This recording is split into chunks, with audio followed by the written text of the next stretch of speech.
He takes a look at a awful jack deuce of clubs. He won't play that. The grinder folding as well. Round to the chip leader. Daniel Weinman, he's out. Now David Ormsby out of Ontario, Canada, with just a 9-8 and some guts because he's going to make it 22,000 to go. He's sitting in last chip position, yet makes a button raise. Santoro out. Eric Seidel with jack 6 of spades will speculate. Eric going to defend out of the big blind here. Now flop is ace, queen, 5-2 spades. So Eric Seidel checks the flush draw. David makes a continuation bet, trying to represent aces here. And he's going to be called by Eric.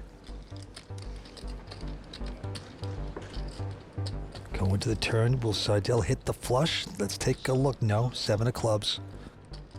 Well, Eric checks again. David now has a gut shot straight draw, but literally has nothing. And he is firing a second bullet here into the great Eric Seidel.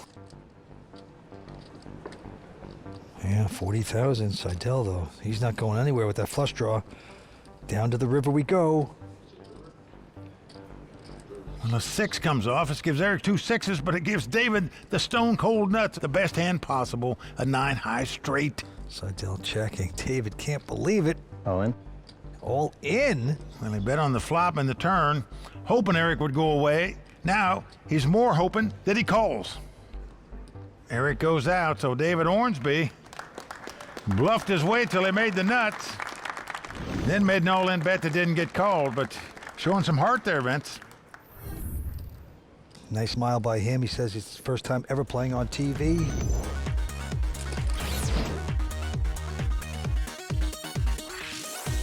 Monster was awesome. Monster gave everyone that made day 2 a free pair of headphones. I got a set of Monster headphones, and I think today we'll be getting a ridiculous Monster rave box, which turns any room into a party. I don't know how I'm going to fit it in my suitcase, but all that plus the added money, it's a good value tournament. I'm probably going to play it every year. It's hard to resist the swag. So to have such generous sponsors is a really cool thing. And I expect after I win, Monster's going to give me a share of the company or something. They've been so great to the players.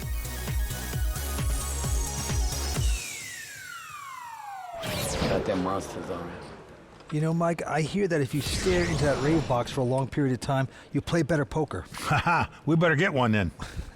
All right now, Daniel Weinman out in front with 943,000. And the antes and blinds are going up. The antes are now 2,000. Blinds are 6 and 12. Action's on Daniel. Folds the hand. Seidel also taking a breather. Dylan not going to play. And here's the grinder with just a 9-8. And that's a big hand for the grinder on right. the button for sure. 25,000, he makes it. Daniel going out. David now with the ace high. He opts to just call and not raise here. Let's see if he gets lucky with the flop. No, 10-10-4 on the flop. Helps neither player. David is checked. The grinder will be making the continuation bet here. 15,000. And quickly called by David. Believing the ace high could well be the best hand, which it is. Now 5 comes off. This gives David a wheel draw, as well as the best hand, the ace high. But the grinder with just 9 high knows he has to keep betting to win this pot, and he doesn't like to give up pots, so he fires a second shell. 40,000. David's not going anywhere. He's making this call. But no king of diamonds on the river. Well, David's going to check again. Will grinder fire a third shell? And yes, he's going to make a bet, 50,000 with nothing. Well, it's not a big bet, Vince, into a pot that's got 178,000 in it. Which sometimes looks stronger. It does. It almost makes you look like you want the guy to call you. And David gives it up, so the grinder firing 3 bullets there to take down that pot. Vince, that's why he is the grinder. Tonight's sponsors are Ublo, the official watch of the World Poker Tour. Maui Jim, maker of premium polarized color-enhancing sunglasses. Dr. Pepper, the official soft drink of the World Poker Tour. And Monster, the official headphones and speakers of the World Poker Tour. Let me tell you, becoming a WPT champion is far from easy, but there is a simple step that might improve your game, and that's signing up to play at ClubWPT.com. To join is real easy. All you have to do is put in your email address and you can start playing that day. I've won pretty much every tournament on there. I find the membership at ClubWPT.com very easy to navigate the website. Sign in with your email. You can play for 14 days for free, and then if you like it, keep playing, and you can win a seat like I did. I've never met anybody yet that after the 2-week free trial was up didn't stay on as a full VIP member. Very simple to play, it's not very complicated, and you'll have a ball. Sign up at ClubWPT.com and snap. You could be playing immediately and competing to win a seat at a live WPT main tour event. Join ClubWPT.com today. Okay, let's get back to the action. There you see the chip counts of everybody. Daniel Weinman still well out in front, 935,000. The grinder, Michael Mizrachi, has assumed second chip position once again. Action going to the great Eric Seidel. And this man has lifetime tournament earnings of over $31 million. Not bad for sitting at a table. A couple folds around to the grinder, who has King 10 of hearts. Popped it up here, and the Weinman. Fold by him. Now David Ormsby with ace 3. Same hand as he had before. He didn't raise the grinder last time. All in? Whoa, he's going all in. This time he's going all in over the top. Gamble or not? Oh, that's the way to play the grinder. Don't try to grind him, just try to pulverize him. And what he wants is the grinder to go away. And that's what happens is the grinder does go away. So well done by David there. He's probably wishing he would have moved on over the top with the same hand a minute ago against the grinder, where he'd have won that pot as well, but happy to win this one. And David, out of Ontario, 27 years old, he said, I want to win this tournament because I need a new car. He totaled his car 2 months ago. Did you know that, Mike? All I know is since he won in Fallsview back in 2016, he's lost 50 pounds since then. So you get some money, you get in shape, Vince. That's the way it is. How much? How much? 26. Dylan has made it 26,000 with an ace 4 and grinder. 56. With the king queens going back over the top to make it 56 total. Just a little 3-bet here with the king queen. Our chip leader, Daniel Weinman, releases the hand, and Dylan knows grinder can make this play with any 2 cards. He's going to call him with the ace high here. You have to defend against grinder raising you, or he will punish you and raise you every single time. Flop is a 5-5 deuce. 56. The grinder has zip and pip. Dylan, he's got the inside straight draw now. Not hesitating, got to make this call. Loves to play the drums and improvise, he says, and he does that at the poker table. He loves to improvise, mix it up. Well, the deuce comes off, so 2 pair, ace high, the best hand by Dylan. The grinder just relentless. He just keeps betting.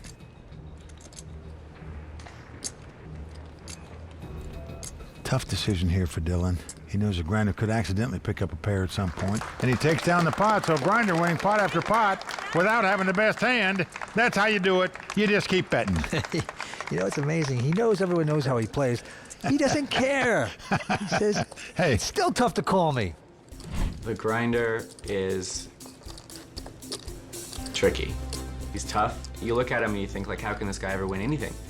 And then you see that he's one of the most successful tournament poker players of all time. And clearly his style, which is unorthodox, works wonders for him. And he can be really, really difficult to play against. Well, Dylan, those are the sentiments of all pros out there on tour. I can assure you, they all feel the same way about the grinder. They wonder how he does it. Well, I can tell you, relentless pressure, great feel for the game. 25. But betting is his strong suit. And this time he's got a strong hand for him. A pair of 8s, he makes it 25,000. But right behind him, Weinman with a pair of 7s. Let's play a big pot. And let's play a big pot. Grinder loves to play big pots. Because he said that, Daniel just called him instead of raised him. And that's liable to bring David Ormsby into the picture. I would certainly call here out of the blind with the Jack-9 of diamonds and a 3-way pot. And that's what he does. He makes this call. And Daniel Santoro going out. You pull the trigger. I would have called too. I figured one of you would. Slow play. Let's take a peek. Well, Queen 10 deuce opening straight draw for David. He's going to check. The grinder not liking the 2 overcards against 2 opponents. But that's not going to slow him down from betting, Vince. There it is. He has no fear. He is making a bet of 28. He's going to push out Daniel. But of course, David, we know, open-ended at this point. And backdoor flush draw, not going anywhere. The question is, do you call or do you raise here? And he's opting to call. Yeah, he's on a short stack. He'd love to double up. But hits a king, makes the straight. Also has a straight flush draw. Gonna check here. The grinder drawing completely dead. Whatever he puts in the pot from here out will just disappear from his stack. Yeah, 60,000.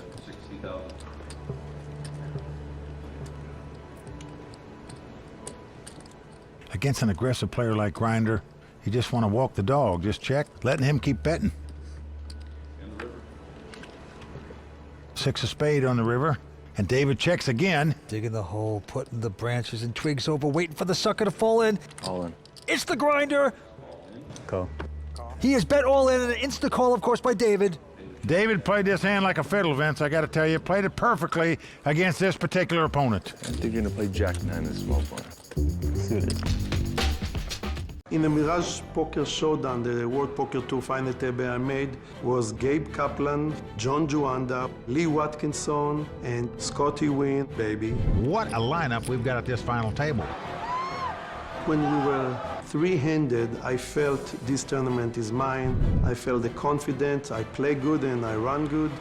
And when I was heads up with Lee, I felt that if I just keep calm, I can beat him. I'm gonna go all in. All right, let's go. All he's got to do is dodge a 5 and a 4, and he'll have the trophy, he'll have the seat in the WPT Championship, and he's done it! When I finally won World Poker Tour title, it was a big relief and the best feeling in the world. Now, Elia Lesra, former Poker Hall of Fame nominee, he and Daniel Weinman and myself played mixed games several days in advance before this Tournament of Champions started. We had a lot of fun every day playing together. Yeah, he's a high-stakes gambler, a fun guy. Nice to see him back out here. And now let's move down to the felt. A couple falls into Eric Seidel, who has ace-10, likes the hand, makes it 27,000 to go. 56. And the grinder's going to 3-bet Eric Seidel here. Says you may be a legend, you may be a Poker Hall of Famer, but I'm 3-betting you anyway. But Eric going nowhere. Calls the 3-bet. Yeah, with ace-10 up against ace-4. Yeah, has him dominated right now. And the flop is at 8-5-4, so the grinder getting a piece of that. He's taking the lead after the flop.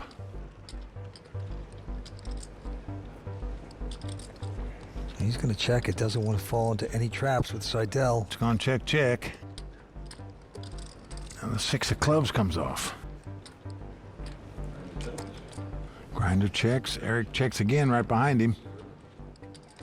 And now an ace comes off. This gives Grinder top and bottom pair. If he bets out here, chances are he's going to get paid off because Eric has made a pair of aces. Grinder putting in a bet of 80,000 with aces and 4s now. There you see the deep breath by Eric. He says, "You got to be kidding me." Thank you, River. Yeah, exactly. It's the worst card in the deck.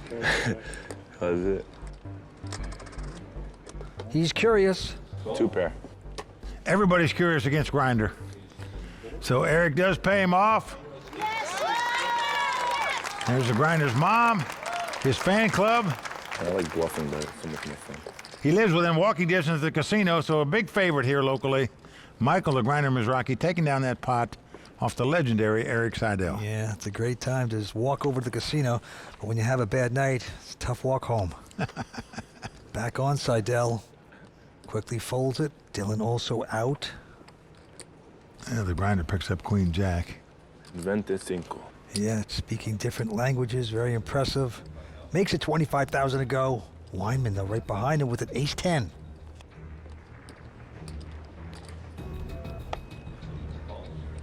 You're tired of re-racing? Hand's too good. Well, Weinman just calls, doesn't 3-bet him with that hand. like many guys would against the grinder. I would have 4-bet you. Doesn't mean much.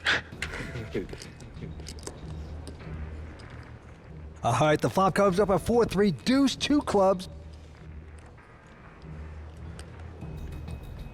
Again, grinder, relentless, fires again. 19,000. Daniel with just a wheel draw. We still 1 pot.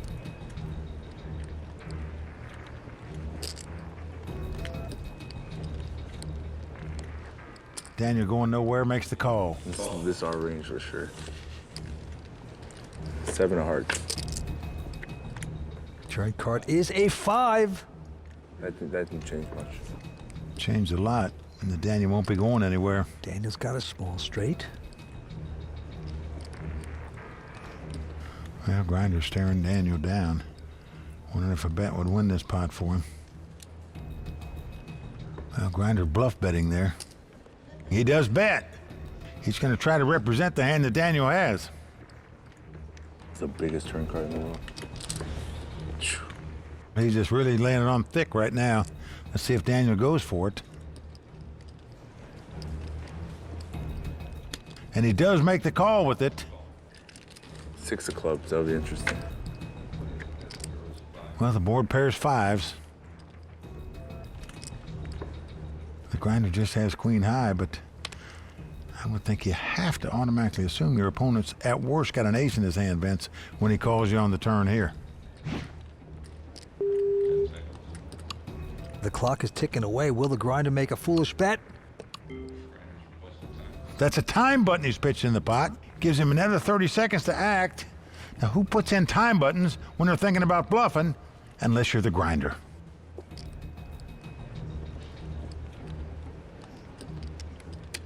Now he is going to bet it 105,000. Yeah, pretty good sized bet into a pot that's got 136,000 in it.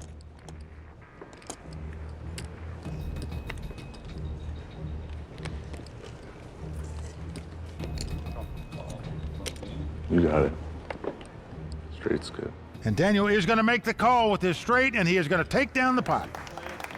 I gotta see one for once. Like yesterday, I let you get through 2 minutes. So with that solid call, Daniel Weinman extends his chip lead. Looking to get in the action while you're on the go? Yes!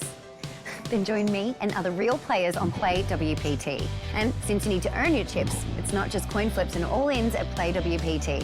Play WPT Poker, where skill matters.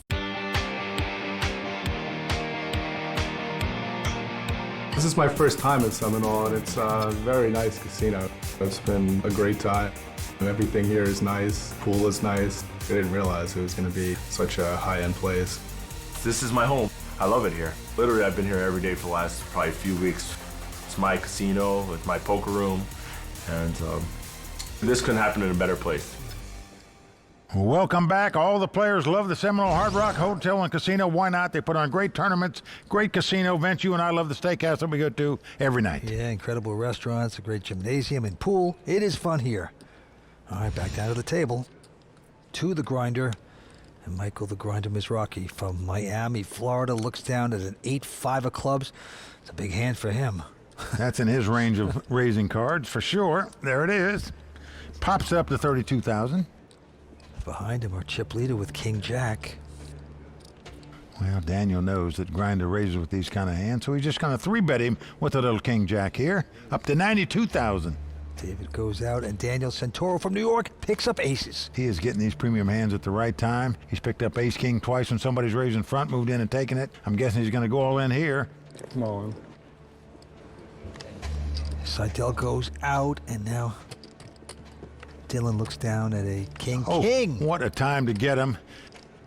All in. Well, he's gone over the top all in. Usually you're so happy to see him, but Dylan probably not going to be happy to see him here. I guess I have an easy decision. And grinder now, of course, can't call it. Goes out, Daniel out. And they turn the cards up. Wow. You can see just bad luck for Dylan to pick up kings at this particular time. Welcome to Tournament of Champions. And remember, we saw Daniel Weinman throw a king away. He had King Jack, so things not looking good for Dylan right now. And the flop is a queen 3 deuce. Aces are safe. Suspense. It's killing me. Vinci has gotten his premium hands at the right time, that's for sure. Dylan's sickened by this. Maybe a miracle can happen now. Not there. 8 of diamonds on the turn. Everybody chirping away, smiling. God, now I got outs. I had the 5-8 of clubs. Going to the river. Dylan won't be out. He needs a king, but doesn't catch it. An 8 comes off. God. Ship it in one time. How are you going to win that fucking? Grinder jumps up because he had the 8-5 of clubs. But you just can't call a 5-bet raise in front of you with 8-eye. And Daniel Weinman's still the chip leader. But look, Daniel Santoro now sitting in second chip position here. And Mikey came in as the low stack, the short stack at the table. And he's had good fortune here tonight so far. Well, he did indeed. Now, we've only seen him play ace, king, and 2 aces. Now he's got some chips. He's going to widen his starting range here. Going to raise it up with the king, 10 of hearts. Makes it 40,000 to go. Seidel out, and now Dylan with ace-queen. Vinci's only got about 11 big blinds, so I just can't imagine he's not going to ship it right here. Now, I know he has a lot of respect for Santoro's strong hands, but All in. he does move all in, and you have to in that spot with his chip count, I think. Certainly. Everybody else going out. Now David Ormsby with a little pair of 4s. Well, it's been raised and re-raised. I just don't see you getting involved with 2 4s here. Got nothing invested. Can't do it. So now on Santoro, yes, he's priced in. Makes the call, and they turn him up. Well, Santoro happy to see he's got 2 live cards. Dylan out in front, of course, with the ace-queen. Dylan over a 3-2 favorite to win this pot and stay alive in this tournament. Good luck. Thank you. Rooting against me? I said good luck. I didn't say it to anybody. Look at him. It looked like it. Doesn't mean I said it to him.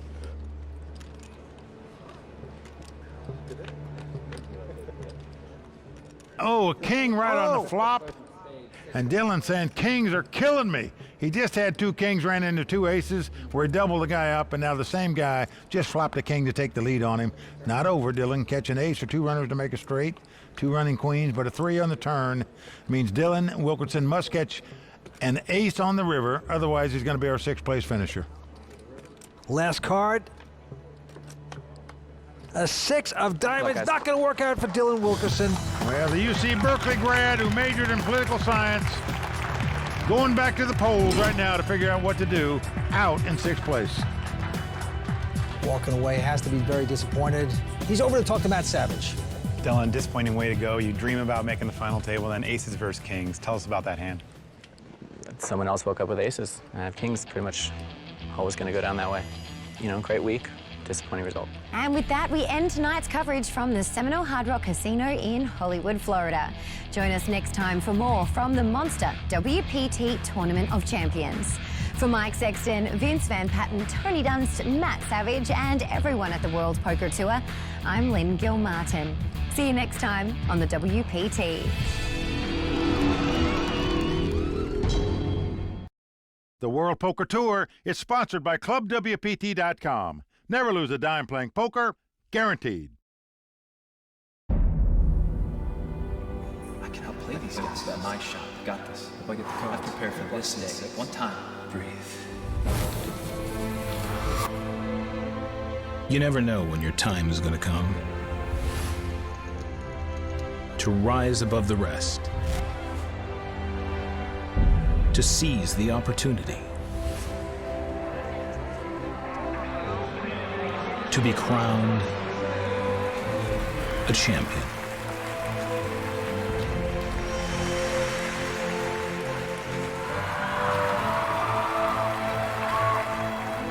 Is it time for your story to be told?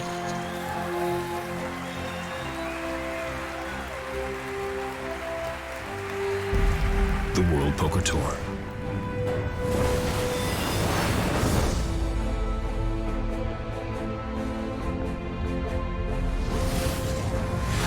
Competition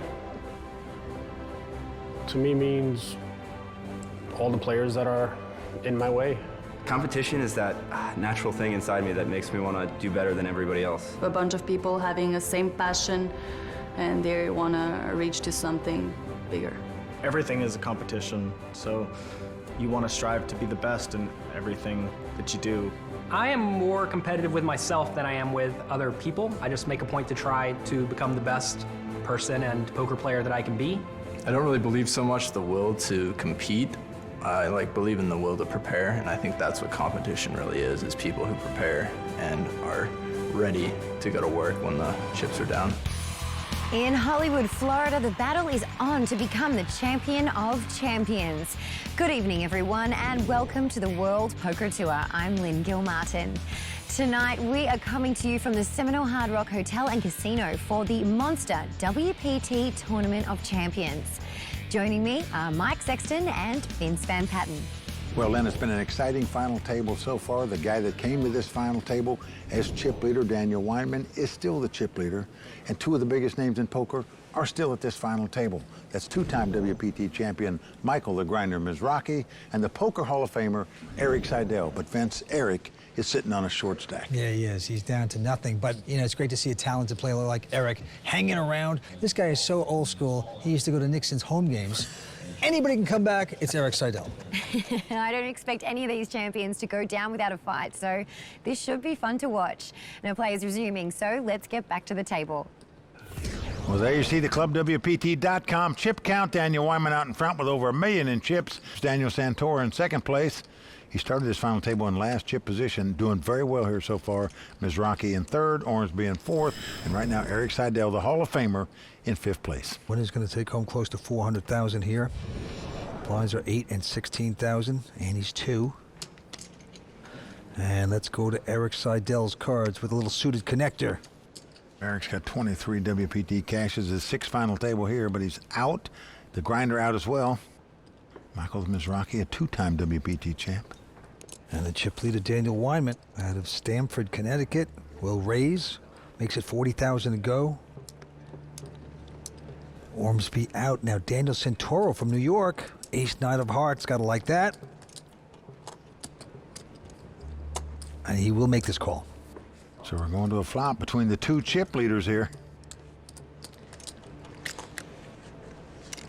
Well, 8-5 deuce, no help to either player. Santoro checks. Two Daniels playing the pot, so we're calling them by their last name here. Weinman gonna bet. And the continuation bet gonna win the pot, so Daniel Weinman, he majored in mechanical engineering at Georgia Tech University. He spent 1 year on that job, didn't like it that much, said, you know, I'll be a poker pro. Yeah, he said he got his poker bankroll from Guitar Hero competition. He won that, he said, and I don't know what I'm talking about, do I? I don't know either, but I know he played tennis for 6 hours every day as a kid, he said. 32. Did you ever play 6 hours a day in your lifetime? Yeah, I did, actually. Mizrachi now has raised with an ace-deuce, and we get a few folds around to Santoro. He also goes out, and now Seidel, who lives in Vegas now, Hall of Famer, picks up 9-8. Eric Seidel has 32 million in live tournament winnings, Vince, second all time to Daniel Negreanu. And a flop of a king, jack 10. Eric's got the open in straight draw, but it's a sucker open in straight draw. Queen comes off, he'll be frozen because his opponent will make an ace high straight. Grinder's going to bet 16,000, and Eric going to make the call. So we are going to the turn. Well, a jack comes off. That pairs the board, and now Seidel. Wow, what a bet by Eric Seidel right here. He leads out into the guy who bet on the flop, the Grinder. Wow, how do you call here with ace high? Man called you on the flop with king jack 10 out there. The board pairs jacks and bets at you. 3 on the river, so no help there for Grinder, but Eric slowing down makes a check. The action clock brought to us by Protection Poker. And an action clock means you have 30 seconds to act on your hand. Grinder's going to take more time, it appears. We also have 5 additional time buttons for each player. So on certain hands, you throw a time button in the pot, you get an additional 30 seconds. 65. And the Grinder is going to bet on the river here. He thinks he's bluffing at this pot, Vince, but he actually has the best hand. Eric Seidel going out, but what a call on the turn by Grinder with just ace high. Incredible to me. To be successful in poker, you need to have talent, obviously, and you need to keep a clear head on things. Probably the most important thing for a long career is probably discipline. Just try to play well, always work on your game. Tournament poker is tough, you know, it's not the easiest. And there's a lot of great players out there. So I always try new things out. You've got to sharpen your skills and keep up with the game.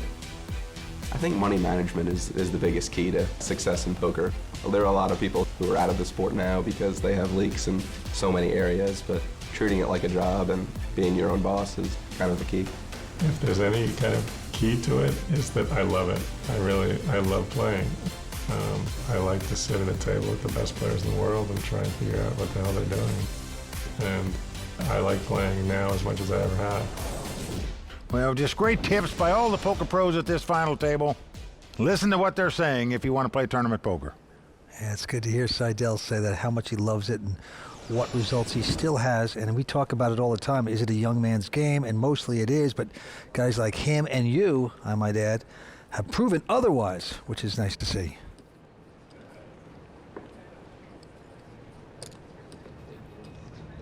A raise now by David Ormsby with ace-queen.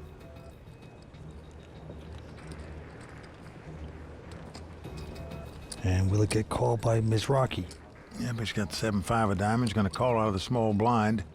Daniel most likely going to call out of the big blind with a 6-5 of clubs. You would think he would anyway. So here we go, three-way action here. David out in front with the ace high, but let's see if that holds up. Flop is a king, jack, 7. So David with the ace high straight draw. Grinder actually in front with 7s. Well, David's going to make the continuation bet after the two guys in the blinds check to him. 60,000. Well, Grinder with the backdoor flush draw. He's always looking for reasons to play, Vince. That's one right there. He calls with bottom pair. Weinman goes out. Going to the turn. It's a 9 of hearts.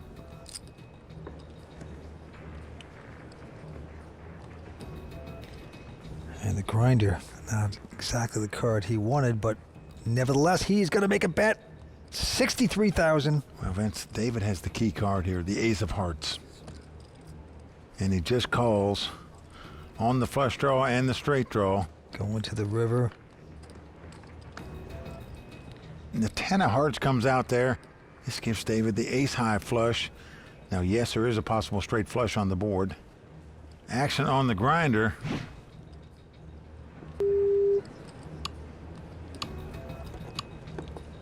And the grinder is going to throw in a time button. He wants more time. Notice every time the grinder puts in a time button, Vince, to ask for more time, he has no hand. It's just a matter if he's going to bluff or not. Will he do it again? If so, he's going to get spanked.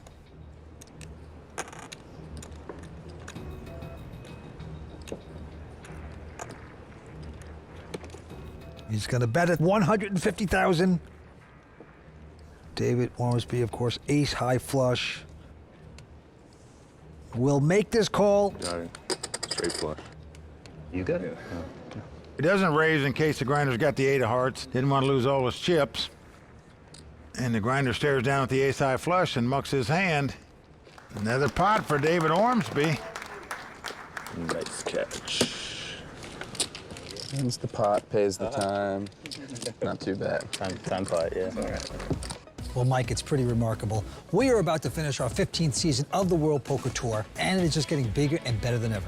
Well, that's right, fans, and we recently held a pair of WPT Deep Stacks tournaments, first in Jacksonville, Florida, at Best Bet, and then in Reno at the Atlantis Casino and Resort. Then it was time to add some new names to the WPT Champions Cup. Mike Del Vecchio was the last one standing and won the nearly $300,000 first place prize at WPT Rolling Thunder from Thunder Valley Casino Resort.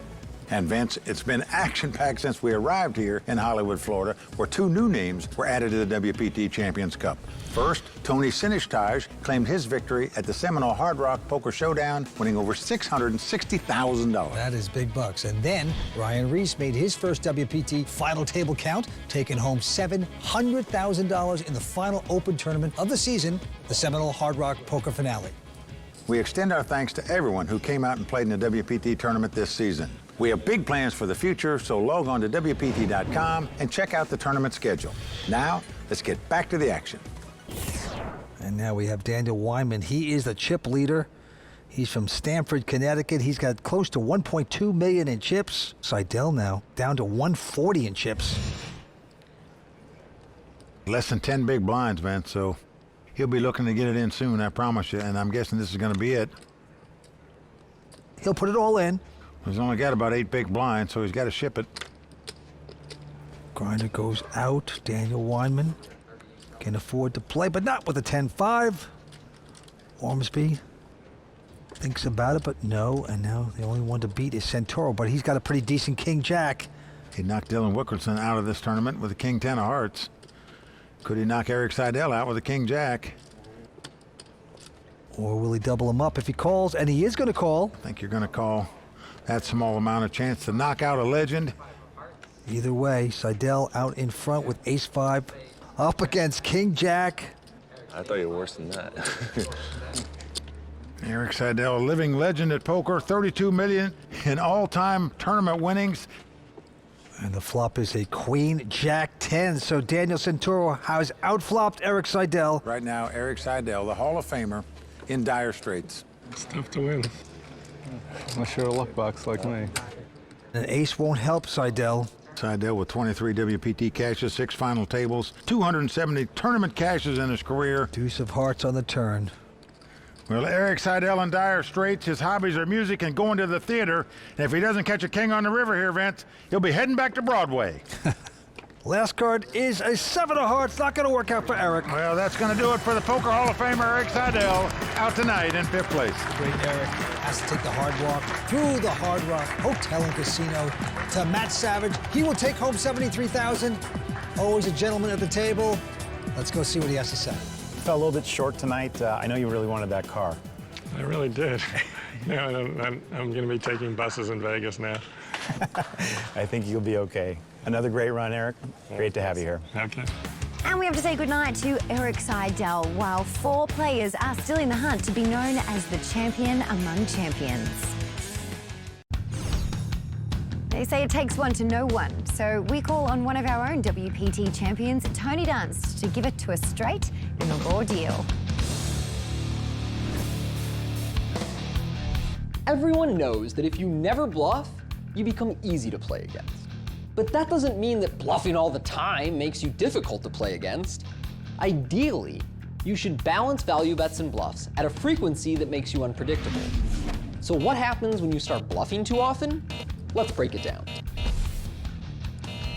It's not exactly a secret that Michael Mizrachi likes to bluff a lot. He plays an absolute ton of hands. And since many of them won't connect by the river, he can either bluff or lose at showdown. You got it. And because his aggression is so relentless, You look nervous. he's going to win more than his share of pots. Mizrachi got Dylan Wilkerson to fold an ace on a 2-pair board, and he triple-barreled 9-high like a boss. So the Grinder firing 3 bullets there to take down that pot. That's why he is the Grinder. The problem is, Mizrachi's opponents know he loves to bluff, so they adjust by calling down wide and repeatedly checking strong hands to him. In fact, that move worked twice for David Ormsby, who checked a straight to Mizrachi and got him to bluff all in. All in. Go. I think you're gonna play Jack-9 in small blind. Then later, on a rivered flush, he snapped off another bluff. Mizrachi should realize that his opponents are reacting to his image, but sometimes it feels like he just can't help himself. And I'll admit, it's pretty fun to watch him try to win every pot. But if the whole idea behind bluffing is balancing your aggression and remaining unpredictable, then your opponents shouldn't be able to consistently trap you with just one word. Check. I'm playing tight. Well, Vince, as you know, there's an old poker proverb. If they call you every time you're bluffing, you're probably bluffing too much. Sometimes the Grinder fits in that category. I just want the golf trip. This one's a golf trip, the Tiger Woods thing? Tiger down. Yeah. I can't play golf, so if we get a heads up, I'll let you have it. Happy to buy it. No, I'm a big golfer. You're a golfer? Yeah. All right. Daniel Weinman is a 2-handicap golfer. He plays golf with Michael Jordan and Smoltz of the Atlanta Braves. Those guys can play. Really? Nice group. We got a raise by Ormsby, but he's getting called by Daniel Santoro with a pair of 5s. Grinder goes out. So 9-6 versus a pair of 5s and a flop of ace-10. Santoro's going to check his 5s. No continuation bet here. But David, a little surprised by that. Now 5 comes off, giving Santoro a full house. Man, this guy's catching more cards than everybody at the table, for sure. He checks, and let's see if David falls into a trap. Well, he's got to know the only way he can win the pot is to bet at it, but he's just not giving up any more chips here in this spot. Self-control. 8 on the river. Changes nothing.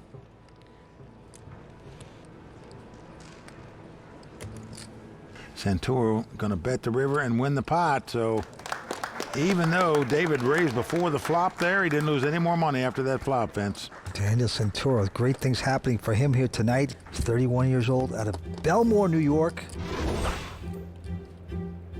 I would say that my temperament over my poker career has been different. There were times in the past where I would definitely tilt if I did something wrong or took a bad beat, got aggravated. I mean, I try to play well still, but it's hard to if you're angry about something or annoyed about something. In the last however many years, I usually keep even temper, even mind on things. I don't let things bother me. If I lose a hand, just move on, take it in stride.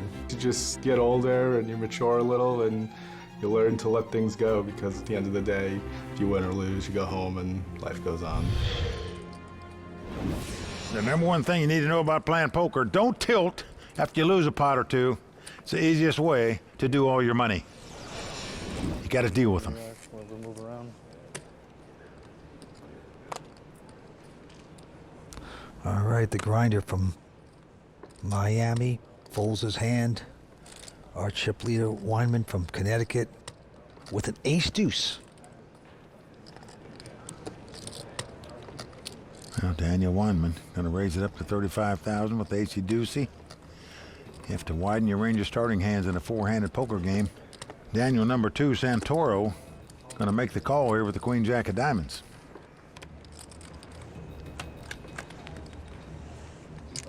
And it comes Jack, Jack, 5. 3 of a kind for Daniel Santoro. Well, he checks his 3 jacks. See if Weinman falls into a trap here of a continuation bet. No, he doesn't. He checks the flop with the ace high. Pretty amazing. 6 on the turn.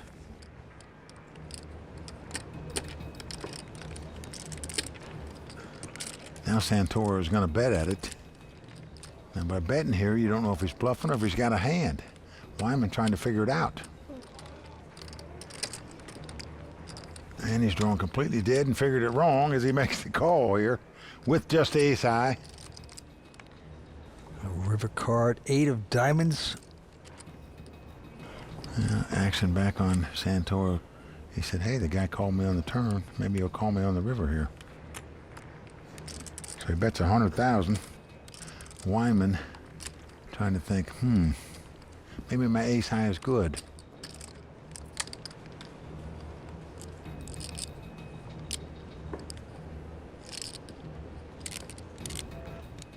Curiosity call. Out of jack. And he's going to get spanked for it. So Santoro continuing to roll at this final table. On fire. Yeah. Vince, he's running hotter than anybody at this final table so far, that is for sure. Running well is better than playing well. 4 players remain. We're coming back with more action in just a moment here on the World Poker Tour. There are many reasons to sign up for a ClubWPT membership. 100,000 to be exact. Play for a share of $100,000 in cash and prizes every month at ClubWPT.com. Welcome back to the Seminole Hard Rock and the Monster WPT Tournament of Champions. So much is on the line tonight, along with some magnificent prizes.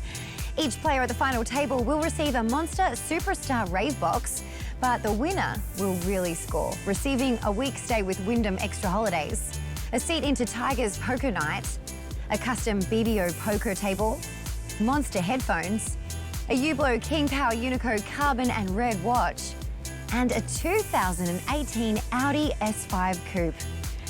Now, cards are about to go back in the air, so let's get down to Mike and Vince.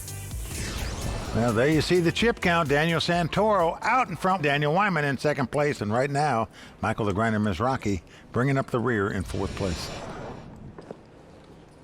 Daniel Santoro from New York, who came in as the short stack and now is the chip leader. He's going to fold this one. And now the Grinder with an attractive Jack 10 of spades.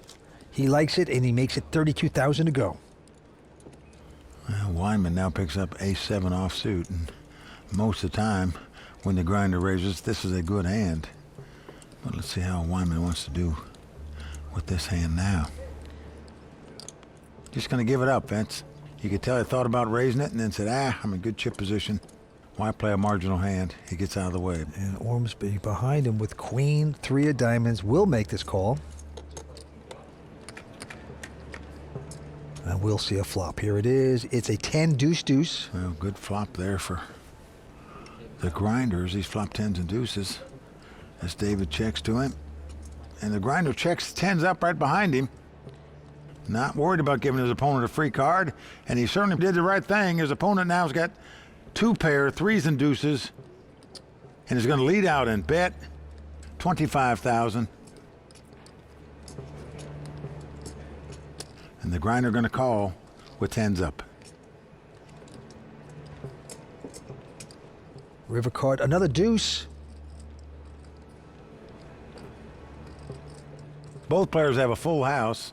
David betting for value here, thinking his deuces full of 3s are the best hand.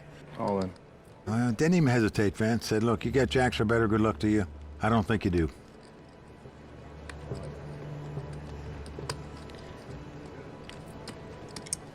Might be difficult for David to get away from his hand, Vince.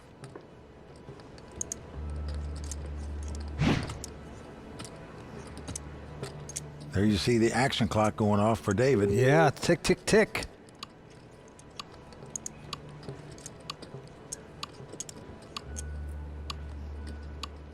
And he's going to fold it. What a fold there by David Ormsby. Vince, this guy is really playing great, I think. He's making good bets and good laydowns. That was an impressive laydown there against the Grinder.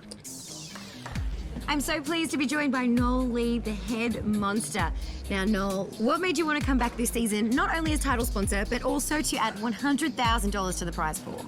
Hey, we love World Poker Tour. You know, the players, the staff, yourself, you know, just a delight to come back and join you guys again. And I think music is really a part of what the player uses to enjoy themselves or isolate. Now, Noel, tell us about the headphones that the players are receiving. Last year and this year, we're given the rose gold elements. And that is like a piece of jewelry. And you can go to any nightclub in Miami and get to the front of the line. Absolutely. Yeah. Okay, so we have a special one. For me? It is the elements on ear, and this thing is tiny, as you can see. Oh, that looks so nice. Rose gold's my color. Rose gold. Thanks so much for these awesome headphones. Yeah. And I can barely hear you because they're so effective. What? All right. Thanks so much, Noel. These are great. Mike and Vince, back to you. And there's the Royal Flush crew with their monster headphones on over at the Dr. Pepper bar as we whittle down to 4 players. I'll tell you who's enjoying the evening so far here, and that's Daniel Santoro.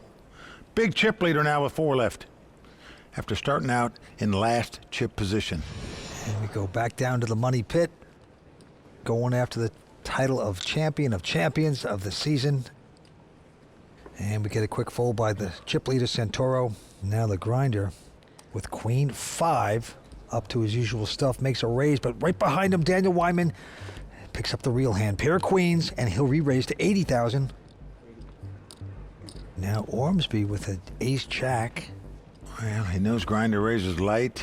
He's learning that Daniel re-raises him with not so strong of a hand. So what's he going to do with ace-jack here? He better be a little careful.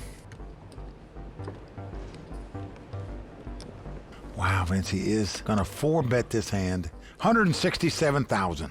Grinder goes away, and now back on Daniel with the ladies. Which do you start with? 386 left. Well, I don't see Daniel going anywhere with this hand.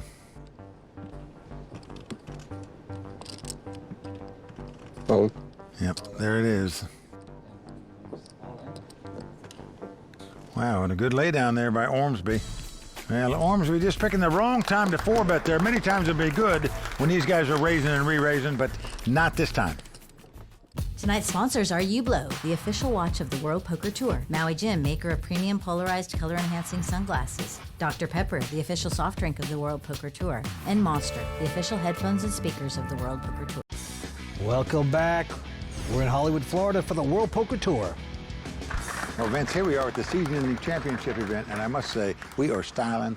We are looking good. Well, you're right. We get to wear tuxedos on this final show. You look great. That's your own tuxedo. You must have spent a lot of money on that. Beautiful. I actually have to rent mine. I don't have one. And I went to the Formal Wear store in North Miami. Happen to love it. Well, it looks great on you. Let's get back to the table and see who's going to iron out the others and take down this title. Daniel Santoro from Belmore, New York. He's the chip leader with close to 1.6 million. Daniel Weinman behind him with $1 million. Two guys with over $1 million. Two guys in not good shape. The antes are going up, though, to 3,000. The blinds are 10 and 20,000 at this point. Going to Daniel Weinman. Quick fold by him. Well, David Ormsby's got less than 15 big blinds. All in? He's got ace high on the button, and he's moving in with it. I don't blame him. But right behind him, Santoro with ace-king again here tonight. Wow. Ready to crush. This guy has caught more cards tonight than everybody else put together. And he's moving in over the top. Grinder goes out, and they show the hands, and the Canadian in big trouble at this point. Yeah, David Ormsby, just a terrific player, youngest player at this table at 27. King? Black King. Is that one of your friends called the Black King? Okay. Gonna have to get lucky to stay alive to win the Monster WPT Tournament of Champions. Ace 8-3, Santoro out in front with the big kicker. Black King now isn't so bad. 8 of spades and 3 One of of spades. Ormsby needs to catch a 4 or 2 running cards to make a wheel. Otherwise, he's going to be our 4th place finisher. Turn card is at 8 of clubs. No help for David Ormsby. 2 more outs for you. Well, actually, yeah, more than that. 3 more outs. One less out for me. Yeah. Must catch an ace or an 8 for a tie. Nothing will win it for him.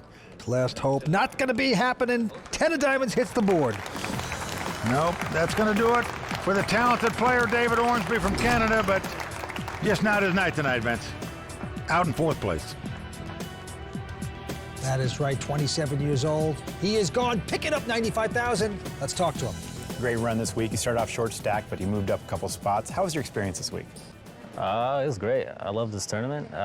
Small fields are really fun, and shot clock is also really good, and good time. You gonna play this one every year? Yeah, as long as I'm free, I'll definitely come back and play. All right, congratulations. All right, thank you. It's got to be the best hour and a half of poker of my life. Did you think there was a chance that you were going to bust 6th, 5th, and 4th? Yeah, exactly. I told you it's skipping. Well, exciting moments for all 3 of these guys, especially Santoro, who is the chip leader. Yeah, he's got 1.9 million in chips. Weinman with just over $1 million. Grinder with just 339,000. But Vince, what's amazing, Santoro came to this final table in 6th chip position, yet he's taken out the first 3 players at this final table. Incredible. All in. Grinder has gone all in with his ace-10. And Weinman behind him now with King-Jack. Call. Is interested, more than interested. He's made the call. Santoro goes out. I'm in the lead. Grinder's out front right here. Ace-10 against King-Jack. And there is the Grinder rail. They want 2 aces. That greedy-ass rail. And here's the flop. Grinder on his feet, staring down at the board. Good flop for him, 8-6 deuce. Really good flop for the Grinder. Just has to dodge a king or a jack. Oh, no jack, no king. No jack, no king. They're chanting on the rail. And a queen on the turn. Now Grinder wiping his brow.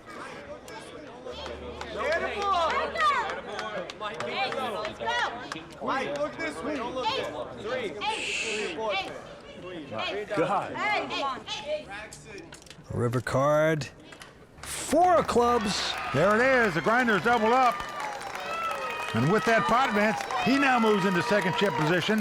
Weinman falls to third place. The grinder rail exploding with excitement. We still have 3 players remaining here at the Seminole Hard Rock. We're coming right back for more on the World Poker Tour. Okay, we're just about to head to commercial, so I really don't have a lot of time to talk about playwpt.com and how they offer ring games and sit and goes and multi-table tournaments around the clock. But I will say very quickly that you can join a game at playwpt right now, even if you only have a few minutes. I wish I had time to tell you more about the cool graphics, avatars, and emojis that really help you express yourself at the table. Personally, I like the cute kissy faces and the one that gets angry and blows up. Oh no, I didn't get to mention that you can play on a computer or download the app. You can start playing ASAP on playwpt.com. Don't get it all in.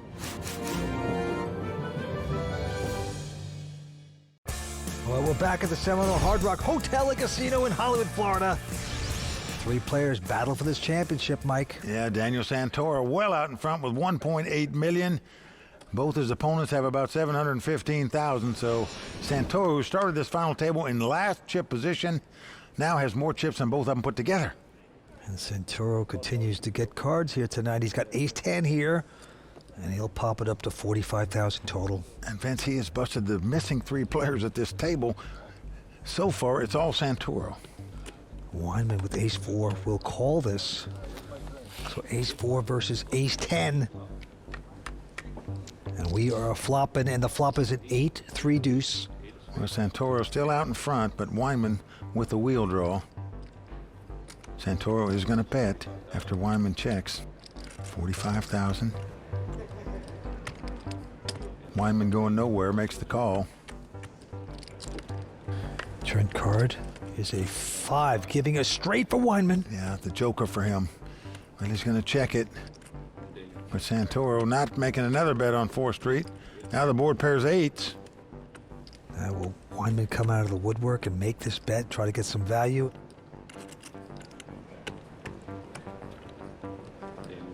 Straight. What? Oh my Straight is good. Didn't get the most out of it. Not all trappers wear fur hats. Some of them wear baseball hats. We're playing high-low hold'em. Can't be careful. Now I don't have chips. Each season, we like to honour the player who excels above the rest. And I am so very pleased to announce that the season 15 Ublo WPT Player of the Year is Benjamin Zamani. Congratulations. Oh, thank you very much. Now, when you took the early point lead, did you think that you would actually finish out the season as Player of the Year?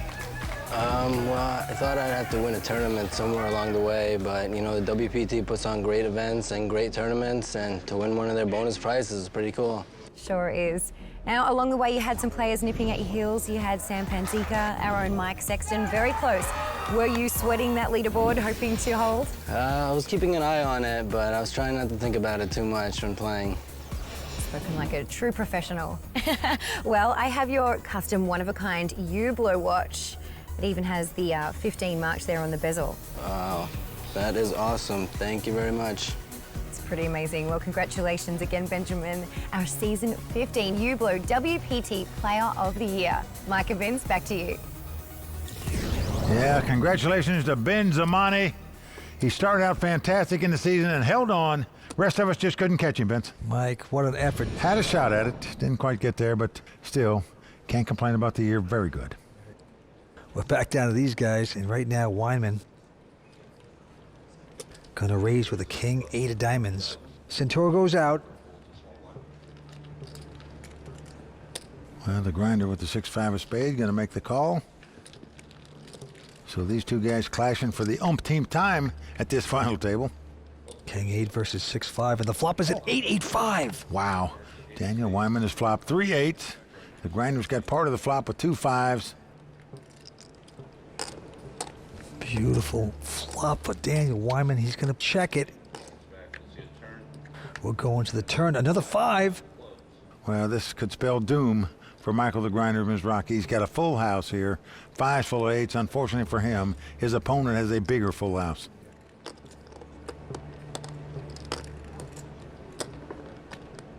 Now, Weinman thinking about this. Of course, we know he doesn't have to think about this.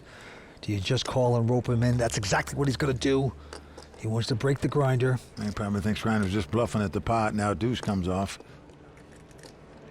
Well, the grinder is just jumping through hoops right now, thinking he's got the best hand with a full house. Makes a big bet this time, and we know Weinman's going to raise it. Just a matter of how long it takes him to do it.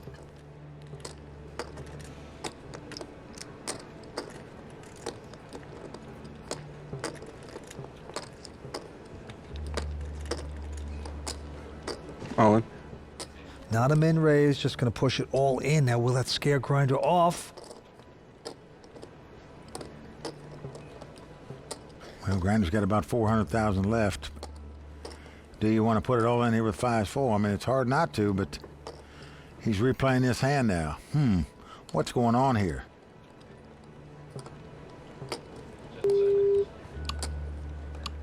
Clock going down, and Miss Rocky wants more time, so he throws in his time button. That gives him another 30 seconds, and here's where he needs that time button, Vince. Trust me. It's tough to lay down a full house in a three-handed poker game. How do you do it? His tournament life's on the line. If he makes the call, he's out in third place, where he finished last year in this event, I might add. The clock is ticking again. Now we're down to 9 seconds. Now he's throwing in another. Well, the grinder is pitching in his last time button, so he's going to have to act fast the rest of the way.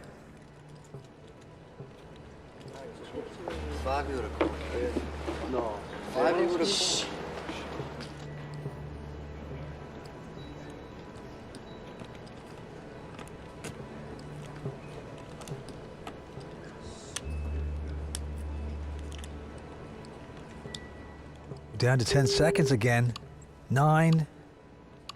Wow, the grinder shows the full house that he's laying down here. So the guy everyone says plays so aggressive in so many pots has the discipline to lay down a full house. That's impressive. Oh boy, and there's his rail saying, what did he do? Good fold. Be epic if there wasn't. I'm stupid. I'm not that stupid. We're watching some excellent poker here on the World Poker Tour. Woo! It's the Tournament of Champions.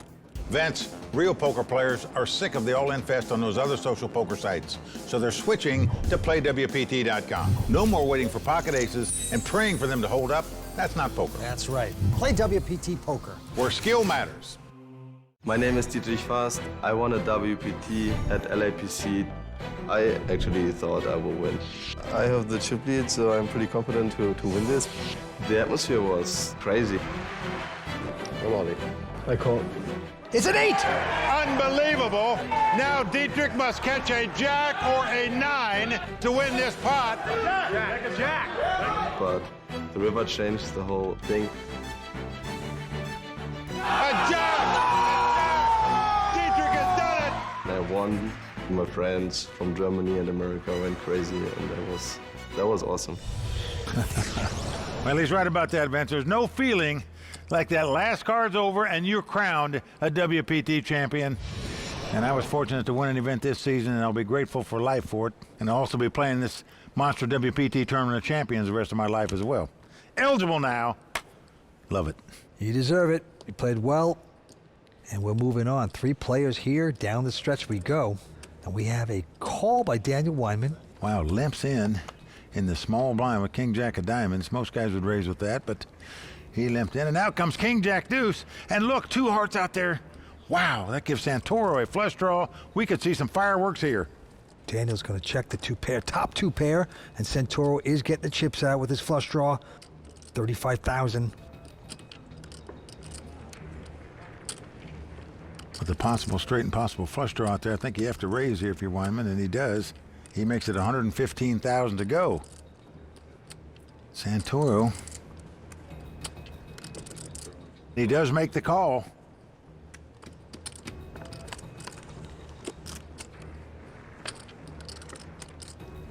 Well, a 10 comes off, so that does create a possible straight draw. But certainly, if you're Weinman with top 2 pair, you check raise on the flop, you're going to bet the turn. He does it 150,000. Santoro now also has a good shot straight draw to go along with his flush draw. And he's going to make the call. Not going to get super aggressive, just wants to catch his card. Can he do it here? No. 5 of spades. Well, Weinman liking that card. 350. 350,000 now the bet on the river by Weinman. Daniel with only 9 high. So you got to think he's going to leave the premises.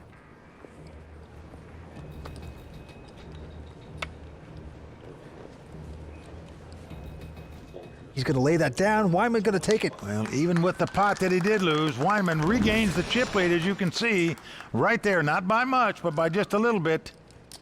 Michael the Grinder Mizrachi in the distant third right now. But Weinman came to the final table as chip leader. He has regained it. Grinder could be actually out of here if he would have called the 5s full of 8s, but he played great defense and he's still sticking around. And this time he has a Jack 10, and he'll make it 41,000 to go. Well, Daniel Weinman with the ace queen. There's the 3-bet, 102,000. Santoro goes out, and without hesitating, the Grinder puts in 61 more thousand when he's only got 320,000 in chips.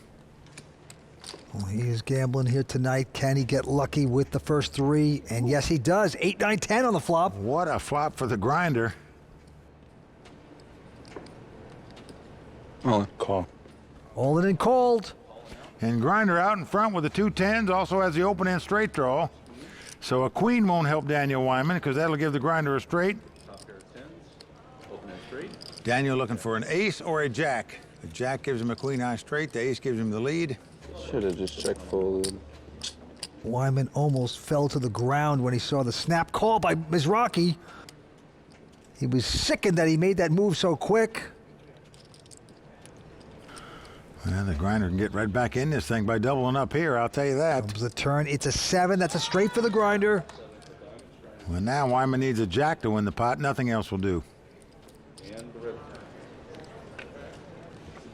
And it's going to happen. Queen of spades on the river. And don't count the Grinder out, Vince. He's doubled up yet again. 1 year ago, he was at this final with 3 players left. He had the big chip lead, went out in 3rd place. Now he was a short stack with 3 left. Can he come back and take down this title? It's time for us to say goodnight from the Seminole Hard Rock Casino and the Monster WPT Tournament of Champions. For Mike Sexton, Vince Van Patten, Tony Dunst, Matt Savage, and everyone at the World Poker Tour, I'm Lynn Gilmartin. See you next time on the WPT.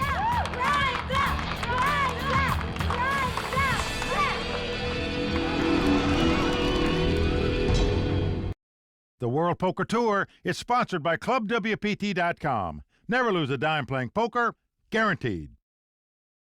I can help play these guys. That's my shot. Got this. If I get the card, I prepare for this day. One time. Breathe. You never know when your time is going to come. To rise above the rest. To seize the opportunity. To be crowned a champion.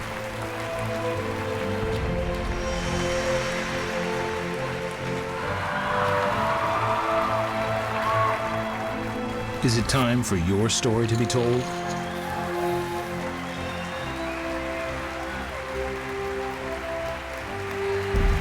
The World Poker Tour.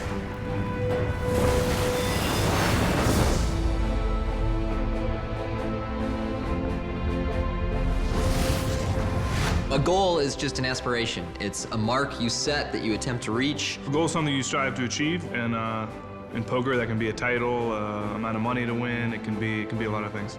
In general, my goals are to constantly be improving. To be happy in life, happy with me and happy with my friends. I set my goals really high. Sometimes they're too high to where they're almost unachievable, but I like to push myself. My #1 goal in life is to leave a legacy, to just be remembered for something. I think that's kind of, at the end, when it's all said and done, that's really all you have. At the Seminole Hard Rock Hotel and Casino, Season 15 of the World Poker Tour ends with a bang. Hi everyone, welcome to the Monster WPT Tournament of Champions. I'm Lynn Gilmartin. This is the event that everyone wants to win, and there is so much at stake tonight for these remaining players. Right now, I'm joined by my illustrious colleagues Mike Sexton and Vince Van Patten. Well, Len, it's been an exciting final table so far, no doubt about that. Our current chip leader is Daniel Santoro. What's unique is that he came to this final table in last chip position. Now he's the chip leader with 3 left, but the other 2 guys he's up against, very, very tough. We've got Daniel Weinman, a high-stakes cash game player, and Michael, the grinder Mizrachi, is back trying to win this tournament for the 2nd year in a row. It is great to see the grinder back at a final table. I mean, the man plays about 80% of all the hands. He earns every pot. So talented. This is going to be really fun down the stretch. Well, gentlemen, I think we are in for a fantastic finish, so let's get down to the table. Well, there you see the ClubWPT.com chip count. Daniel Santoro out in front with 1.4 million. Started this final table in 6th place. Now the chip leader, Michael the Grinder Mizrachi with 962,000, and Daniel Weinman 922,000. The winner's going to take home 381,000. Also get the beautiful Monster headphones, the Hublot watch that every player wants, a seat in Tiger's Poker Night, the custom BBO poker table that I love, and a week stay with Wyndham Extra Holidays, and the 2018 Audi S5 Coupe. And Vince, don't forget about lifelong bragging rights as being a WPT Tournament of Champions winner. Santoro folded on the button here. Blinds are 10 and 20 with 3,000 ante, and Michael the Grinder Mizrachi with King Queen makes it 41,000 to go. Take a look at Weinman's cards. Wow. Daniel Weinman's picked up 2 aces in the big blind. It's what you dream about. You've been raised, you look down and find 2 aces. Whew. He will re-raise to 120. Got me covered. 9 maybe to start. Well, the grinder going to make the call with King Queen, and he needs a lot of help to win this pot. Let's see if he can get it. Look out. Here we go. And it's a flop. It's an ace 10 9, 3 of a kind for Daniel Weinman. Grinder with the gut shot, straight draw checks.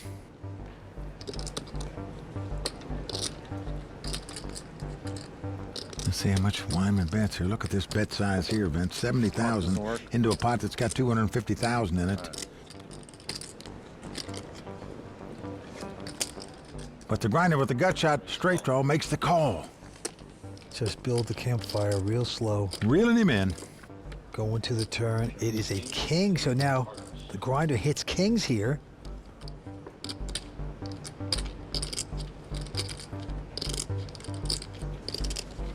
Well, action's on. The grinder is going to check. See what Weinman does here. Wow, he checks too. Gives his opponent a free draw at that straight. Doesn't hit it as the 4 comes off. And the way the betting's going, Vince, Grinder probably thinks he's got the best hand with 2 kings and a queen kicker. I would. Looks like his opponent's got queens or jacks to me.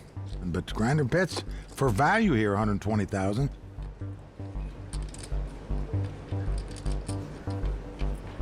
But Vince, if you're Daniel Weinman, you say, if he's got a straight, good luck to him. No way you can't raise with top set. Looking back down like he doesn't know his cards. We know better.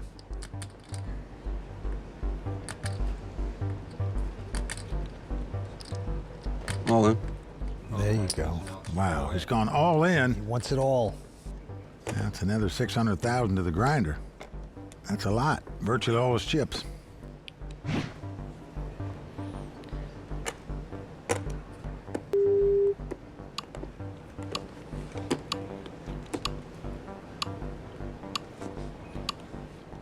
Whoa.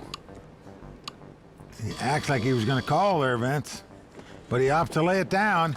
Good lay down by him, but I just wonder if Weinman bet too much there, setting him all in. Grinder might have called another 200,000. Melech Malka. And there, the grinder's saying something in a different language. He's telling Israel in Hebrew that he had king queen there. And we move on to the grinder. He has the button. He has ace 8. 41. And he will make it 41,000 with ace 8. Weinman quickly folding, and Daniel Santoro with a 5-3 of hearts will splash around.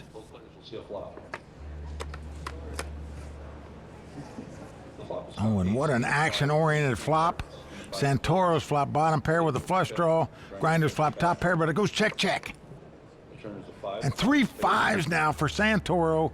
He has the best hand, the best draw, and this is a very sad state of affairs for the grinder here. Yeah, Santoro coming out with a bet, 65. Well, no way grinder's going to throw aces up away with a king kicker, that's for sure. Your opponent has to have a 5 to have you beat here virtually. If he had ace-king or ace or kings, he would have re-raised you before the flop. That didn't happen. He just calls. Jack on the river.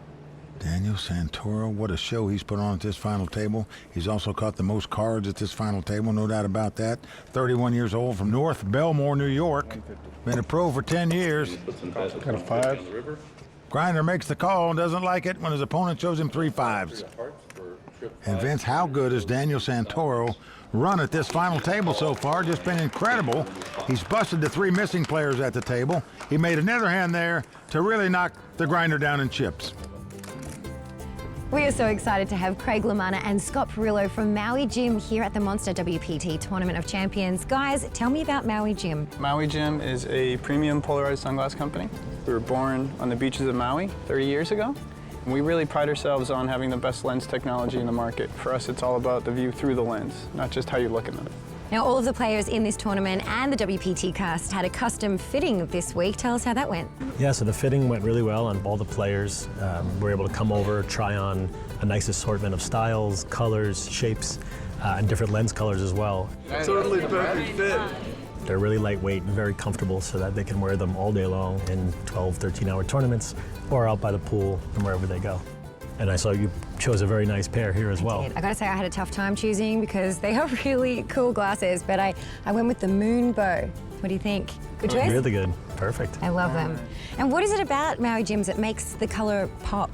That's our patented Polarized +2 lens technology. What our technology does is instead of filtering light out, it actually enhance light wavelengths. So you see the colors faster and you can see the true beauty of the world. Well, I agree.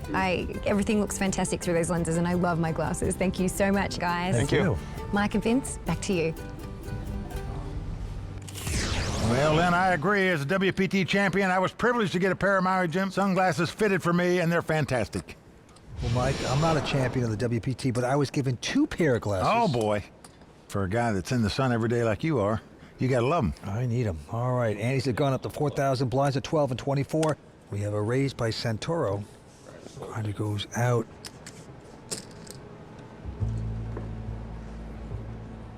Well, Daniel Weinman going to defend out of the big blind here. And when I say defend, he's defending with a 3-bet. Makes it 175,000 to go. It's another 120,000 to Santoro. What a bet by Daniel Weinman here. Now, these are the 2 chip leaders, remember. 10 seconds. Action back on Santoro. And look at this, Vince. He has pulled the trigger for all his money with queen high. What a play by Santoro. Incredible.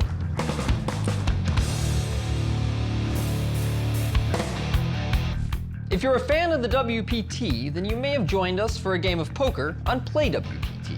And if that's the case, then you know that on PlayWPT, the stakes are real, even if the cost is 0. That's because you have to earn your way to the higher stakes game through disciplined play at lower levels. Unless, of course, you ship one of the many tournaments that run each day. So how do you find success on PlayWPT? Let's break it down. You begin all the way down at 200 gold buy-in games and incrementally unlock higher stakes as your bankroll grows.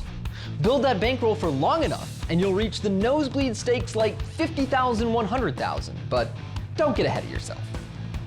And if you're not a cash game player, then head over to tournaments on PlayWPT.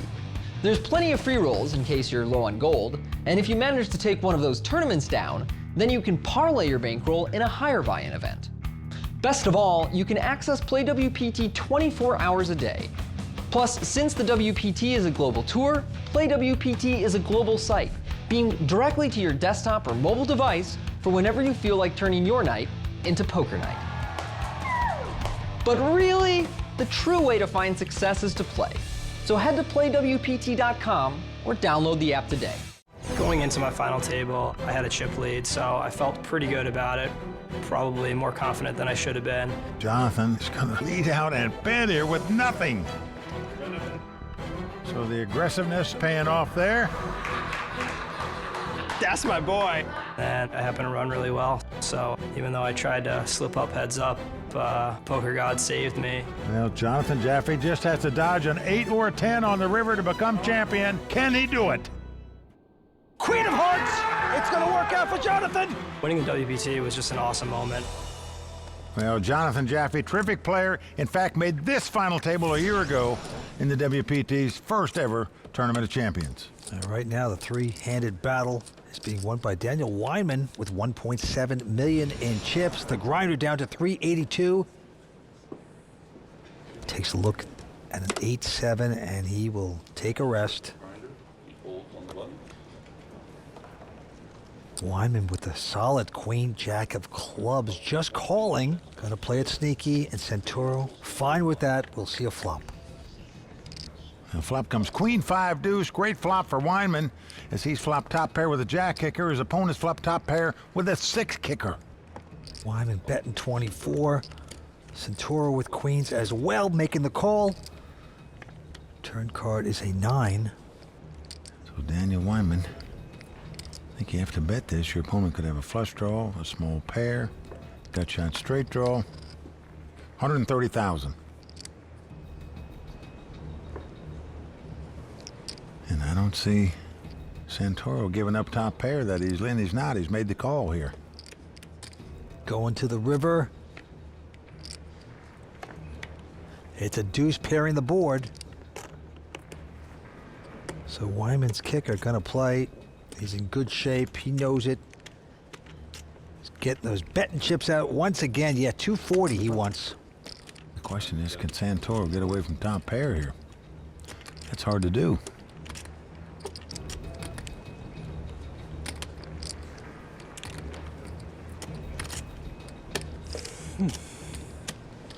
That is sick.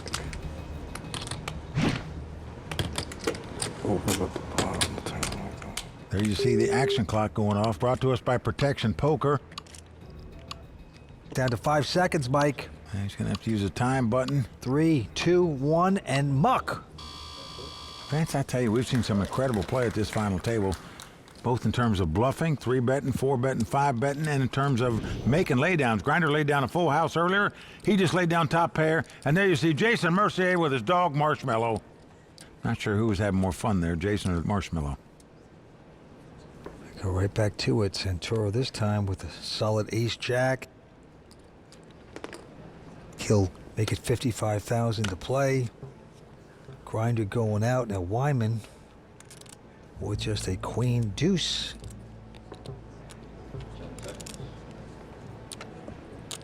He's going to 3-bet here with just a queen deuce offsuit. Makes it 185. Now these are the chip leaders clashing. How far does Santoro want to go with ace-jack here? All in. Whoa. How much? A 4-bet all in by Santoro, and the jig is up, Mr. Weinman. You tried.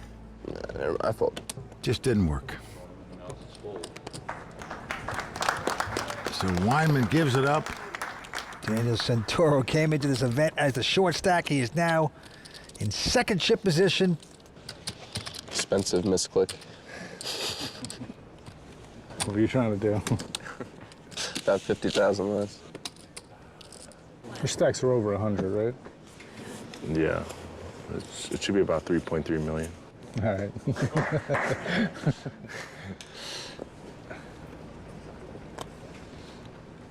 Shock to the world. Michael the Grinder Mizrachi has picked up a pair of queens, a real hand. 51.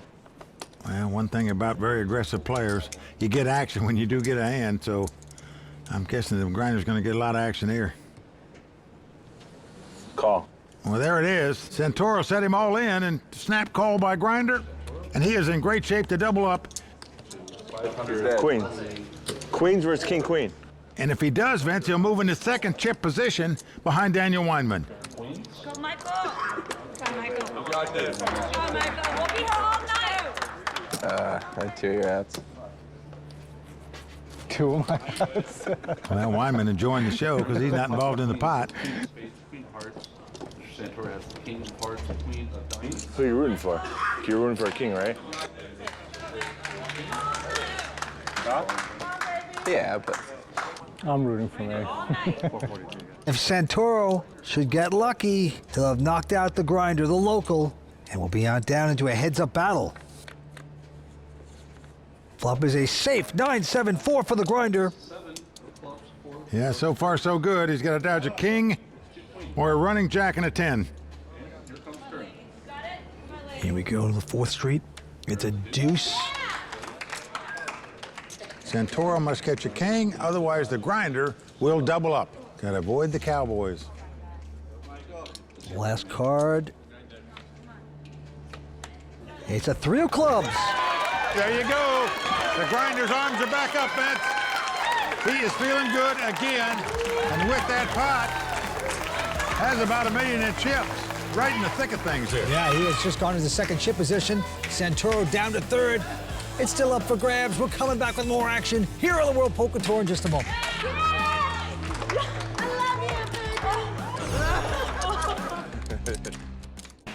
You can play against us and other real players in Play WPT game on Facebook. There are games running around the clock, and you need to earn your chips at Play WPT, so think twice before going all in with that junk hand. Play WPT Poker, where skill matters. Season 15 has been filled with philanthropy thanks to the work of the WPT Foundation. And we're finishing off strong with the always exciting Tigers Poker Night, presented by the World Poker Tour.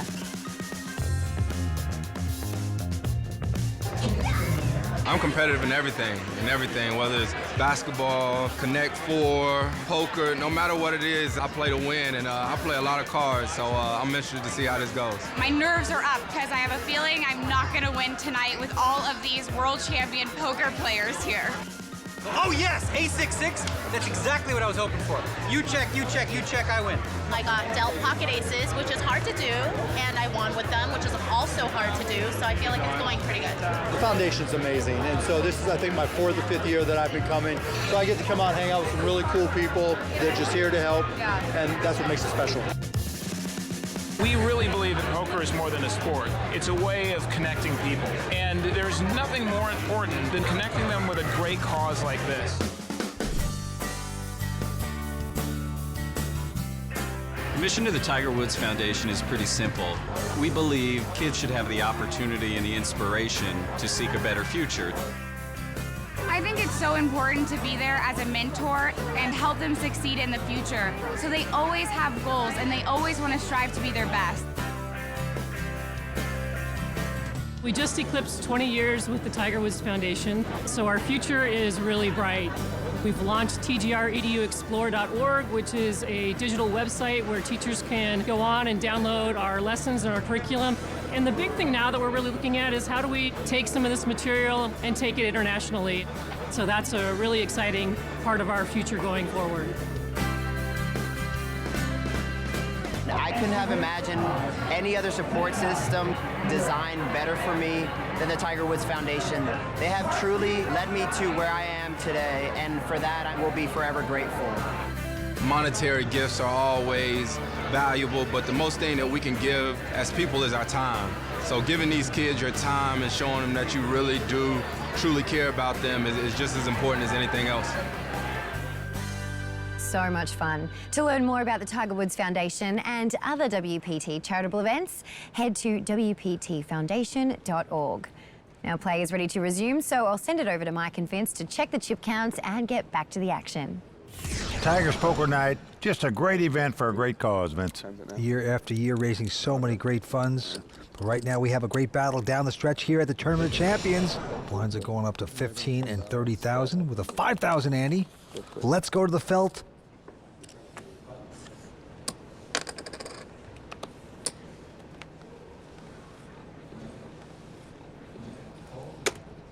Is this real life? And they got to walk. They folded to him in the big blind. And now they're all happy. They're clapping for him. Everyone's like, oh my God, now. I saw it in the eyes. I shouldn't even look. God. It's Rocky aggravating himself. What if... Just change dealers, please. No, I'll take that. Give him queens one time. No, king, queen. I'd rather king, queen than queen. I would have just open folded with king, queen. Action then going to Daniel. Santoro, he's going to fold it, and the grinder will look down at an ace. No way. Kings and aces back to back. 70,000. He got no action last time. Let's see what happens here with the aces. Well, Weinman with just a king 7 offsuit, but he's going to make the call. He better hit lightning here. And flop is 9-6-3 rainbow. Check. Grinder checks. Now, if you're sitting there and playing against Grinder, the first thing you say is, why is he checking? He never checks. It arouses your suspicion, I can tell you. Well, he checks again, and now Weinman has got a two-way straight draw here. And he is going to bet it. All in. And all in by the grinder. No more games, he's saying. Weinman has to run away. What else would I have? Aces now. And it shows aces. So back-to-back hands, kings and aces. He did make some money on the aces, though, by checking it all the way until his opponent stuck something out there. I like this dealer. Last year I played this event. Unfortunately, I came in 3rd place. That is going to do it. Michael the Grinder Mizrachi out in 3rd place. Well, you know, it's depressing. Fareed, his one hand was a little confusing. I thought I was trapping him with the 10s. When he had deuces, all in. And I don't know why. I made a play where I was like, there's no way I'm ever folding. I was trapping him with 2nd pair. That good? No. Big fold.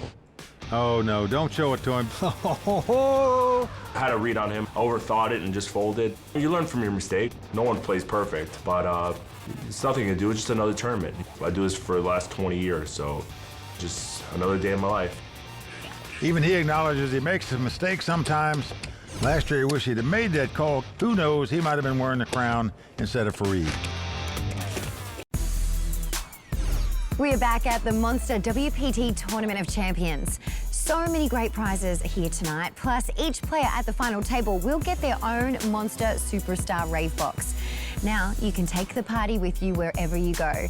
This is the boombox of the future that connects via Bluetooth with up to 12 hours of playtime, a built-in light show, and of course, you can't beat that pure Monster sound. Check out monsterproducts.com to find out how to get yours. Now, let's get back down to the table.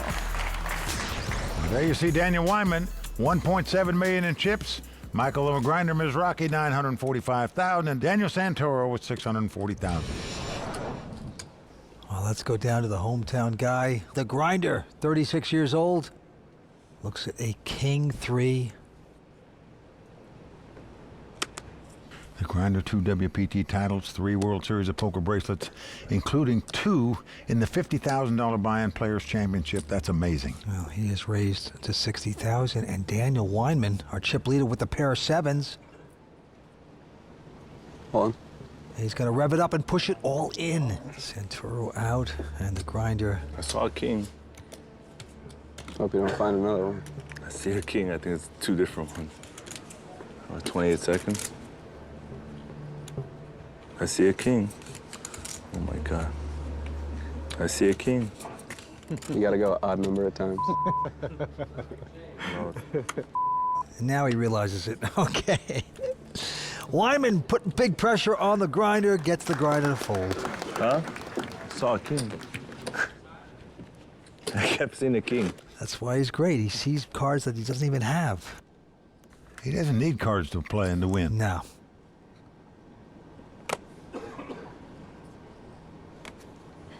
Santoro's going out. He's on the short stack, and the Grinder now calling with Jack-9. That's ungrinder-like right there. So Weinman going to raise it here. Just can't imagine the Grinder limping in. Yeah, he makes it 90,000 to go. Grinder's going to call. We're going to see a flop. Now flop is queen 4-3. No help to either player. Look at that. Santoro would have flopped queens and 4s. He's sickened by that. Well, Weinman's going to bet 60. And the Grinder hitting none of that.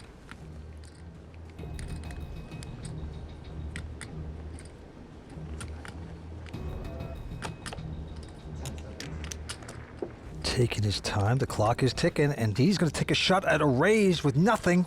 Check raised to 180,000. He just picked up on Daniel's weakness here, perhaps. Vince, he is going to make the call. He's got backdoor straight draws, backdoor flush draws, and position, and more chips. And now the queen of spade comes off. So it does give Daniel Weinman a flush draw.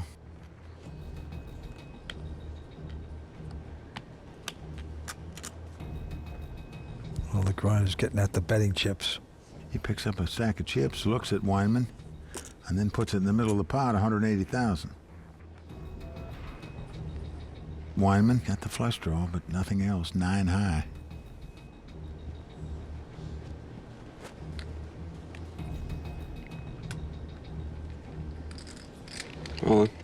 Wow, all in with 9 high here. Vince, look how these guys have played this pot. Now in poker, the #1 trait of a great player is that they fight for pots. Look at how these guys have fought for this pot. Raise, re-raise, raise, re-raise, bet, raise, raise, and neither one of them have anything. That's incredible.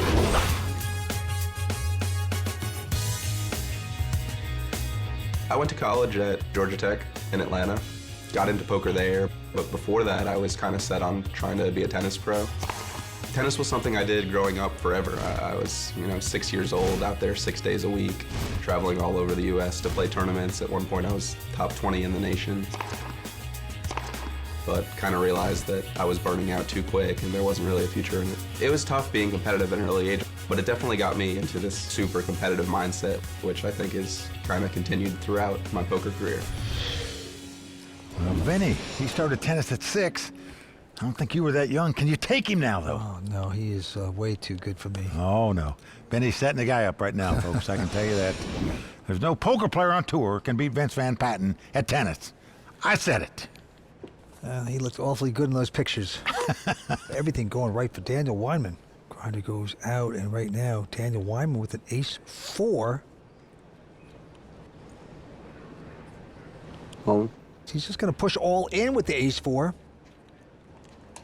Santoro is going to make the call with king-queen. King-queen? Yeah. That's all it could be with that face. Wow, so here we go. Santoro at risk with less chips, and right now he has the worst hand, king-queen, up against ace-4. I need your rail on my side. I feel like they will the cards in. 9-10 jack. 2 hearts.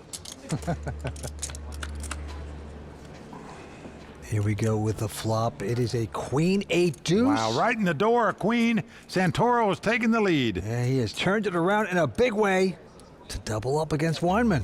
Put up a king or a queen. 7 comes off. Weinman's got to have an ace. Yeah, otherwise, Santoro will be right back in there with a big double up. Down to the river. Weinman needs a miracle, and he gets it! He gets the ace! Ace on the river for Weinman to knock Santoro out. Unbelievable.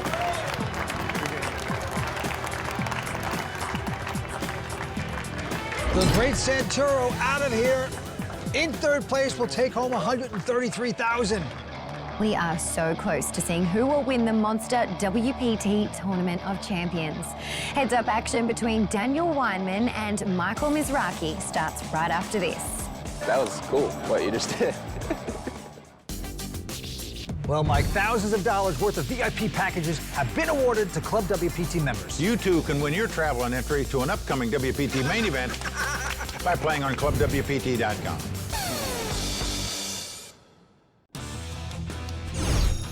Preparations are currently being made for heads-up play between Daniel Weinman and Michael Mizrachi. And during the last break, I grabbed a quick word with both players. How good would it feel to be labeled champion of champions? I mean, it's a great accomplishment. Back-to-back final tables is amazing. I'm a little short, but I get a good feeling. I don't give up. It's in home court advantage. I don't even know how Daniel's going to win right now. I mean, look at his crowd, look at my crowd. It's pretty impressive. Are you feeling good going into this heads-up battle? I'm feeling great. He's a tough competitor for sure. He doesn't have too many chips to work with, so we could see some fireworks early. But hopefully I'll win the big confrontation. Well, there you have it. Two great players going at it here. Daniel Weinman out in front with over 2.6 million. The grinder with 640,000. So Weinman about a 4-1 chip lead as we start heads-up play. The winner's going to take home close to 400,000 here tonight and become the champion at the Tournament of Champions. And right now, Daniel wants to take it because he says all in with his ace-6. Well, first hand to heads-up play. Oh, and the grinder right on the borderline of do you put your money in or not in this situation. King Jack offsuit. If he plays and loses, it's over. All right, call. Well, the grinder's a gambler. He's made the call. He's just under a 3-2 underdog to win the pot, but he's gambling, hoping to get lucky, to double up, stay alive, in hopes to win this title. You called there? Dude, I've won every tournament in my life with ace-X off. I don't know, I think it's cool. I wouldn't have thought so long. You wouldn't have? I'd have put it in 5 seconds faster than you. Now there's Chino Ream, 3-time WPT champion, smiling there. 5 cards to come. Here's the first 3. Well, 9-6 deuce, great flop for Weinman. You see Mizrachi shaking his head. Daniel, you want the ace of hearts? No. You won't take the ace of hearts? No. Right now? You go up to 8 outs? Grinder's got a backdoor flush draw, backdoor straight draw, but he's looking for some paint right now. Going to the turn. It's a safe 7 for Daniel Weinman. 1 card away from the championship. Michael Mizrachi must catch a king or a jack, or the monster WPT Tournament of Champions for season 15 will be history. Can Daniel do it? King is hit! Yes! A king has hit in Miami! The long shot has come in! Wow! A king on the river! Incredible! Well, high fives all around for everybody. Smiles for Grinder and his fans. And his crowd erupts. Wow. Not in my house. I don't know how you can smile on that spot. You were 1 card away from being the WPT Tournament of Champions winner. And Grinder hit a king. Now you have to go back to work. It just shows you what great composure and what a great attitude Daniel Weinman has at the poker table. I think it's phenomenal. He's always seemingly in a happy-go-lucky mood. Daniel's going to raise to 60,000 with just a 7-4. Grinder's going to call with 9-6, and the flop is a jack 8-5. All spades. So the Grinder with a gut shot straight draw and a flush draw. Weinman also with a gut shot straight draw. And Daniel's going to continue. Bet 60,000.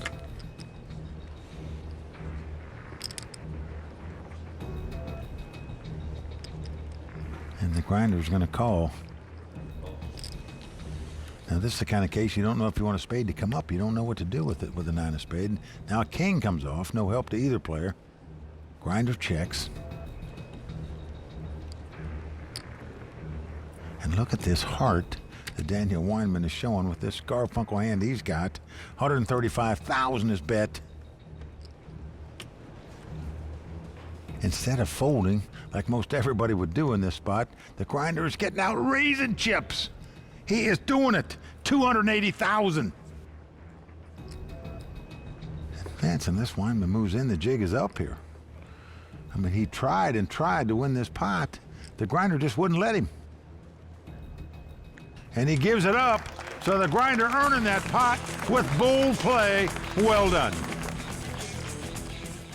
Tonight's sponsors are Hublot, the official watch of the World Poker Tour, Maui Jim, maker of premium polarized color-enhancing sunglasses, Dr. Pepper, the official soft drink of the World Poker Tour, and Monster, the official headphones and speakers of the World Poker Tour. Welcome back to the Seminole Hard Rock Hotel and Casino. We hit the Monster WPT Tournament of Champions. Daniel Weinman out in front. Yeah, when we started this heads-up battle, Weinman had a 4-1 chip lead over the Grinder. It's now down to 140,000. Certainly anybody's game from here. Down to the felt we go. The Grinder with a little 5 deuce of hearts. He will call. On the button. Weinman with a 9-8 says, let's see those first 3. And the flop is a 10-6-3. Well, 2 hearts for the grinders. Get the flush draw. Weinman with the gut shot, straight draw himself. He checks. 35,000 bet by the grinder here, and it's going to be called by Weinman. So we're going off to the turn. Grinder looking for a heart, and he's going to get it. 6 of hearts. The flush for the grinder. He's got to be loving it. Well, here comes Weinman betting 60,000.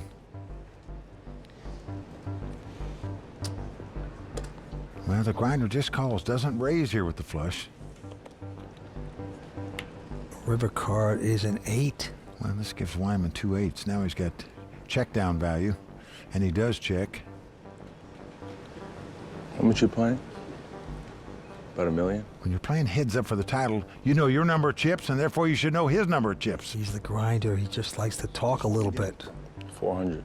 But in the meantime, 400,000 is the bet into a pot that's got 260,000 in it. So an overbet by the grinder to make it look like he's bluffing. But look at this. Weinman's going all in over the top. Vince, if the grinder makes this call, he'll have 3.3 million in chips.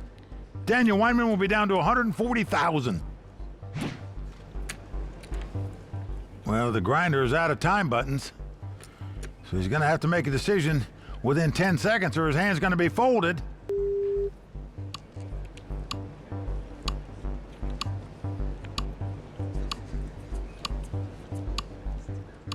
Wow, Vince, if he loses this tournament, he's going to look back at this hand and say, how did I fold that flush? Daniel shows him the bluff. Nice. Almost call.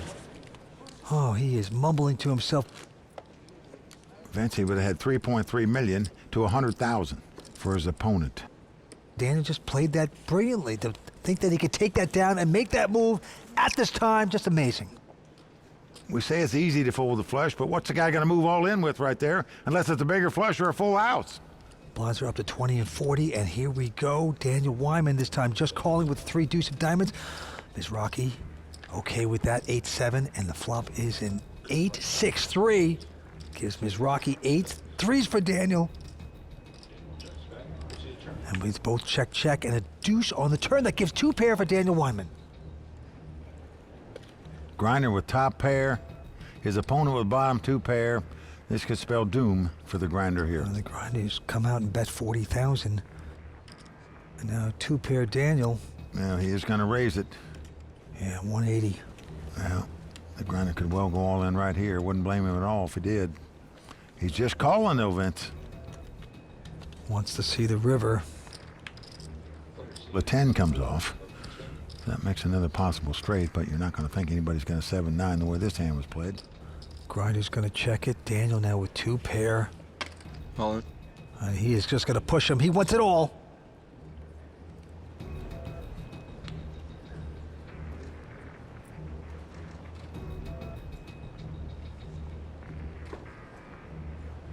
Well, Vince, how do you get away from top pair here? We just saw Grinder throw a flush away, threw a full house away earlier. Is it possible he could throw top pair away? He lays it down. Good lay down for him. Very solid. So he stays alive by laying it down. Very dangerous unraised before the flop. Anything could happen, and Daniel Weinman now looking good. Would love to close out this tournament and become the champion of the Tournament of Champions. All right, we look down at the grinder's hand. He's got a pair of 5s. All in. He says all in. Daniel with ace-8. Call. He does make the call, so it's going to be a race for what could be the title. Weinman wins the race. He's our champion. If the grinder wins it, we're going to be just about tied in chip count. Both players on their feet, everybody on their feet, waiting for the flop. They recognize this hand could end it all. What drama we are seeing. Ace-8 versus a pair of 5s. The race will begin. And here we go. Queen, Jack 3. Well, if Grinder's hand holds up, he's going to be our chip leader. Right now, he's in front with 2 5s. Queen of clubs. No aces, no eights. So much willpower away from the ace and 8. Let's take a look at the turn. He hits an 8. Daniel's hit an 8. He's out in front now. The grinder has 2 outs, must catch a 5 on the river. Otherwise, Daniel Weinman will be our season 15 champion of champions. Well, Daniel all smiles. He can't help himself. He knows he just got to dodge a 2-outer. And he does it. Daniel's going to take this title down. Michael, the grinder Mizraki, put up a great fight this week. Finished 3rd in his tournament last year, 2nd this year, Vance. Pretty impressive. Daniel Weinman is our champion. Oh, brother. We're going to go talk to him. Mike, I've seen you in a lot of tournaments over the years, a lot of deep runs, a lot of wins, but you really seem to want this one tonight. Yeah, I mean, it's tough, you know. Actually, I needed a car. My tire blew out on the way here, so I could have used an Audi and I would have traded my Mercedes. 3rd last year, 2nd this year. What do you think? You know what happens next year. Next year? All right, Mike. Congratulations once again on another deep run. Thanks, Matt. And now, let's talk to the winner of the season 15 Monster WPT Tournament of Champions from Atlanta, Georgia, Daniel Weinman. Daniel, congratulations to you.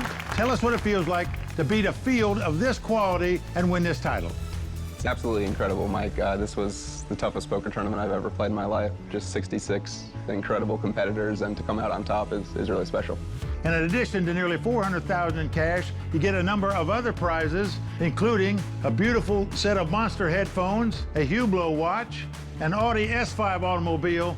Congratulations one more time. Let's hear it for the champion of champions on season 15, Daniel Weinman. Lynn, back to you. What a thrilling run for Daniel Weinman, winner of the season 15 Monster WPT Tournament of Champions. For Mike Sexton, Vince Van Patten, Tony Dunst, Matt Savage, and everyone at the World Poker Tour, I'm Lynn Gilmartin. See you next season on the WPT.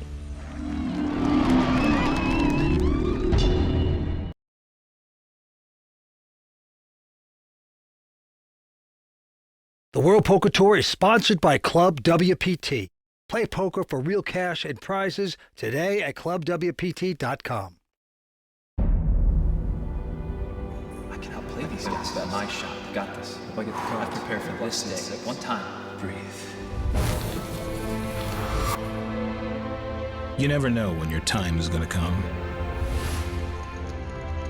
To rise above the rest. To seize the opportunity. To be crowned a champion.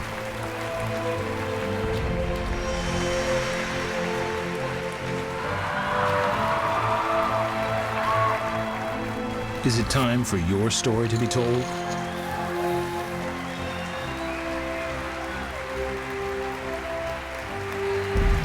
The World Poker Tour.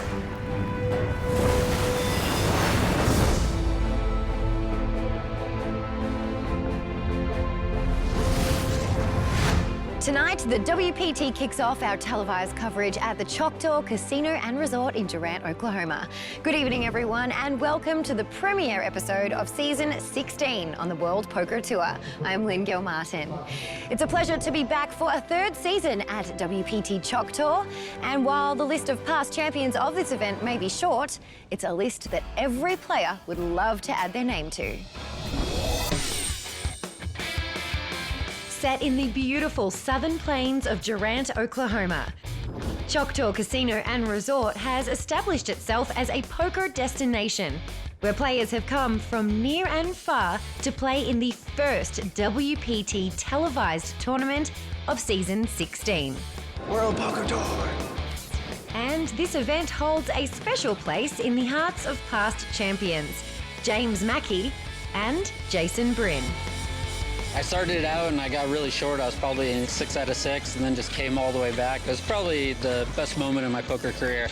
This event's special for me because I'm the inaugural winner. I won't lie, I was drinking and playing cards and I was having fun. You lying son of a bitches. The turkey and the provolone's ready. Okay. Turkey better?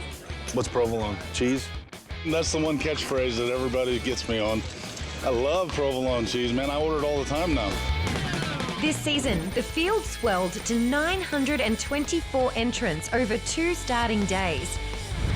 And WPT champion Lane Flack liked his chances. I think I have an edge based on just pure experience. There's so many players in Oklahoma that aren't traveling poker players. They are just local players, and there's a lot of them.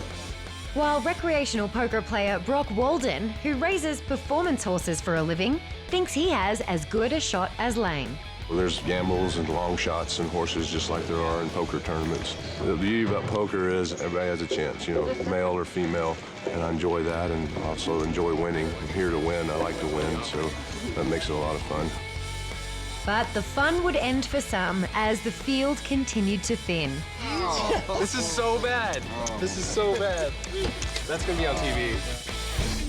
And Oklahoma poker power couple Eric and Lauren Bunch still had high hopes.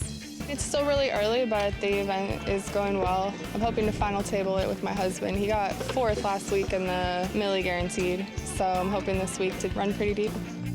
There was a lot at stake as players contended to get a piece of the over $3.1 million prize pool. 99 of them would make the money, with a first place prize over $600,000.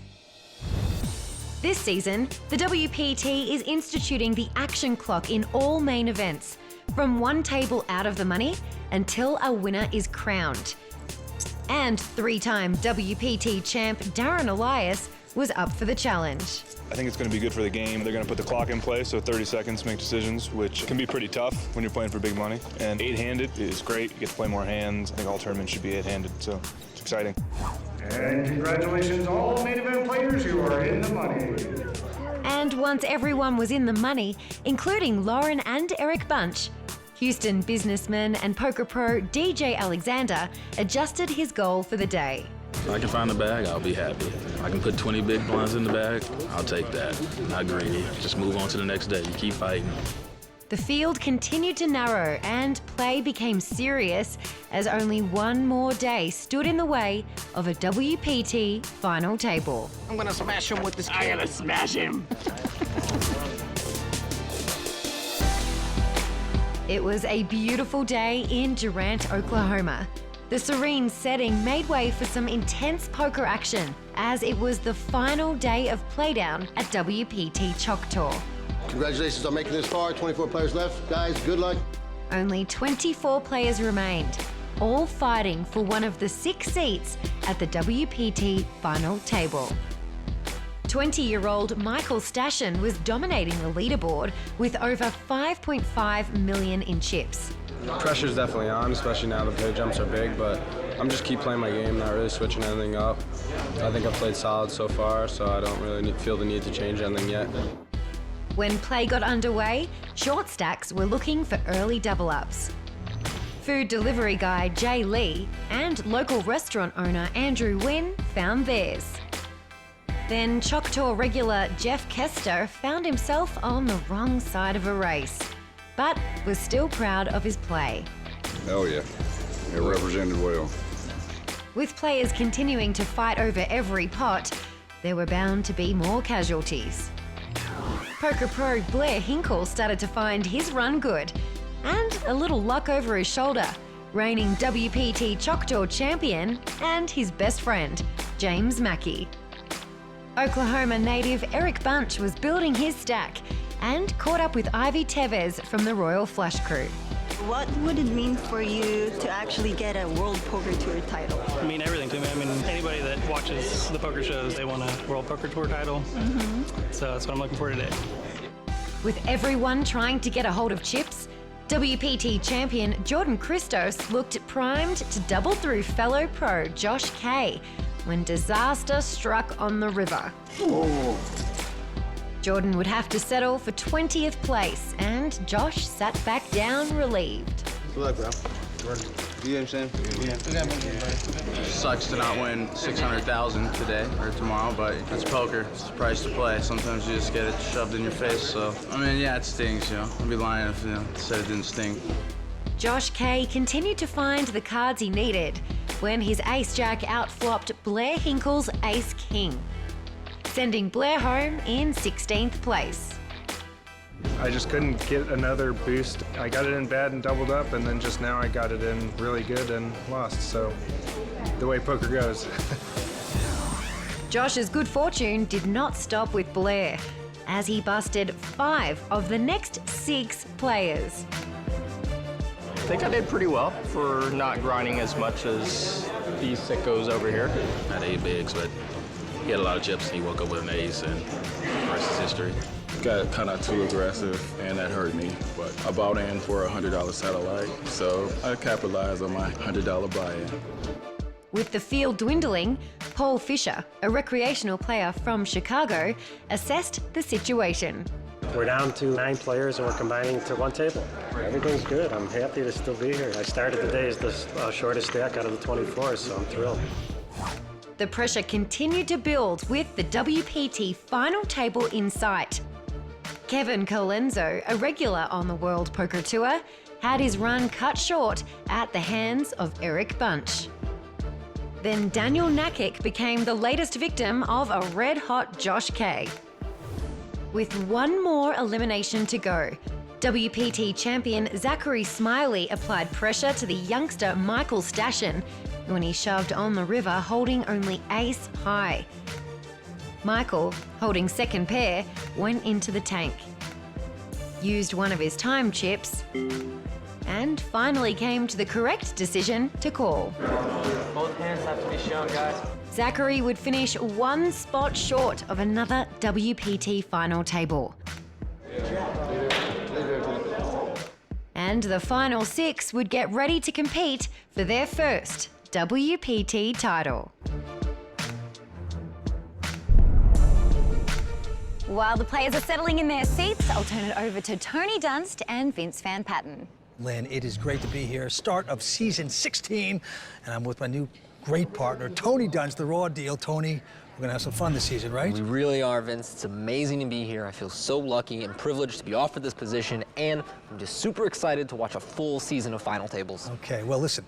Great final table we're going to see. But before that happens, we got to make a little bet. I know you're a great player. Are you a handicapper as well? Well, I do love to bet on things. Okay, I've divided the 6 into halves. You can take the long shots or you can take the favorites. Okay. Here are the long shots. Explain. All right, well, our long shots tonight are Jeb Hutton, Paul Fisher, and Eric Bunch. Now, Jeb and Paul haven't made a major final table on the WPT before, and neither is Eric. However, Eric's having a fantastic week here at Choctaw. He got 3rd in their Millionaire Maker event. He won the PLO event. I don't want to undersell our underdogs here just because they're low on chips. Well, low on chips, you get 5-to-1 odds.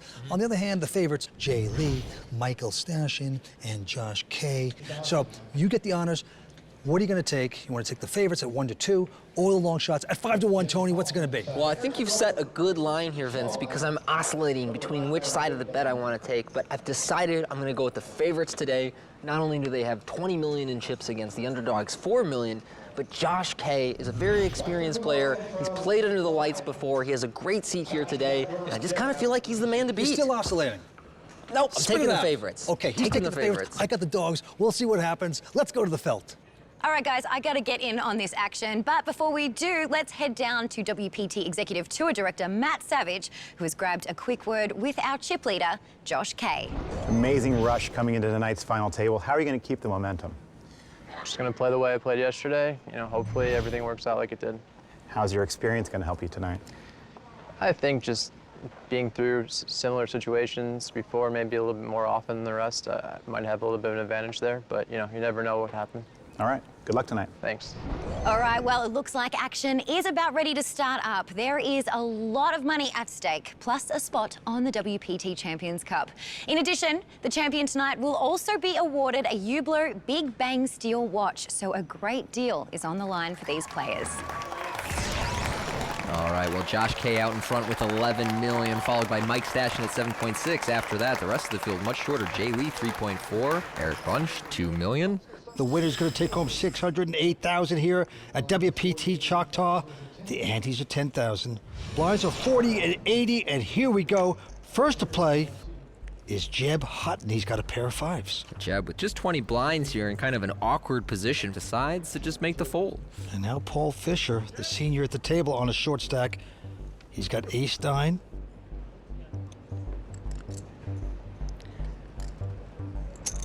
He's going to raise it up to 180 total. Eric Bunch goes out. The young Mike Stashen, only 20 years old, also folding. Now over to Josh, who I expect to be really loose in the big blind, but I'm not sure he's going to be 9-2 offsuit level of loose, and he does let it go there to Paul, so he will take down the first pot of this final table. Paul Fisher, his wife on the rail, rooting him on. How come your wife's on my rail? She's loud enough. She said she could see you better. I said, well, you got to root for both of us. Yeah, she roots. He's a semi-retired man. He's in the home improvement business. Takes down the first pot. Moving on, gonna be on Eric Bunch. He's from Tulsa, Oklahoma. He's gonna go out. Now Mike Stashen, the young kid, ace-6 of diamonds. We've been hearing from Mike Stashen all week, and I expect we'll hear from him on this final table. Meanwhile, right behind him, Josh with ace-8 of spades. How does he want to play this? He's gonna re-raise to $575,000. To Jay Lee going out. Paul Fisher. Fold. I'm not even looking. I'm fold. Paul wants no part of it, so back on the young Mike Stashen. Mike Stashen giving us the first stare down of the day, but he is going away in this hand, and we're going away too, but we'll be back with more from Choctaw in a minute. I guess I can't play any pots. Guess I'll just be doing a lot of folding.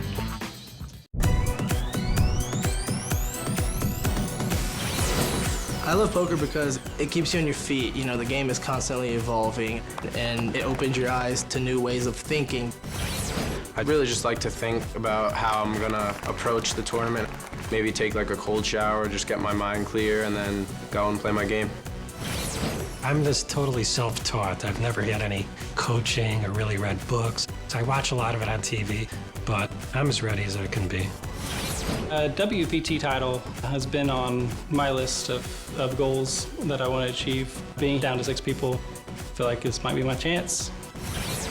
Wow, I hadn't played a tournament probably in a year and a half. And so I drove up here on a whim and just stuck to ABC Poker. My strategy is just to see how long I can survive. I have 11 million out of like 27 million. I'm in great shape. Now it's like I kind of have to win. If I play well, I should win. And there's a little bit of pressure with that. Well, there are the future stars here on the World Poker Tour. And right now, Josh K running away with it with 11.3 million. And action goes to him. Let's take a look at Josh's hand. Wow, Tony, a big ace-king for Josh. He's got all the chips. You hear him speak to the pressure of entering the final table with a chip lead, because at that point you're telling yourself, don't blow it. Don't blow this great opportunity.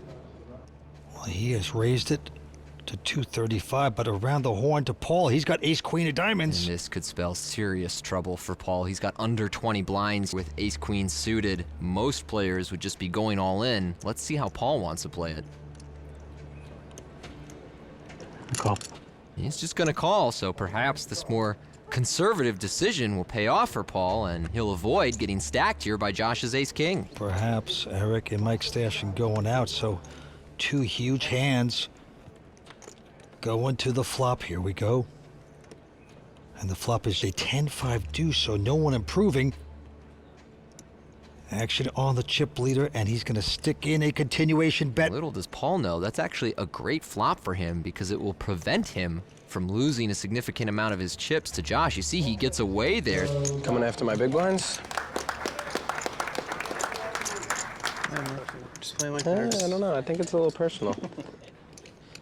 Hey, I didn't know you before the tournament started, man. It's definitely not personal. Kidding. Give me win a couple pots. You don't have to play every pot I'm in. Yeah, nicely done by Paul. Nothing fancy. He says he's self-taught. He knows what he's doing. Big money at stake here tonight. Jeb Hutton doesn't want to play. And now Jay Lee has picked up a pair of 8s. Jay currently 3rd chip position at this final table. He's got a little more room to breathe than some of the other short stacks, but he also can't afford any mistakes. Well, he has raised it to 160, and now Paul Fisher once again with ace-queen suited. I'm all in. He's gonna go for it. Drop that hammer, Paul, let's go. Eric Bunch goes out. The young kid Stashen, only 20 years old. He goes out. Back onto the man with the real hand, pair of eights. It's about a 16 blind shove. He knows that Paul is on the tighter side. He's got a medium strength hand. He could afford to call and lose, but like we said earlier, he doesn't have that much breathing room, so how's he want to play this? Oh wow, he lets it go. Paul Fisher now, the home improvement man, taking that pot. Had to sweat it out a little bit. He did. Well, he's having a good time tonight. He's from Chicago. He's a business owner. Arizona State University. Loves tennis, Tony. We like tennis. Well, we love tennis. He's our kind of guy. You'll be setting him up for a hustle on the tennis court in no time. Of course. We move on. Action again on Paul Fisher. He must be having a ball. And look at this. He picks up a pair of queens. What a rush. Raise. And of course he is going to raise with that. Makes it 200,000. Eric Bunch goes away. Mike out. The chip leader will fold it. Jeb out. Now Jay Lee with a king 10. And I would expect Jay to see a flop out of the big blind with a couple of Broadway cards, and he does. Jay is in the Chinese food business. He's a delivery driver, family-owned business. And now he's playing big-time poker. And look at this flop, ace, queen, jack. I mean, my goodness. Jay flops the nuts with the ace-high straight, Paul with middle set, and a backdoor flush draw just in case. And Jay sets him up with a check. And Paul has to love his hand. 260. Boom. 260. Yeah, you gotta fast play here. This is not a slow play texture. Will Jay pop it now? No, he's gonna rope-a-dope. Makes a call and hopes the board doesn't pair. Oh, but the board does pair! Oh my goodness. Jay is about to lose a whole bunch of chips.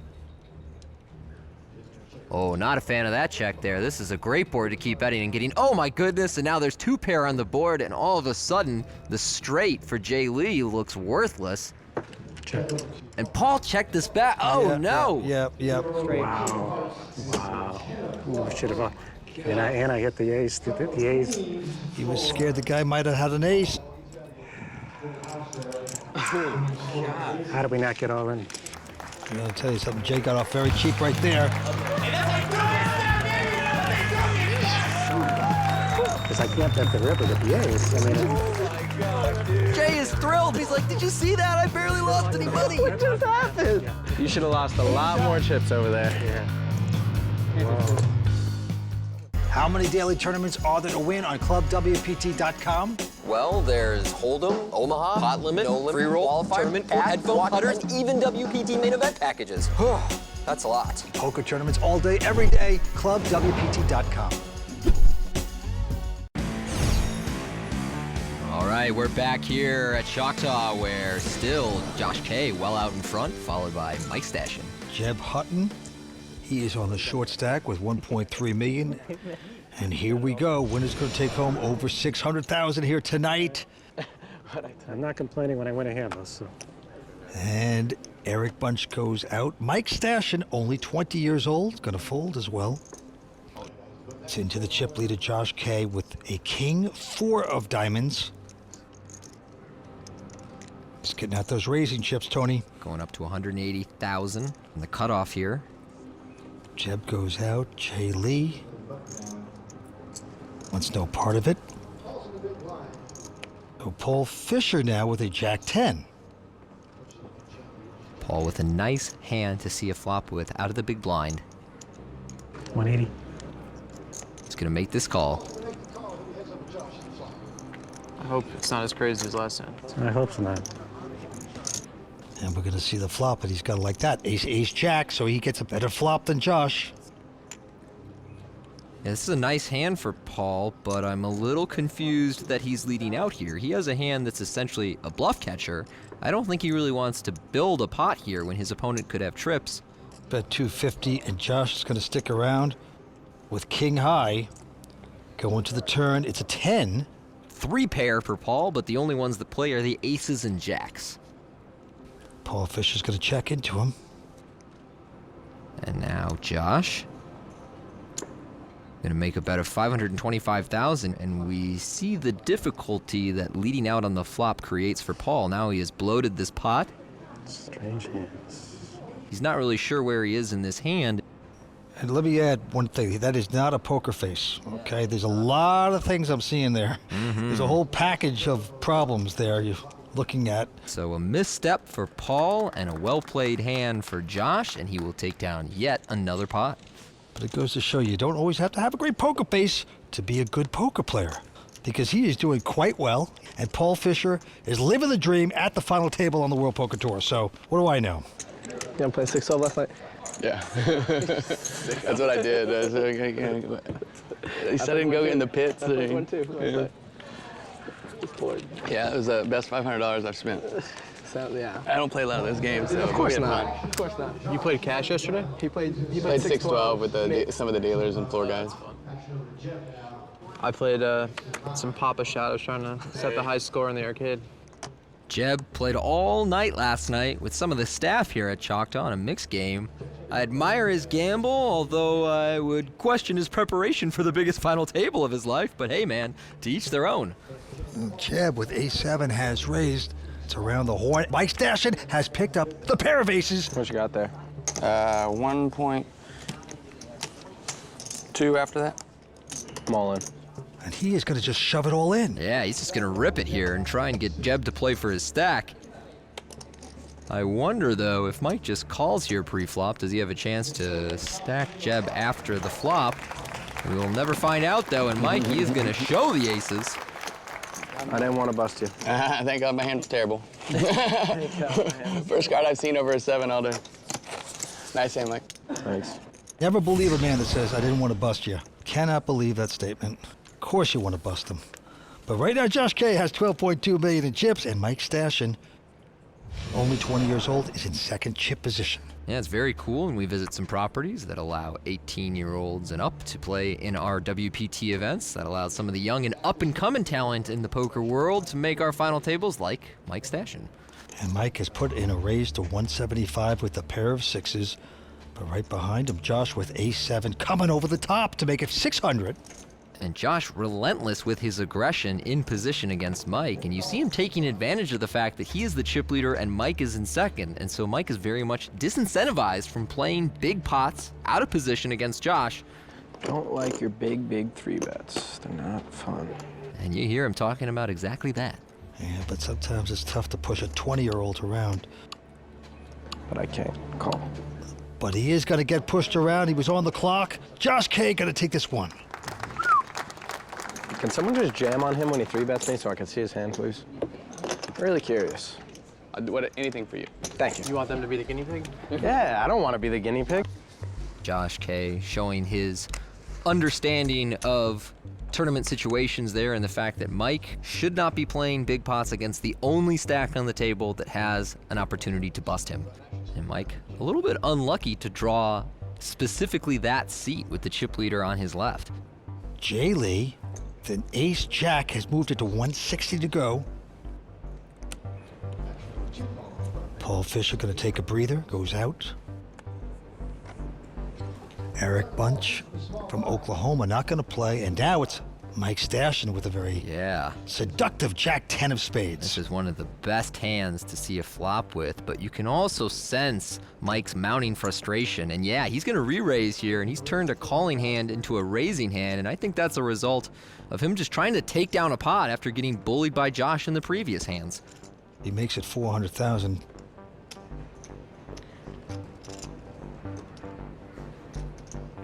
Chinese restaurant man. Wow, he's going to put the hot sauce back into this one. Yeah, Jay sensing that frustration comes right over the top and bluffs him out with Ace-Jack. My goodness. You real drinking yet? Been drunk. With that, Jay Lee will stack up chips as we go to commercial. More great action coming to you from Choctaw right after this. This episode is sponsored by Dr. Pepper, the official soft drink of the World Poker Tour. Hublot, the official watch of the World Poker Tour. And Rockstar Energy, the official energy drink of the World Poker Tour. Playing at Choctaw is great. The locals are great. Everyone that is involved with the tournament is great. It's been a great atmosphere and I've had a lot of fun. I love playing here. This is pretty much a can't-miss tournament. This is my first time here at Choctaw. I really enjoyed it. It's a very nice property. I love playing here in Choctaw. You can't beat the action here. When you have a $2 million prize pool guaranteed and they crush it by $1 million plus, it's hard to beat that. Well, Vince, it was also my first time playing here at Choctaw, and I was so impressed with the quantity of players they get to this event here, and over 900 entries, building a prize pool above $3 million. Great poker action, but also a great spa, excellent food, just a great facility out here at Choctaw. And we move on. We have a couple folds around to Jeb. Jeb goes out, and now Jay Lee.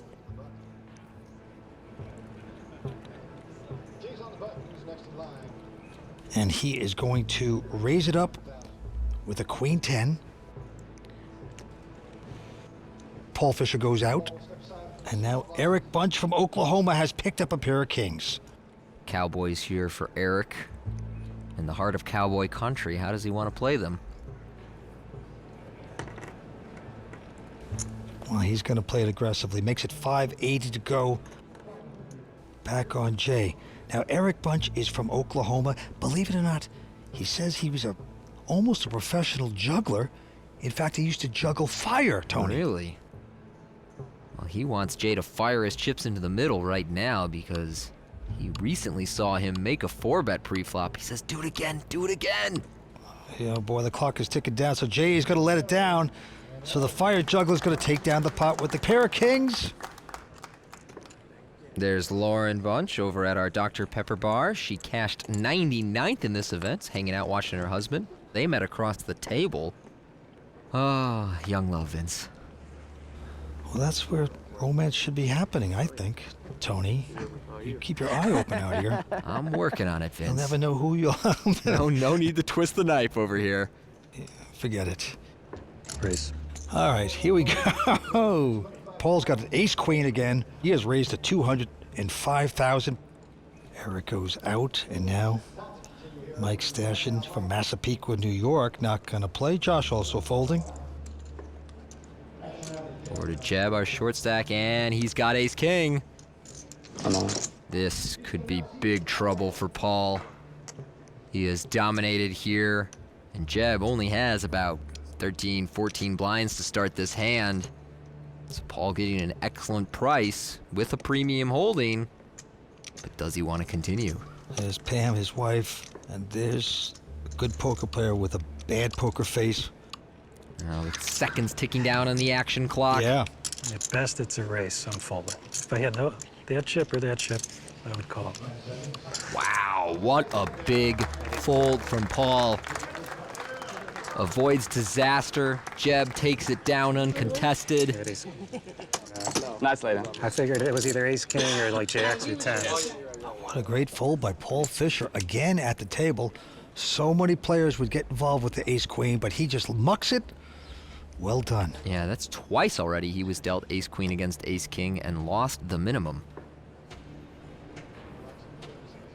And now our chip leader Josh K with king-queen. Wants to get aggressive with it, and yes, he makes it 190 to go.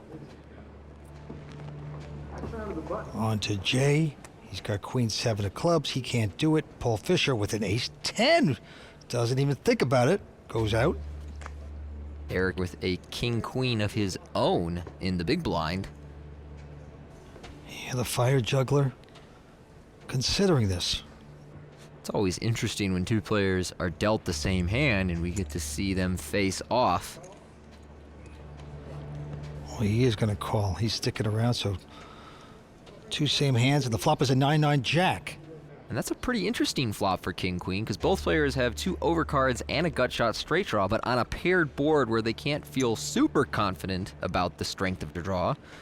Eric checked Josh's bet, and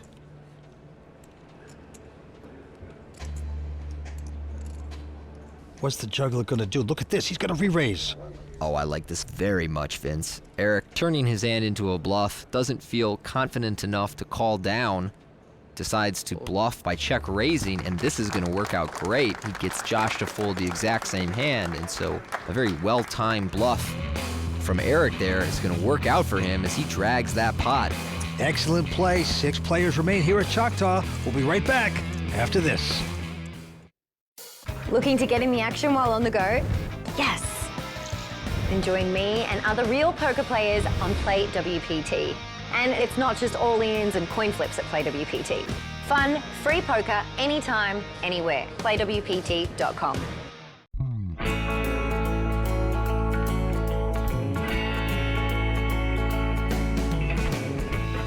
I'm Mac Lambert, and I won my way into the WPT Choctaw tournament. Good to be at your table. Congratulations. Thank you. This tournament has been worth a lifetime of membership fees. I had such a great time. It was great to play with a 2-time WPT champion. Wilson really congratulated me on playing as long as I did. I can hardly wait to get home to get back playing on ClubWPT online. Keeps your mind active. I play at least once a day, and if my wife's not watching, I'll play more. Yeah, sign up and play for a share of $100,000 in cash and prizes every month, including seats to live WPT events, multiple tournaments, all day, every day on ClubWPT.com. All right, we're back here at WPT Choctaw where Josh K is running away with the final table, 12.6 million. Mike Stashin slipping a little bit at 6.2 million. Yeah, and Tony, the antes are going up to 15,000. Blinds are 50 and 100. 6 players battling for this championship. We got a couple quick folds around to Jeb on the short stack now. He goes out. Jay Lee, the restaurant delivery driver, has a pair of queens. And he'll raise with it. Paul going out here. Now Eric in the big with King 4 suited.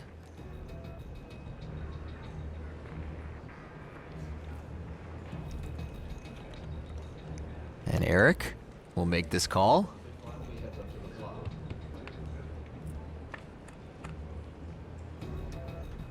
And the flop is a 6-deuce-4. Pretty good flop for Eric's King 4 of spades, and a very nice flop for Jay's pocket queens. Both players probably like where they are right now. 250,000 from Jay over to Eric. He will make this call. Going to the turn, it pairs the board with a deuce. The deuce of spades, another good card for both players. Eric picks up a spade flush draw. Jay now with 2 pair queens and 2s, likely not very concerned about his opponent holding a deuce here. He is going to fire a second barrel for 480,000. Now Eric with the 4 flush as well is going to make this call. We're going to the river. Wants to hit the spade. Can he get it? No. 6 pairs the board again. So 2 pair on the board. One more check from Eric. And I wonder if that card will get Jay to slow down, or if he'll go for a 3rd street of value here. A lot of players would check back out of concern. Jay going for it, 550,000. So Jay very confident that his hand is good. And Eric in a precarious situation here. Well, Eric's invested pretty deeply so far.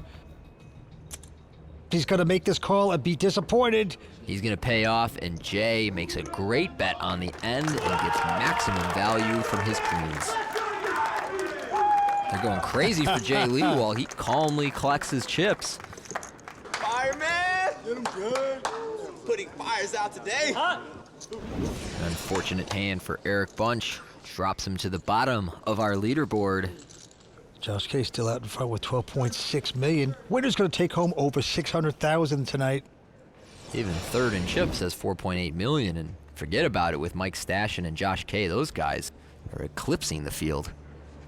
Jeb Hutton on this hand, and he is, oh wow, he's got the pair of aces. I'm on. And he's going to shove it all in. Jay's going out. Now Paul has picked up a pair of 8s.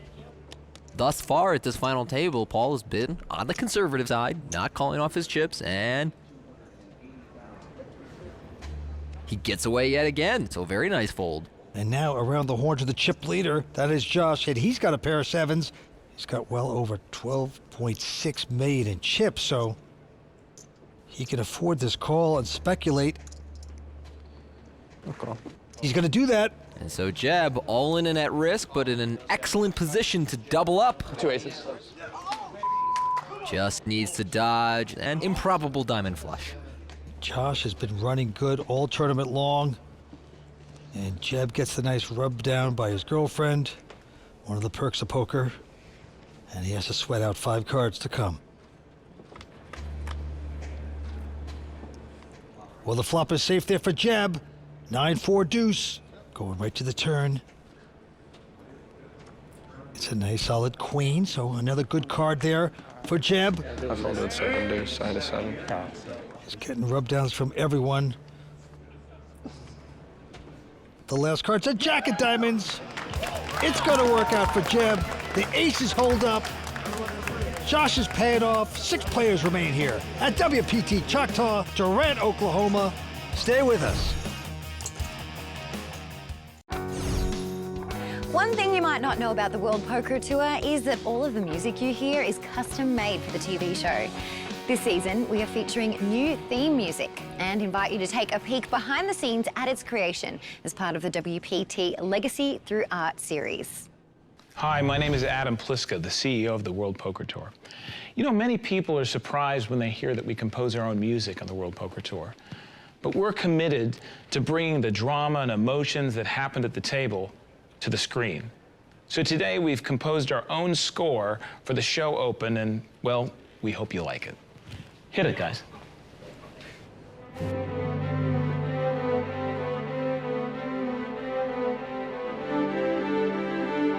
As a composer, I wanted to bring a cinematic approach to the theme song. This is where we bring in the timpani.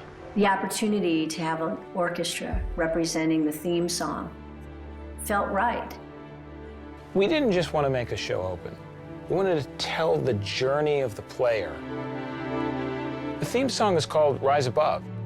It's about winning. It's about pushing yourself to the next level, to be at your best.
I think this recording session is reflective of the commitment that we've made to high quality.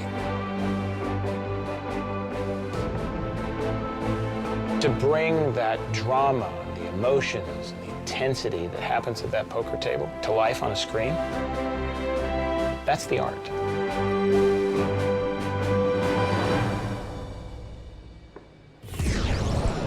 Well, we got to be proud of that. That was beautifully done. And Tony, you were so good playing the kazoo in the back of that orchestra. Thank you, Vince. Years of practice, but I really, the credit goes to the composer. It's pretty amazing. But right now we have 6 players battling for this title.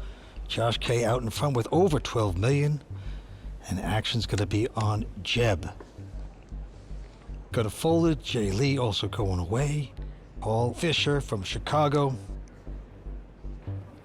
He can't play that mess. Over to Eric now, our short stack. Well, he's all in.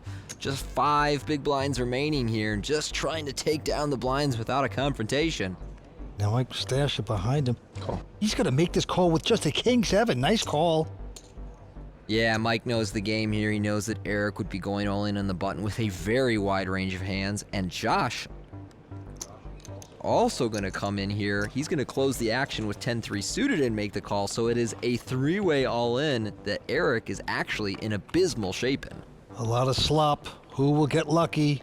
Eric in trouble. And the flop is a jack 8-4. Bad start for Eric.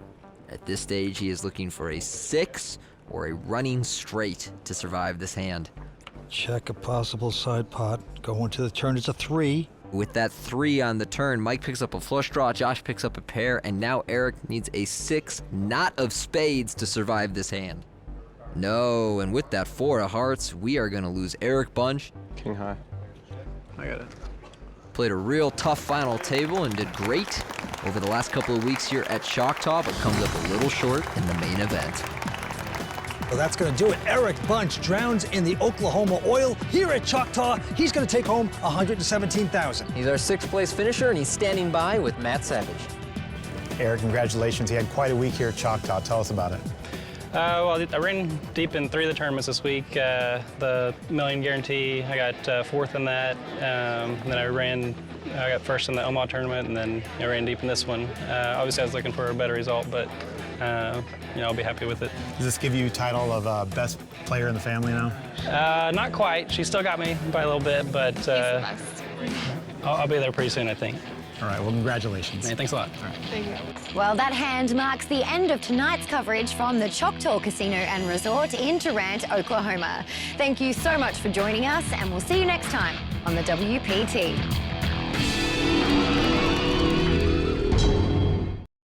The World Poker Tour is sponsored by ClubWPT. Play poker for real cash and prizes today at ClubWPT.com. I can outplay these guys. Got my shot. Got this. If I get the card, I prepare for this day. One time. Breathe. You never know when your time is gonna come. To rise above the rest. To seize the opportunity. To be crowned a champion.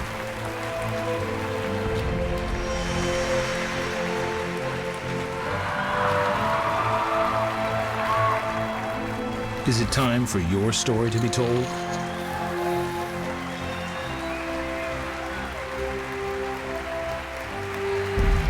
The World Poker Tour.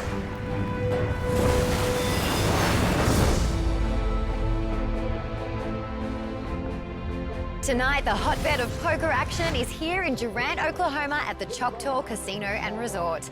Good evening, everyone. I'm Lynn Gilmartin, and welcome to the World Poker Tour.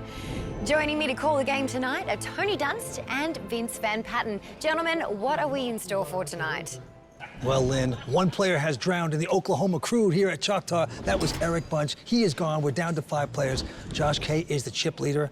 He is dominating right now, but on his right is the Massapequa kid, and that is Mr. Stashin, only 20 years old. He's holding his own as well. Well, Vince, you covered our chip leaders there, but another man to watch out for here is Jeb Hutton. He doubled up towards the end of our last show. Pocket aces held up against pocket sevens. He's now in a much better position to take down this tournament. Thanks, guys. And I know these players have their eyes on the prize, including the impressive Hublot Big Bang Steel watch that will be awarded to tonight's champ. Now, play is set to resume, so let's check the chip count and get down to the action. Josh K, Delray Beach, Florida, 30 years old, is the chip leader with $13.5 million. Mike Stashin from Massapequa, New York, in second chip position with $5.7 million. 5 players remain, and the winner will take home $608,000. The antes at this point are $15,000. The blinds are 50 and 100. And here we go. Action on Jeb Hutton from Houston, Texas. It's essentially been the Josh K show, but Jay Lee has been climbing up that leaderboard and playing some very thoughtful poker so far. Jeb goes out. Jay Lee also going out. Penalty. Penalty. These 2 guys are having a blast on that end of the table. Around to Paul Fisher, who is a recreational player, but playing quite well so far. He goes away. 250. Mike's got queen 10 of clubs, makes it 250 to go. Yeah, Mike raising it up out of the small blind here. Kind of a small raise. You often see players size up out of the small blind since they'll be out of position against the big blind. So Josh makes the call with a queen 5 offsuit. And we go to a flop. That is ace jack 5, so something for everyone. A gut shot straight draw for Mike and bottom pair for Josh. Mike Stashin, only 20 years old, playing in his first ever WPT event. Got in this tournament through a satellite. He will make a continuation bet, 275. And Josh with the 5s, quick call. Going to the turn, and it's another 5. Look at that. There is the gin card for Josh. And hopefully Mike knows to slow down on that card. Yes, he will. Check over to Josh. I would expect Josh not to slow play here. There's enough his opponent can have to call another bet. Now the massive chip leader will make this bet. 675. Mike flies away. And you can see Mike getting frustrated there because he has not won a single pot against Josh at this final table. And he came in second in chips and has been losing those chips over to Josh. Now Josh is 30 years old. He's a professional poker player out of Delray Beach, Florida. Went to Michigan State. He's married with 2 children. And you see his biggest cash was $367,000 in the Bahamas, so he is accustomed to playing for big money, which is a nice advantage to have at this final table. Most of these players looking for their first major score. Jeb Hutton will rest on that one. Now Jay Lee, who is actually a delivery driver for a Chinese restaurant and fine poker player, has a pair of 8s and he will raise. 225 to go. Paul's out, but Stashen's gonna call with a queen 10. And Josh seems to be considering the situation. Bear in mind, Jay is 3rd in chips, Mike is 2nd in chips, and there are 2 players well beneath them. So if they want to move up this pay ladder, they should really avoid playing major pots against Josh, the only player that could eliminate them. With 6 high, he's gonna try to squeeze this one for a win. And you see that Josh recognizes that their chip stacks force them into an awkward position. Now the action clock ticking down on Jay in his pocket ace. What's he want to do? Down to 1 second. Time chip comes into play. He'll get an additional 30 seconds.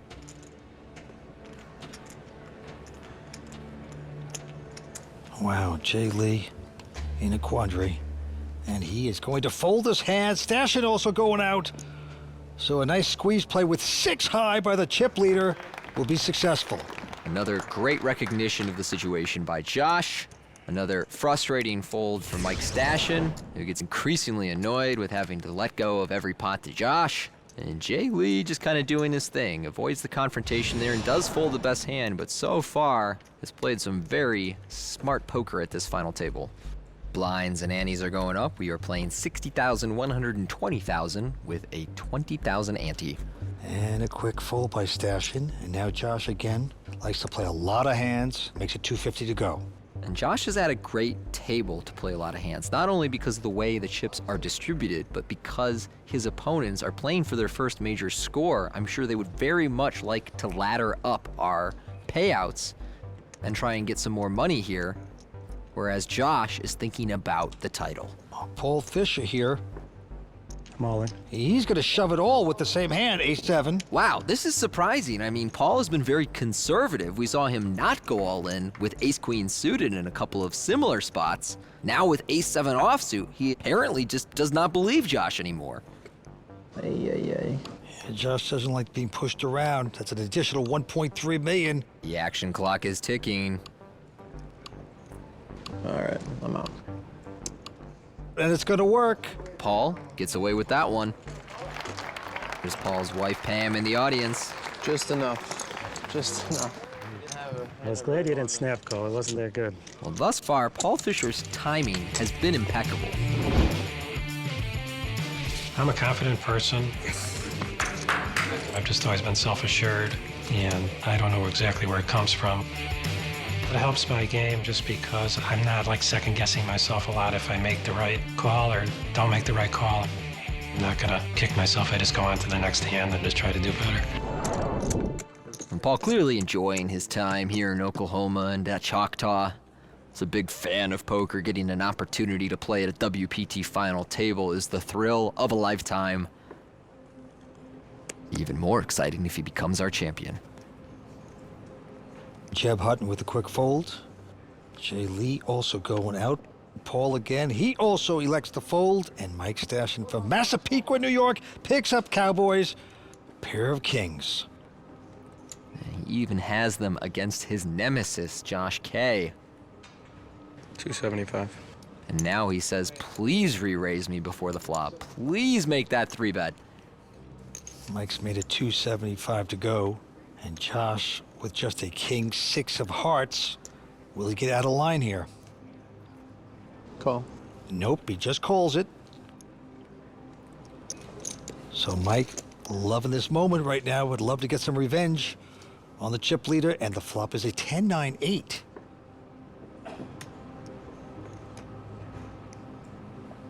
Mike bets out. Josh does have a gut shot to the 7 and a backdoor flush draw plus an overcard, so he elects to peel and see a turn. And he pairs up on the turn, but it is bottom pair. Not a card that Mike loves to see, as there is now 4 to a straight on the board. Yeah, so Mike slows down with a check. Josh might just check back here and try to get the showdown, or he might bet twice and turn bottom pair into a bluff. Let's see what he does. Oh, he's a bluffer. He's got 14 million in front of him, so he's going to take a gamble. And you see Mike moving very quickly to call. Sometimes you see players do that when they have a medium strength hand and they want to discourage their opponent from making another bet on the river. Look at this last card. It's a 7, which makes both players a straight. Now Mike is going to hate this. He checks it.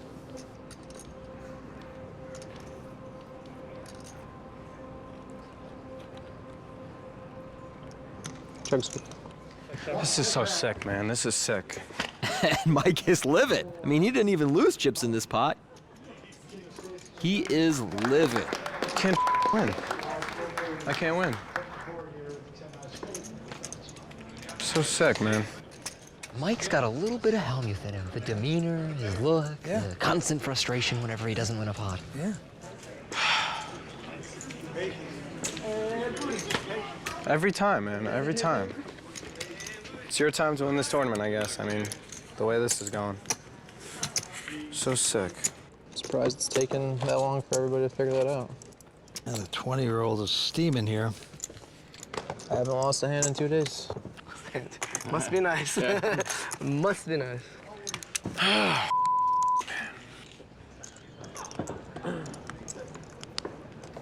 Oh, and the other guy's enjoying the pain of the table. Quick fold by Josh. So lucky to chop that pot. Jeb also out. Jay, he can't play that hand. Now Paul Fisher, he's on the short stack.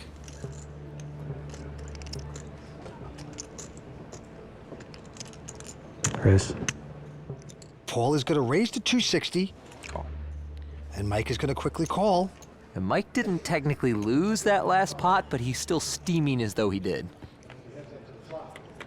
Another small raise out of the small blind, and oh wow, look at this flop. Top pair for Paul, 2 pair for Mike. Paul is in a world of hurt right now. He's going to bet 375. He really just does not have enough chips to get away from this hand. All in. Call. The Massapequa kid's going to go all in. Quick call by Paul. And Paul is going to need to improve, otherwise he will be our 5th place finisher. Hold. 2 pair. King, flop top pair. Mike Stash, at 20 years old, got this tournament through a satellite with a big opportunity to knock out the man from Chicago. So Paul looking for a king, a 7, a running pair, or running spades. And the turn is a 10 of hearts. So now a king, a 10, or a 7 would save Paul. Otherwise, Mike scores the elimination. No king, no 7, no 10, baby. Paul, the non-professional player from Chicago, hanging in there by dental floss. Mike knows the outs he needs to dodge. Let's go to the river. It's a jack. Let's go, baby. Mike makes a full house and will eliminate Paul Fisher in 5th place. A big pot for the 20-year-old. Paul Fisher going to take home $153,000. Another player blown off the plains here in Oklahoma has to go home. Over to talk to Matt Savage. Paul, you're a big fan of poker. You love the game. Tell us about your experience this week. I really had a great time. I have never been here before. I heard this was a great place, so I just came in and tried it and really had a great time, and obviously did pretty well here. Congratulations. Thank you. Thanks. What a setup, man. King 7, Jack 6, blind. Yeah, that's Good game. Good game. not much he could do there. There's a new sheriff in town, and we'll get a chance to meet him right after this. You can play against us and other real players on PlayWPT through Facebook, the PlayWPT website, and on Apple and Android devices. You need to earn your chips at PlayWPT, so think twice before going all in with that silly junk hand. Fun, free poker anytime, anywhere. PlayWPT.com. Standing by right now is the poker brat himself, Phil Hellmuth, ready to speak his mind in the raw deal. Guess I'll just be doing a lot of folding. Can someone just jam on him when he 3-bets me so I can see his hand, please? Mike's got a little bit of Hellmuth in him. The demeanor, his look, the constant frustration whenever he doesn't win a pot. That seems oddly familiar to me. Oh, no. It's like his pants are on fire. Oh, my goodness. Wow, I had him drawn to running 7-7. All these weak plays, and you gave him a king. He's actually one of the biggest whiners in poker. All right, let's call a spade here. Mike seems to be bringing Hellmuthian tactics to the table. His kings do not win the pot, and he loses it. This is so sick, man. This is sick. Can't win. Like me. So sick, man. Although I must admit, it's entertaining to watch him walk around whining and pulling his sunglasses off. Every time, man, every time. Am I entertaining like that? God dang, he spiked a king on me. Phil acts like a baby sometimes. He'll be saying, oh, give him his blankie and pacifier or something. He's in a fetal jailhouse kind of position. Well, let's take a closer look at this hand. I like the pre-flop raise. It's small, and when I have kings, I like to raise them in, not raise them out. And the flop bet was perfect. I could not have done it better myself. Well, maybe. But it's your check on the turn that separates the good from the greatest. Had you bet the turn, you probably win the pot right then and there. It's hard for Josh to continue with just bottom pair and no draw.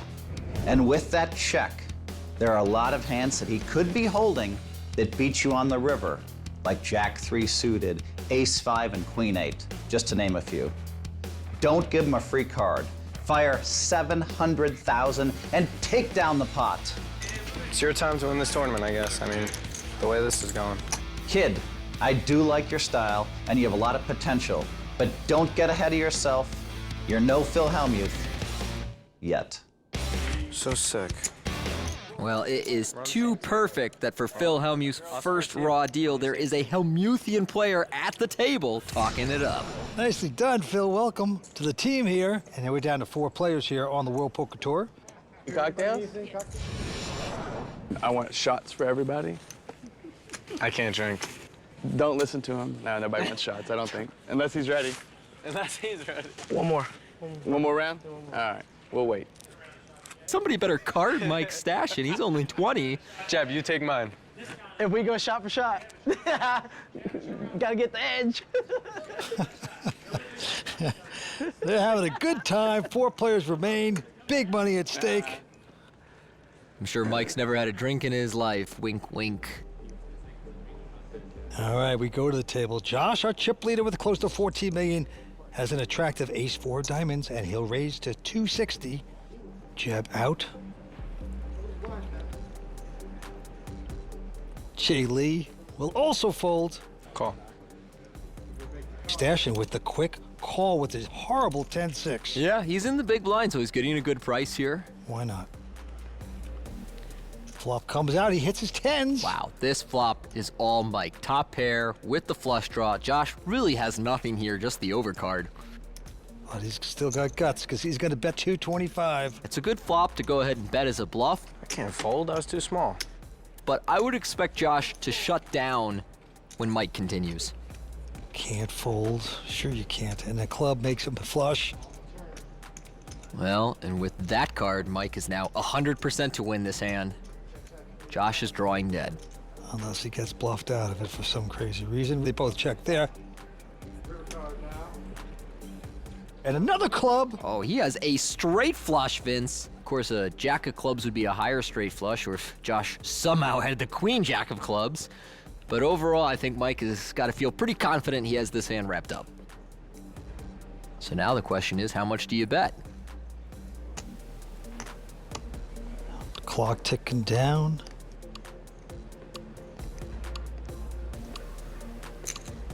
It's going to be a 650 bet. Now we know Josh has nothing. And he finally quietly goes away into the night. So Mike stashing, taking that pot. He's had some frustration, but starting to look good. When you see someone playing poker, you can't see what's going on in somebody's head. But sometimes you can see like the facial expressions they make. And if you get good cues, you could really make a big decision. Like the last hand going into day 6, I had a read on the other opponent. And I saw him like look down, look up. And I just thought he was weak. All in. You are tricky, sir. You are tricky. And I threw in my time chip to take an extra 30 seconds just because I thought I was good. And I eventually called, and I was right. I think I'm in tune to tells because I'm always very observant. I see everything that's going on, and nothing really gets past me. Just a street-smart Massapequa kid from Long Island. And he does have good awareness at the poker table, and he should be proud when you make that kind of call. That's what poker is all about. Yeah, you can see him intently watching his opponents, especially when he gets tangled up in hands against them. We'll be hearing more from him. I promise you that. And we get a couple folds into Jay Lee. Jay has gradually become our short stack. So with pocket sevens here in the small blind, he's only got about 20 blinds. And Mike, with a big suited ace here, ace-9 suited, I would expect the money to go in pre-flop here. Mike is gonna re-raise. All in. All in. Count. Jay will shove it in. Stashing wants a count. Takes the glasses off. Call. Oh boy, he's gonna call it. Not afraid to get his money in with pocket sevens. Mike makes the call with the ace-9 suited, and yet again, it is a classic coin flip. It's a flip. I got ace-9 of clubs, ace-7s. Come on, baby. So Jay out in front, about a 55% favorite here with his pocket sevens, hoping to hold up against Mike's ace-9 suited. It's my tournament. Mike confident. I'm not worried at all. I'm a little worried. Less confident. First 3 cards are a Jack 6-4. That is pretty safe for Jay. Yeah, it's a good looking flop for Jay. Mike does pick up a backdoor flush draw, but overall he still needs a pair if he wants to win this pot. Going to the turn, it's an 8 of spades. Yes, we have a spade. Stashing a big dog right now. The fireman about to hose him down. Now a 9 or an ace of spades would no longer award this pot to Mike. And the river card. Another 8. The crowd goes wild. And Stashing, taking this with a lot of composition.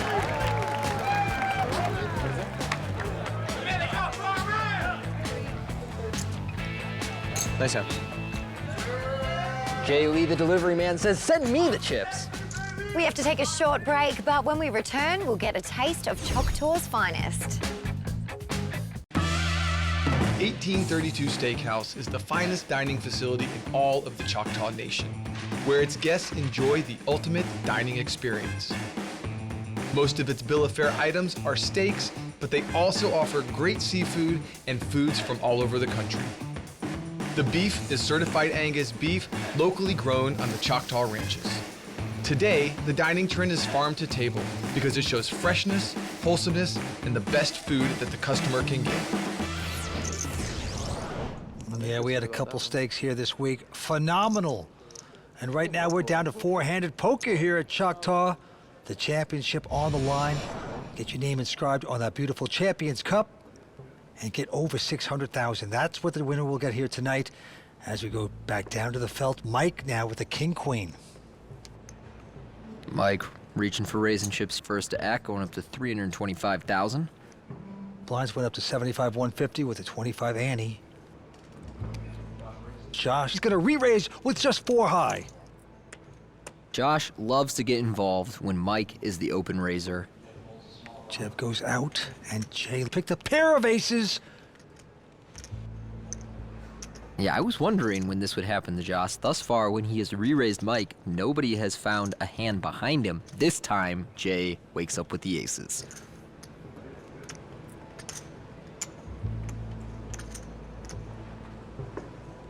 And Jay will re-raise to 2.1 million.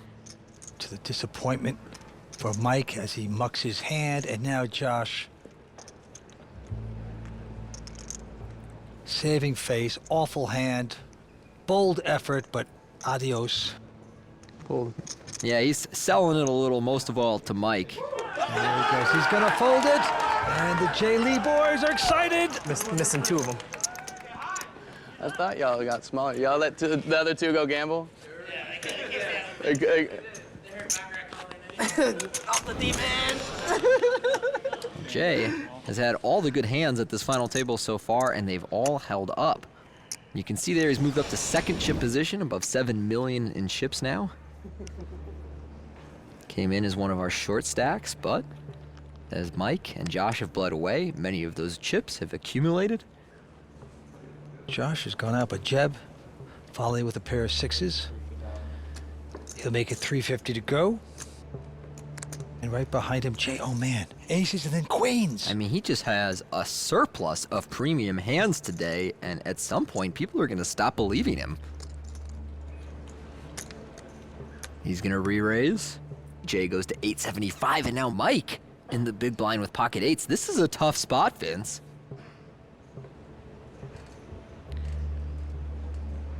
I'm all in. He goes all in for 5 million. Oh, disaster. Jeb folds the 6s. How much is that? Jay, I would be stunned if he gets away from queens here.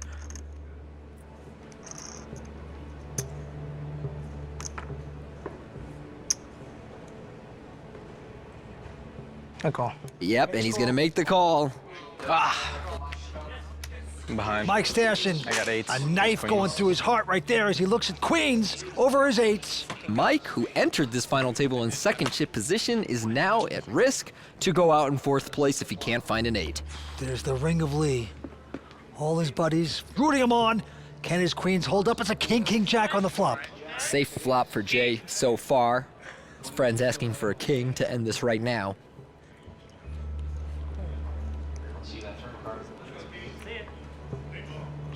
And the turn card is a 10. Now Mike has had enough. Down to 2 outs, must get an 8 on this river or he is our fourth place finisher. Last card coming up at the 4. That's gonna do it.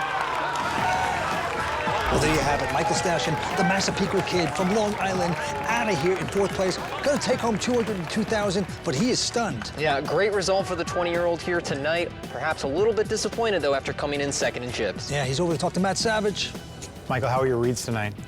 I think for the most part they were pretty good, except that last hand. I thought that Jay might have been 3-betting a little bit wider, but overall I think my reads were pretty on point.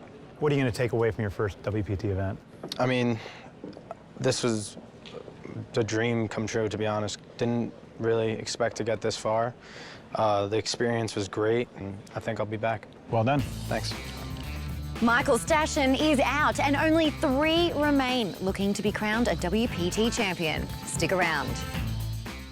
Vince, I have to say it's great to be here in the booth with you this season, and while WPT Choctaw is the first televised tournament of season 16, the World Poker Tour has been off and running with events around the globe.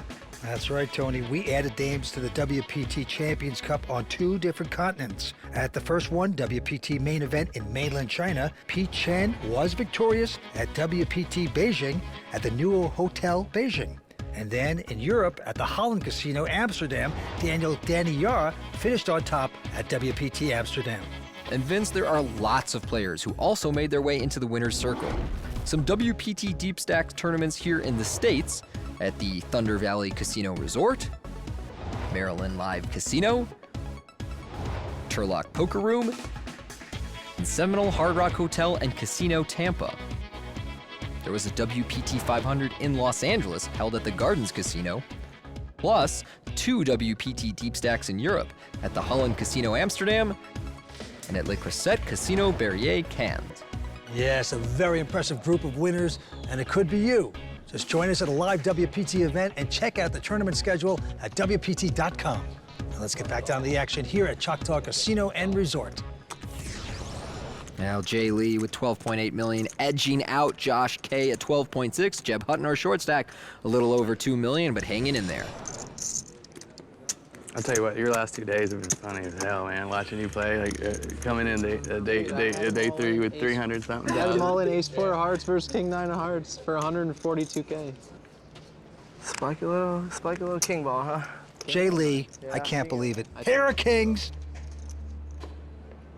3 gigantic hands, 3 hands in a row. He'll make a raise to 350. Does Jay even play anything besides big pairs? I mean, he just has an endless supply. Uh-oh. I'm on. Jeb all in with pocket jacks. Jay snap calls pocket kings. This is how it happens. Yeah, we might be heads up very quickly here, Vince. Let's see how it plays out. Jeb, with his last 2 million, is at risk with his pocket jacks. Absolute cold deck. Dude, wow, that's a cooler, man. Come on. He's like, sorry, man. I hope this doesn't affect our friendship. This is bull. That is bull. Oh, boy, that's a Christmas card right there. Chop it up. Straight on the board. I wish it were him. I mean, you know? Josh is feeling very left out. I feel like I'm losing half my rail if I bust you. Oh, you are. We're not rooting for you. After that. Josh picked up some followers. Jacks versus kings. And go into a heads-up battle. Here's the flop. Let's see what happens. And the flop is a 9-5-4. Very safe for the kings. We don't want to club. That's at least come on now. Jeb is going to need a jack and only a jack to improve. Jeb Hutton, a consultant out of Houston, Texas. A non-professional player. On the ropes. He has to hit a jack. Oh, it's a jack! Wow. And Jeb feels like Superman, but looks like he's heartbroken. What is going on? I'm not going to look at the last one, all right? I don't want to look at the last one. I don't want to look. Do I have to look? Jay keeping a smile. It's impossible. A 3 on the river. Jay sickened. It's all about Jeb. He has done it. He's hit a big head. He's doubled up. Jeb Hutton was our short stack to begin this final table. Finds a big double up pocket jacks, suck out on pocket kings. He's now got over 4 million. Mine a flush win. And our 3-handed tournament continues. Hey, with a name like Jeb, you gotta get lucky. 3 players remain. Jeb Hutton, our short stack. So happy to be sticking around in his Superman outfit. And he takes a look down at this hand. He's got a king 7. Oh, how exciting was that? Still trying to catch my breath over here, Vince. Meanwhile, Jay gonna raise it up here from the small blind. He's got ace-4 offsuit. Josh, with jack-9 offsuit in the big blind, is gonna take a flop in position. So our 2 chip leaders get tangled up here. Josh plays a lot of hands, and the flop is a queen 3 deuce. No help to either player. Yeah, but not a bad flop for Jay. He's got the gut shot, he's got the backdoor nut flush draw, he's got the overcard, and Josh really has nothing here. And yet, he's gonna call, so I assume Josh is essentially floating here. That's when you call the flop with the intention of bluffing on a later street. At 3 of diamonds, though, no help to either player. Yeah, but Jay's not gonna slow down. He says, I'm gonna earn this pot. I deserve it. I've been betting throughout. And there's another bet, 6, 7, 5. Now will Josh just shrink up? Yeah, I expect him to give up, and yet, oh my. Josh apparently feels that he can represent having a 3 here and that Jay is not likely to have one. He is gonna push it, 1.5. Unbelievable, what a move he's making.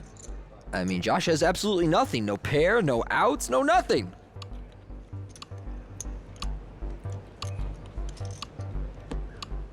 He's asked for more time. Jay wants to think this one over, but man, it would be difficult to proceed in this hand. He just has the gut shot and an overcard. Josh has just read him from the get-go and thinks he can steal it. And he is successful with this. Yeah, very inventive play there from Josh. What hands, what play, what action we are seeing from Choctaw. We'll be right back in just a moment here on the World Poker Tour. What are you doing? I'm playing on ClubWPT.com. Oh, really? I'm playing on ClubWPT.com. Oh, I'm not playing on ClubWPT.com. I'm crushing it. Play for a share of $100,000 in cash and prizes every month at ClubWPT.com. This episode is sponsored by Dr. Pepper, the official soft drink of the World Poker Tour. Hublot, the official watch of the World Poker Tour. And Rockstar Energy, the official energy drink of the World Poker Tour. All right, we are back here at Choctaw in Durant, Oklahoma. Josh K, still your chip leader. Jay Lee, 8 million, and Jeb Hutton rounding out the field, 3.1 million. Yes, we go down to the felt. Jay Lee says he loves poker so much. Back in the day, he used to sneak out of his house to play poker. I love that. Jay Lee gonna go out. By the way, the blinds are going up to 1 and 200. Josh completes in the small blind with 8-6 offsuit. Gonna check from the big blind. And King 8-8. Josh drills trips on this flop. And he'll check it over to Jeb. See if he will do the betting for him, but no, Jeb checks it back, and on the turn, Josh makes a full house, whereas Jeb picks up a diamond flush draw. Josh is gonna bet this with his full house. He's gonna bet 200,000 just to keep his man in. He gets the call he wants. And nothing happening for Jeb there. Yeah, lucky for him, he didn't improve. Josh doesn't know that. He's trying to get some value. 700,000 on the river. It's really weird that I think this hand is good and it's terrible. Don't even have a pair. Jack high. Still think it's good. Josh can't keep the poker face. He just cracks up.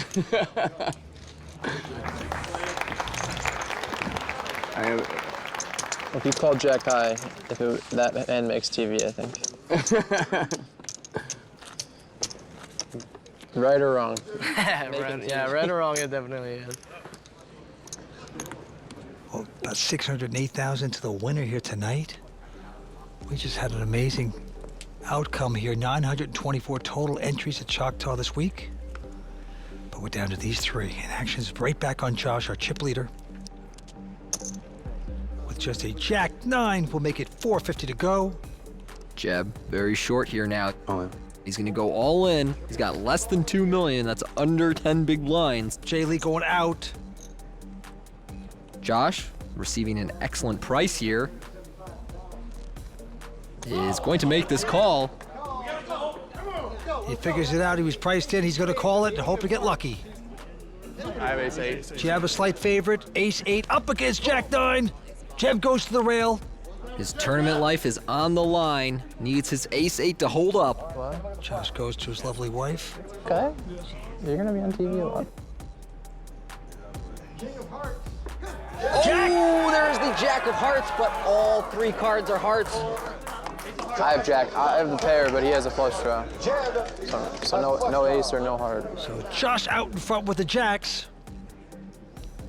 And we're gonna go to the turn. 4th Street. 8 of spades on the turn, so an 8 would also award him this pot. All right. Jeb going to the river looking for a heart, ace, or 8. Let's go, John. Don't look. Let's go, Johnny. You got me. He's staying happy-go-lucky. Can he get lucky? Heart. Oh, he does! 4 hearts on the river. He is sucked out again. He has doubled up against the chip leader. You didn't even root for me right there. That's kind of rude. Money is on the game. All right. Jeb Hutton's gonna stick around. These guys are having a ball out here. So that is a big double up for Jeb Hutton. We have 3 players remaining at Choctaw. We're coming back with more action in just a moment here on the World Poker Tour. I'm already way ahead right now. I mean, like y'all won't even give him a shot. Ooh, yeah. That would be bad. Oh, well, these two are having a riot. Josh, not so much. Options for social poker sites used to be quite limited. Nobody played like it mattered. It was all in every hand. It was predictable. It was bunk. Then came along PlayWPT. With PlayWPT, every hand counts. Every hand captivates. Every win is more and more satisfying. Finally, pure poker for real players. Available around the clock, 24/7, even on the go. Head to playwpt.com or download the app today.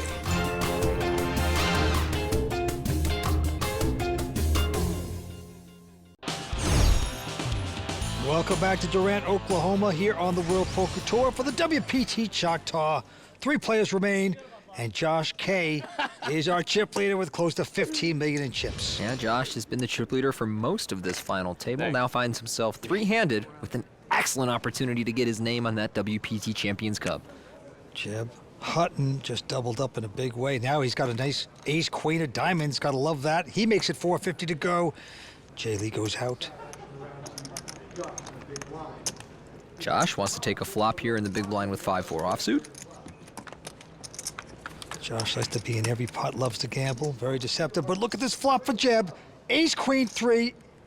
Top 2 pair for Jeb. Yeah, Josh does have a gut shot to the deuce, but really not working with much here. And Jeb's gonna bet 575 and hope he gets called, but oh, he loses his band.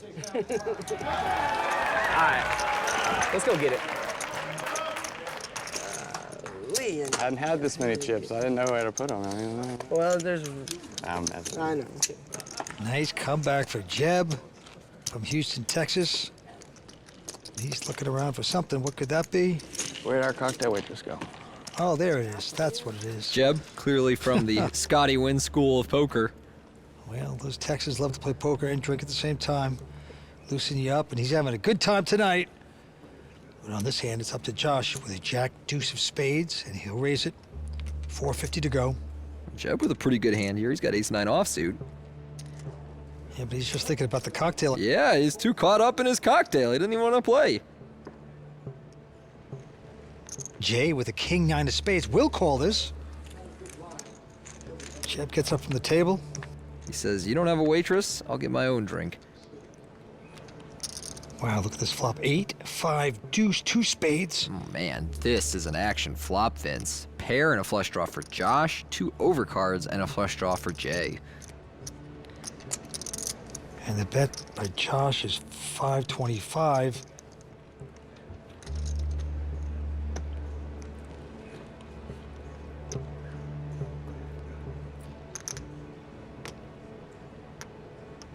Jay with the 4 flush, he's gonna bump it. Total of 1.4 million.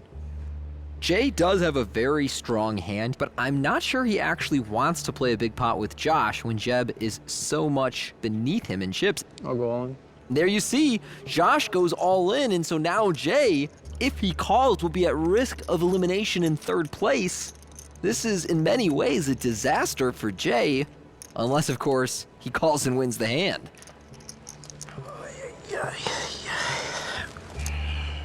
And Jay is starting to squirm in his seat.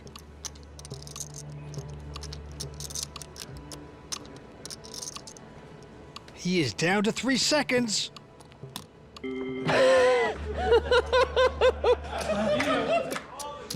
Well, Jay has put all his time bank chips in. I guess he thinks this will be the last time he needs them. Are you gonna use that all? Because I can go to the bathroom if you're gonna use all of them. Not quite sure yet. Oh, Jay's lost his sense of humor. You can't blame him. What a big moment this is for him. Do you call this or not?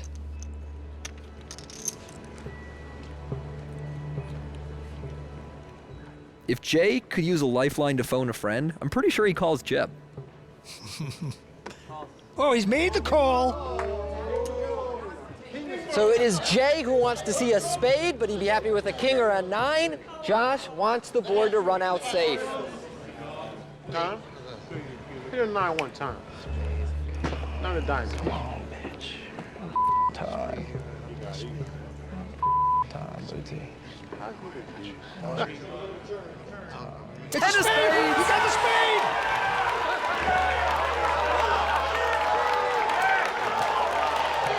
Pandemonium on the rail. Vince can't look.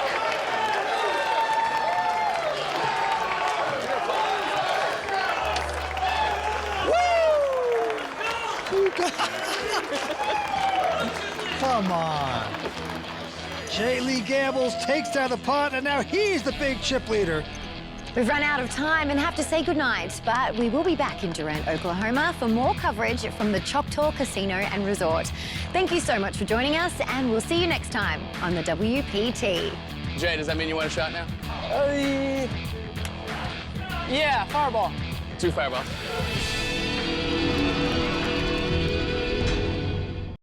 The World Poker Tour is sponsored by ClubWPT. Play poker for real cash and prizes today at ClubWPT.com. I can help play these guys. Got my shot. Got this. If I get the card, I prepare for this day. One time. Breathe. You never know when your time is going to come. To rise above the rest. To seize the opportunity. To be crowned a champion.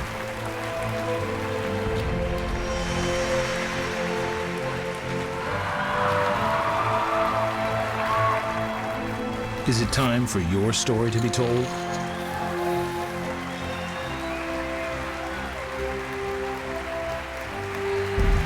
The World Poker Tour.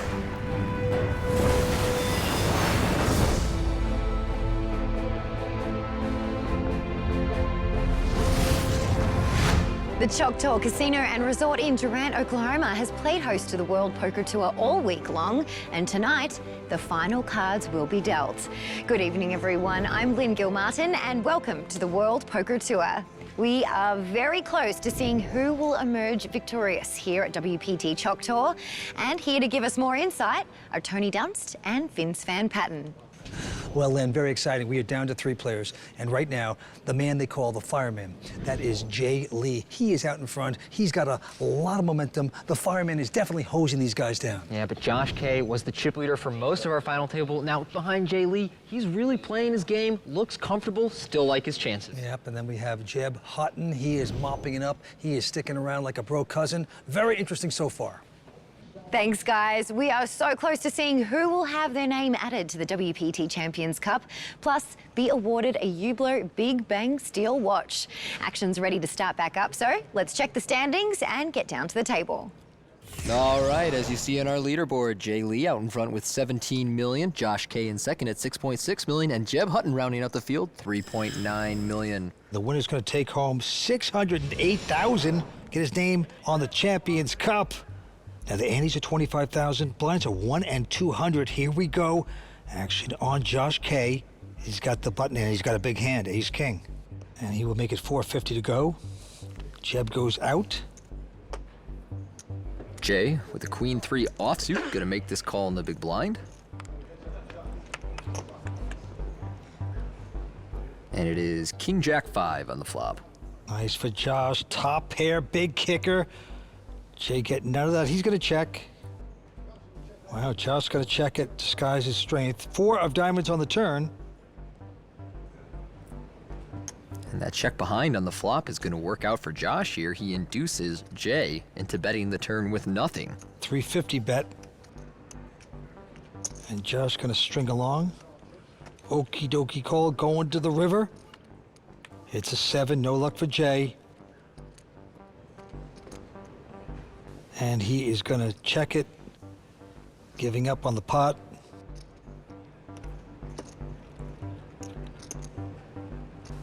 Josh is going to bet it. And a quick fold by Jay. So Josh ends up getting an extra bet out of his opponent by checking back on the flop there. Josh is in Delray Beach, Florida. He's married. He has 2 little children.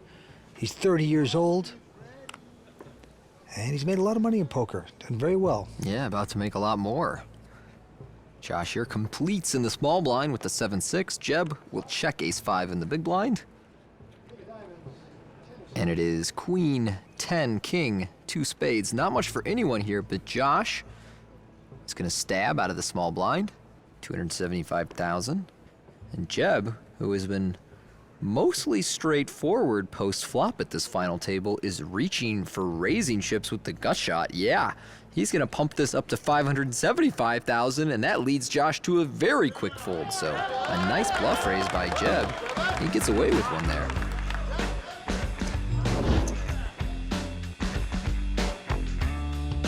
For me, playing poker is fun. I know a lot of these people do it as a job. And don't get me wrong, if I'm making a lot of money in this tournament. So I'm taking that seriously, but it's also, it's fun to me. It's what I love to do. I love to play cards, and so why not have fun doing it? And I want shots for everybody. If it becomes something you don't enjoy doing, it's not worth playing. Well, he used to say, money won is 10 times better than money earned. And with poker, I have to agree with that. There's nothing like it when it's going good, having a good time, and you're doing what you love. You're a regular Paul Newman over there, Vince. That's right. What movie was that, Tony? Color of Money. That's it. I'm all in. All in. Jeb with ace-jack has just shoved all in. Back on Josh, and he can't call, so Jeb going to take it down with the ace-jack. Jeb on a little roll here. Came in among our short stacks and has been the short stacker close to it for most of this final table, but now putting a run together, climbing towards second position, currently held by Josh and his 7.3 million in chips. Jeb would like to get his name on that Champions Cup. This is his first time ever at a WPT main event. So impressive tonight. Now Josh has picked up ace-jack and he has raised. Makes it 450 to go. Jeb with the jack-7 will fold it. And Jay Lee, the chip leader, will call it with a 10-3 of clubs. And here we go with the first three cards. It's a queen 4-5. Not much for either player, but Jay gonna lead out. This is curious. Well, he's got 10 high, so why not? And Josh says, I don't believe you. I think I might still be in front. I'll outplay you. Here we go with the turn. It's a 5. Pairs the board. And that does give a flush draw to Jay, and so we see him lining up chips for a second barrel here, and it might work this time. He's taking it a bet, a hefty one, over $1 million. Call. And a quick call by Josh with ace high. Yeah, Josh very undeterred, does not believe that his opponent leading out twice signals strength, calls it down with ace high. River card hits an ace for Josh. Oh, man. Well, if Jay fires for a third time, it's gonna go very wrong. Good things happen when you're playing well, and that's what just happened to Josh. And Jay has got a big bet of 2.4 million. And it looks like I was gonna say insta-call, but can I still say insta-call, Tony? No, I can't. Yeah, no more instant, but I would be shocked if this is not a call. Action clock ticking down. He is gonna use a time bank chip. It's a little funny to me that he snap called the turn, but tanks the river. He loses this pot. He's thinking, I'll be down to my last couple of million. This clock is ticking down again. Three seconds left. He's going to use another time chip, Tony. I'm a little surprised that he wants to think this went over for so long, but I guess at this stage he really believes that Jay either has a 5 or something like deuce 3 for a straight. His wife on the side rail.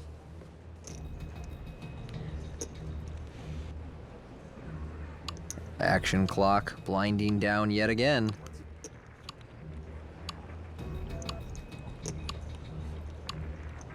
He's got to use another one. Call. Good call. Good, solid call. So with that ace on the river, Josh collects a big pot against his nemesis, Jay. There's his wife, Lindsay. So excited for her man. Makes the right call. Great instincts tonight by Josh K. And now he's the new chip leader. Salty river. Firing anything. Recently, Vince, Tony and I attended the annual Take 'em to School Poker Tournament in New York City, benefiting Education Reform Now. Bumping and weaving, bumping and weaving. I love it. We have a really good competition today. I'm looking forward to it, and I'm ready to kick their butt. You have to intimidate your competition when you're sitting at the card table. You got to have the look. You better have some. I'm the most amazing poker player in the world. The reason why I'm not playing is because I don't want to win everything tonight. I want to leave some for the rest of them. She's about to take him to school. She doesn't care. One of the things that you're seeing tonight is people from all kinds of backgrounds coming together, having fun, engaging, trying to be their best. It's fun having the mix of athletes and hedge fund people here. I'm especially excited because Charles Oakley's here. He's my favorite Nick of all time. He was the best. It's kind of cool to see him at the poker tables. This is a great bunch of people concerned about education and reforming education, and we have to make sure that we have a public system that's second to none. As a former classroom teacher, I really know the power of a high-quality education and the power of a great teacher. Every kid has the opportunity to really be whoever they want, as long as we're providing the tools to them in a really early setting. Education today is as important now as it's ever been, and in many ways even more important. Too many young people are graduating high school simply not ready for this global labor market. So it's absolutely critical that if we want not only our kids to be competitive, but we want our country to be competitive, we have to make sure that every child, every baby receives a great education. Find out more about education reform now and how you can join us at a charity poker tournament at WPTfoundation.org. Play is starting back up here at Choctaw, so I'll send it down to Tony and Vince. Great event for a great cause. And now we're back down here at Choctaw, three-handed poker. How much do you have now? 10. He's got about 10 or 11. Y'all about even, and I'm just still hanging out. Y'all just let me live in y'all's world. Action on Jay Lee. Might need another shot. Don't worry, your buddy Jeb called the waitress over 10 minutes ago. Josh K with a pair of kings. The real hand makes it $500,000. And Jeb Hutton with a seductive little 9, 8 of hearts will make the call. And here is the flop. It's a 9, 7, 4, but 2 hearts. Look at this monster flop for Jeb. Josh, meanwhile, has to feel pretty good about his kings. Josh betting 600,000. Jeb with the 4 flush and top pair. Come on. And he's going to go all in. Yeah, I'm not surprised. I mean, he has a massive hand here. It just so happens that Josh with the overpair has an easy call. And as you can see from the percentages there, this is essentially a coin flip. Josh, a tiny favorite at 51%. Jeb looking for a 9, an 8, or a heart, or even a running straight. I didn't think I had kings. From having been in a position like Josh's before, you might be a favorite, but you are disgusted to see your opponent having that many outs when you're holding the overpair. 6 of hearts on the turn. Oh, boy. Jeb finds the flush, but now Josh the one with the flush draw. However, a 5 or 10 of hearts would give Jeb a straight flush. Wait, dude. Wait. Think about it. Think about it. All right, now I'm ready. Wait. All right, now you can go. On Jeb's cue. Wait. Can he double up and devastate Josh? Here's the river card. It's a 6. It pairs the board. Gonna work out for Jeb. Well, unfortunately for Josh K tonight, he just cannot win a big all-in. 3 players remain. It is completely unknown who will take down this championship tonight. We are coming back with more action in just a moment. Stay with us here on the World Poker Tour. Thank you. Oh, wait, I can't tip her.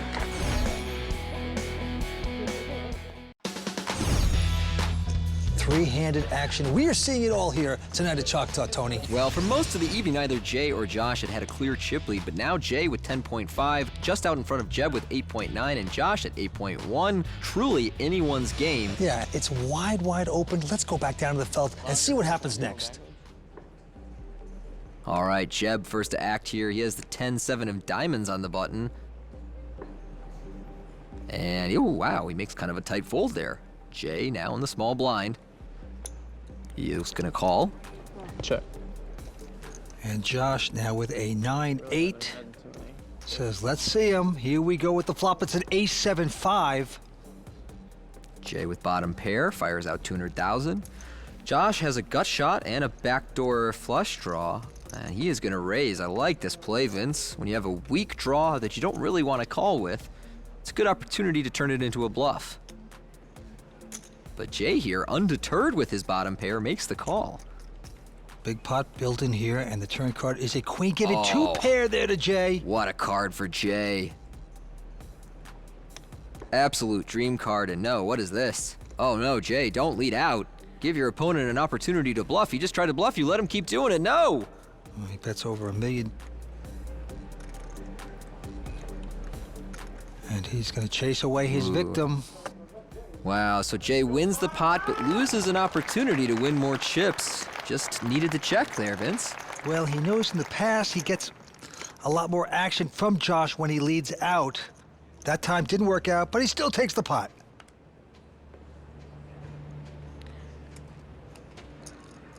Jeb, this time with a king 8 of hearts. Jeb is from Houston, Texas. And he has raised it, making it 450. Now Jay with the real hand, pair of kings. Yeah, 1 king on the button runs into 2 kings in the small blind. Jay about to pump this up, going over $1 million. Josh with ace-jack suited in the big blind. Nice fold there. Y'all think I should ever buy him another shot? Yeah, raise on a raise, gets out of the way. And now Jeb with just king 8 of hearts.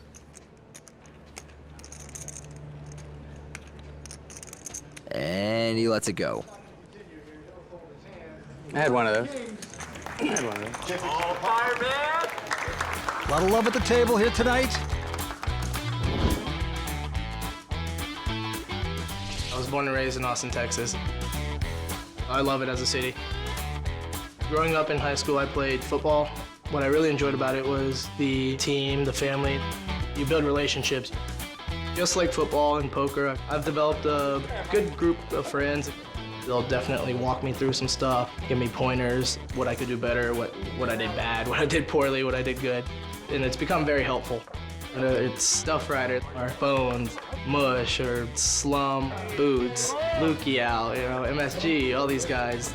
They all have their strengths and weaknesses. And as like a big group, we're able to discuss and just get better and improve ourselves. Austin, Texas, baby! Let's go, Fireman! He's got a whole crew of nicknames. He just needs a Goose, Maverick, and Iceman. You want a shot, bro? I figured we'd go to break and then come back with one. That is the man of the moment, Jay Lee, the chip leader from beautiful Austin, Texas. He's got his buddies with him on the rail. He wins this, they're gonna have some party, I can imagine. I think Jeb's gonna get an invite too. That's for sure. 450. We have a raise by Jeb here. Jeb's got a little pair of threes. Jay with the king 7 of spades has called, and we will see the flop. And the flop is a 9-3 jack, 3 of a kind there for Jeb. Beautiful flop for Jeb. Not only does he have a set, but it's a pretty coordinated flop. Unfortunately for him, Jay really has nothing with king high, no draw. Jeb bets 650, hoping against hope to get a call, but no! Cannot get the call by Jay. That's a sick one. Come on, it's threes. Set. 2 threes, it's 2 threes. It's a sick one. That's what happens when you defend king suited. Like, please flop something. Suited kings. Man, it is hot, these lights. You know you're wearing a black hoodie, right? They call you the fireman, you're hot? Now the blinds are going up to 125, 250.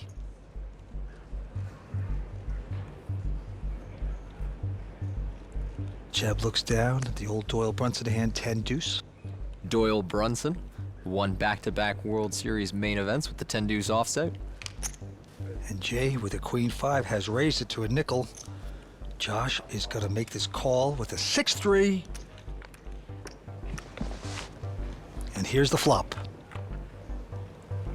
And it is 7-6-5, rainbow with a club. So bottom pair for Jay, second pair, and a gut shot to the 4 for Josh. I can't get Josh to drink. I have an advantage if I can get him out to drink. You're gonna need him to drink pretty fast if you want him to catch up there, Jeb. Who is this guy? I love his style. Wants to get them all to drink because he has an advantage. That's old school poker. We were talking about Paul Newman earlier, and it's like the early stages of the Hustler in here. That's right. Josh bets 575,000. Jay makes the call. We'll go to a turn. It is the 8 of clubs. So Jay picks up a flush draw with his pair. Josh still with second pair. They both check, and the river card, a deuce. Well, Jay, with just fourth pair on this river, is going to turn his hand into a bluff. Fires out 900,000, and it's going to work beautifully for him. Josh folds a slightly better pair, so Jay, when he sees that one on TV, is going to love the result. Do you want to flip coins or play cards? Vince, real poker players are sick of the all-in fest on those other social poker sites. So they're switching to playwpt.com. No more waiting for pocket aces and praying for them to hold up. That's not poker. Fun, free poker anytime, anywhere. PlayWPT.com. We are back at WPT Choctaw, and Vince, it looks like you and the crew hit the jackpot this week while I was playing in the tournament. Well, that is true, Tony. It has been great fun, and Choctaw Casino and Resort, has so much to offer besides just gaming.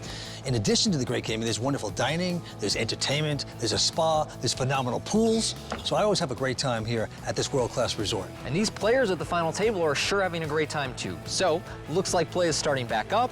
Let's get back to the table. Yeah, there's the beautiful Champions Cup. Jay Lee is the chip leader with about 11.3 million. Jeb Hutton in second chip position with 10.2. And now Josh K, he's down to 6 million. Jeb with an ace-9 on the button. Another pretty tight fold there on the button from Jeb. So Jay will complete in the small blind. Josh checks 7-5 of spades. Josh has played a great final table, but the big pots have gone against him. Now our short stack three-handed. Flops an open-ended straight draw here. Jay with second pair. Jay hits the eights and he's checking. Now Josh now has an attractive hand. He is going to bet the open-ended. 275. Our chip leader will make this call with the eights. Thank you so much. You're welcome. That's my kind of guy. Bringing over drinks to the guys, come on. Well, Jeb is either very thoughtful or very greedy. 4 on the turn, that hits a straight for Josh. Gin card for Josh. That also gives Jay a gut shot straight draw. And uh-oh, we've talked about him leading out on the turn before. And again, he's doing it with the kind of hand that plays much better as a check and call. Well, he has bet 625, and Josh... If you're playing a poker tournament, you better be drinking. Oh, man, Jeb. This is the greatest day of their entire life. Call. Meanwhile, this is the greatest day of Josh's life. He's got the nuts and his opponent's leading right into him. He's gonna be sneaky, just call it. 9 on the river. That 9 does create a flush possibility. Now Jay will slow down. 1.89. And Josh gonna bet out 1.8 million. A big bet, trying to make it look like a bluff bet to get the action he wants. Will Jay be too smart and get away, or will he pay him off? Oh, he's gonna lay it down, nicely done. Jay Lee, not gonna lose too much. Josh taking that one. I would say a lot of the players think I'm a little crazy. Back when I was younger, I was a little nervous. I don't think I played my best, but through the years, I think I've grown and I'm ready for the big stage. I have probably more experience playing poker than, the rest of the final table. But I'd say this is my tournament to win, and I'd also say it's my tournament to lose. There's a lot of pressure, and I think I'm ready for it. I don't buy it.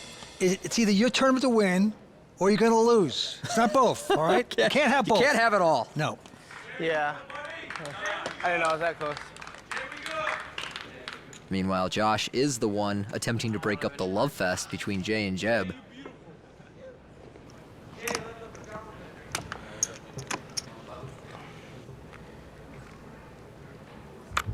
Like Jay will take a breather and take the drinks. This final table's blowing my mind, Vince. Nobody wants to play their button. 700. They're all getting up all the time. Yeah, drinking. it's just a hangout is what it is. You're right. Okay, Josh going up to 700,000. And Jeb's gonna look down at, ace 8 of diamonds. I'm all in. And he's going for it, all in. Wow. We wondered how Jeb would play once he had some chips. Turns out he's very aggressive. Well, he's been drinking. Focus, get a clear head. I got a headache. What's up? I got a headache. You want some water? I'm drinking water. No, it's like the lights. I know. It's not nothing crazy. This is getting very personal over there. It's like NASCAR, and he's got his pit crew behind him. You got it. He's got it. Wow, he's gonna make him lay down the fives. Huge move there by Jeb, opening up his game. But after 14 beers, you can do that. Well, as you see, Jeb Hutton, who entered this final table as a short stack, has now slid into the chip lead. Jay Lee right behind him, Josh K, our short stack. Like if their time's running out, can I sell them a time chip? Yes. Jeb, the only one with time chips remaining. Oh, we need to write that in. We need to write that in. That'd be awesome. Because I definitely need some time on that one. You might remember, Vince, that he used them all in a big hand against Josh earlier at this final table. Are you going to use that all? Because I can go to the bathroom if you're going to use all of them. Not quite sure yet. We should get some more chips some more time chips three-handed. Y'all shouldn't have used them all at once. You didn't even use the whole clock, did you? I piled my time chips. Players never stop complaining, Tony. No, they really You don't. always want to tweak the rules. Whatever you do, don't check poker Twitter. All right, Jay here with an ace-jack. Just limps into the small blind, laying a little trap for Josh. And Josh gonna take this bait, raising up a jack-deuce offsuit. All in. And the trap snap shut. Josh forced to fold the jack-deuce offsuit. Oh, is that an angle? Come on.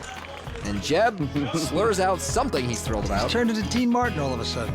I love the guy. Hi, my name's Bill, and I won my way into the WPT Choctaw main event. For a living, I run heavy equipment, dig for gas mains and electric lines, but working as much as I do, I don't get a whole lot of time off. So this was a very special occasion for me because it's an opportunity that I wouldn't have afforded myself. By winning this event, I found out what they meant by VIP, and I truly got treated VIP. I like playing on ClubWPT because I get to play for big packages, and that's the exciting part of it.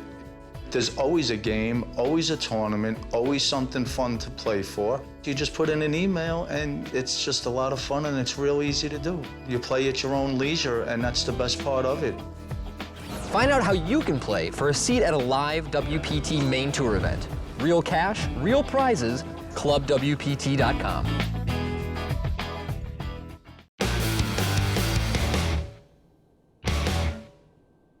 If you're playing a poker tournament, you better be drinking. Does that mean you're offering me cocktail? I stopped drinking at the tables on July 17th, 1994. Before then, I had a streak going on for 7 months. It went like this. I would be the big loser in a game, order a couple of shots and a mixed drink, and then win my money back. I would play the drunk, and I found that that gave me an advantage, not unlike Jeb has done tonight. I want shots for everybody. Where'd our cocktail waitress go? I would intentionally slur my words a bit. Y'all just let me live in y'all's world. Is that an angle? Come on. Come on now. And then it seemed everyone gave me too much action. Oh, what's the game? What are we playing? Raise it up. And I would always have it, and they just kept calling. They didn't notice how patient I was. My acting and alleged drinking threw them off the scent. I have an advantage if I can get them all to drink. Why stop using this winning tactic? Well, there are several reasons. One, we all know that it's easy to make bad decisions when you're drinking. Oh boy. And the key to success in poker is making the right decisions. When you don't, you lose your cash. Two, focus is key, especially when you're playing for hundreds of thousands of dollars and World Poker Tour titles. This isn't your nickel and dime home game. One misstep and you're gone. Don't get me wrong, poker is fun and a lot of people have a good time when they drink at the table.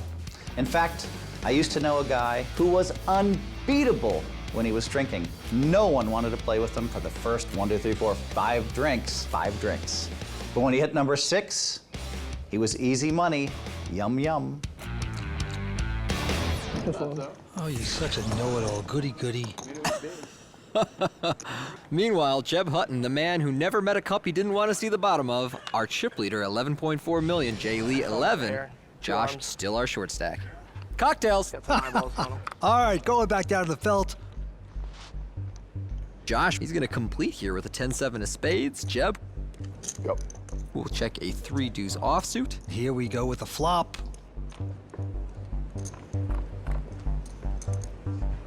Flop is a king, queen, jack. So Josh open-ended here. Nothing ball for Jeb. Check, check. And a big ace makes Josh a straight. Well, Josh checked over to his opponent on the flop. Will he do it again? Yes. Laying a little trap for Jeb here. Jeb fires out for 325,000. With 3 high, taking a stab. Quick call by Josh. Now he knows. He gets the message.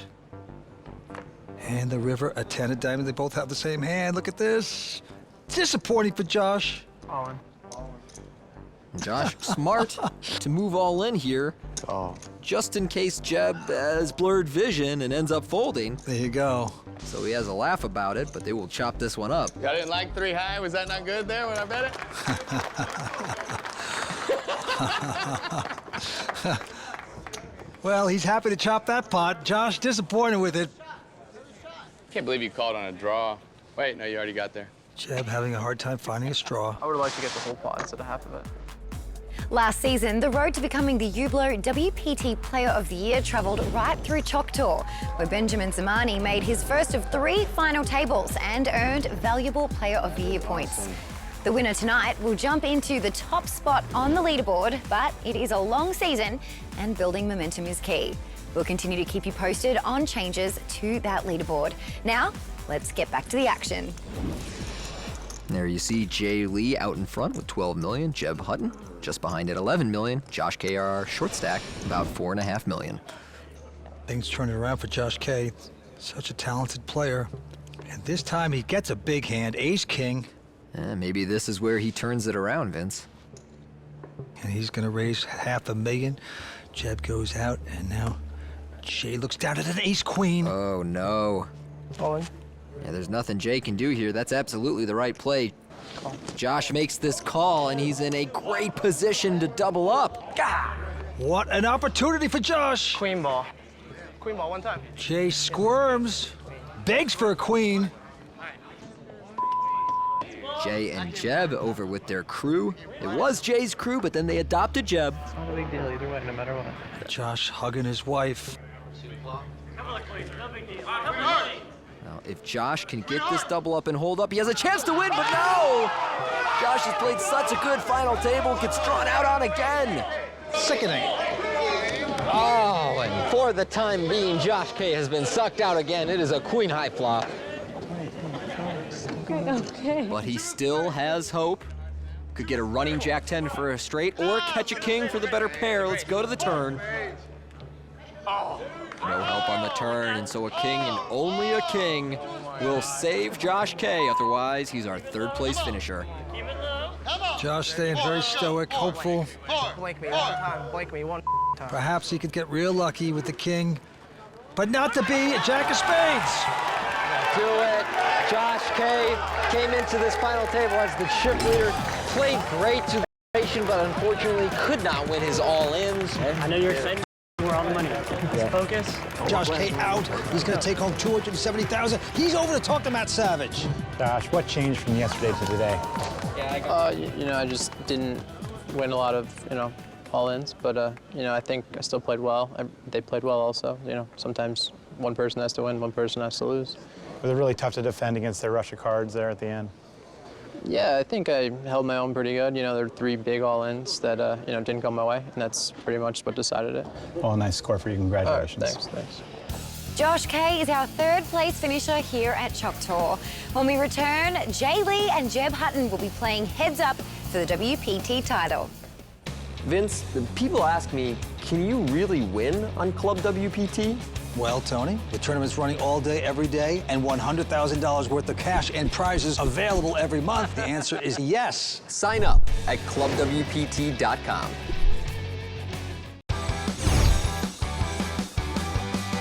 How tough is Jeb as an opponent? Very, very tough. He's good, he mixes it up, and he plays solid. Have you given him a nickname like the rest of your buddies? Supergirl or Jebediah? All right, there you go. Now, Jeb, how much fun are you having tonight? Yeah, I try to have fun every time I play poker. It's been a blast. Playing with Jay and the other guys, it's been a lot of fun. Now, when you came in as a short stack, did you ever expect to get heads up? I mean, I always hope to, but, you know, I've been short stacked most of this tournament, so it's just been different. And so is Jay. I mean, I watched him play yesterday from 300,000 and then to make it to the final, and then, you know, we're both here, so it's been a lot of fun. Let's talk about these players a little bit. Definitely. Jay Lee. I mean, it seems like it's his night. Great crowd, great railbirds going for him. Hey, he's definitely had the enthusiasm. It's absolutely palpable in the audience. They're drinking. He's even got Jeb drinking with him at the table. It's been a while since I've seen something like that at a final table. I mean, I'm going to keep drinking, so it's up to you. Should be exciting. Hey, yeah, can I buy some time chips from you? Yeah, but only for $1 million each. Wow. No, okay, 200,000 each. I don't get... You get a discount. You're fine, 100 each. I don't get extra on heads up? Man, it's brutal.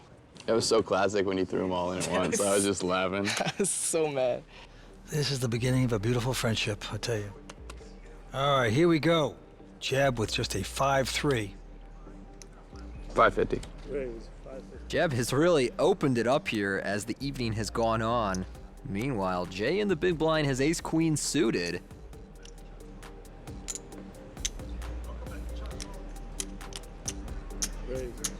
He's gonna raise it, make this imposter pay. 1350. And Jeb's like, how much is that? Yeah, sure, I got 5-3 offsuit, why not? Oh, Jeb's first ever WPT main event. And he's playing so well. And look at this flop, ace, 9, 5, aces for Jay, 5s for Jeb. Yeah, it's a pretty eventful flop. Top pair for Jay. Oh, and I love that he has checked it over to Jeb here.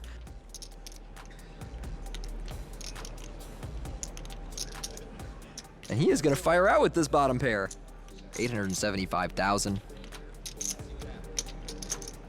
2 million.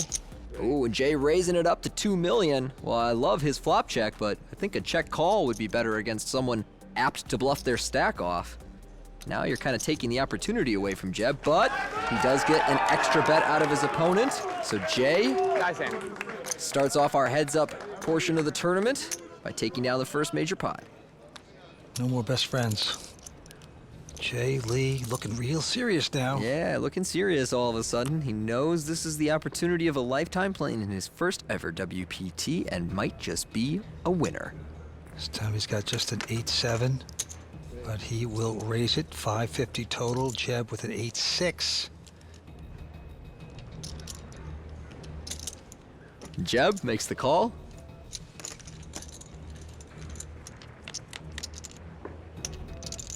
Flop is the Royal Jack, 8-5. Man, when it's your day, but Jay makes second pair slightly better than Jeb. He's got him out kicked.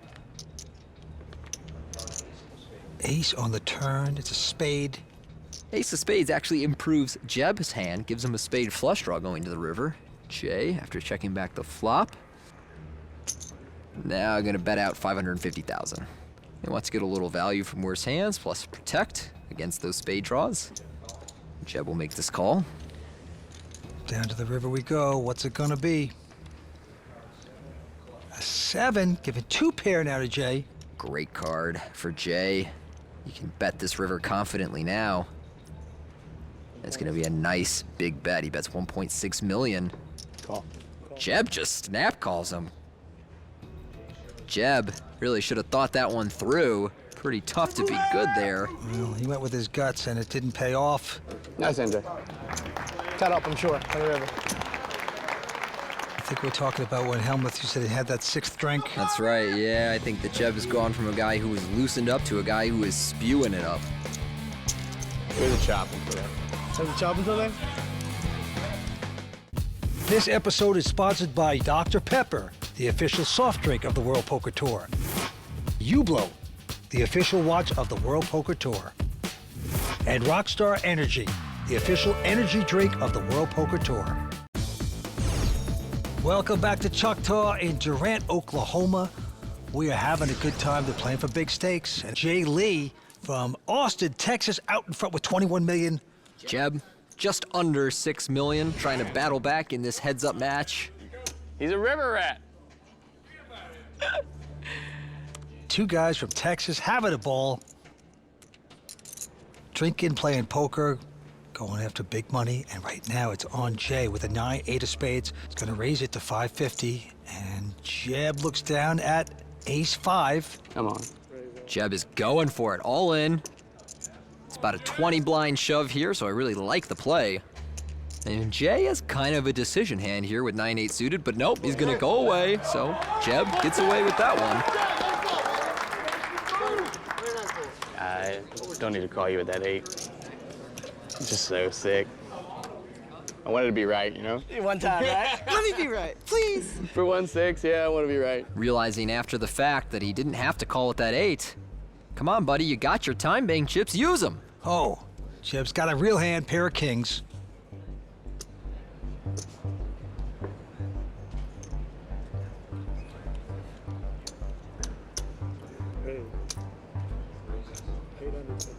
Gonna move it to 850. Jay with Jack-9. He'll slop around, apparently. Yes.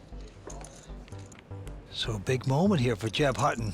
He gets some money back. Flops a 4-4 deuce. 1 million. Great flop for Jeb, but also a difficult one to get action on. He fires out $1 million instantly. He does it so fast, he wants it to appear like it's a bluff. He actually chases his man away. So sometimes it backfires, but I can see the strategy there, Tony.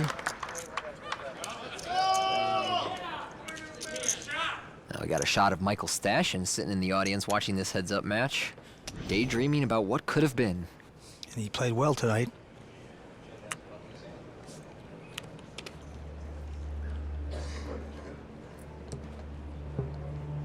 Jeb is gonna make it 550 with Queen Deuce of Diamonds. Jay makes the call with the Jack-4 of Hearts.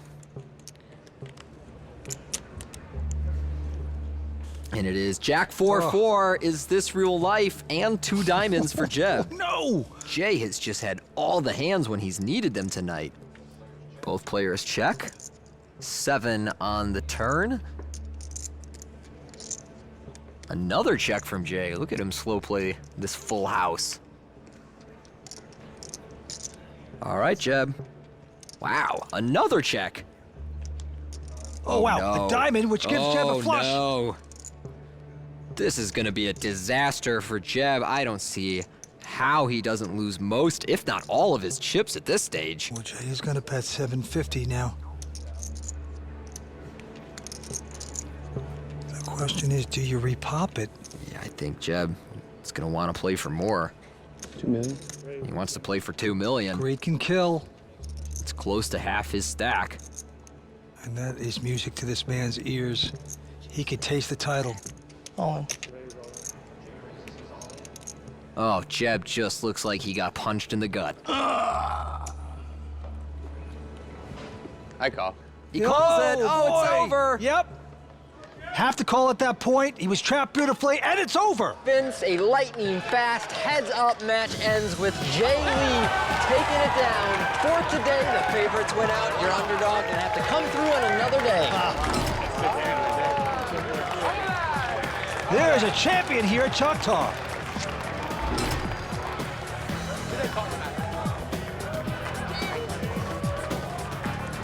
Jeb, you started as a short stack, but you came in second place. Tell us about your experience tonight.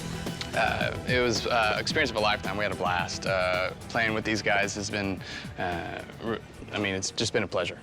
Poker's been fun, and you know, it ends up second place. That's fine. Seems like you're almost happy for Jay over there. I am happy for him. Do I want, you know, the extra money and the trophy? And maybe, but I had a blast. So. All right. Well, congratulations. Thank you very much, Matt. I appreciate it. You got it. All right.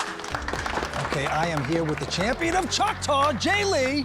Now, Jay, you won $608,000, fantastic. You also get the U-Blow Big Bang Steel Watch. You get your name inscribed on the Champions Cup. How is life for you right now? It's amazing. Yeah. Life is amazing.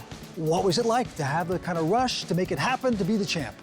A lot of ups and downs and a lot of happy at the end. Well, you're a great player. You've done it. Let's hear it for our champion, Jay Lee. All right.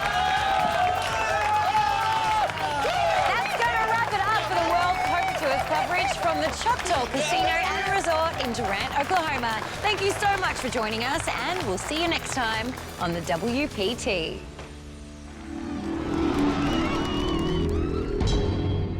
The World Poker Tour is sponsored by Club WPT. Play poker for real cash and prizes today at ClubWPT.com. I can outplay these guys. Got my shot. Got this. If I get the card, I prepare for this day. One time. Breathe. You never know when your time is going to come. To rise above the rest. To seize the opportunity. To be crowned a champion.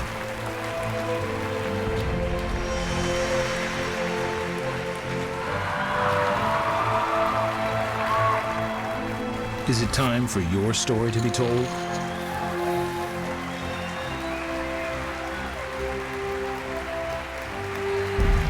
The World Poker Tour.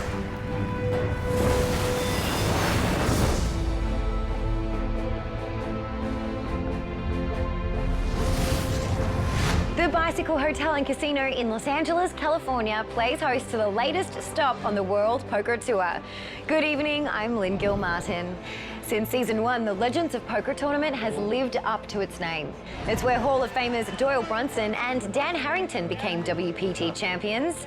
It's also where Andy Frankenberger and Mike Sheriati built off their title wins on the way to becoming a WPT Player of the Year. Earlier this week, hundreds of hopefuls joined the action, looking to score a sweet Season 16 title.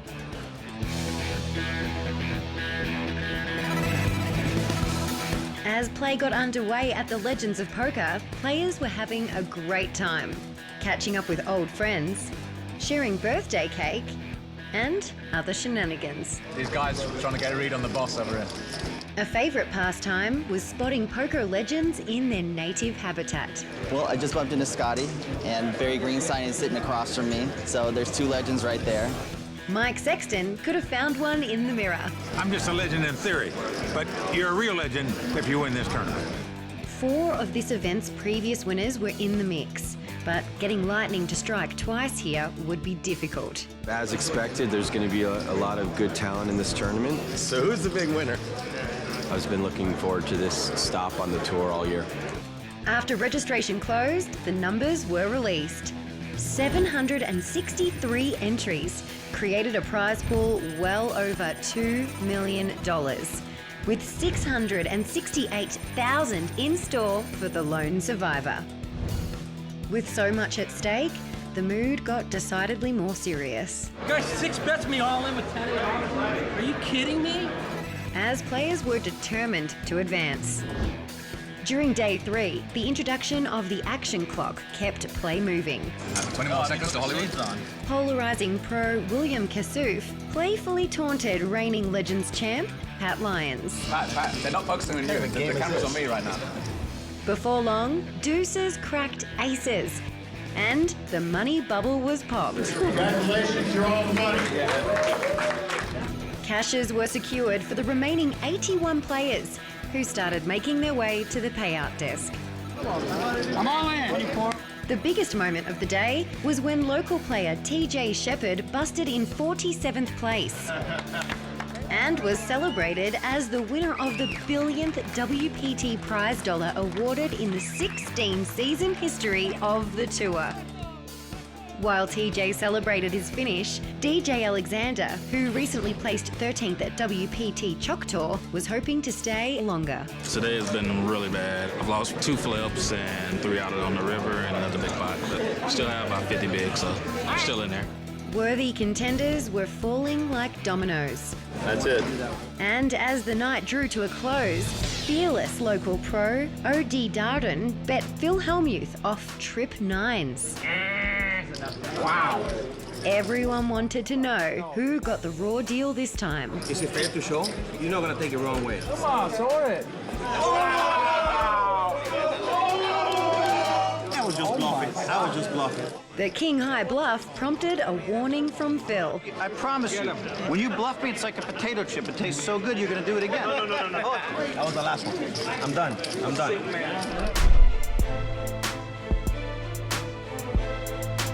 As day 4 began, 24 players had their sights set on the WPT final table. Day 4, baby, here we go. Including chip leader and two-time WPT champion, JC Tran. Feeling better today than the first 3 days, so these guys are in trouble. And pro David Baker assessed the field. The biggest problem you can make in poker is underestimating your opponents, and I'm not going to do that today. I mean, most of the people left are names you know, and the few that you don't, they've all got chopped.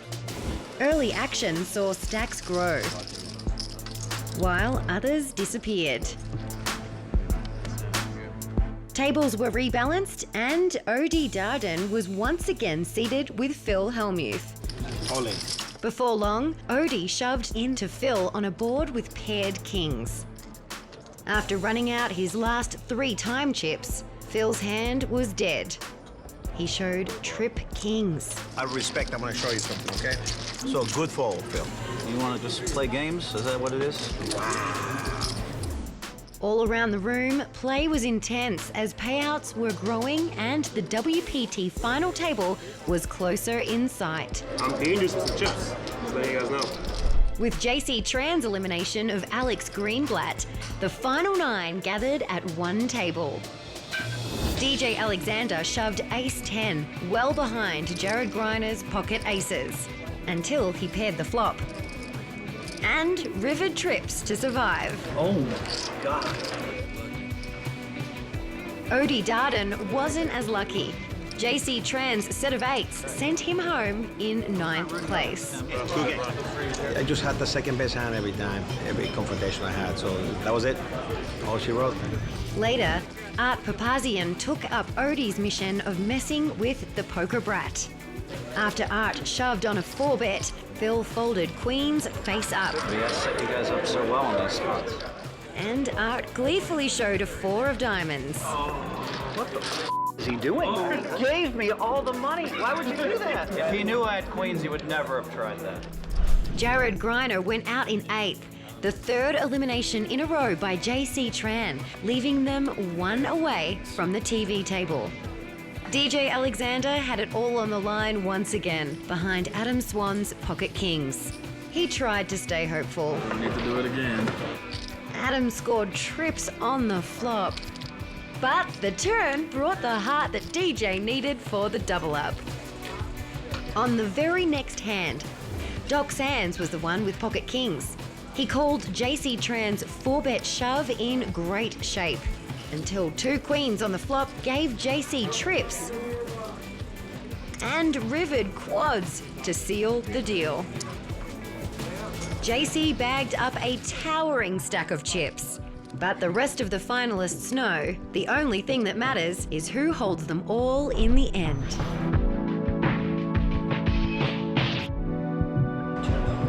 What a legendary final table.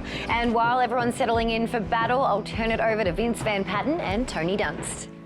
Well, Lynn, the legends of poker becoming legendary once again, because at this final table, tough players. 2 players are going after the 3rd WPT title, and that is the great JC Tran. He is the chip leader at this point, and Marvin Rettenmeyer from Germany. But of course, the headline tonight, the newest member of the WPT family, Phil Hellmuth. He's at his 5th WPT final table, but going for that first win tonight. But hey, let's also shout out DJ Alexander, a very talented player from Houston. He's had a ton of deep runs lately. Let's see if he gets it done tonight. Yeah, there's great players at the table. Should be a lot of fun. Now, we are going to have fun because we make bets now. You can take at 4-5 JC Tran for our seasonal bet, or Art Papazian at 6-5. Who are you taking, Tony? Well, you know JC Tran, he's the consummate pro, 2-time WPT champion, and he's the chip leader. I gotta take him. Okay, and I got the local guy. I got Art. Lynn, back to you. Well, you can definitely feel the excitement in the room. At stake is a $668,000 first place prize and a coveted spot on the WPT Champions Cup. Plus, the winner will receive the handsome Hublot Big Bang Steel watch, so there is plenty to play for. Well, there's a look at our leaderboard going into the final table. JC Tran out in front over 8 million, followed by Art Papazian at 6 million. Phil Hellmuth in 3rd place at 3.3. The rest of the field well below that. $668,000 up top, plus a seat in our season-ending Tournament of Champions. That's right, Tony. And the antes are 10,000. Blinds are 40 and 80. Here we go. Adam Swan first to act. He's going to quickly fold. And now the great Marvin Rettmeyer from Germany with a king, deuce, and a great scarf on. Also going to fold. Art Papazian also going out. Now J.C. Tran with just a 4-9 of clubs. And the button is going to raise it up. Fold. Phil Hellmuth going to release his hand. And now DJ Alexandrov with an ace-jack. DJ on a very hot run over the last 6 months, and especially leading up to this final table where he sucked out twice when he was all in at risk. Now with the best hand. Looks like DJ wants to play for more, choosing a number that's going to be 440,000. Yeah, he's going to try to push around the Tran man, and it's going to work. Yeah, JC, a long time, incredibly accomplished professional, not here to waste time, doesn't posture, just gets rid of his hand. DJ's made a 1.7 in poker earnings, a fine player. And now we move on to the next hand. Marvin Rettmeyer, 2-time WPT champion, looks down at an ace-3. He won't play that junk. Art Papazian, a local, folds his hand quickly, and J.C. Tran is going to raise it with a king-10. Phil Hellmuth going out, on to DJ. Going to release his queen-jack, and now Adam Swan from Santa Barbara, California. First time ever on a World Poker Tour event with a jack-9, and he's going to make this call. And he flops the best hand with second pair here on ace-jack-7. I checked. Yeah, Adam's going to check it, and now JC going to make a continuation bet. It looks like 175. And Adam has a pretty straightforward call here with his pair and backdoor draws, but perhaps the moment has got him second-guessing himself. He's asked for more time. Yeah, that's right. He just used one of the time bank chips. The action clock was ticking away. It's a pretty surreal feeling to be here. I'm pretty excited. If you would have told me I'd make the final table on day one, I wouldn't believe it. Phil's at the table, JC, all these famous guys I've seen on TV. It couldn't be a better experience. Well, he's got his parents, his brother in the audience, rooting him on. What to do? Second best pair. Oh, he's got to release it. That's too bad. So a missed opportunity for Adam there to try and build up his short stack against our chip leader, JC. Instead, the aggression of JC Tran pays off there, and he continues to stack chips. We move on. The local Art Papazian, quite a player, goes out. JC going to take a break. And now the great Phil Hellmuth wakes up with a pair of ladies, pair of queens, just like that. Phil had queens leading up to this final table in a dramatic hand against Art Papazian and ended up folding them pre-flop. Art showed him a 4. Phil showed him the worst side of his temper. This time, Adam wakes up with ace-jack, and he's on the short stack, so this could be a problem. All in. Oh, wow, he's going to push it over the top, all in. Marvin gets out of the way, and that's an auto call there. Yeah, Phil not folding queens this time. And they turn him up.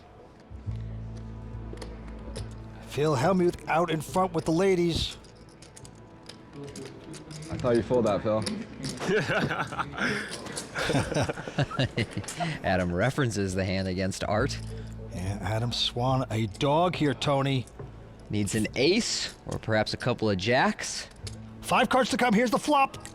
There's a jack on the flop for Adam, so he does improve. Good start, good start. He's got 5 outs now going to the turn. Needs an ace, a jack, or running straight. Queen would be interesting. I don't care, yeah, go throw a 10 out there. Yeah. And it's not going to work out on the turn. 6 of diamonds. And no help for Adam going down to the river here. Man, it was an ace. I mean, I don't want to talk about it, but don't do an ace in the river, please. 4 hearts on the river. Adam Swan out of here. Phil Hellmuth, the raw deal, picks up a nice pot and scores the first elimination of this final table. That's right, Adam Swan from Santa Barbara going to take home $91,000. Let's go talk to him. I've been watching for my whole life, so it's awesome that I made the final table. Just wish I could have gone a little farther. That's the end of the line for Adam Swan, who is out in 6th place. We'll be right back with more from the Legends of Poker.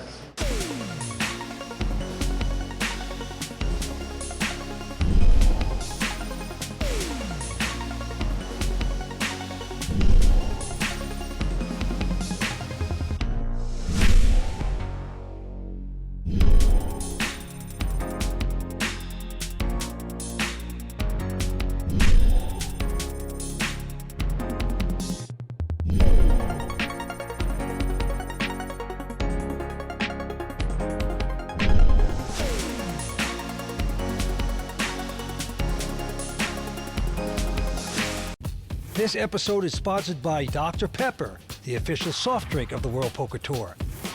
Hublot, the official watch of the World Poker Tour. And Rockstar Energy, the official energy drink of the World Poker Tour. Down to 5 players here at the Legends of Poker final table. Phil Hellmuth chipping up to 4.5 million. Yeah, J.C. Tran out in front with 8.2. He's a 2-time WPT champion. Here we go. Action on the German player, Marvin Rettmeyer. With the scarf, he's going to fold it. Now, Art Papazian, local cash player, also going to fold. Into the great J.C. Tran, 2-time WPT champion, and he's going to raise it with a 9-6. Call. JC staying aggressive in position. Phil immediately calls from the small blind. DJ also calls from the big blind, so we got a 3-way pot. And it is Jack 6 deuce. So JC with second pair flops the best hand. 175. But Phil here leading right out for 175. With just a little pair of 3s, he's going to try to take control, and he's going to get the Houstonian out of this hand. But J.C. Tran with a piece of that, he will remain. I check. Check here in the blind by Hellmuth.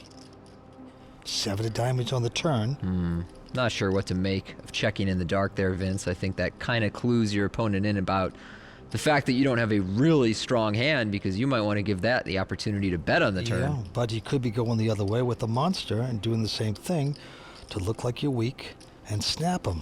But Phil mixes up his game beautifully. This time, he is weak. This is kind of what I envisioned, JC. Me donk betting when I have it. You bluffing a lot, trying to bluff me. It's what I see in my mind. JC clearly knows where he is in this hand, betting third pair for value. You've been playing good so far, I think. Okay, Hellmuth has had enough. No show. Oh, I had you. Oh, baby. And JC playing with a junk hand makes it work. Bluff me once, huh?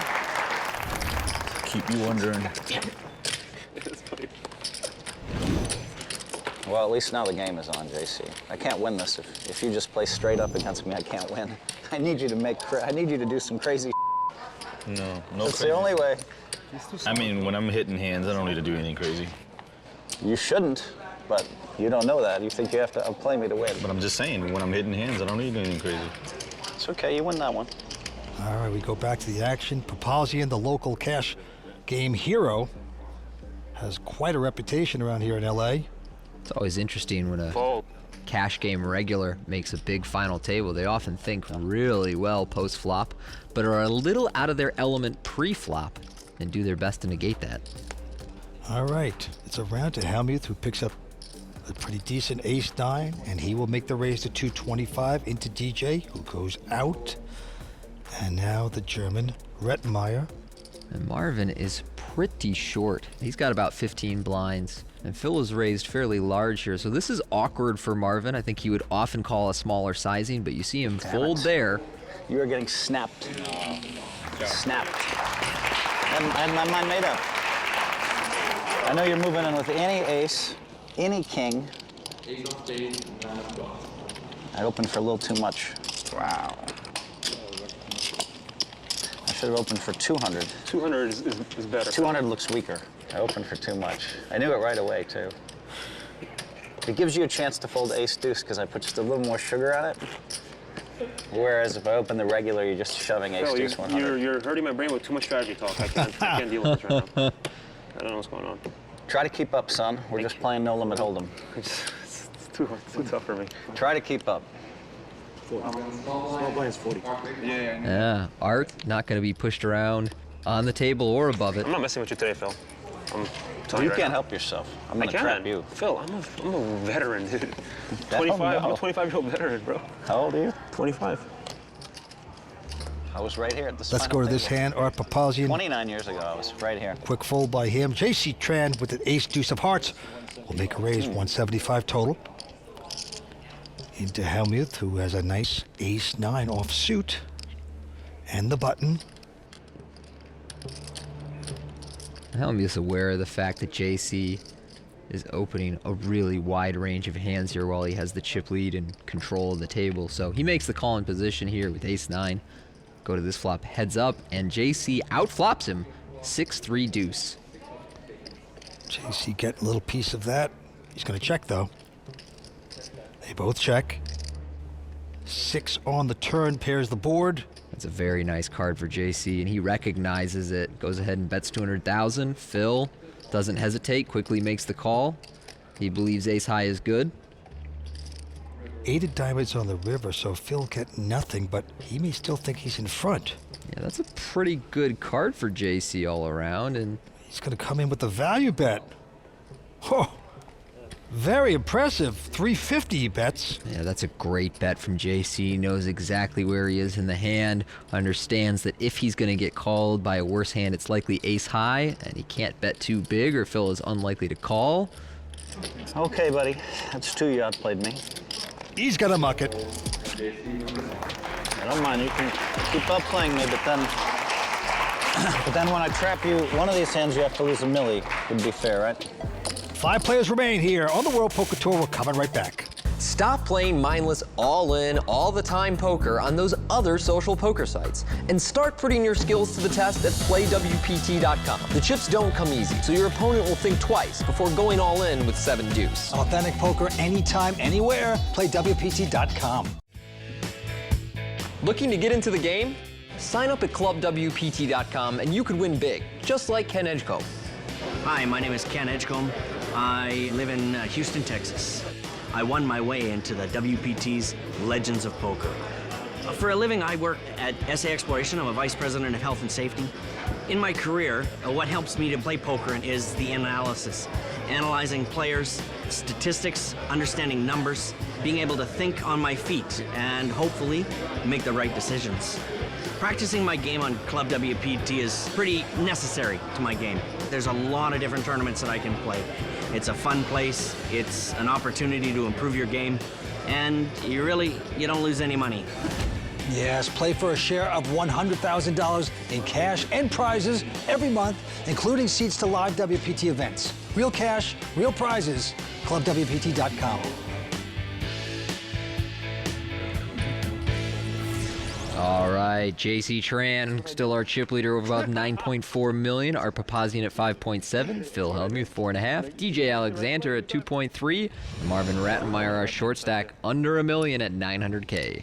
Snap folded it. Snap fold this hand. And here we go. Quick fold by Hellmuth. DJ Alexander also going out. And now Marvin Rettenmeyer, who's on the short stack, has a queen 10. Marvin's hand, forced by his stack size here, going to go all in on the button. Yeah, he is. Oh no, Art Papazian right behind him in a dominating position with ace-10 suited. Call. He'll make this call. And JC Tran now going to look down at his hand. He's got a little pair of 8s here. Interesting. So will JC call or shove over the top and force Art out? Looks like he's just going to call, so it's going to be 3 ways going to the flop. Mad Marvin, 2-time WPT champion now, with a chance to triple up, but also major chance to get knocked out of here. Here's the flop. It's an 8-6-3, 3 of a kind, but JC Tran. Marvin close to drawing dead now. Art not much to work with, and JC not going to get cute and slow play at all. Just going to fire here with top set. Yeah, he's going to bet 650 to push Art out of a side pot. So they turn up the cards. Rattenmeyer looking bad at this point. Slight chance of sucking out, but he needs runner. That's all tournament. Marvin taking the scarf off, getting too tight on him. Yesterday I hit a lot of sets. Most sets have been in a while. Jack on the turn makes things interesting. Wow. We'll take a So a 9 on the river, and Marvin will triple up. If not, he will be eliminated in 5th place. Oh boy. 4 outs going to the river. Will he get it? It's good for TV. No, it's the 4 of hearts, and we lose Marvin Rettenmeyer in 5th place. Very talented German, wonderful player. He'll go out in 5th place. He'll take home $120,000. One of the nicest guys on the tour, Vince. I'm always happy to see Marvin have success. Let's go talk to the scarf. I don't know what happened there. Like, I felt pretty invincible today, so yeah, I'm in shock right now. I wish I could have stayed around for a little bit longer, but oh well. Well, following the elimination of Marvin, JC Tran up to 11 million. Phil Hellmuth now in second at 5.5. Art Papazian just beneath 5, and DJ Alexander, our short stack, at 1.1 million. And the guys are smiling at the table. They're down to 4. Dropping like flies out here, I'm Vince. saying on the river, like, yeah. I mean, I had to call the turn, but the river. Action on DJ. And he's going to look down at a King 9 in first position. Well, I think he's thinking about making that shove. Now, this is pretty close, Vince. Mm-hmm. All in. Yeah, there he goes. DJ's going to go for it, though. Papazian can't call with that mess. JC out. Now, Hellmuth the only one to beat, and he's got an ace-7. Oh, that one's pretty close. How much? Total of about 1.1, Phil. Be a nice call to make it, and he does make the good call. Oh, wow. So Phil makes the call here. They turn him up. Small favorite, all in, against DJ's King 9. We've already seen 2 rapid eliminations at this final table. Will we get a third? Yeah, DJ Alexander. He's behind at this point. Would love to catch a flop. Let's take a look. And it's a 9-9 deuce. He has caught the flop, 3 of a kind. He's gotten it in bad like 6 times. How many times have you been all in this tournament, kid? Once. Once? The first time. You were on with ace-10 against aces yesterday. Oh, yeah. And You had ace-jack against kings. I forgot about those. And a 5 on the turn will end this hand. DJ Alexander going to double up through Phil Hellmuth. I think I've seen you all in with the worst of it 4 times already. I thought you just meant today. Tough man to get rid of. Well, sometimes you do the right thing, but the wrong thing happens. Stay with us. We're coming back with more action here on the World Poker Tour. We are back at the Legends of Poker final table. JC Tran still well out in front, followed by Art Papazian and Phil Hellmuth. DJ Alexander, our short stack with about 25 blinds. Still very much anyone's game. Yes, it is. The blinds going up to 50 and 100 here at the Legends of Poker. Action going to JC Tran, a 2-time WPT champ. Going after his 3rd title. He's got ace-8 here, and he'll make it 235 to go. 235. Now Hellmuth right behind him with a queen 10 of hearts, Tony. All right, well, Phil with a great hand to call in position with. Looks like he's getting chips out here, but wow. What the hell just happened? Unbelievable. He folded with that hand. Now it's around to Art Papazian, the local cash game player. He's going to call with the 7-5. Here's the flop, and it's a deuce-5, so Papazian outflops JC, and he's going to check it. Actually a pretty good flop for JC as well, and you see he's betting confidently. Makes a $200,000 continuation with ace-high. Papazian making the quick call. Turn is a 6. That's actually a pretty good card for Art's range. He's going to have a lot of stuff like 6-4, 6-3, 4-3, 5s. So I'm a little surprised to see JC bet again here. He really doesn't have any draw. Doesn't need to protect this hand in a meaningful way. That card's better for his opponent than him. I think this might be his first misstep at the final table. Well, he's super aggressive, and this time he's behind. Art Papazian making the good call, going to the river. How much pressure can Papazian take? Jack on the river doesn't help JC. Papazian once again going to check. Will JC try to muscle him? Yeah, a 3rd barrel would be tough for Art to call, but instead JC shuts down. Art going to take down that pot. Art, the local high-stakes cash game player, really holding his own at this final table so far, both in play and in table talk. That's right. The local is one tough player.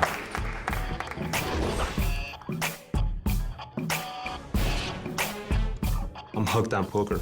I feel like it's the most amazing thing. And I owe everything I have in my life to poker. So I'm very grateful for this opportunity to play poker at the highest stage. When I dropped out of school to play poker, I was an immense grinder. I played about 10 hours a day, every single day. Started at the lowest stakes and just grinded all day, every day. And now I play 10, 20, no limit and bigger, almost all the time.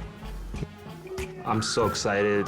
Playing this tournament was a last-second decision for me. The WPT final table is a once-in-a-lifetime opportunity. And I think this is destiny for me, yeah. Oh, that is Art Papazian, the local. And you know, Tony, I played a lot of poker with him locally. He's tough, but he's nice at the table. A lot of class. Playing good tonight. Yeah, Art really showing that he belongs at this final table. Wasn't really intending to play this tournament. It just kind of came together for him. And now it might come together for over $600,000. And we move on into J.C. Tran, the chip leader with $9 million. He's got a pretty strong ace-queen here. He'll make it 235 to go. Phil goes out, and now DJ with a pair of sixes.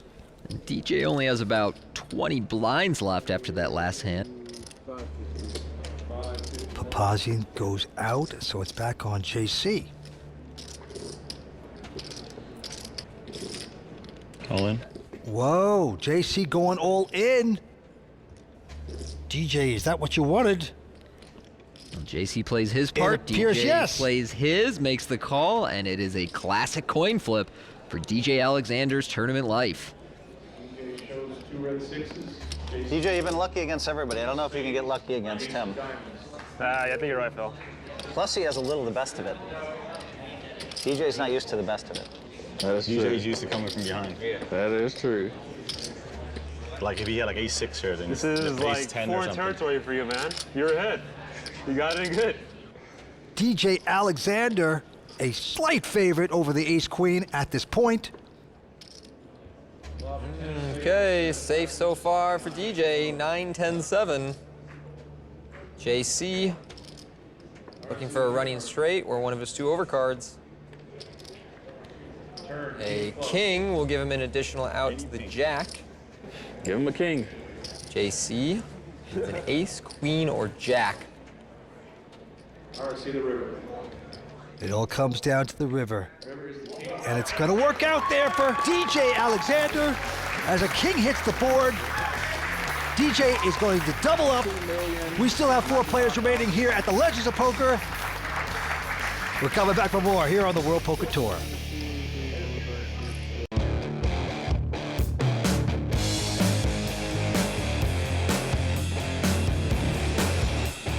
Phil Hellmuth, it is such an honor to have you on the WPT team. Welcome.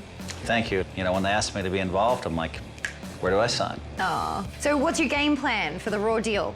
Yeah, I mean, for the raw deal, it's like a really natural role for me to dissect no-limit hold'em tactics, so I'm qualified for that, although I don't have a WPT title yet. Let's see if you can do it.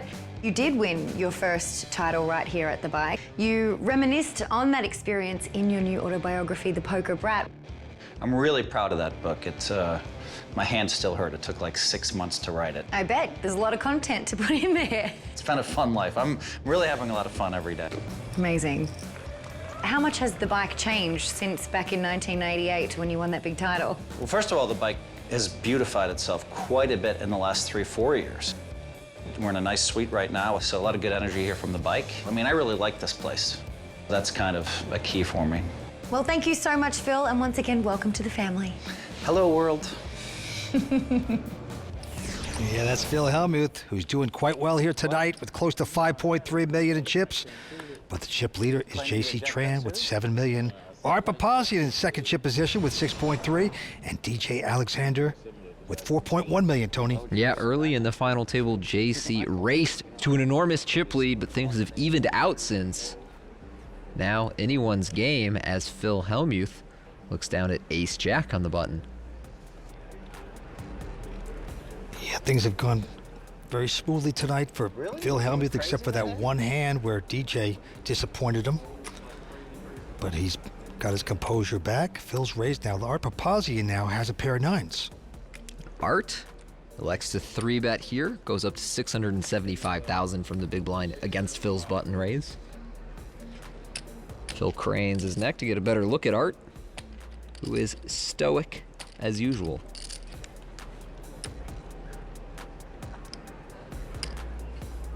Looks like Phil does want to make this call, so we'll go to the flop with just under 1.5 million in the pot. And it is 4 deuce deuce, 2 hearts, so a very nice flop for Art's nines. I expect him to down bet from his pre-flop sizing on this safe, uncoordinated texture, and you see there a bet of 375,000. Phil here actually has a pretty good hand on this flop with the ace of hearts and 2 overcards. But he's reaching for raising chips, Vince, and this 775 could be a problem for him as he's not really representing a lot of strong hands with this raise. If he had a big pair pre-flop, he's typically going to 4-bet. Well, just doesn't believe Papazian is solid, and he is pretty solid, and he's going to make that call to the discomfort of Phil Hellmuth.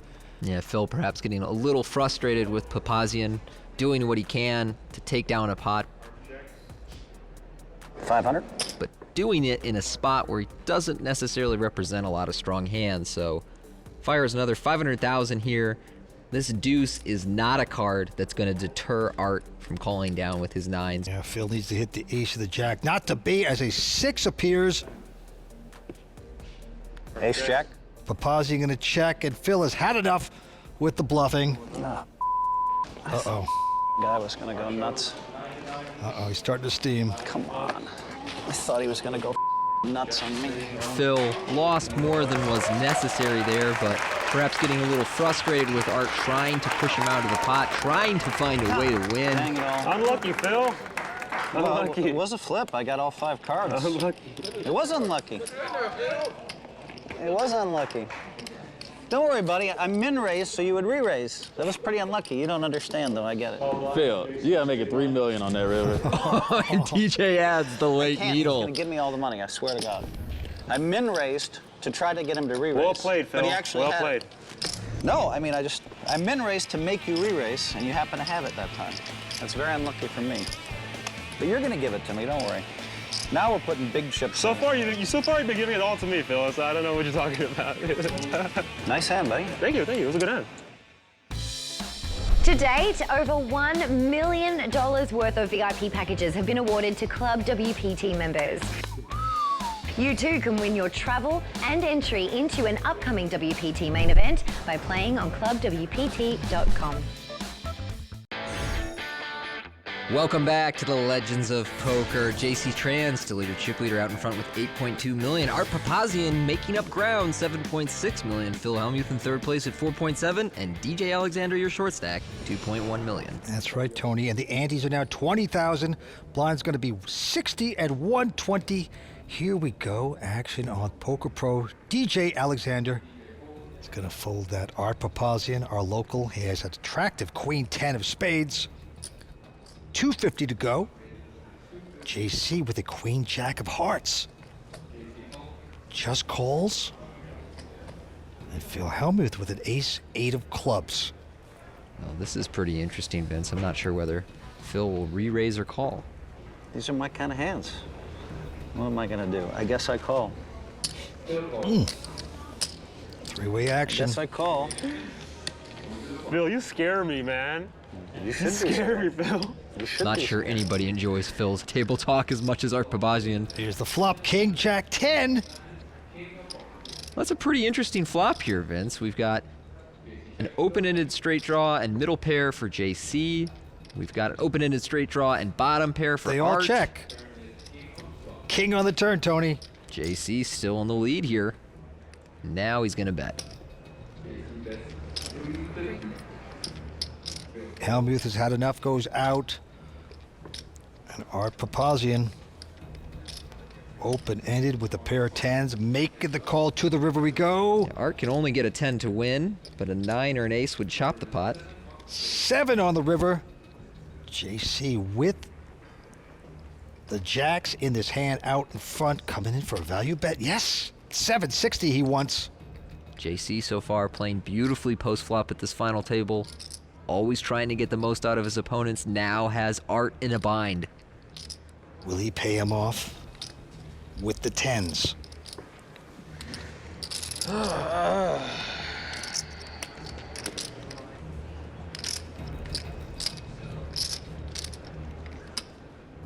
Art makes this call, and it's another beautiful value bet by J.C. Tran. Gets paid off. Art Papazian second-guessing himself on that one. 40 change. 40 change. Nice hand. What a good bet. That was a good bet. Wow, I had such a monster. Pre-flop, you mean? Yeah. I had an easy $1 million race there. I wish you would have folded. God, what am I doing? Terrible flop. There's Nam Lee in the audience, WPT champion, good friend of J.C. Tran's. Now, both those guys have been prolific players over the years. Incredible resumes. All right, we go to Papazian. And he will fold a junk 7-4. And now action's on J.C. Tran with a 7-4 hearts with the button. And he will move it up to 250 to go. Now Phil Hellmuth with a pair of jacks, just going to call here. He's just calling here, and he's aware that DJ is one of our short stacks in the big blind, around 20 bigs. He might just rip it here, and especially with a hand like ace-9, I expect him to rip it. So this call by Phil Hellmuth is going to turn out great if DJ pulls the trigger. All in. He's going to do it. He's gone all in. JC can't call, so now Hellmuth snap calls with the jacks. His ploy worked. Oh, Phil was trapping, guys. Phil was trapping. White magic right there, man. Nice hand, Phil. But thank you. Nice. I don't think I can get you this time. I do deserve to win this one. I know. I think Phil Hellmuth, a nice favorite. Well, there's no deserve in poker, Phil. Be careful. And here is the flop. It is a 9-6 deuce. So DJ getting the nines there. Yeah, picks up 2 outs. Now has 5 going to the turn. DJ, if you win this one, man. If you win this one, it's good. It's not fair if you win this one. Here we go with the turn. Can DJ get lucky? Yes, he does. He hits the ace. Goodness. Oh, no, that's 2 pair. Donkey player. Oh, no. Moving him with ace-9. Well, like, what is he doing? How bad are these players? The beats I take on the World Poker Tour are so sick. I mean, I just trap him like he's dead every hand we play. Why? Oh, my heaven. It's so unfair. Oh, this is so unfair. How can this just keep happening to me? They have no comprehension of how to play Hold'em right, just none. It's just unbelievable. Every ace-9 offsuit. Well, was raced 3 times. What, you think I was never going to have a hand? I put you on ace-8. That's a dead honest truth. I know you did. I fooled you, don't worry. It doesn't matter. Ace-8? Well, that marks the end of tonight's coverage from the Legends of Poker. Thanks for joining us, and we'll see you next time on the WPT. I guess I'll just never win a WPT. It's just so brutal. Phil, don't give up. I'm not giving up. Don't give up, Phil. Like, really? It's just so brutal to watch. The World Poker Tour is sponsored by ClubWPT. Play poker for real cash and prizes today at ClubWPT.com. I can outplay these guys. Got my shot. Got this. If I get the card, I prepare for this day. One time. Breathe. You never know when your time is going to come. To rise above the rest. To seize the opportunity. To be crowned a champion.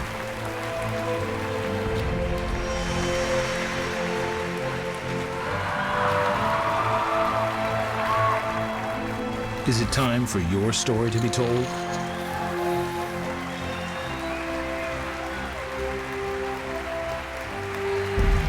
The World Poker Tour.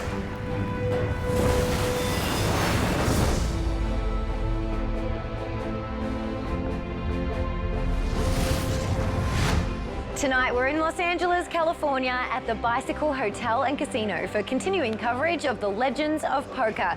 I'm Lynn Gilmartin, and this is the WPT. We're getting closer to crowning our latest champion, and joining me to watch it all play out are Vince Van Patten and Tony Dunst. Well, an amazing turn of events.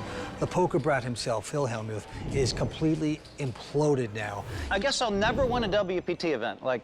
I guess it'll never happen. I'll just keep getting these donkeys in dead every hand forever. Because he had a couple bad hands. Granted, it's very upsetting, but he is ranting and raving. He cannot take it. He is the short stack at this moment. JC Tran out in front, though. Yeah, JC looking great, but you know what? Art and DJ are really playing their game right now. They're in second and third place and proving they belong at this table with the superstars of poker. Anyone's game right now, Vince. Tony, this is why people watch poker. Very entertaining. Thanks, guys. And whoever manages to finish on top will be handsomely rewarded with well over $600,000 in cash, the stylish Hublot Big Bang Steel watch, and of course, their name forever etched onto the WPT Champions Cup. Cards are about to fly, so let's see where everyone stands as we go down to the felt. All right, there you see JC Tran still out in front, 9.5 million, followed by Art Papazian at 7.1, DJ Alexander 4.8, and Phil Hellmuth, our short stack, 1.3 million, and playing for 668,000 up top, including a seat in the season-ending Tournament of Champions. The ante's 20,000, blind 60, 120. Here we go. Quick fold by DJ Alexander. Art Papazian, the local, with a 6-5 of diamonds. He's going to raise to 250. JC Tran with an attractive 9-8 of hearts makes the call. Yep, real quick call from JC. And Phil with a premium in the big blind. He's got pocket tens. All in. Fold. He's gone all in. Papazian quickly folds. You might as well call me JC. And actually, JC's getting about 2 to 1 here with 9-8 suited. I don't know when you have chips. Oh, get in there. But he's going to let this one go. How do you get so many hands? Please stop complaining. God, I mean, you know how annoying it is? You're telling me how lucky I am as I take bad beats. Are you trying to annoy me? You're right. I know I'm right. I mean, you're trying to annoy me? Like, oh, Phil, you're so lucky. You're so lucky. You do get a lot of good hands, though. Really? I'm lucky? I don't think Phil should be allowed to say stop complaining at a poker table. Had a few things go the wrong way for him, and he's not taking it well. As we move on, four-handed poker, Art Papazian. Gonna lay that down. JC now with a queen 7. Won't play, goes away. And Hellmuth picks up king 10. And he just calls with it. Completes here in the small blind over to DJ with ace 10 suited in the big blind. He's got Phil in bad shape. Yeah, DJ's from Houston, Texas, tough pro. He's made about 1.7 in total poker earnings. And he's gotten under Hellmuth's skin this evening by drawing out a little bit on him. And now he is going to raise this, makes it 475 total. I have a big hand here. Are you trying to give me the money again? Here's your chance. You know what's amazing to me? What's amazing to me? Just put it in there and see what happens. You might win it. You know what's amazing to me is like when I had ace jack and I had 15 big blinds and you had ace queen and I folded somehow. You remember that? And you can't get away from ace 9 against me ever. Oh boy. It's just so sick. Probably somehow this is a cooler too that I'm supposed to go broke with. And he's going to lay down his king 10. So DJ will take the pot and DJ shows him the hand. Ace 10. Phil, you're the best, Phil. Phil, you're the best. Woo! Phil. Everybody goes broke in that spot. Phil is a sicko, man. Everybody goes broke in that Phil, spot you're except sick. me. Give me some. That was a sick fold. What is going on here? Why do I get tested like this? I'm supposed to just have the jacks hold up. JC's going to try to bluff me when he never should. What did he gives do? me another million or two, and all of a sudden I have 8 million. JC always has it. I already know what's going to happen. I am a great player, and usually the thing that gets in my way is me. How bad are these players? The beats I take on the World Poker Tour are so sick. What puts me on tilt is a bad beat and a big moment. I mean, I just trap him like he's dead every hand we play. Why? It's so unfair. What I try to do is I try to let all of it out, which makes me the poker brat. They have no comprehension of how to play Hold'em right, just none. It's just unbelievable. Hopefully that clears the tilt for me. Really? It's just so cool to watch. Well, he's opinionated. I'll give him that. J.C. Tran out in front with close to 10 million. Art Papazian, the local, with 6.3. DJ Alexander with about 4.7. And Phil now just under 2 million. Hopefully on the comeback trail for him. Phil making it abundantly clear tonight why he was chosen for the raw deal. Yeah, no, he's terrific. He'd be great. Lets it all out. Doesn't hold back. Right now, things not going his way, but this hand, DJ with an 8-7, just going to call it, and Papazian behind him has a 6-4 clubs. He says, fine, let's see a flop.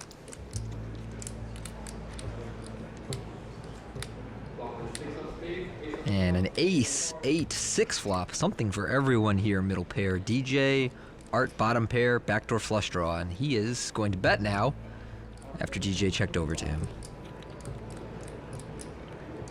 Looks like 125 gets the call. DJ out in front with 8s. Going to the turn. It's another 6 for Papazian. Yeah, disaster for DJ here. DJ wisely checks it. And Art Papazian going to continue. 350.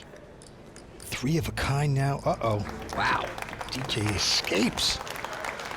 An immediate fold from DJ there. Didn't even consider making that call. A little surprised to see him fold that easily, but it works out great. Now or never, boys. I'm gonna need to step it up a little bit here. Phil in desperate mode, talking up his players, trying to get action. Action's on J.C. Tran, though. He's got a Jack-7. I'm with the DJ. He goes out, and now Hellmuth with a 6-2. Won't play that mess. Lucky for him, because DJ has a pair of queens. Well, we saw DJ limp in the small blind with 8-7, and now we see him balancing that by limping pocket queens. Makes it difficult for Art to discern the strength of DJ's hand. Art here checks 10-9 offsuit, and we go to a flop.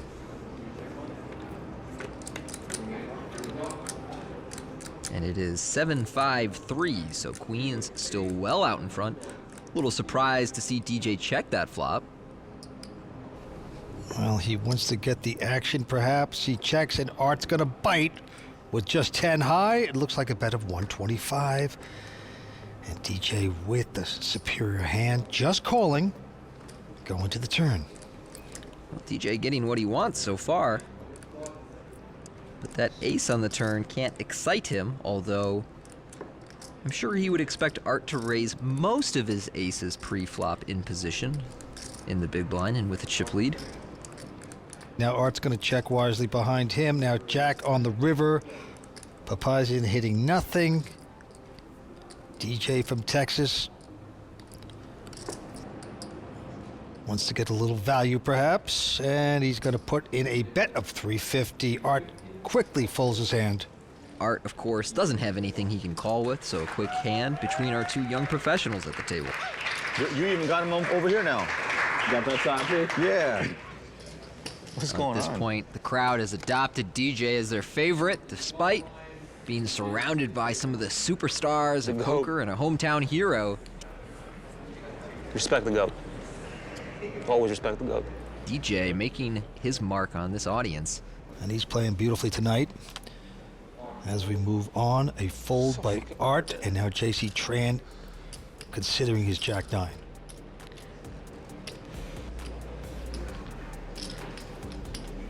Doesn't feel right. All in. Well, Phil's going all in with a pair of 4s, Tony. Pretty good hand on the button. Okay, well, Phil is all in. Now over to DJ. Wake up, DJ. Oh, he's got a 9, and what else? He's going to play this hand like baccarat. Let's see, what do I need? Is that a good rat? I need a king, ace, or a king, ace, or a 9. Yep, and you'll get action, Phil. Oh, man. Oh, it's a 3. Hellmuth coming back. Way Those more pair of 4s work. dramatic that way than if he had peeked at a 3 first. How did you fold? You were just getting ready to raise? I was just getting ready to zip it. Yeah, of course. Phil gets away with one with pocket 4s, starting to chip back up a little bit. Blinds are going up to 8160, and Phil Hellmuth now with an ace deuce says all in again. Okay, here we back go. to back hands. 9. See if we get action this time, not from DJ. Art with a nothing. 5 and 10. Woolworths goes out. But look, JC with a decent queen, 8 of spades, Tony. Makes the call. He knows it's a hand that's not likely to be in front, but also almost always has solid equity. It's gonna be a disaster if he loses. Get ready for this. Get ready, JC. What? Don't be mean. And let's see the flop. It's a king 9-3, so good there for Phil Hellmuth. Really no help to JC whatsoever. Phil sitting pretty. Deuce on the turn, so that gives deuces there for Phil. He's a favorite, but I think I'm gonna win this one. down to the river. It's a 6. Salvation for Phil Hellmuth. His ace deuce holds up. He's going to double up against JC Tran. Now it's a new Phil Hellmuth, turning over a new leaf, looking composed and happy and at peace with himself, Tony. Welcome back to the Bicycle Hotel and Casino in Los Angeles, where we will be crowning the Season 16 Legends of Poker champion. Action is starting back up, so let's get down to the felt. All right, Vince, there is a look at our updated chip counts. JC Tran just under 10 million, Art Papazian at 6.3, DJ Alexander 4.1, and Phil Hellmuth chipping up 2.5 million. That's right, Tony. Let's go down to the felt.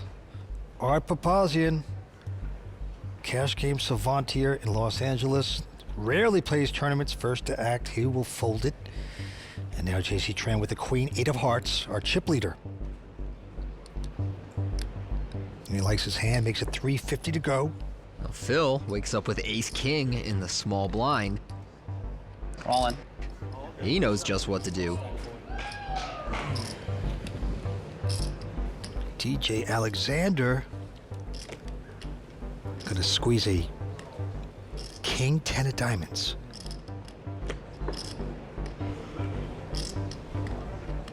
Sure, DJ would have loved to call JC Tran's open there in the big blind with king 10 suited, but cannot call Phil Hellmuth's shove. Neither can JC Tran, so Phil gonna take that one down pre-flop without having to hold up. Yeah, it's a good hand. You studied like you had some. It's a pretty good hand. I mean, I would have called you on there when you had 15 big blinds with that hand. I had 15 big. You got more than 15. You got an ace? Oh. King high, I guess.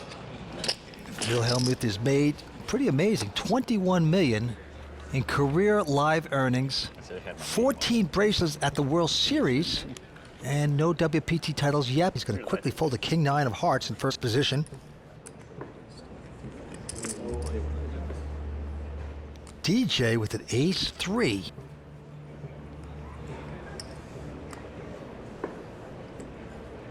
And he will raise it up to 350 total.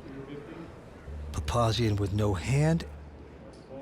You start the hand with like 3 point. And JC with an off-suited 6-7. JC gonna assess DJ's stack here before getting involved. It looks like he wants to make this call. He wants to splash around and get lucky. Here we go with the flop. Flop is a 9-9-5 double Dolly Parton 9-5. That's a good flop for both players. DJ likely suspects his ace high is in front. JC has a gut shot to the 8, a backdoor flush draw. He's going to continue. It's really a matter of how. Some players like to check raise these spots where they have a weak draw. JC goes for a call here. May intend to bluff on a future street if his hand isn't completed. Turn's gonna hit DJ, hits his pair of 3s. And that will actually give JC even more outs. He can now catch a 4 for a straight or an 8. Both check. 7 or a 6 would make for a pair. That's good. River card. Big ace, giving DJ now. Ace is up. And seeing as that ace completes the flop flush draw, I would expect JC to go ahead and bluff here, and you see him reaching for chips. He's only got 7 high. He can represent the 9. He can represent an ace, the flush. There's a lot he can plausibly have here. So DJ, his hand has improved on the river, but you see him considering this because JC is so plausibly representing many strong hands. Now DJ, with aces up, will he figure this out? And look, whenever you get to the river with a really weak hand, it's worth considering bluffing, and JC has found a good spot to do it, even if it doesn't work out here. Time clock down to 1 second. He's got to make this call. It's a good one. Well, a great call by DJ Alexander on the river with his aces there. He's on a hot streak over the last year. Winning the WPT title would mean everything.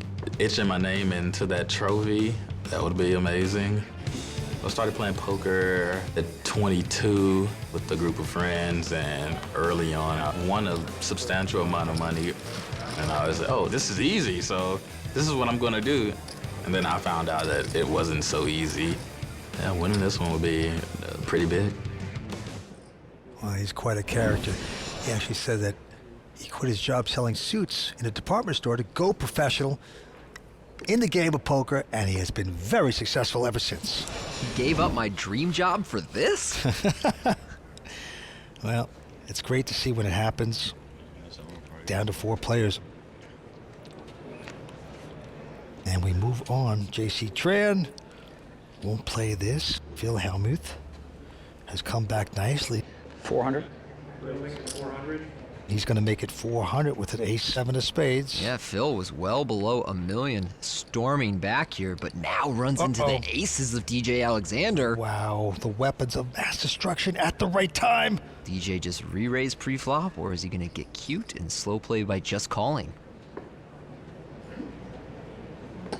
1.1. There you go. Very calculated. 1.1 total. Let's see what Art has. He has a pair of 5s. Got a muck. All right, show me one time. You owe me one. And Hellmuth, no interest in calling. Says show me because I'm such a nice guy. Aces? Show? Aces? Show the aces there, bro. 4 players remain here on the World Poker Tour. We're coming back from the Legends of Poker in just a moment. You can play against me and other real players on PlayWPT through Facebook, the playwpt.com website, and on Apple and Android devices. Games are running around the clock. Fun, free poker, anytime, anywhere. PlayWPT.com.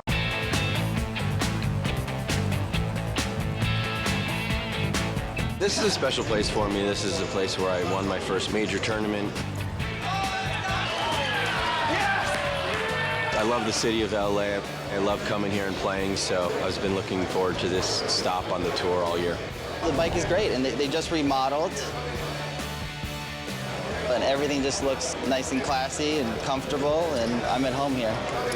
First time at the Bicycle Casino. The hotel's beautiful. The food's fantastic. The poker is wonderful. I will definitely be back. I love it. Well, the Bicycle is one of the longest standing properties and partners of the World Poker Tour, and we always love being here. JC Tran's still out in front, but it's now a 3-headed monster of chip leaders, all in front of Phil Hellmuth, who has chipped up beautifully from under $1 million to now 3.3. Yep, he's had adversity tonight. He's had his rants, his raves, but he's come back nicely. 4 players remain. Quick fold by DJ, and now Art Papazian with a king-9 and the button. He'll put in a raise, makes it 325 total. JC goes out. And now Phil Hellmuth with a queen-8 offsuit. Call. Will make this call.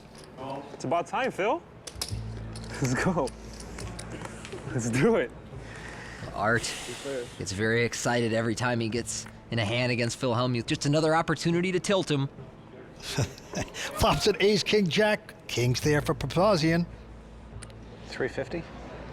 Hellmuth with just a gut shot here, and we've seen him lead out from the big blind with these weak hands and weak draws a number of times at this final table. Art here with second pair has a piece. We'll see if he's catching on to Phil's pattern here. He has called it, and we're going to the turn. Can Phil get lucky? It's a deuce of spades. So now Phil has 4 spades, but Papazian has kings and a higher spade. What's Phil gonna do?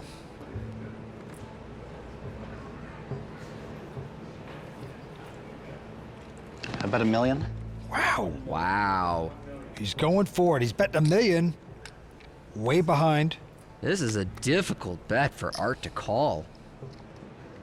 Art Papazian with kings and a higher spade will have to let it go. Nice muscling by Phil Hellmuth. Taking down the pot with the inferior hand. Good sense there. Yeah, great double barrel by Phil there. Gets away with one. Over the years, the Legends of Poker has been pivotal in determining the WPT Player of the Year, and this season will be no different. Tonight's winner will earn valuable points in the Ublo WPT Player of the Year race and join WPT Choctaw champion Jay Lee in the top spot on the leaderboard. We will update the standings as the season progresses. Now, let's head back down to the table. That's right, where the antes are now 30,000. Blinds are 1 in 200, Tony. And right now, our chip leader, J.C. Tran, 2-time WPT champion with 8.5 million in chips. And you can see in terms of big blinds, the stacks are shrinking over time. J.C. Tran entered this final table with tons and tons of chips, has pretty much the same amount now, but just 40 blinds. All right, we got a couple folds into Phil Hellmuth, the poker brat. He's got a 4-3 of hearts. Call. We'll just call.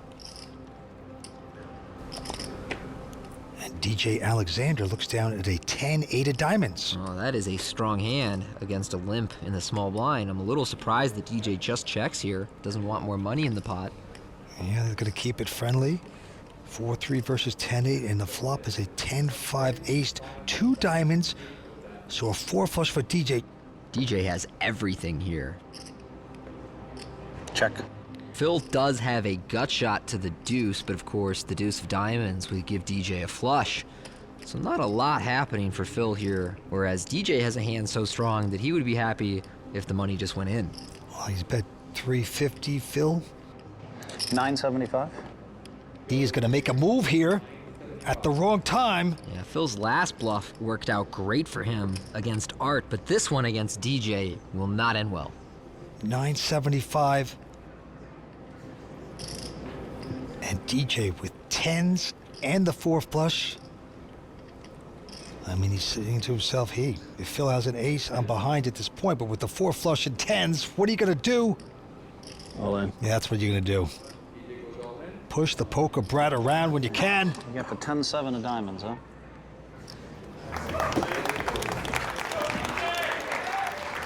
Phil does his best to call DJ's exact hand, gets pretty close, but forced to fold with about 1/3 of his stack in the middle.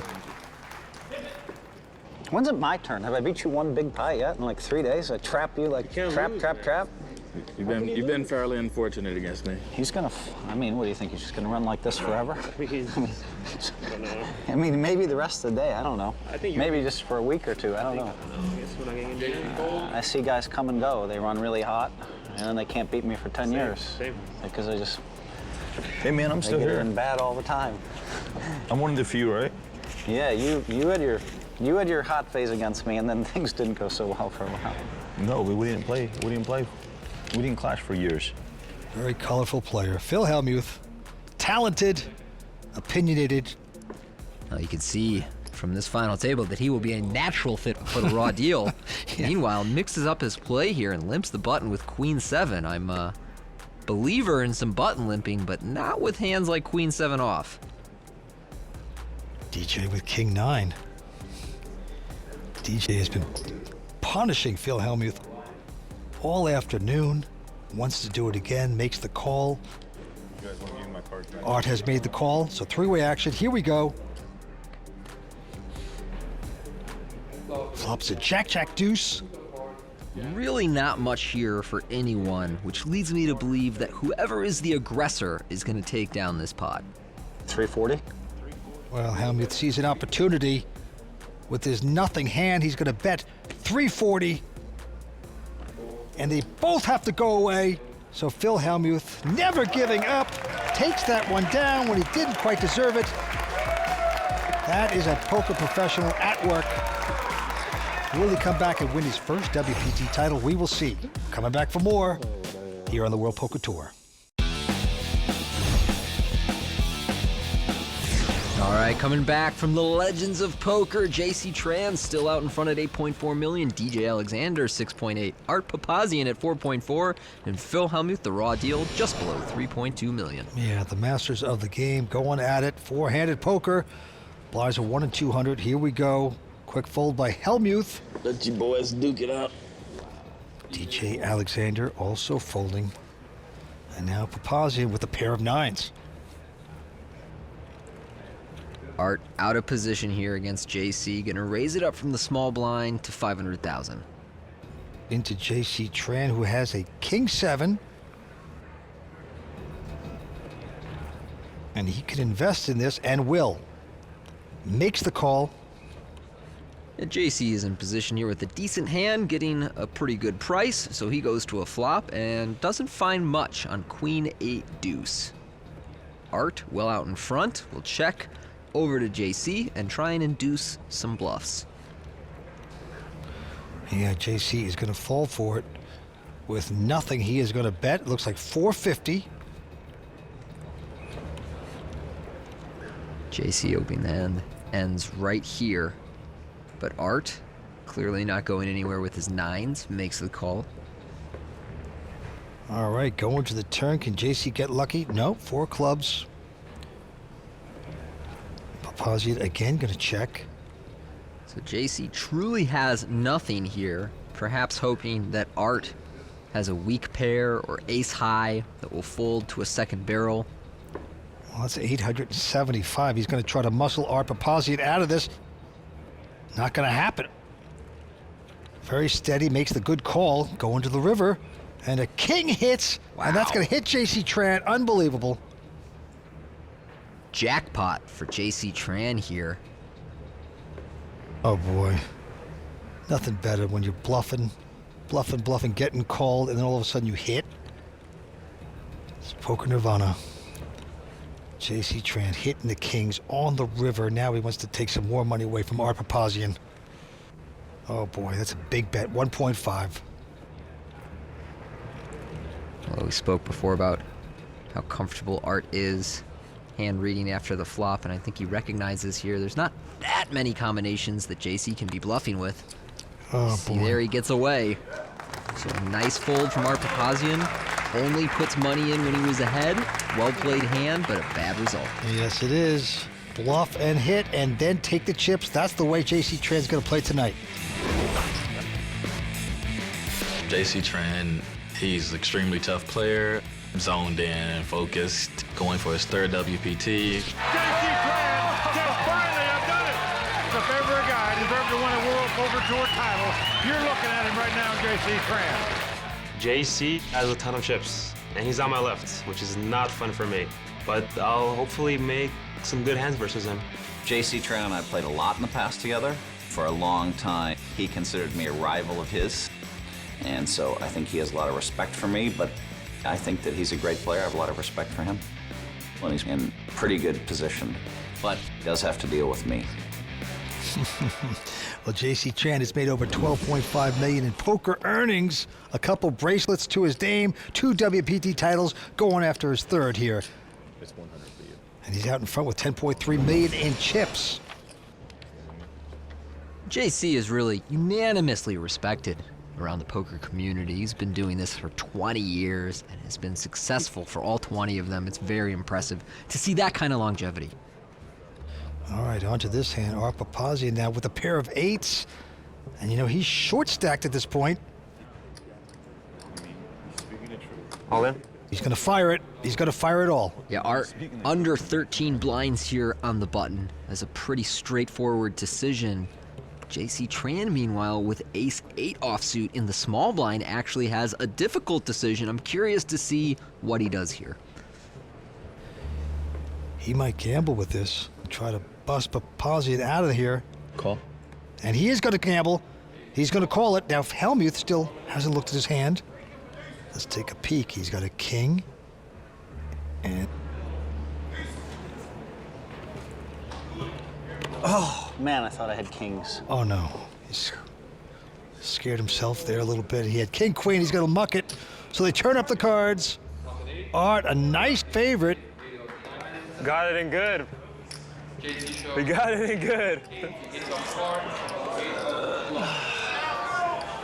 I feel an ace coming, bro. You feel ace coming? Yeah, I really do. I won't be mad if it comes. I won't be mad if it comes. Ace is not coming. I feel it coming. He didn't have an ace. You had the king, queen, so you guys are rooting for an ace.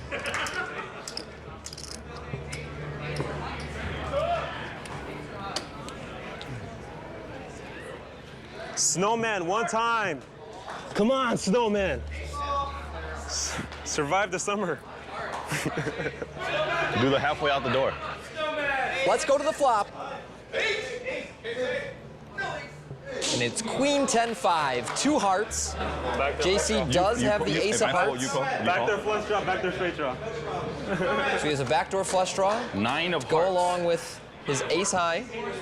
Could also hit a running Jack jack of hearts is the best one. king for a straight. It's the turn card. It is an 8 of hearts, but it is not over yet, Vince. That actually gives JC more outs. JC can hit any heart except the queen of hearts. Don't look. Stand way back there to see if it's red. Last card coming up. It's a deuce of spades! Short stack doubles up again. You will never see your family again. Wow. No one wants to go away from the Bicycle Hotel and Casino. We're coming back for more on the World Poker Tour.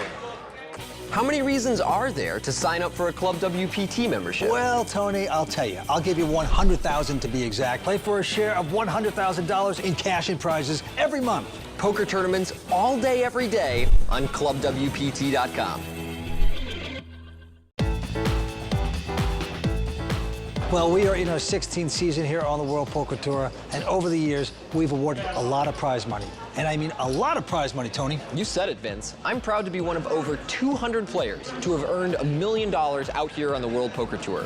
And the prize money just keeps growing. It absolutely does. And this week, we just reached another milestone because on the 3rd day of play here at the Legends of Poker, we were able to award the billionth prize dollar to the player who went out in 47th place. His name was TJ Shepard. Being the billionth dollar winner on the WPT, it's amazing. I cannot believe it. I played as the best I could. I'm not a pro, I'm very amateur, but WPT can make it happen.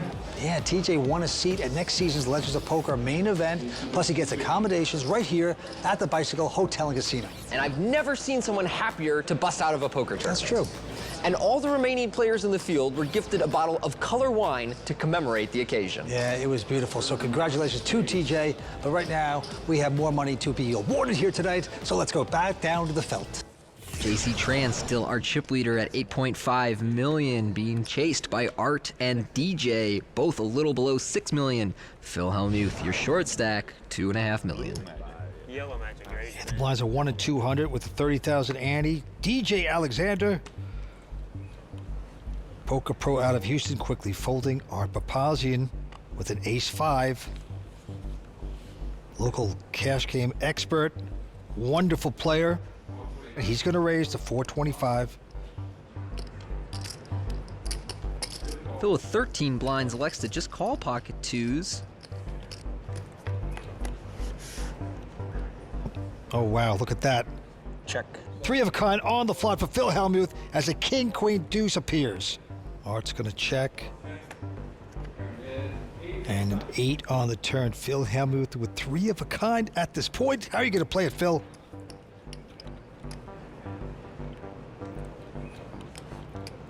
$7.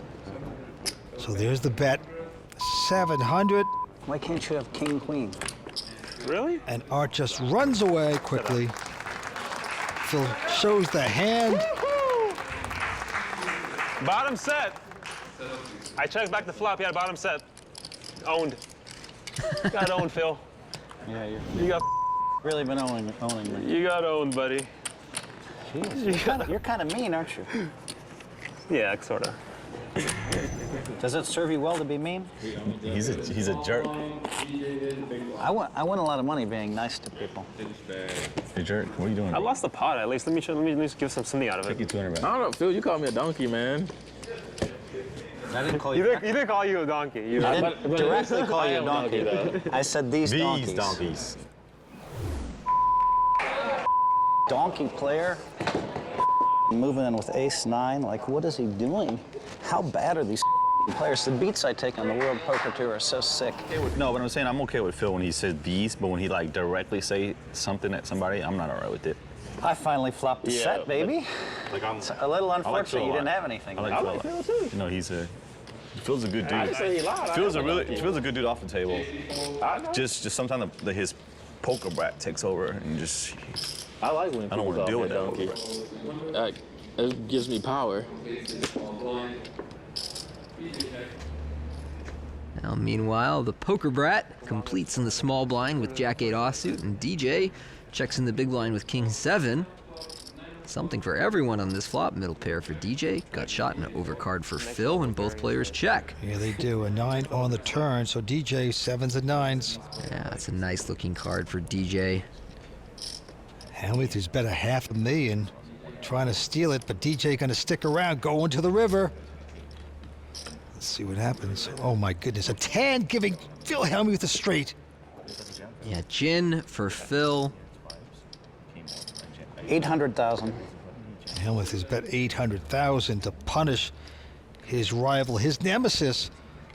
And although DJ can't put Phil precisely on a straight, he knows the 10 of clubs is a bad card for him. I got kind of excited on that card. This would be a great escape if DJ should lay this down. Oh, he wants more time. And DJ using an extension. He recognizes that he has a strong hand, but that there are only so many Phil could be bluffing with.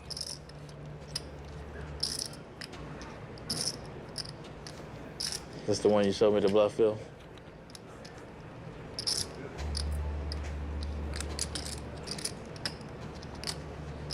DJ's trying to get him to talk, but Phil has put the duct tape on his mouth. He will say nothing. What a beautiful lay down there. Yeah, very nice fold by Yeah, DJ. you owe me one, man. I owe you one? Yeah. Okay. I saw you 2 ways. You remember this story? I had a straight. Good fold. You got the Jack-8? Yeah, Jack-8. Phil Hellmuth being honest there. I'm gonna find out later, Phil. You better not be. I told you the truth. All right. Hey, we just finished the Premier League. We all went out. I don't know if I owe you one. You might owe me one now, but I told you that time. But I'm not happy you folded. I mean, come on. This episode is sponsored by Dr. Pepper, the official soft drink of the World Poker Tour. Hublot, the official watch of the World Poker Tour. And Rockstar Energy, the official energy drink of the World Poker Tour.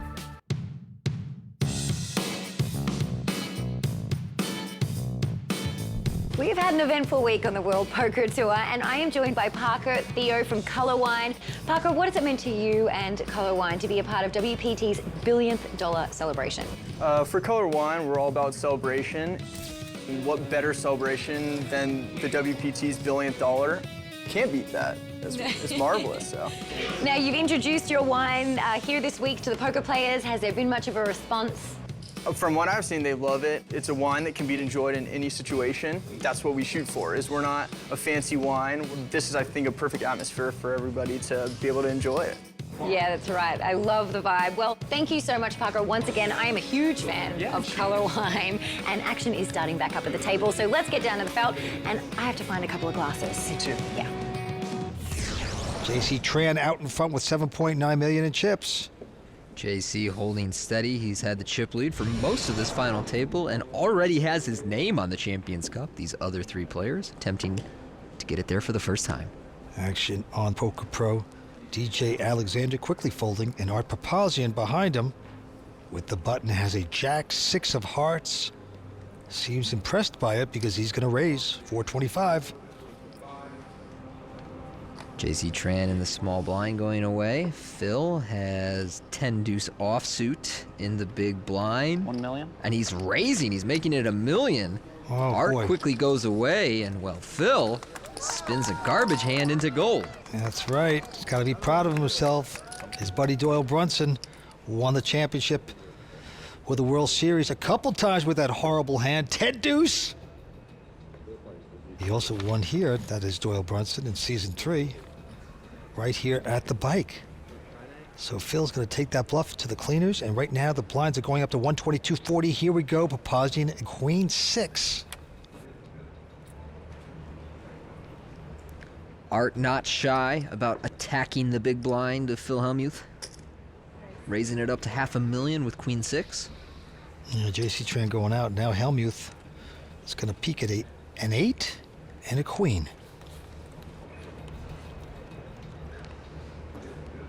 Call. Phil will make this call, so he's in a dominating position as we go to the flop, but Art with the lead and the button. And it is 10-7-6 on the flop, so Art for now has outflopped Phil with bottom pair and elects to check it behind. They both check, go into the turn. It's a 5. Now Phil is open-ended. 1 million.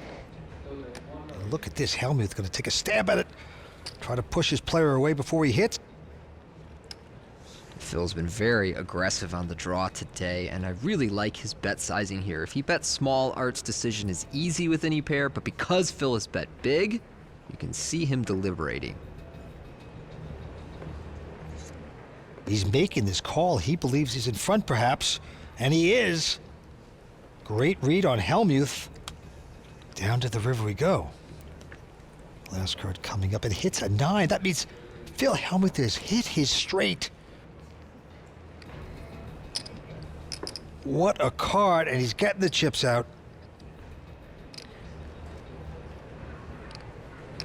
Phil going for more value here.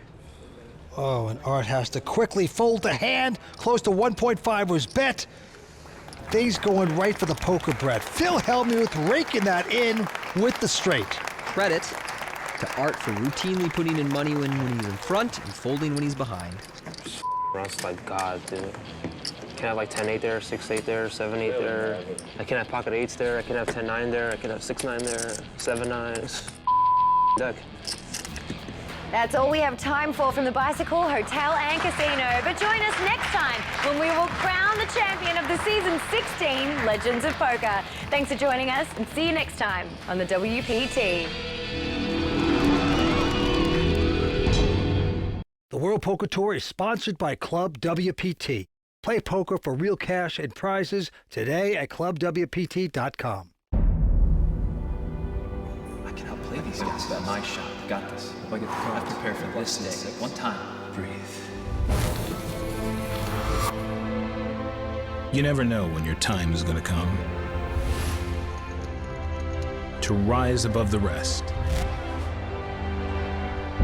To seize the opportunity. To be crowned a champion.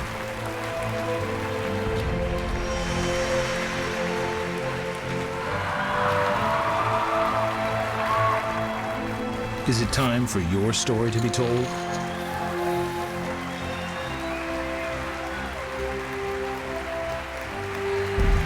The World Poker Tour.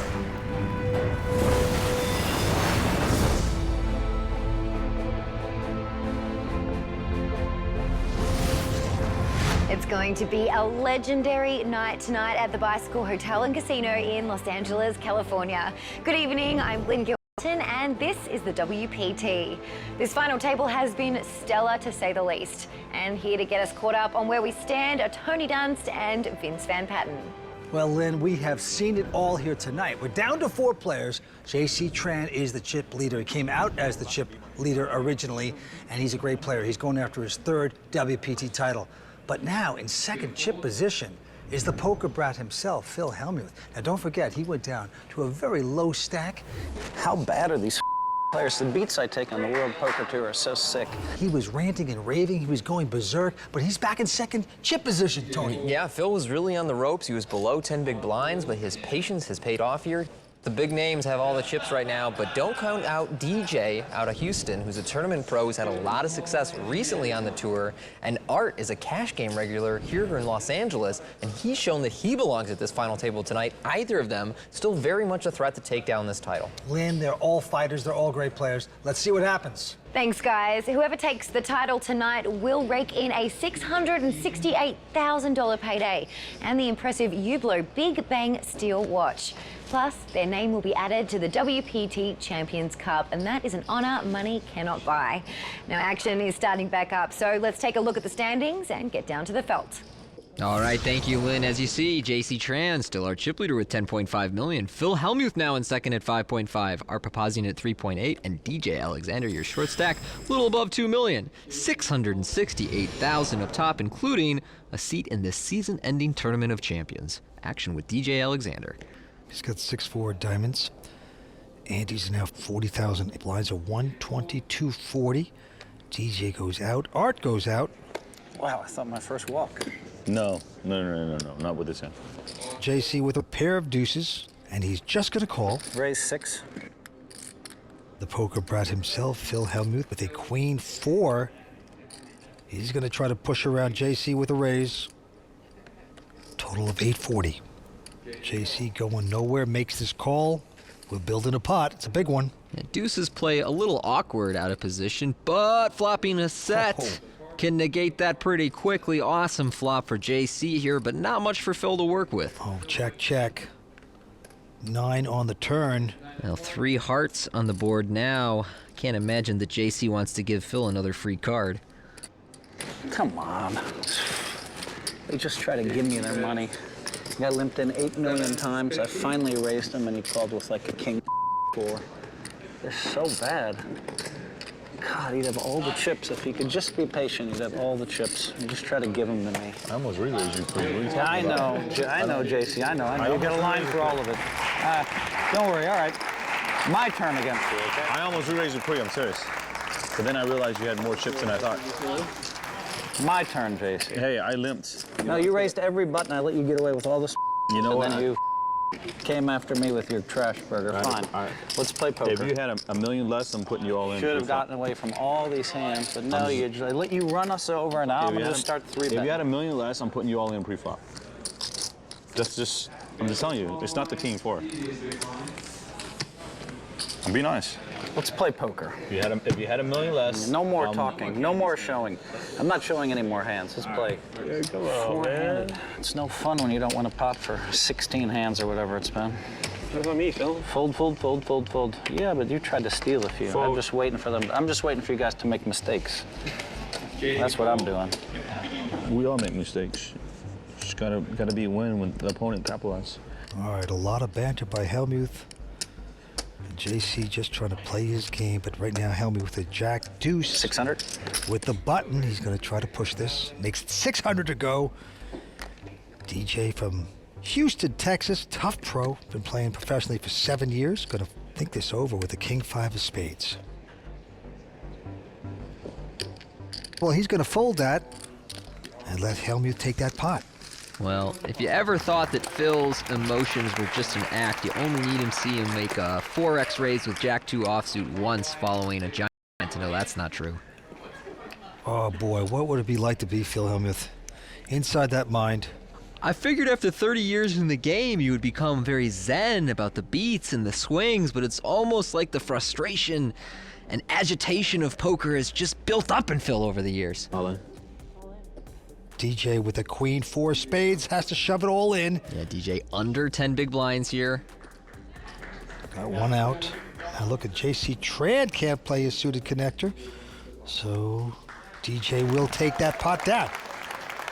We see a shot of Gacht and Tuba, our Royal Flush crew member at the Dr. Pepper bar hanging out. Gacht, singer and celebrity in Japan, and a lover of poker. Spooky. Not too bad of a guess. But now action is on Phil Hellmuth in this particular hand, and he looks down at a queen 6 of diamonds. I call. Just gonna call with it. So we're raising Jack Deuce and limping Queen 6 suited. Well, if you're gonna limp one of them, I guess you'd rather limp the Queen 6 suited. And now DJ with an ace deuce of diamonds. Call. Yeah, he'll make this call. And the local Papazian has an ace six of hearts. Heart's kind of short here. I think he's gonna go for it. All in? Yes, he is. Well, I just love the way that Art has played this final table. He has recognized spots so well for a guy who's not a tournament player. I'm gonna pick him off. I guess not yet. I fold. Phil Hellmuth has to run away and back on DJ with his ace deuce of diamonds. And I'm a little surprised that DJ didn't make this move himself. I think that was a minor mistake from him in the small blind. I'm not sure whether Art would have been able to come along if he had done that. It would have been very close, and now the decision back on DJ. DJ is short enough here, around 10-11 blinds, that he very well might call this. Action clock ticking down. Extension comes into play. Our action clock ticks away, gives each player 30 seconds on their decision.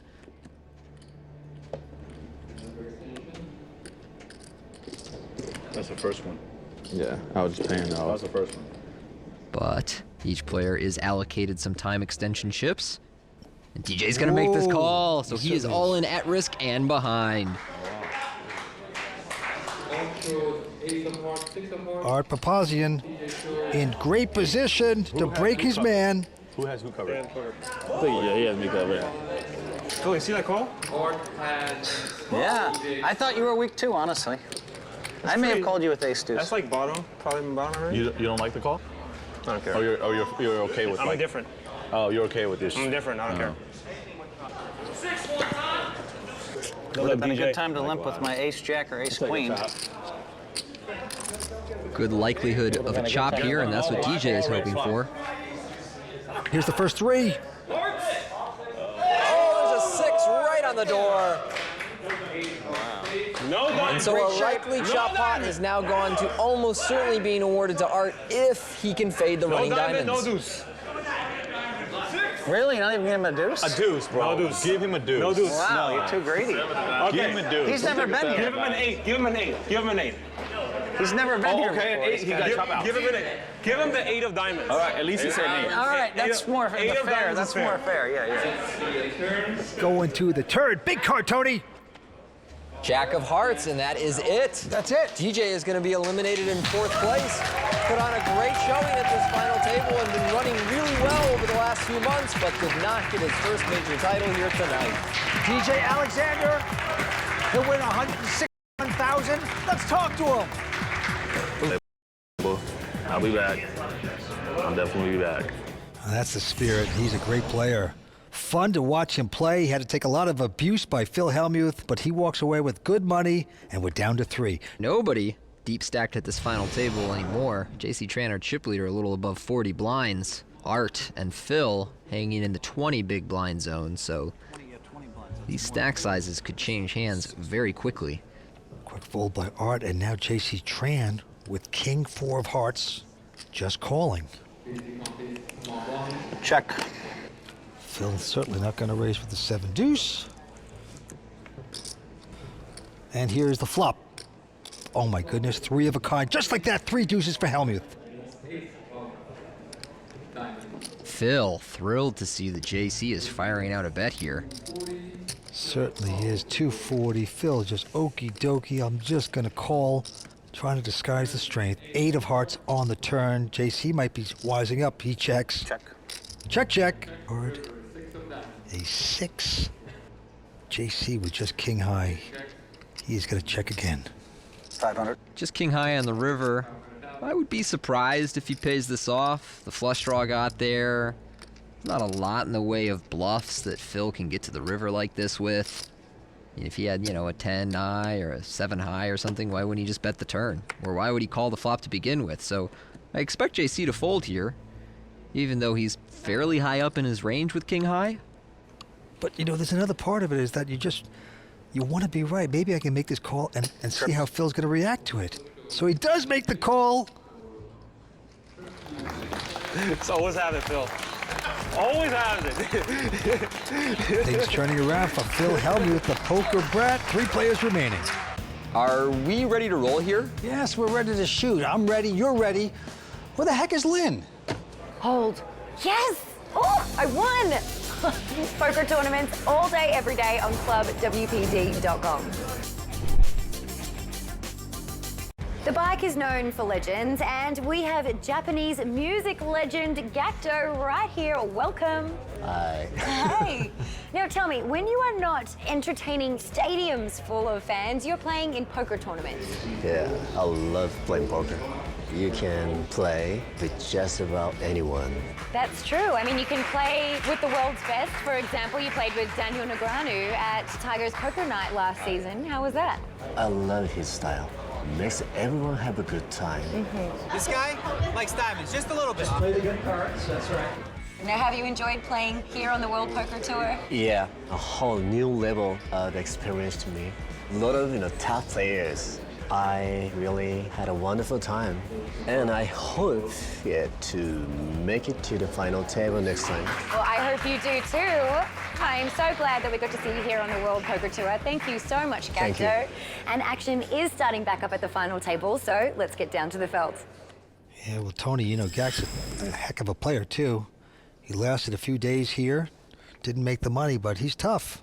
And it's always interesting to see people who have been at the height of success in other areas in life transition to poker and see if that determination, that energy can carry over into success at the table. Well, one of the biggest singers in Asia, for sure. All right, quick fold by Art Papazian. JC Tran with a king-9.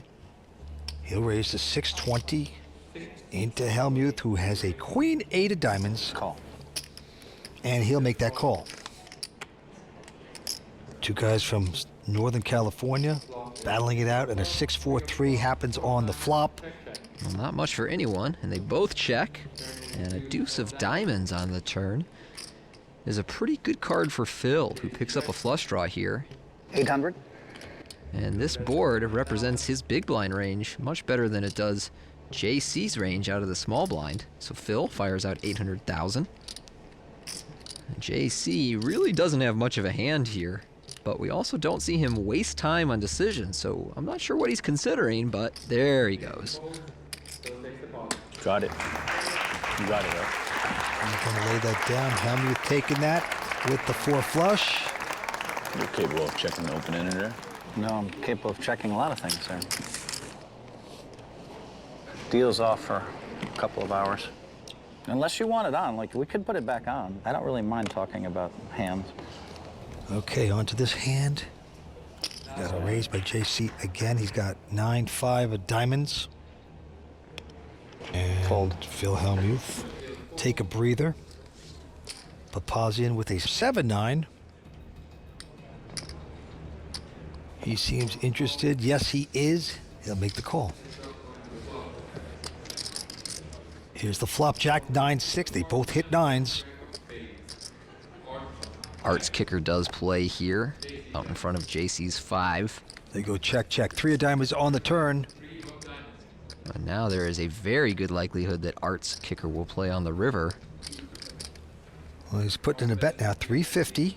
Very mild. JC is going to call it. Going to the river. JC's a little stuck here after checking back. Second bear on the flop. Of course, he can't fold the turn, and he's going to have a tough decision on this river if Art makes another bet. And credit to Art for making the value bet here with second pair on a card that completes straight draws. Wow. Yeah, 850 he's betting. And if JC Tran calls us, he will be pipped out. And JC in one of those tough spots where he has a pretty good hand, but he knows that most of the hands that value bet against him are better, and that there's not that many bluffs that Art can have here. Oh, he's going to pay him off. Art shows the hand. JC gonna double check to see if his kicker plays. Oh boy. Nah. Yeah. He finally figured it out.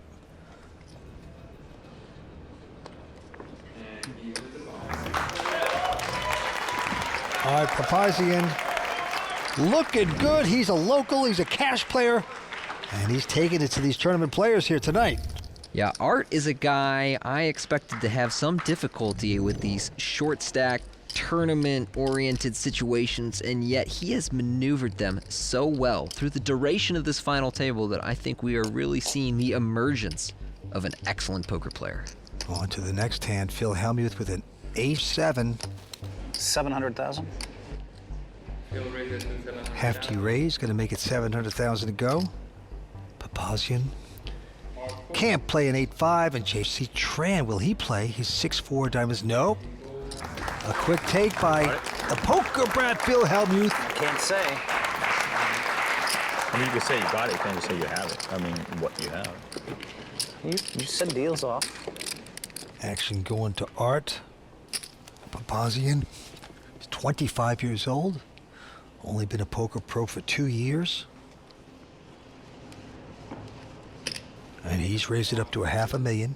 JC goes out.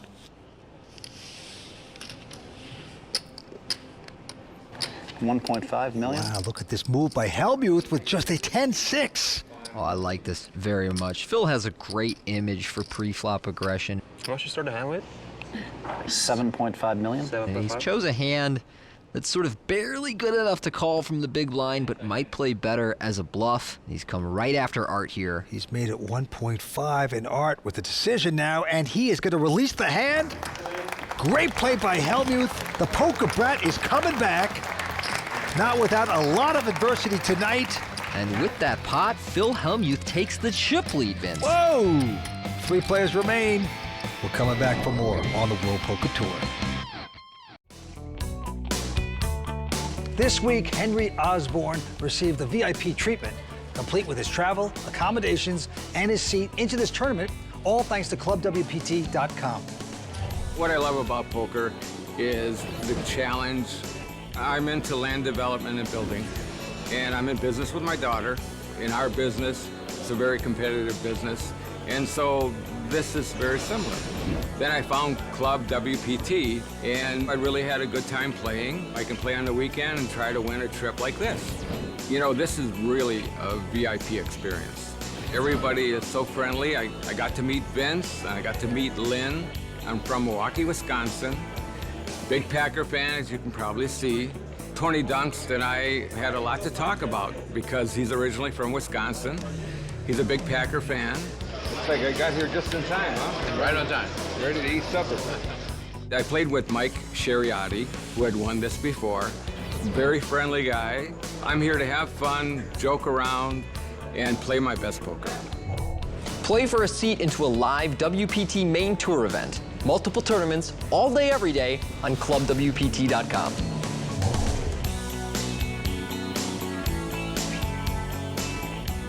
Okay, we are back here on the World Poker Tour where the antes have gone up to 50,000 and the blinds are 150, 300. Who knew? The poker brat Phil Hellmuth is our chip leader with 8.5. They all have chips though, Tony. Yeah, Phil was so short not long ago at this final table. Now, every player between 22 and 28 blinds, so things can change very quickly here. All right, down to the felt, a quick fold by Hellmuth. And now Papazian with the king 4. Now, this is a pretty junky hand to be raising with on these awkward stack sizes, but Art pumping it up from the small blind to 800,000. JC in the big blind with 8-4 suited. Gonna make this call and go to the flop heads up. And it is ace, 7-5, 2 hearts and a club. Not much for either player, but Art does have the king of hearts here. JC with a gut shot to the 6. And Art isn't going to slow down. He's going to bet 450. You see there, that's a very small bet. He has down bet on this uncoordinated texture. JC Tran going to stick around, hope to catch a straight or something. Can he do it? No. 5 pairs the board. Now, I'm sure that Art is concerned his opponent can have an ace-7 or 5, but he would expect JC to just shove the flop most of the time he has a flush draw. Yeah. And because Art has outs to the nut flush here, he's firing a second barrel for 1.25 million, and that is going to lock up JC Tran. Yeah. Art continuing to apply pressure on J.C. Tran. Will it work? And yes, it does. Nicely played by the man that grew up in Armenia, now living in L.A., known as a high-stakes cash game player, but now taking it to the guys here in the tournaments. I was concerned that Art would have difficulty with these stack sizes below 30 blinds. Cash players very rarely play stack sizes like that, but thus far, Art has looked so confident, so comfortable in these short stack situations. Once again on Art, he has a 10-4 clubs. He'll make it 6:25 to go. JC looks down at a king-8, but he won't play. Over to Phil now. Call. The 7-4 of diamonds in the big blind is going to make this call. I check. Hellmuth is going to check blind. And I'm not a fan of that, Vince. Phil has led out numerous times at this final table and deprives himself the option here, which communicates something about the strength of his hand over to Art. Both players check on that queen-high board. Check. But weakness doesn't always be weakness. So he is a deceptive player. Anyway, they check, check, check, check. Down to the river, a 9. So no one hitting anything, but I like the way Phil moves his game around like that. Somebody needs to bluff here. Check. He's going to check again. He's given up. Phil had a decent opportunity to bluff there, try and get him to fold king high or ace high. Art here worried about the same type of hands. He's only got 10 high. He's going to bluff himself. Yep. Turns out he's actually betting the best hand, and Phil goes away.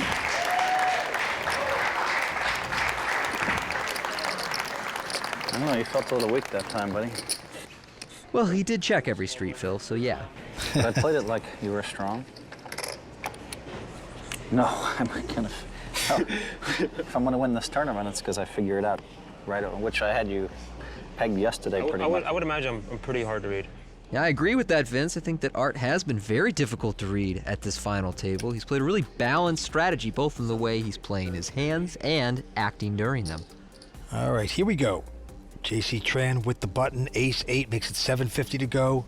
Hellmuth goes out, and Art picks up a monster hand. Ace-King. Going up to 2.3 million, so the action back to JC. It's worth noting that these medium offsuit aces, ace-6 through ace-9 offsuit, really don't play that well in all-in situations. And I'm sure that JC is aware of that.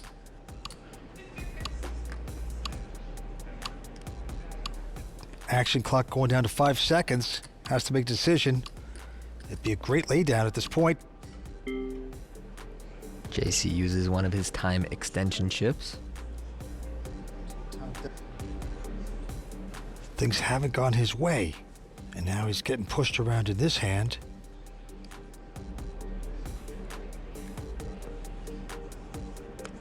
Two-time WPT champion finally makes the right move, lays it down. And Art taking this down. He's making this look simple.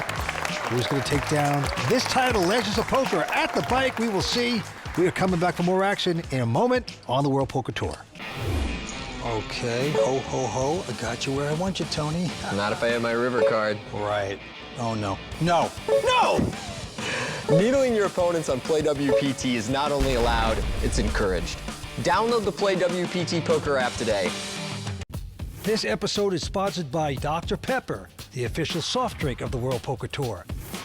Hublot, the official watch of the World Poker Tour. And Rockstar Energy, the official energy drink of the World Poker Tour. Hey Vince, I've been doing my WPT homework, and I noticed that the Bicycle Hotel and Casino is one of the few places that's been around for all 16 seasons of the World Poker Tour. Doyle Brunson has done it! Andy Frankenberger, he's our champion. No. Mike Cheriotti has done it. Right you are, Tony. And some things sure have changed over the years, though. Now there's a fantastic new hotel, outstanding dining options, plus a cool modern look here. But the one thing that has been a constant is the tremendous poker action you find around the clock here at the bike.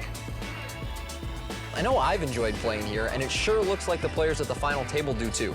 Let's take a look at the chip counts and see where they stand. All right, and you double up now, guys. It's only fair. Not through me. It's not. You and I haven't played any pots yet. Wait a minute. I double you up. Yeah, one time, that's true. Here we go, action on Tran. He's hit a dry spell, and now he has picked up the pair of aces just when he needs it most. Yeah, he's only got about 10 blinds left, so his decision here is moving all in or making a small raise and trying to induce somebody to come over the top. JC opts for the latter option. 700,000, and now Hellmuth folds, and Art also folding, so JC can't get action with that beautiful hand. Wow. That's like an all-in to me when you do that. I'm like, what would I do if he was all in? I would just fold. Right, Phil? Aces. I'm not a tournament player, but I know these things.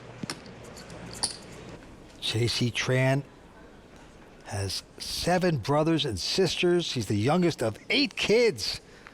Born in Vietnam. Action's on him. He'll throw that 8-5 away. Now Hellmuth, 7-4. Call. And he has just called with it. Art with an 8 deuce of clubs. No raise, let's go to the flop. Well, this Jack 6-3-2 club flop, a lot better for Art than Phil, but Phil does have a gut shot to the 5. 375? And that's enough to lead him to fire out here for 375. Art's certainly not going anywhere. It's really a matter of calling or raising. And he will call. Hellmuth splashing around, leading out. Check. 10 on the turn helps neither player, and Phil will check it. Art elects to just check back here. Wow, look at this river card. Gets there. Art Papazian hitting the flush. Hellmuth with nothing, though. 450. Oh, he's going to take a stab at it, though. Phil takes a stab, and obviously it's not going to work. But I like this bet here. He really can't win by checking. You got it. Missed a straight. His opponent can have some weak high card hands that just want to get to showdown that will fold to a small bet. So that's one of those spots where Phil reached the river with just about the worst hand he can possibly have and gave himself a chance to win. He just so happened to run into a flush. I can't beat 8 high. Art Papazian extends the chip lead. Blinds a 150-300 at this point.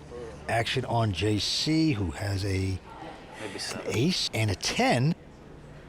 All in. And he is just going to shove it all in. Again, JC with about 10 blinds here has just run out of room. Look at this. Helmuth has a solid king, queen of hearts. Call. You got to think he's going to call it, and he does. Art folds the hand. They turn him up. Go behind. Yeah. Well, Phil, a small underdog here, but essentially in a coin flip.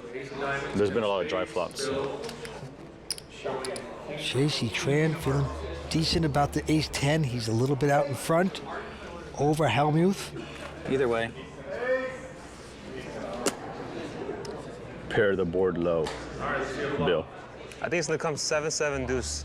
I'm fine with that. And it's King Jack 5. Phil makes top pair. He's in great shape to knock out JC Tran.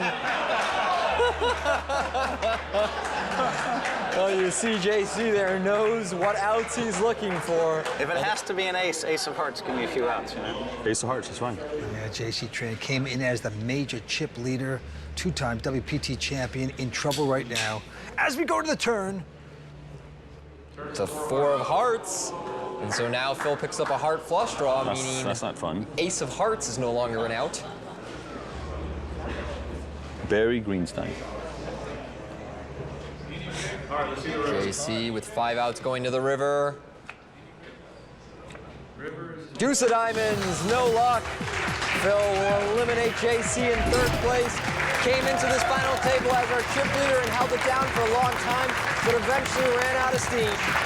Well, he didn't make a lot of mistakes, that's for sure. The 3rd place will pick up $217,000. Not to become a 3-time WPT champion, but always a gentleman. Let's talk to him. A little disappointing. I was in good position to win. I felt like I made a couple small mistakes that, you know, cost me a little bit of chips. Had I won the last hand, you know, I would have been right back in it. But, you know, sometimes, you know, it happens. After JC Tran's elimination, we are down to the final 2 players here at the Legends of Poker. Stick around to see who comes out on top. Put your hands together for Art Art is a bit of a wild card. He can play really fast because he's a heads-up specialist. And playing fast can go like this to you. Sometimes playing fast can go like this to you. I think that if Art can slow it down, it would improve his play. The one, the only, Hellmuth! Phil does like to bluff. He's known as a very tight player, but he'll get in a mix and he'll pull out some amazing bluffs. But when Phil ever gets bluffed, it hurts his ego. And that's when he overreacts. How in the hell? I mean, it's like they have no comprehension of how to play Hold'em right, just none. Dang it all. So I think there's actually merit to actually bluffing Phil because it might tilt him. I really want this title. And, you know, I have the best record in history in Hold'em everywhere else on the planet, except in WPTs. I guess I'll just never win a WPT. I guess it'll never happen. The last time I made one of these, I had a bad strategy going in. I have a really good strategy this time. Phil is one of the best tournament players ever, and he's probably one of the favorites to win, but I don't think he's gonna win because I am. Well, there you have it, Vince. 2 great players extremely excited at the opportunity to win their first WPT title. Art Papazian with 11.8 million does have a slight lead over Phil Hellmuth, who has 11 million going into this heads-up match. Essentially anyone's game. Okay, action on Art Papazian. He's got a king 5 of clubs. Blinds are 153, and he will make it 600. Call. Hellmuth looking down at a pair of deuces, just calling, Tony. Yeah, Phil, a little deep to be re-raising here pre-flop, and that's not really his style to begin with. Makes the call, and we see a 8-7-7 flop. Yeah, Phil's gonna check it. Art not gonna bet it, so we go to the turn. It's an 8, so 2 pair now. And that will counterfeit Phil's pair. He essentially has the nut low now, and unless he finds a deuce on the river, he is not winning this pot. Check, check. River card. Big queen. Well, thought about taking a steal for that, but he's checking. Art, now considering whether he wants to value bet, clearly doesn't believe that Phil has an 8 or a 7. Might think that Phil will call for a chop pot and fires out the min bet of 400,000 here. Boy. Phil, just gonna give this up. Yeah, disappointed. Nothing materializing, and Art Papazian, there's his buddies on the rail, playing the cash games with Art, rooting him on. Well, it could have been over on that hand, buddy. How? Your generation just jams with pocket pairs, right? I don't know, Phil. That's what I had. I'm not my generation. I beat my generation. I'm different. That's what I had, pocket pair. Okay, Art's going to take that in. Phil would like to come back. They both have a lot of chips. Blinds are 153. And Hellmuth looking down, 6-7 offsuit. And I didn't raise hardly any. Like now. And he will just call. Art says that he has transcended his generation. You're in his generation, aren't you, Tony? I am a little old for Art's generation. All right, the flop's a king, 10-4. So Art hitting 10s. But I do my best to hide it, Vince. You know, I get exercise, I wear sunscreen. Art will make this call with second pair. Phil with nothing here. But he turns a 7, so third pair for Phil. 9. He may even think that this is the best hand. He was bluffing on the flop, and now I believe he's value betting. Trying to protect against draws, get some extra value from a 4 or maybe ace high. Instead, he is doing the betting for Art, who is going to make the call with his 10. Yeah, nice pot. Here we go to the river. What to be? It king pairs the board. Well, that card gets both players to check. 10. Art's going to show the hand. Take this one down. Send it! Art twisting the knife on the river there. Can the cash game player take down a WPT title? Are you gonna shout send it every time you want a pot? No. We are coming back with more heads-up action in just a moment.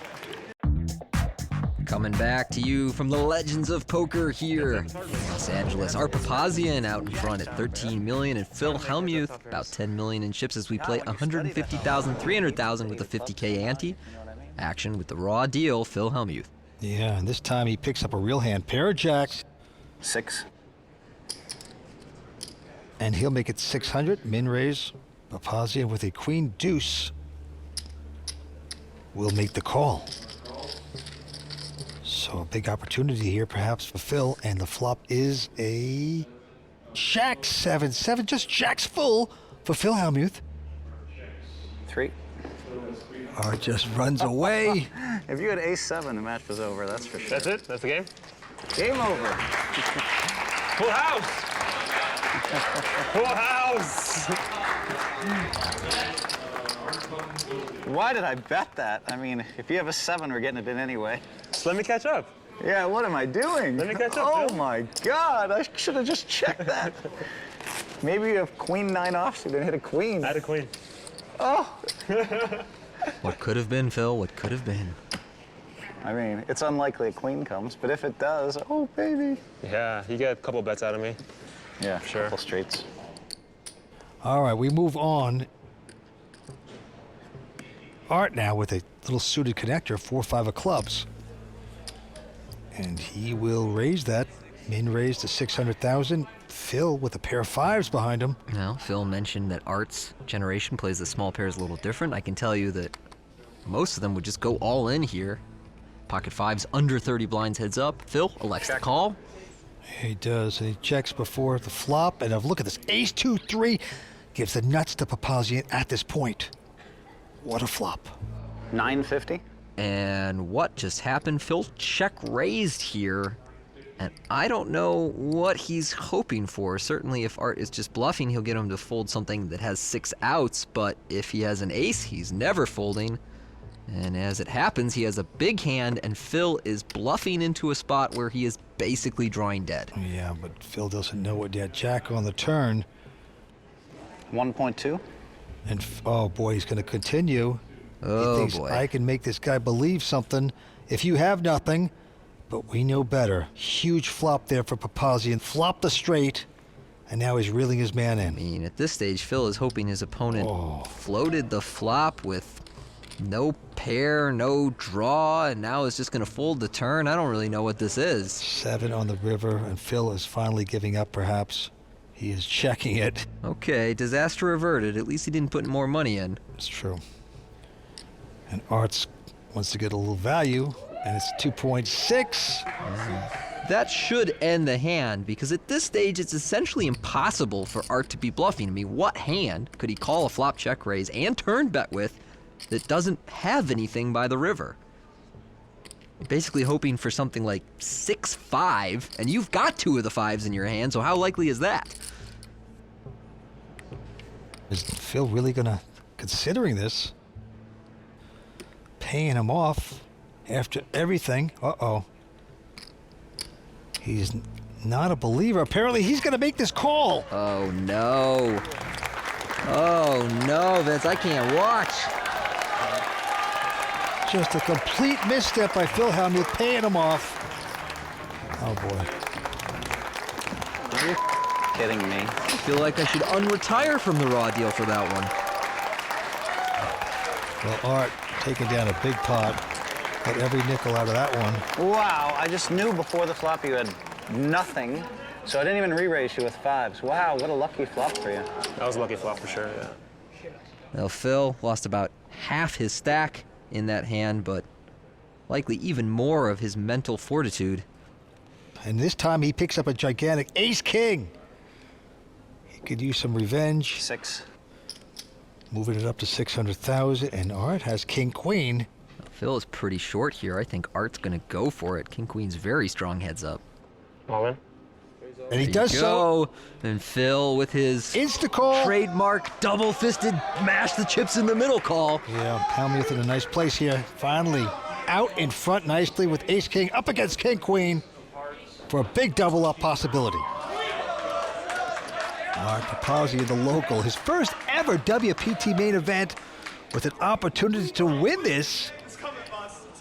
One time? One time. One time? One time. One time. All right, our Papazian officially using his one time. I would like to use my one time. Wait, you just took 5-4 against 2 5s. I used it one time. It wasn't used. All right. Phil clearly knows the rules. Okay, all right, you got your one time, fair enough. One time. Big drama. Let's flop. Queen! Queen 10-8, but Vince, don't get too excited yet. Phil still with the gut shot to the jack. He can catch an ace, he can catch running hearts. This is by no means over. Here we go. 5 of hearts makes this very interesting. Any heart, any jack, any ace, and Phil is going to win this pot, but if he doesn't catch it, it is over. Papazian, one card away from the championship. Are they chanting art or heart? I don't know. Here it is. 3 of spades, it's over, Vince. Art Papazian has done it. Phil Hellmuth comes 1 spot short of his first WPT title, and the crowd goes wild. What a dramatic hand. Art Papazian is our champion. Let's go down and talk to him. I mean, I don't have that many seconds in Hold'em tournaments in my life, so I was, I need to start my WPT collection. There's no doubt in my mind I'll have 5 or 10 by the time it's done, and I really wanted to start here, and it's unfortunate. Okay, I am standing here with our champion, Art Papazian. Now, Art, you're not only taking home the big bucks, also the Hublot Big Bang steel watch, which is absolutely beautiful, but you're also going to get your name inscribed on the Champions Cup. How are you feeling? I feel amazing. This is a once-in-a-lifetime opportunity, and I couldn't be happier. Well, let's hear it one more time for the champion, Art Papazian! So excited. What a victory! That concludes the World Poker Tour's coverage from the Bicycle Hotel and Casino in Los Angeles.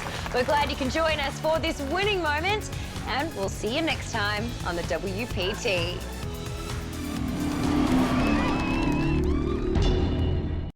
The World Poker Tour is sponsored by ClubWPT. Play poker for real cash and prizes today at ClubWPT.com. I can outplay these guys. That's my shot. Got this. If I get the card, I prepare for this day. One time. Breathe. You never know when your time is going to come. To rise above the rest. To seize the opportunity. To be crowned a champion.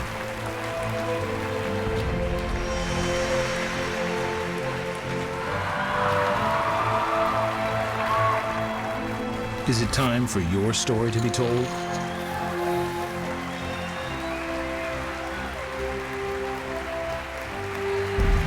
The World Poker Tour. Borgata Hotel, Casino and Spa, the East Coast's premier gaming destination, is the latest stop on the World Poker Tour. Good evening, I'm Lynn Gilmartin. For 15 seasons, the Borgata Poker Open is where the young wizards of the game have challenged the felt's big, brash personalities. Earlier this week, players hit the tables hoping to become the next WPT champion.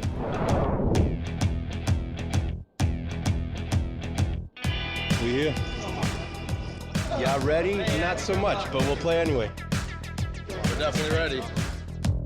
Let's go. Let's shuffle up a deal! With players taking their seats in the massive Borgata Event Centre, everyone was ready for some action. I don't want to have to hurt you now. Why you not ready? You play too tight. Too tight or too loose. There's many ways to play Hold'em. And here at Borgata, a solid strategy combined with strong determination has earned many great players a spot on the WPT Champions Cup. Ultimately, my main goal is to win the tournament. Winning a WPT championship would be huge. It would mean a lot to me to win. This is so exciting. This is so exciting. On the tournament floor, excitement is exactly what this season's remaining players were feeling with the announcement of a prize pool worth $3.6 million. Yeah, there's vultures. You can feel them. The cameras, the vultures, everybody's circling. But as the days wore on, the competition became more heated. We're not playing bingo, we're playing poker. And enthusiastic amateur? How many lives do you have? You have 7 lives. Mike Kika started to get under players' skin. Yes! The toughest player, final 10. And Mike had no problem criticising the play of established pro, Sean Deeb. That's how good of a player you are. Calling for a chop. Should be laid down, but I'm better than you, so I didn't fold. never. You don't think I'm better than you? Million years. Then you're an idiot. I don't call you an idiot, so be nice. I think we can take a vote of this room, and I don't think anyone can pick you. You want to pull the room? You're not gonna fit in the picture, you're too big. After hours of play and many bust-outs, we were down to 8. Pro Will Givens shoved with ace-king. Borgata regular Gia Lu called with pocket sixes. Gia flopped a full house. An ace on the turn gave Will some outs, but a brick on the river sent Will to the rail. Today was rocky. Today was not the day I wanted. Leaving an eclectic mix of 7 players, all feeling the pressure of wanting to make it to the televised WPT final table. All right, buckle up. He's gonna be roughy right. Mike soon found himself slow-playing pocket kings against New Jersey firefighter Greg Weber. After a pre-flop raise, Mike checks the hand down to the river, and Greg bets. You block too many hands. Greg made a full house on the river with his pocket 9s, sinking Mike's kings and sending chips Greg's way. Then it was Gia Lu's turn to face Mike. On a flop of 9 Jack 5, Mike checks. Gia bets 600,000. Mike moves all in. Gia burns one of his time chips. You know me. I know play bananas and strawberries. And eventually folds. The greatest play I've ever lived. It's me. And the pay the man is money. And I'm gonna win the tournament. Laugh. I'll show you the exit in a little bit. But it was respected pro Matt Perry who was hoping to show Mike the exit. Matt woke up with ace-king suited against Mike's 7-6 offsuit pre-flop shove. All in. Players all in. Ooh, boys. All right. The board was favourable to Matt, and the loudest player at the table was no more. Good luck, everybody. The final table for season 16 of the Borgata Poker Open was set with 3 respected pros and 3 fearless, solid recreational players, all hoping to become the next WPT champion. What a great competition. Now, while our final 6 are getting settled, let's get over to Vince Van Patten and Tony Dunst. Very interesting final table, a diverse bunch of poker savants we are seeing, Tony. First of all, Matt Parry is the chip leader. He's only 26 years old. He's very accomplished in poker, but he's never taken down a major title. Will he do it tonight? And Thomas Paul, who is a very tough player, a retired fund manager, a firefighter playing big-time poker, and that is Greg Weber. He is an amazing player. I hear he's going to try to spray these guys down with the old water hose. You got to think. That's right, Vince. Right behind them, we have Gia Lu, who's had a lot of success on the WPT already. He's won a deep stacks event, plus he made the final table last season here at the Borgata, looking for his first major title tonight. Gul Chen is playing in his very first WPT and yet has made it to the final table, so he'll be something of a wild card. And rounding out the field is the local legend, Cliff Johnny Backs Josephy. He's made the final table of the main event. He has a bracelet. He has excellent cashes here on the WPT. Well, he's on the short stack, so it is going to be tough. So a great bunch about to get started. But before we do that, we have our little bet. You take 3 players, I get 3 players. We have a big bet for the end of the season. You can take Matt Parry, Gu Chen, and Cliff Josephy. Or, Tony, you could take Greg Weber, Thomas Paul, and Gia Lu. Which way you going? I got to take that first group. You got the chip leader, the wild card, and the man with the most experience. I'm taking the first group. Okay, a lot of explanation, but that's who you're taking. I'm going the other way. We are about to get this started, Lynn. It's going to be good. Oh, it sure will. All right, now just before the players took their seats, WPT Executive Tour Director Matt Savage grabbed a word with Cliff Josephy. I've been teasing you all week about being an old man in a perceived young man's game. What's the key to your longevity and success? Just work hard. I think that no matter what you do in life, you get out of it what you put in. And if you don't put in the time and the effort, you don't deserve to be the best or to be one of the best in your field or be as successful as you can be. So in anything that you do in life, you have to work hard. At stake tonight, a $789,000 first place prize, a $5,000 JetSmarter membership, and a coveted spot on the WPT Champions Cup. Plus, the winner will receive the handsome Hublot Big Bang Steel Watch, so there's plenty to play for. All right, about to get started. Matt Perry, a poker pro out of Rochester, New York, is the chip leader with $9.1 million. Greg Weber in second chip position with close to $7 million. And over 1,100 entries generated a prize pool about $3.6 million. First place taking home $790,000. Second, $471,000. Sixth place, the worst case scenario, $161,000. The antes are 10,000. Blinds are 40 and 80. Thomas Paul going out, and now Cliff Josephy. Cliff is kind of a legend in the poker community, especially for the online players. A lot of us learn coming up from his training site. He's just been a guy who's had great results and been around the scene for 20 years now. It's awesome to see him continue his success here on the WPT. Ace-7 of clubs will bump it up to 180 to go. G. Lou also out. Now it's on to the firefighter. Second chip position, has an attractive ace-jack of spades, and he will continue with a call. And we're going to see a flop. I like that Greg called here. I think if he 3-bets, it's a little awkward with Cliff being so short. He'd probably have to call a shove and not really love it. Instead, he just flops top here, and it's so disguised. Jack 6 deuce, he has jacks, he checks it, but Josephy smart, checks behind him. Turn card's a 7 that hits Josephy. Yeah, that's a rough card for Cliff there. It's essentially impossible to fold on the turn if Greg bets. Greg has bet 225 here, and Josephy is thinking about it, but you're right. He has to make this call. Down to the river we go. Let's see if Josephy can suck out. No, deuce of diamonds. That's a bad card for Cliff as well, because if Greg was drawing with something like 8-9 or 8-5, he's whiffed. Greg could even bet a worse 7 here and just think, okay, let's bet small, get to showdown. He is going to bet 425. Josephy with an insta call. So there you go, Greg Weber starting out in a nice position. There's his mother and father. He's 27 years old. And he's not a full-time player, so this is really exciting for him and his family, getting them to watch him play for so much money. Matt Perry, he's a chess player, top juvenile chess player, well-respected in the poker world. He quickly folds. And now GL Lou with ace-3 of diamonds will raise. Greg out. Thomas Paul picking up kings.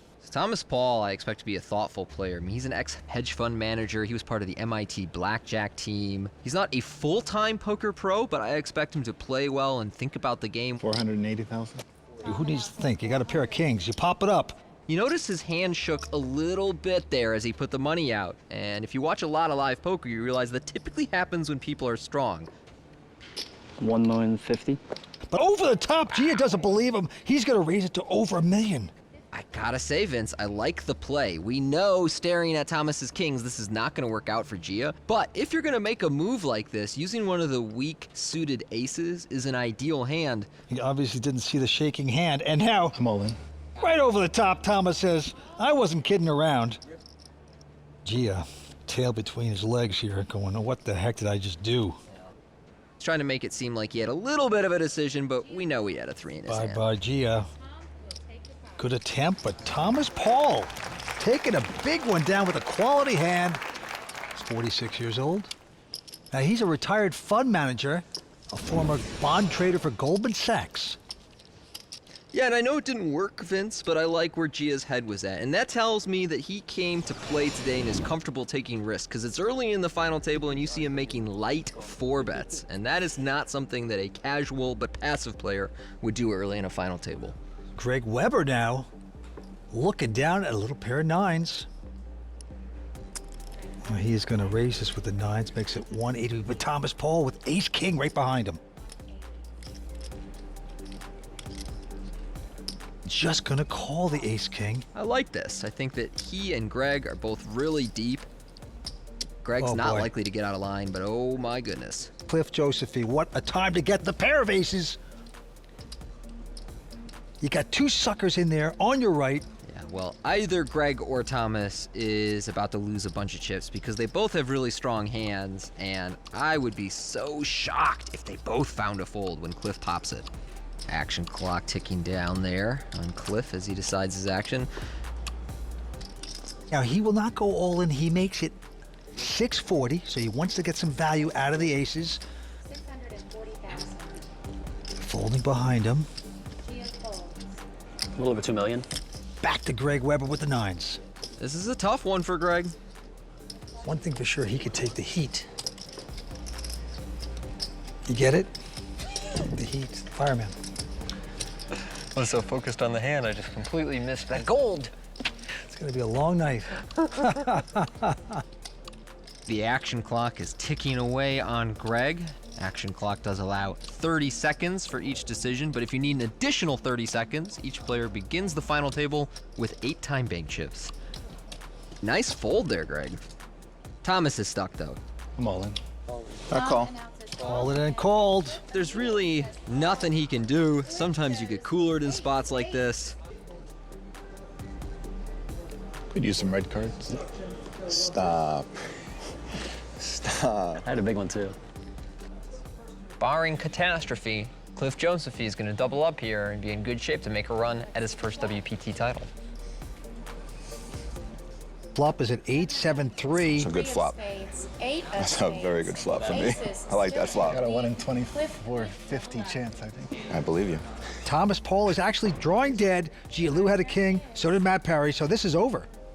The 4 of diamonds. 4 diamonds. Last card doesn't matter. Cliff Josephine, the family man from Muttontown, New York. You got your red card.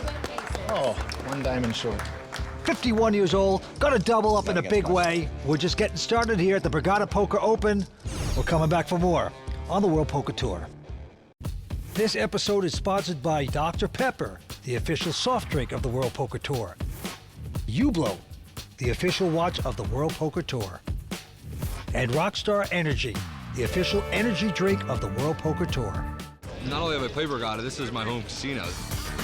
Yeah, this is it for me. This is kind of where I got my lickings growing up. Borgata's great. It's upscale. The action's good. A couple nice restaurants. They just redid the food court down there. It's a good casino if you're looking for anything, gambling, going out. Definitely would recommend it.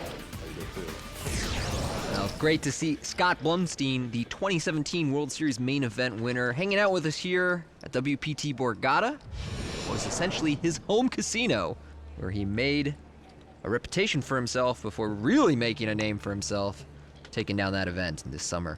Gia now, ace-4 offsuit. I'm gonna let that one go. Now Greg Weber wants no part of that.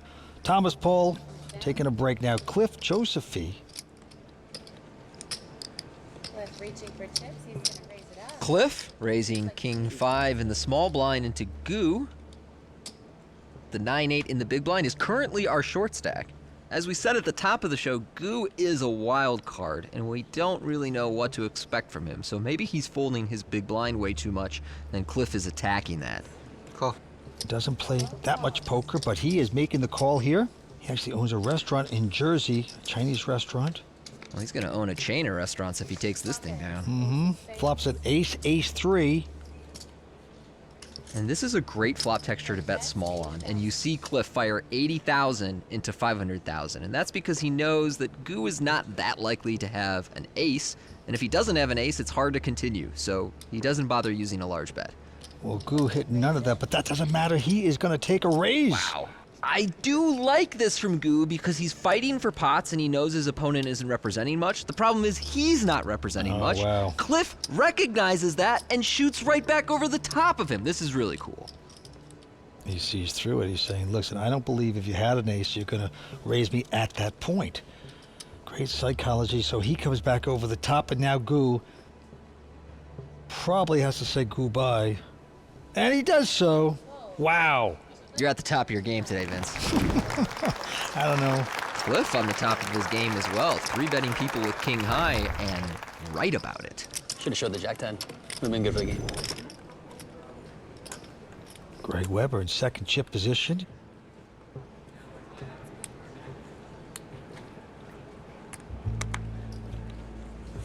Greg out.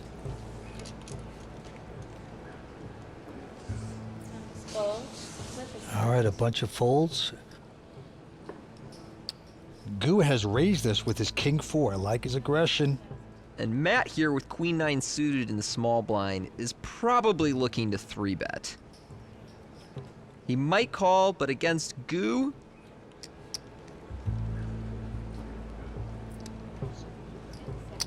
he's going to 480. 1.1. And Gia very quickly from the big with ace-jack suited 4-bets. And I love this play from Gia. I think this is great.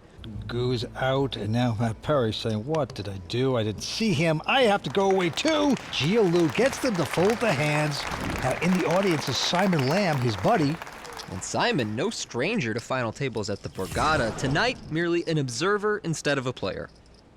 Gia Lu playing some good poker here tonight. Yeah, he's playing some very solid poker tonight. I like that he cold 4-bet that ace-jack suited. A lot of players would cold call or just fold in that position. Gia thus far has been comfortable taking the more risky option available to him. Josephine has a very interesting 8-7 of diamonds. Likes it, makes it 180 with that hand. Into Gu. He's got ace-7. Goes out. Matt Perry. Professional player living in Vegas now. Goes away, and now Gia has the real hand. Pair of jacks. And he's just calling, which is surprising to me. I mean, he's really created an image with those 2 4-bets so far of an aggressive pre-flop player. Having jacks in the small blind here seems like a good opportunity to put more money in the pot with that image. I'm not really sure why he's calling. You got Greg Weber, the firefighter, to stick around, and the flop is at ace-9-6. Very intriguing flop. Middle pair for Greg, open ender plus a backdoor flush draw for Cliff, and a pair under the ace for Gia.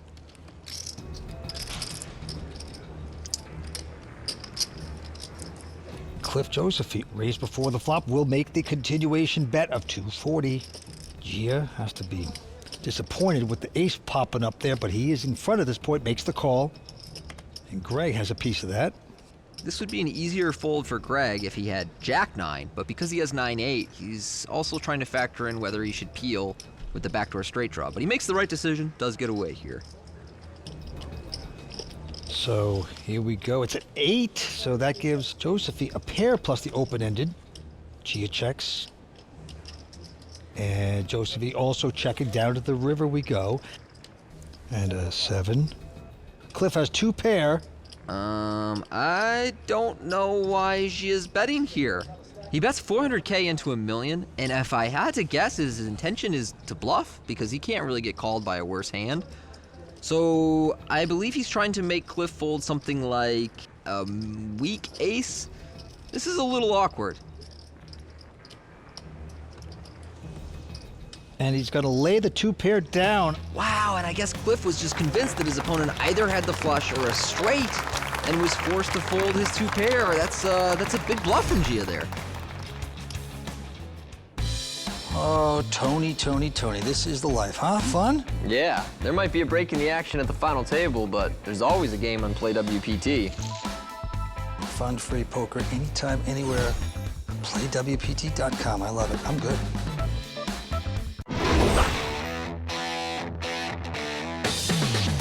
Gia's so solid, steady. Gia frightens me also. He has a great reputation. To hear that Gia considers himself a recreational player, he's not a recreational player. He knows what he's doing. Playing wise, my skills, I wouldn't say I'm good. I'm decent, picking my spots and just like stealing or get lucky. I'm in the cell phone business. I wholesale to repair shops. Throughout the year, I would play less than 5 mains, and the rest are just like prelims, which is small buy-ins. So would you consider that as a professional? You tell me. What a character. He's in the cell phone business. I should get to know him because I have so many troubles with my cell phone. He could probably help me with a lot of things, you know? Technology is frustrating. I hate modern technology. No one picks up a phone anymore. It's true. If somebody calls me, I'm like, what is this weirdo doing? So true. All right, we move on. Matt Parry, chip leader with a beautiful ace-king. He'll make it 180 to go into Gia, who has a pair of 10s here. I said earlier I was surprised that Gia just called with jacks in the small blind. I do like his call with 10s here. The positions are different, and he's in third place while Matt is in first, so he's really disincentivized from playing a big pot unnecessarily against someone who could knock him out. Greg with a 9-10 suited calling, and now a couple folds behind him. Who's gonna call? Sloppy call, four-way action. What the heck? And we're gonna see the flop. Queen 7-4. Not much for anyone here, so Gia in the lead. Matt, everybody checking into Gia. He decides to check, and I'm pretty good with that. There is an overcard out there. It's a four-way pot. Again, he doesn't really want to play a big pot here with a marginal hand.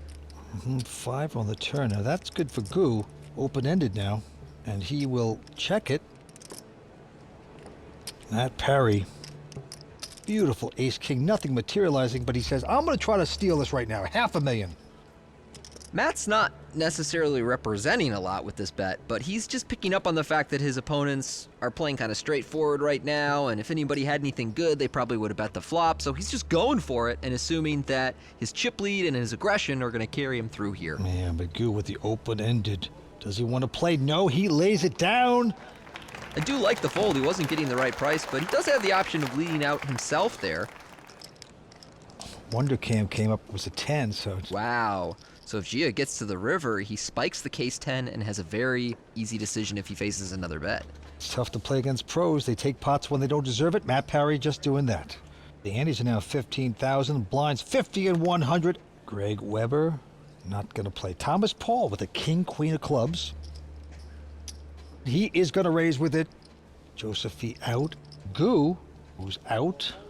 And now Matt Parry with a queen-jack has a decision. This is right on the cutoff of playability in the small blind, and I'm curious as to how Matt approaches it. Matt has raised it up. Gia goes out. And Thomas certainly not going anywhere with king-queen suited. That is not a folding hand pre-flop. So here we go. With a flop, it's an ace-jack 7. Well, Matt's bet. And I like that Matt is so relentlessly aggressive out of the small blind and with his chip lead. It puts everybody else in the final table in an awkward position where they're constantly forced to play big pots that could put their stack and tournament life at risk. Thomas calling, though, hoping to hit a straight, but nothing materializing there with a 4 on the turn. Matt used a down bet, which means reducing the sizing he made pre-flop on the flop. He made it 7 1/4 pre-flop. He bet about 4 1/4 on the flop. Thomas hit nothing, says, I don't care. I'm going to bet it, 625. Matt with a pretty quick call, though, to the discomfort of Thomas. 4 on the river changes nothing. Interesting. Matt knows if his opponent peeled the flop with a gut shot like a king-queen, queen 10, 9-10, 9-8, it's all missed by the river. Oh boy, look at this. Thomas is going to go for it, though. He says, I don't care. I got nothing. King high, but I'm going to bet close to 1.5 million. He's going to put the pressure on Matt. And look, Thomas knows he can't win by checking. So I really do like this bet because he's representing all of the strong hands. He can have any ace. He can have pocket 7s, pocket jacks. The only thing I would say he probably can't have is pocket aces, which is still possible. Some people slow play those pre-flop.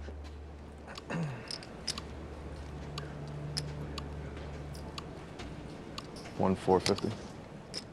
This would be a heck of a call if he could do it. There you see a time bank chip comes into play, is used automatically by Matt, and that gives him another 30 seconds, and he's going to need it to think this one through. He's getting a pretty good price on this river, over 3-1, but he's also questioning whether his opponent can really be bluffing that frequently.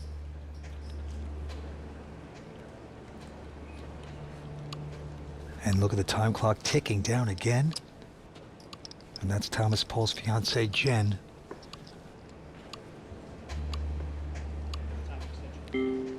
Now that will be a second time chip coming into play for Matt. They are used automatically, so your hand is not declared dead, just if the action clock runs out.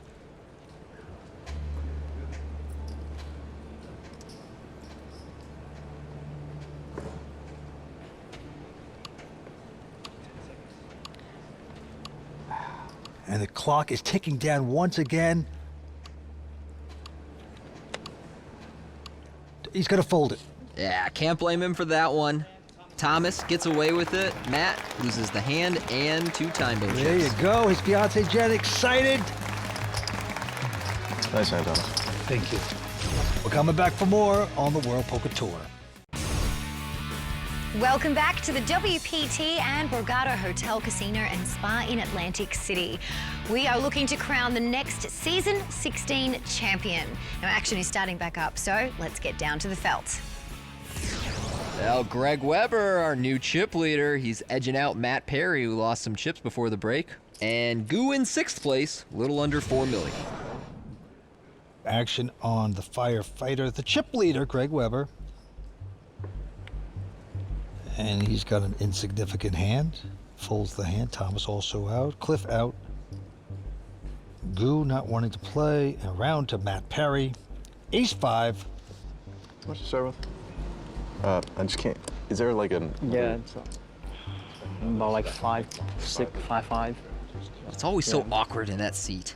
Can't tell what's going on across the table. I don't blame Matt for trying to clarify, but look, I appreciate that he wants to get the stack sizes right. That tells me that he is thinking about those things in his decision making. Well, he's made it 325 into Gia. Look, oh, Gia has picked up 10s again. And this is a great opportunity. I like Gia's previous flat with pocket 10s against Matt because of the positions involved, but now blind versus blind, he has an awesome opportunity to 3-bet and get some money in here.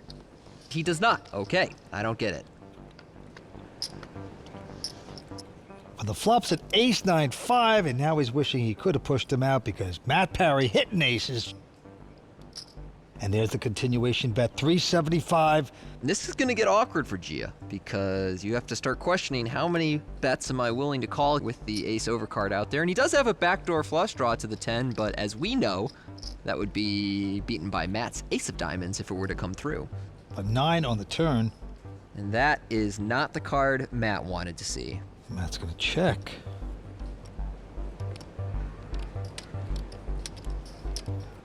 It's not a bad card for Gia though, and you see him betting both to get value and to protect his hand from, random 3 and 6 outers. She's starting to think he's in front perhaps. And he makes a bet of 400. River card is a 6, doesn't help Gia. Matt's gonna check to him again. Gia checks it back, and so Matt, who had lost the chip lead prior to this hand, is now going to regain it, taking some chips from Gia there.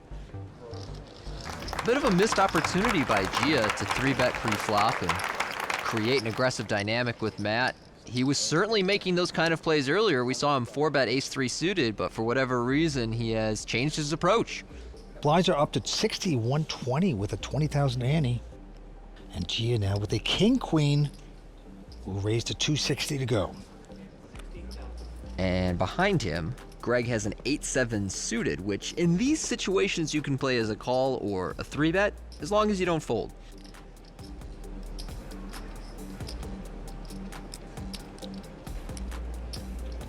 He will just call it. And everybody else going out. Let's see if Goo also goes out. Low 4-5 gets out of the way. So we got king queen versus 8-7 of hearts, and the flop is a king 10-3. Beautiful flop for Gialou. Yeah, he checks it right over to Greg, who does not take the bait as a bluff, and ooh, that 8 on the turn is gonna cost Greg some chips. He just picked up 8s now, and now Gia bets the kings 3-10.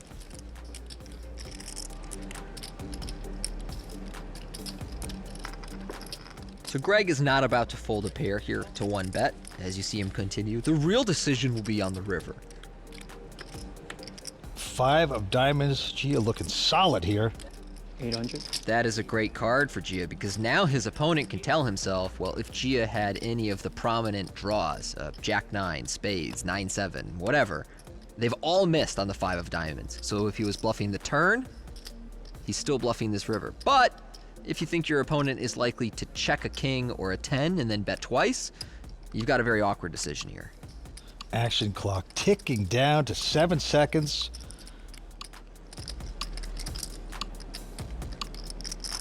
A time bank chip is going to come into play. And he's going to make this call. He is going to get burned. Listen. Well, that flop check from Gia turned out great for him. If he just bets the flop hand over, checking allowed him to get 2 streets of value from Greg. There's plenty more action ahead, plus some candid self-analysis from WPT's newest family member, raw deal analyst and poker legend, Phil Hellmuth. Hey, we've been watching these guys play some good poker on the World Poker Tour, but I want to talk about my favorite subject, me. Recently, legendary poker pro Phil Hellmuth's dreams of winning his first WPT title were crushed when he finished as runner-up at the Legends of Poker. Now, what did Phil think of Phil's play? It's time for a little self-reflection in this edition of The Raw Deal. When I took this job, I was hoping to make a World Poker Tour final table and show the world I was worthy of hosting the Raw Deal. First tournament out of the box was the Legends of Poker at the Bicycle Casino, a main event that I had won in 1988. Dated myself.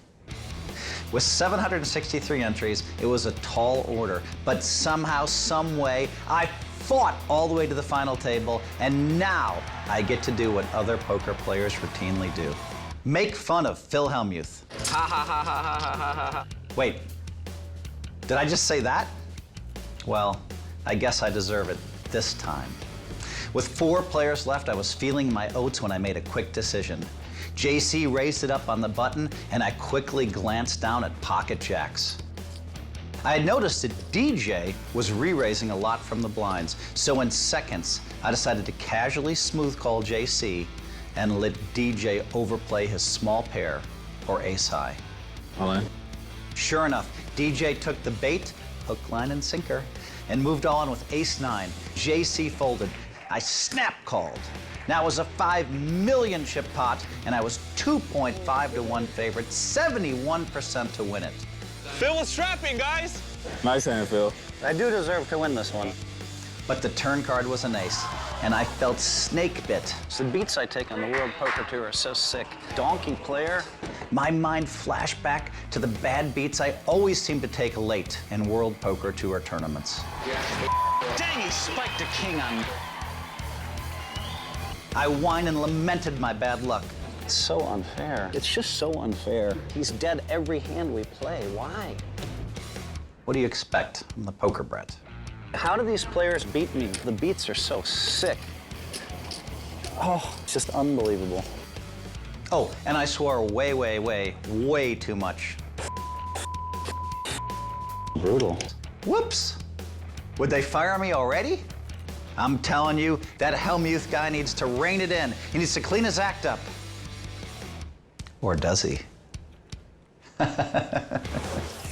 Oh, his shrink must be very rich. I'll tell you something. Oh, well. He's beautiful. The Raw Deal is quickly becoming bad beat corner. Well, great personality. He's doing a great job on the Raw Deal, and yeah, he is a classic player, wonderful player, and he does get some bad beats on TV at times on the WPT, but we love you, Phil. Fold. All right, let's get back to this action right here. Cliff Josephine will lay that down, and now Goo Looks at a king-jack. And we haven't seen a lot out of Goo from this final table, so he's still a question mark. And I don't know what kind of tendencies or patterns to expect from him, but he is going to raise up this king-jack. Chinese restaurant owner in Jersey trying to take down this pot with king-jack. And only one to beat now is Thomas Paul, who has a 7-9 in the big blind, but it's suited. Very nice hand to take a flop with out of the big blind. I call. All right, he's going to stay involved, make the call. And the flop is an ace-7-3, so Thomas out flopping Goo. Gonna check. It's a nice flop for Thomas. It's a pretty easy call when your opponent bets on this kind of texture. Yeah, Goo will make the continuation bet. 275. The decision street on this hand, really for both players, is going to be the turn.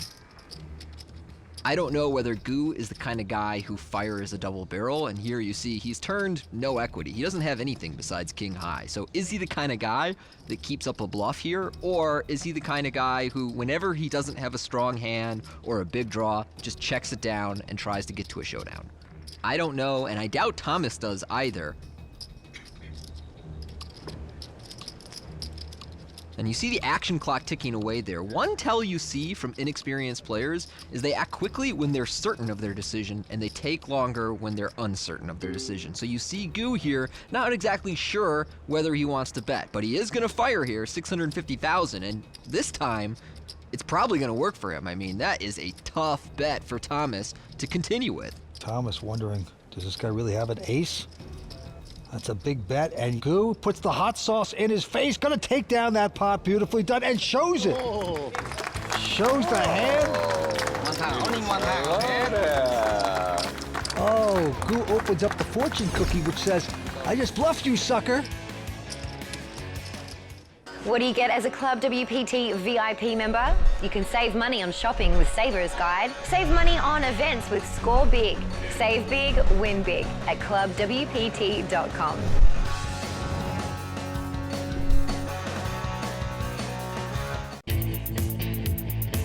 Looking to get into the game? It's easier than you think. Sign up at ClubWPT.com and you could win big, just like Jim McLaughlin. I won my way into the tournament by playing online with Club WPT. I'm the only one that's won a seat to a main event of a World Poker Tour online 3 times. I've subscribed to about 5 years ago and have been playing ever since, along with my wife, who has her own separate account on Club WPT. We started playing poker about 12 years ago, and I never liked the idea of tennis. I never liked the idea of bowling. Golf to me is ridiculous because you take a stick in the hot sun and hit a ball as far as you possibly can, and then you do it again. And then I just happened to be channel hopping one night, and I saw Mike and Vince. So I'm watching, and I'm thinking, gee whiz, they only get 2 cards. 2 cards, how tough could that be? I never thought I'd get this far as actually cashing. I won $6,993. Is this where I say I'm going to Disney World? It took only 75 years to cash a major event. I was able to do it basically on what amounts to a free roll by being a member of Club WPT. Yeah, congrats to Jim. What a great guy. He made the money, and you too can play for a seat in a live WPT main event. Multiple tournaments all day, every day on ClubWPT.com. Well, here's a look at our updated chip counts for you. Matt Perry still out in front. Goo, the short stack, really a pretty even field at this stage. Nobody running away with it. Nobody on their last breath. Anyone's game. Couple folds into Thomas Paul. He's on the cutoff with Queen Jack suited. And I like the way Thomas is playing tonight. Very selective.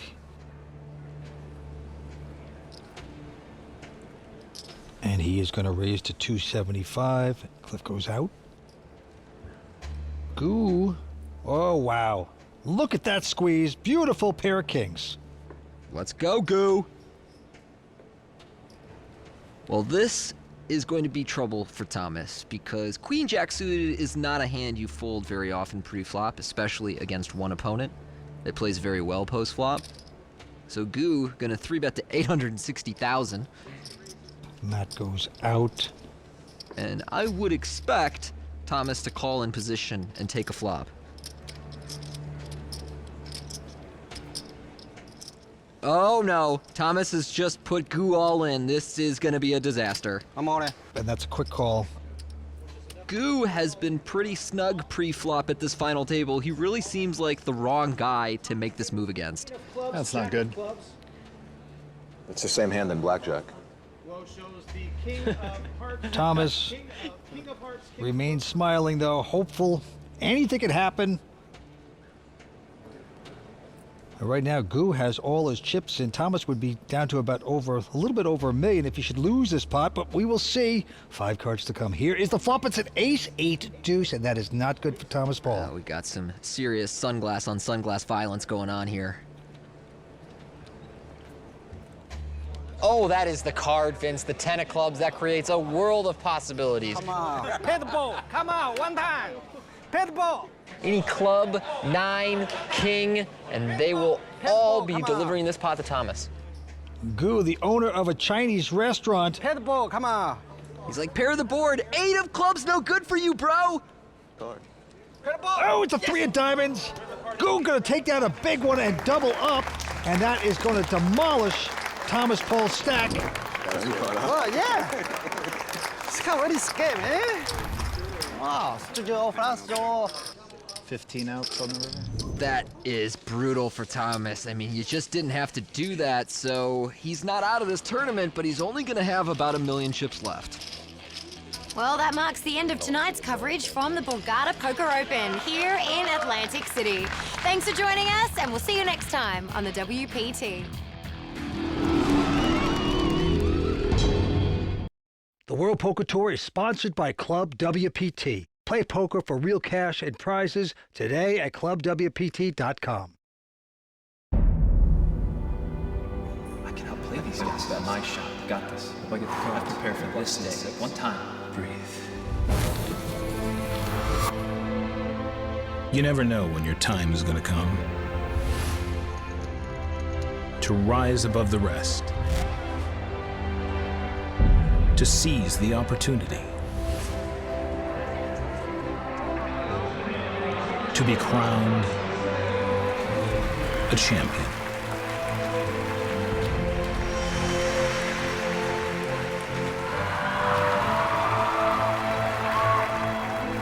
Is it time for your story to be told?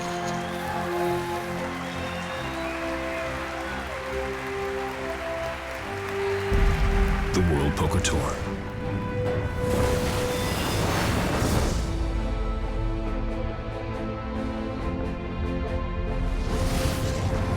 Tonight, we're in Atlantic City for continuing WPT coverage of the Borgata Poker Open. I'm Lynn Gilmartin. We are in the middle of this battle at the final table, and joining me to call the action are Vince Van Patten and Tony Dunst. Well, Lynn, very exciting. Matt Parry is still out in front. He's a young guy going after his first major title. He's a professional, and he's playing like one.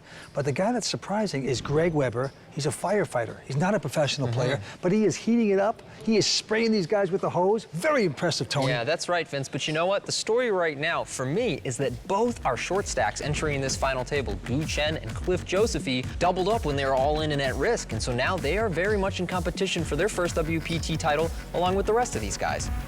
Cliff Josephy. Yeah, I'm definitely the most established, but these guys can all play. There's no weak spots at this table. Matt Parry. It's been a really smooth couple of days, and I don't really expect that to continue. I don't want to show off. I'm not here to brag. Just got to do my thing. I try to just stay focused and keep a pretty positive outlook, but I can't say I would ever thought I would be at the final 6 of a WPT. Thomas Paul. I play poker with this specific intention of beating others. That turns out to be quite good in tournaments. Yeah, everybody wants to win.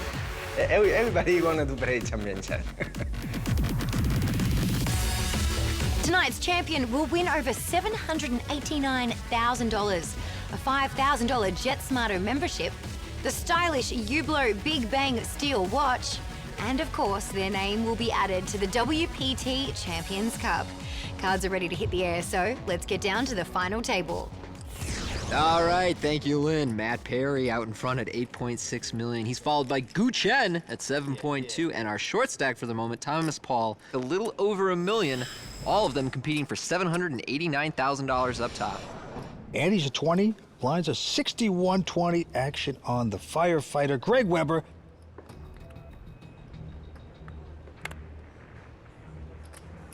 Ace-9 doesn't like it. He's going to fold it. Thomas Paul. If you want to make God laugh, make a plan. Also folding. Cliff Josephine with a king-queen of hearts.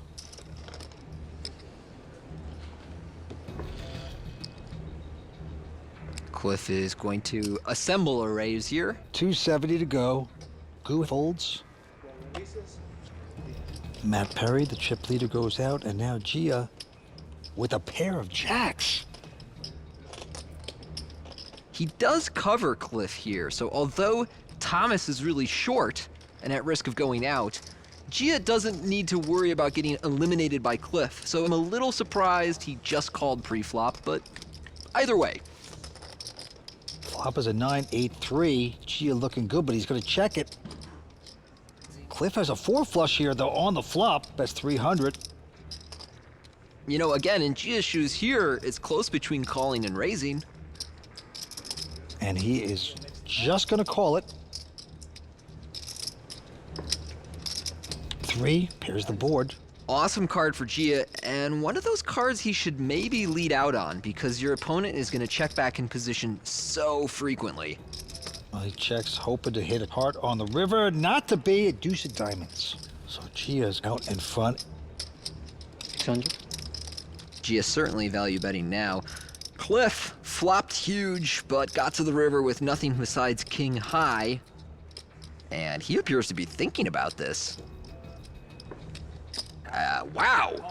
Jacks up. Cliff makes the call with king high, so I guess he felt Gia could have jack 10, 10-7, 7-6 often enough that he should call there, but that seems optimistic to me, Vince. Went for the hero call, it backfired. So Cliff Joseph, he pays off Gia in a big way. Gia looking good. There's the Dr. Pepper bar. Well, Jeannie and our friend Tom Wheaton hanging out there enjoying some Dr. Pepper and the view of the final table. Thomas Paul. Used to be in the finance business, now playing a lot of poker, goes out.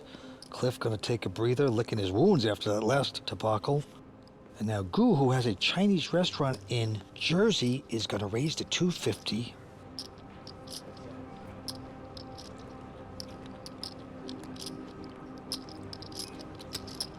Matt 3-bets the button. We've seen Matt do a lot of 3-betting at this final table, and that's not only a result of his playing style, but his chip lead. And now Gu. Nice. Everyone else wants to avoid playing big pots because he can eliminate them, but they can't eliminate him. Matt taking that one down. To succeed in poker, you really have to work at it. You have to put in the hours. And the biggest thing is being mentally strong. Like, everyone goes through tough streaks in poker, and you got to be able to get through that. I used to play chess a lot when I was younger, and I've always had a thing for strategy games.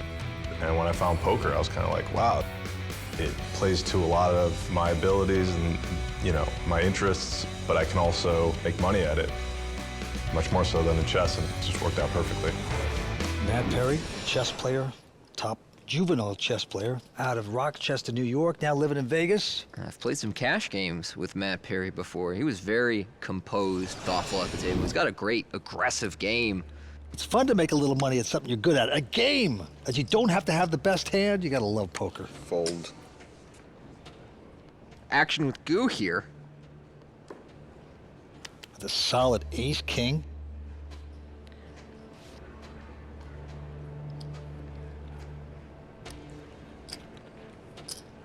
He will put in a raise, makes it 260 total. Matt going out. Gia gonna fold king 10. Firefighter going away, and now Thomas Paul. Trying to finish me off? Thomas, very much our short stack with about $1 million in chips to start this hand. So he is under 10 blinds, and typically when you're that short in the big blind, 260? you're calling a small raise with almost everything, looking to catch a piece and then get your money in. He's made the call, hoping to get lucky. Let's take a look at the flop. He does get lucky. 7-4 deuce on the flop. He's got sevens. Yeah, and that's as good as it gets for Thomas. How much behind? I have 7 of these time chips. Goo here. I'm on it. Yeah, he's just gonna put them all in. Thomas with the quick call. So this hand is essentially playing itself. Queen 7, huh? I say.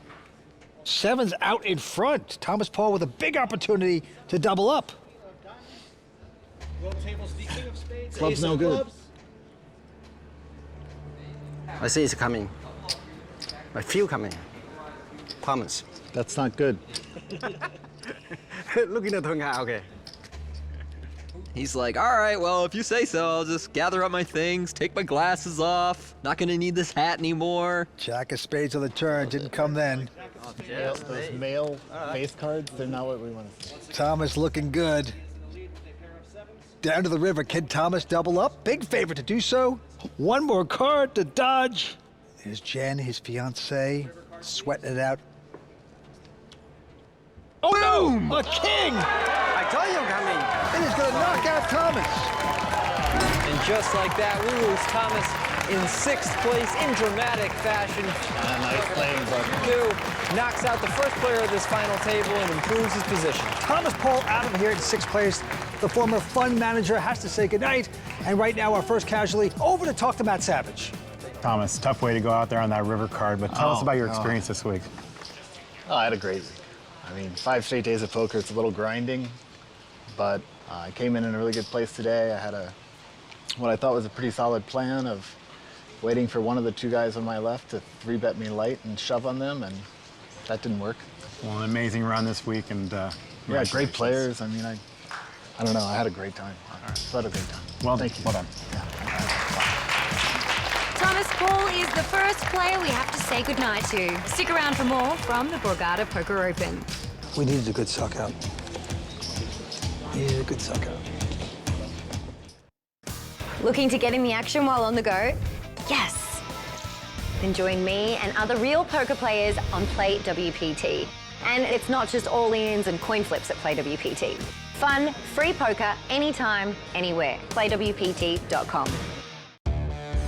We are back at the Borgata Poker Open, where one of these players, Tony, is going to take home over $780,000. Yeah, let's find out who and get back to the felt. There's a look at our updated leaderboard. Matt Perry still out in front at 9.3 million, chased by Gu Chen at 8.1. Greg and Gia both around 7 million, and Cliff Josephie, the short stack, 2.6. And we go down to the money pit. Matt Perry, the chip leader from Rochester, New York originally. Former chess player, has a strong ace-queen of hearts. And Matt has played great throughout this final table. He's really used his stack size well to apply pressure on his opponent's pre-flop. Now he has a premium hand, and Greg Weber in position here also has a premium king-jack suited. He does call. Cliff going out. Goo not interested. So, ace-queen versus king-jack, here we go. And the flop is a queen 10-5. Beautiful for Perry, but open-ended for Greg. Matt's bet 475. Greg, open-ended, overcard, backdoor flush draw. Not going anywhere, of course. Firefighter makes the call.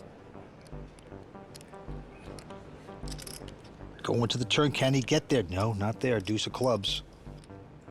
It's a nice card for Matt. It's very safe for him, but also adds some draws to the board. So when he barrels here, now his opponent can tell himself, well, there are more bluffs that my opponent can have in his range, and that allows Matt to get value more frequently with top pair, top kicker. Yeah, well, he's going to make him pay.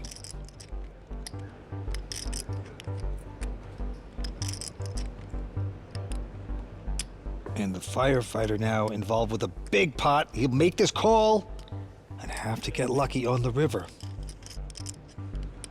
Let's take a look.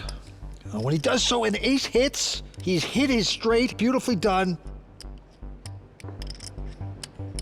And Matt has 2 pair now, aces and queens, and he's going to check.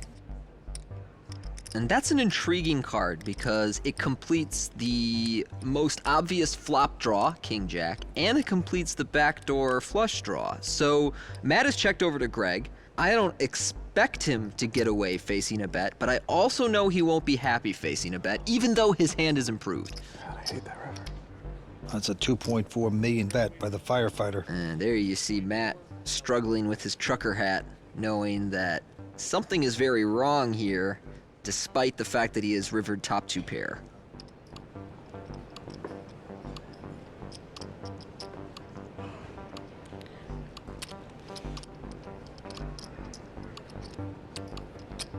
The action clock will expire, so a time bank chip comes into play.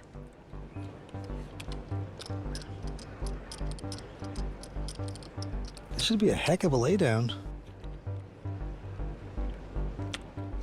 Wow, he's gonna do it! Great fold. That's a disrespectful fold. I mean, Matt really telling Greg, I don't think you have enough bluffs here to make top 2 pair a call. Good river.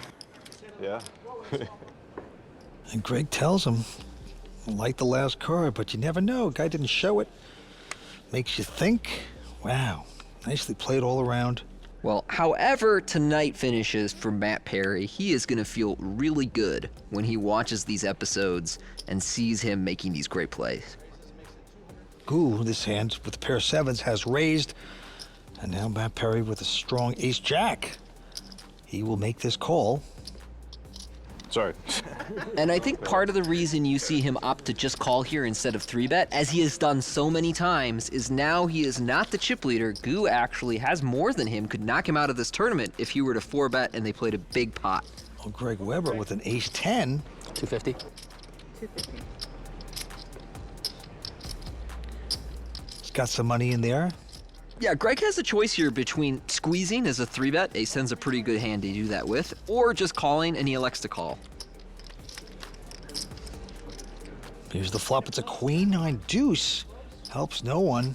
Goo's still out in front with the 7s, but hard to know. This is a good flop for Goo if you can see everyone's cards. If you can't, it's not really a good flop for him because there's 2 overcards to his 7 and a flush draw that he doesn't have, so... Matt sees an opportunity of a couple checks, and he is gonna bet it. Nice hit. Try to muscle these guys out, it's gonna work. With just ace-high. So he has lost his chip lead for the moment, but he is probably going to fight his way back there. Greg Weber and Goo Chen now essentially in a dual control of the lead. The antes are gone up to 25,000. Blinds are 75, 150 at the Borgata Poker Open. 5 players remain. Couple folds. Gia out, and now Greg, the firefighter. He's got an attractive queen, jack of spades. He's looking at Cliff's stack and realizes he only has about 13 blinds here. Hold on. Yeah, Oh, yeah. Not surprised to see this. Yeah, just wants to muscle Cliff out. And let's take a look at Cliff's cards. We haven't seen them yet. Play online? That's a yes. All right. Ace-3. Good luck. Cliff gonna make the call, knows he's getting a good price, and you see there why it is so powerful to get all in pre-flop with queen jack suited. He's essentially coin flipping here, even though his opponent has an ace. Queen ball. Hey. Married, has 3 sons. He's a family man that loves to take home the cash. And right now he's a favorite to double up, slight favorite. It's the worst having everybody rooting against you. Don't even try and lie. Please, the people are never rooting against Cliff Josephy. Let's see if Cliff gets lucky, or will it be Greg? Oh, there's a jack. It is a great flop for Greg on King Jack 9. He has a pair with a gut shot. Cliff needs some kind of running straight, an ace, or running hearts. Is another jack. Okay, we'll take it. We'll take it. That's actually a good card for Cliff because he's picked up the flush heart draw, so he has 8 outs going to the river to get the win here. 3 of spades. Cliff not going to do it. He is our 5th place finisher. Really well-liked, well-respected guy in the poker community. Going to have to wait a little bit longer on getting a first title. And Cliff will take home $199,000, and he's over to talk to Matt Savage about his defeat. Got the early double up, but Yeah, that was fun. I mean, When you get in a situation like that, do you have more hope as to winning the title and the money, or? Yeah, obviously. I mean, I was in much better shape when I won that. I was over 4 million chips, and I was in good shape. And then things just didn't go my way. I probably made a couple mistakes. I made a hero call against Gia, where I was wrong. I thought that he would bluff catch a lot of his value hands, and he had 2 jacks, which I never thought he had there. So that was a mistake. That hurt me a little bit, and just couldn't catch a heart on the end there. So. Well, you moved up 1 spot from them. Yeah, so right. I mean, so that's something. Okay. It wasn't in the cards tonight for Cliff Josephy. Action continues from Borgata when we return. Not the best turn card. Best turn card for TV.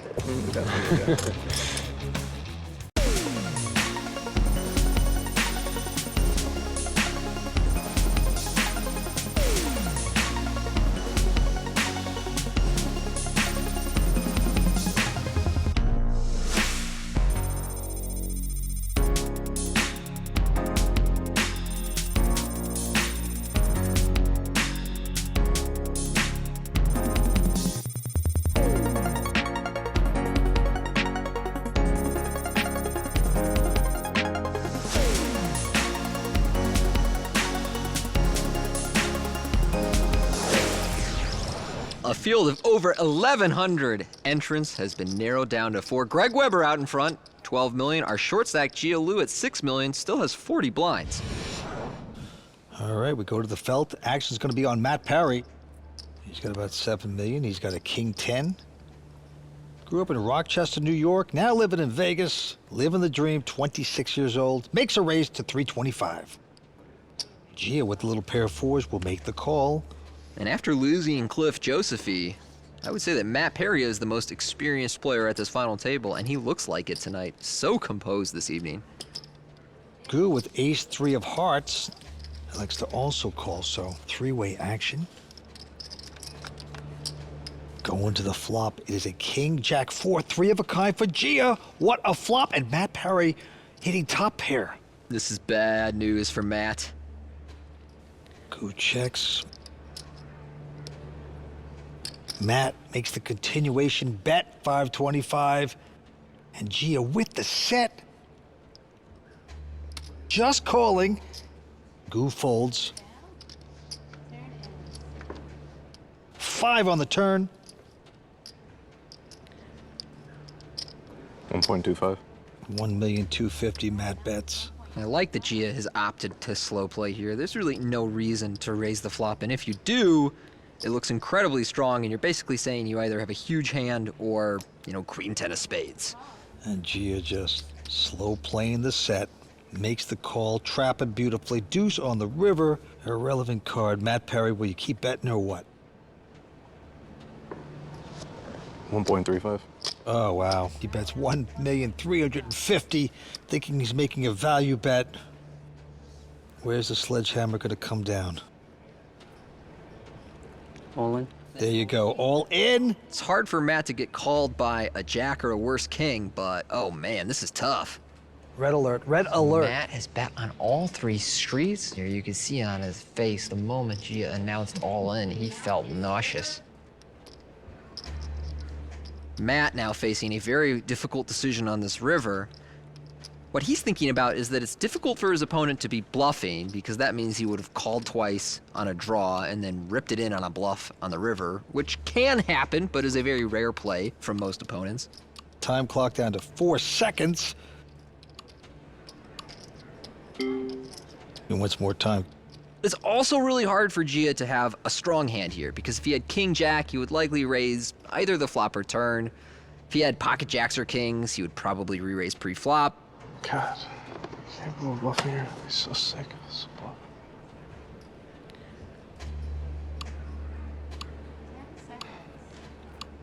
You can see the action clock ticking away as he's contemplating his decision. Now he's going to take another time chip. Matt has used quite a number of those during this final table, and now facing one of his most difficult decisions so far. It was ace-3 spades. Oh, wow. I should check. Can he lay this hand down?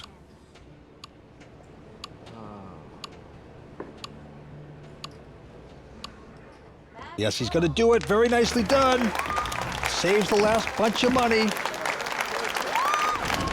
And that is a big pot for Gia. Flopping a set. What a disgusting decision for Matt to have to make. Used up most of his time bank chips right there. At least he's making good laydowns, but the card's just not going his way as we move on. The deck is not cooperating with Matt Perry this evening, but he's doing his best to stay in this tournament. And here Greg Weber with a 9-7 of spades, going to make it 325. Goo just going back over the top to 800. Matt with 10s. It's all in time for Matt. And when it comes back to Goo, I don't know what to expect. I mean, he's getting a good price, but he only has a 6 suited, so I really don't know how he wants to approach these situations. He's gonna call, okay. Goo says, I'm here to gamble. I've got a suited ace, let's play. Matt Perry going off the rails here, getting the hands, but they're not working out. This time out in front, nice favorite with the 10s against Goo, but crazy things happen. And if Goo should get lucky, Matt would be out of here. 5 cards to come, the money's all in. Here it is. Flop is a 4-3 deuce. It's good. 2 card. Yeah, that's a good but not great flop for Matt, because he still needs to dodge an ace or a 5, so his opponent has 7 outs twice. 4 pairs the board. Nice A. Don't give me that. Come on, 1 time. Still trying to dodge the same 7 outs going to the river. Not to be as a jack hits on the river. So Matt is going to double up. Well, that's a huge double up for Matt Perry. He came in as a chip leader, almost was eliminated right there. We have 4 players remaining at the Borgata Poker Open. We're coming back for more on the World Poker Tour. This episode is sponsored by Dr. Pepper, the official soft drink of the World Poker Tour. Hublot, the official watch of the World Poker Tour. And Rockstar Energy, the official energy drink of the World Poker Tour. My name is Maria Krebs. I'm in Atlantic City because I was chosen from a story that I wrote about my father in the Why I Love Poker contest. I won a main event ticket to the Borgata Open, and I won some free gold coins on PlayWPT, which I love.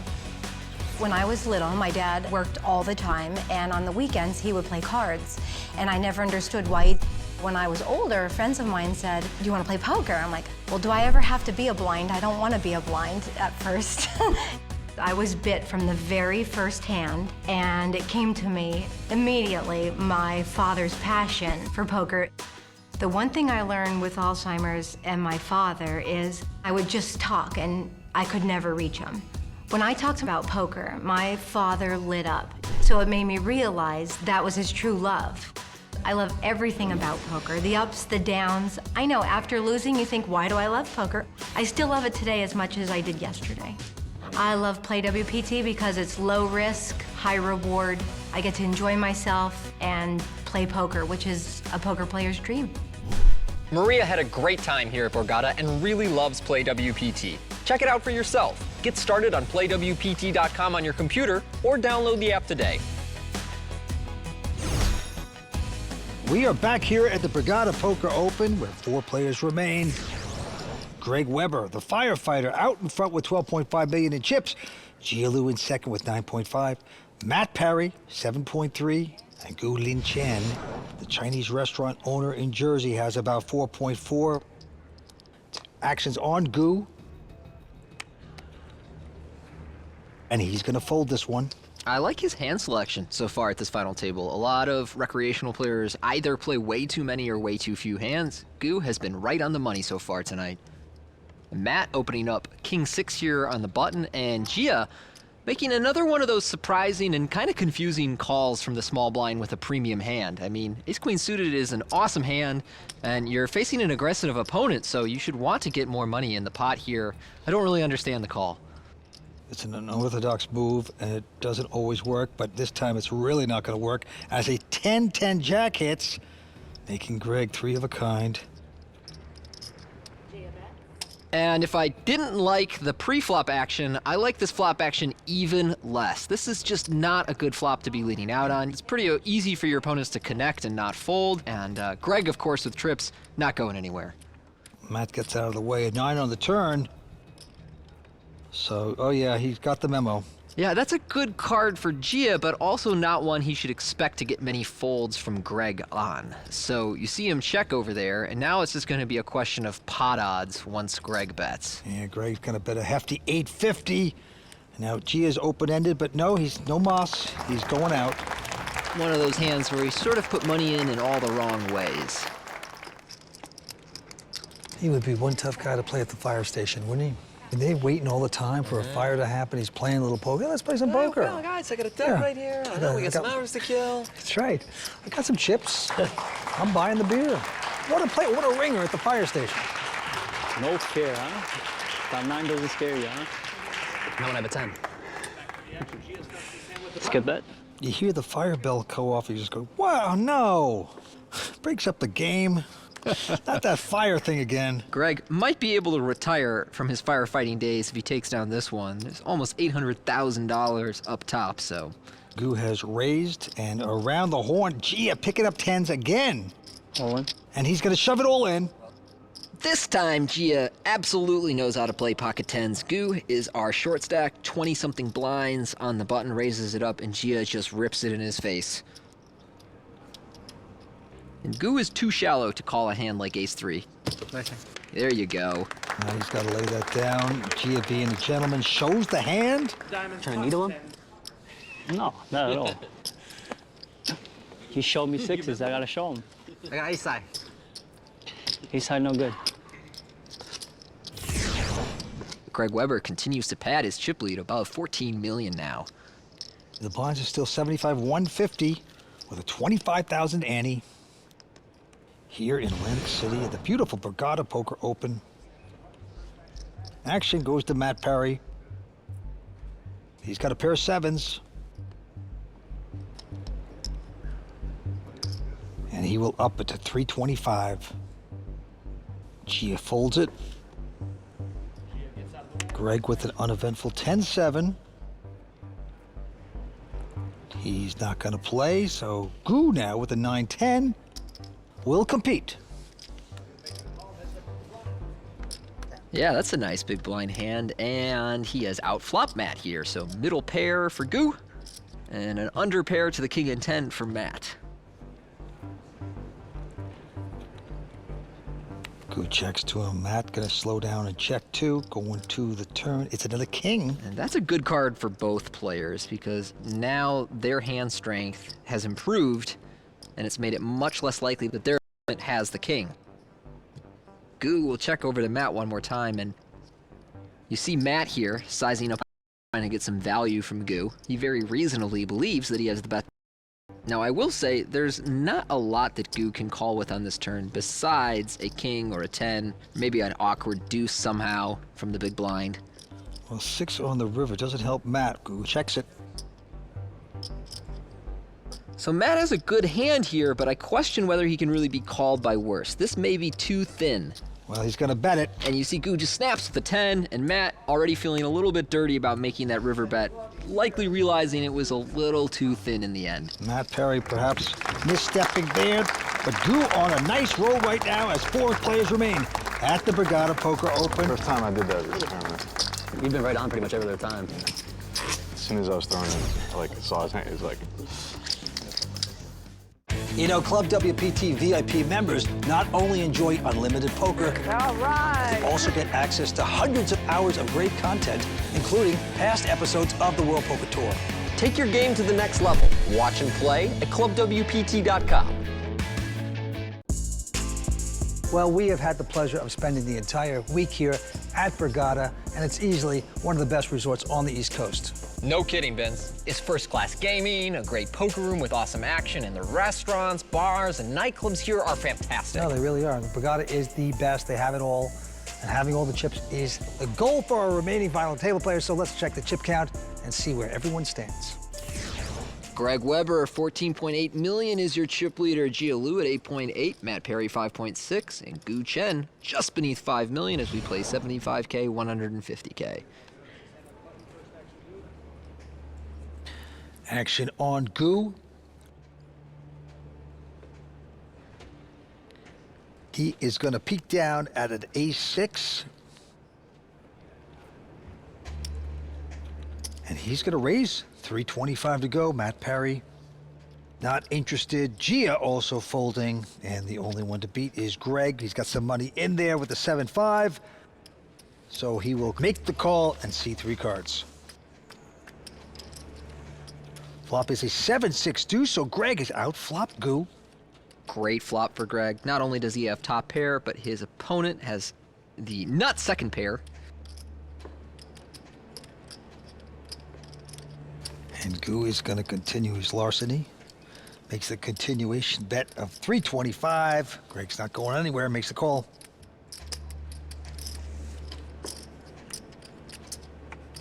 Wow, an ace on the turn. Gu hitting aces. I mean, not only is that an awesome card for Gu because he improves to 2 pair, but it's the card he's most likely to double barrel as a bluff. So this is going to be really difficult for Greg to fold here against that bet.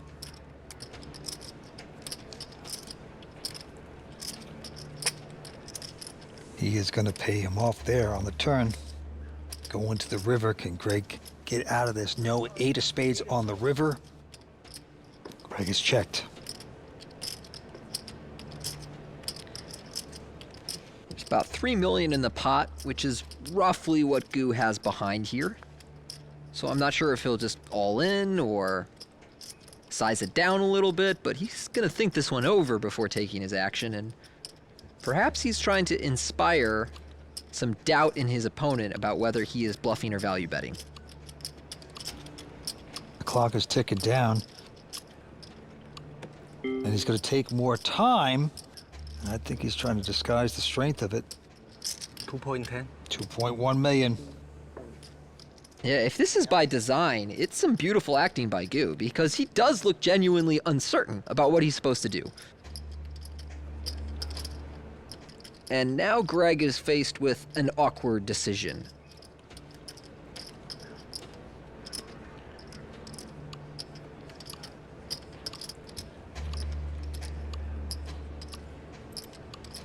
Well, the time's ticking down for him now, too. He's down to 2 seconds. He's going to take more time.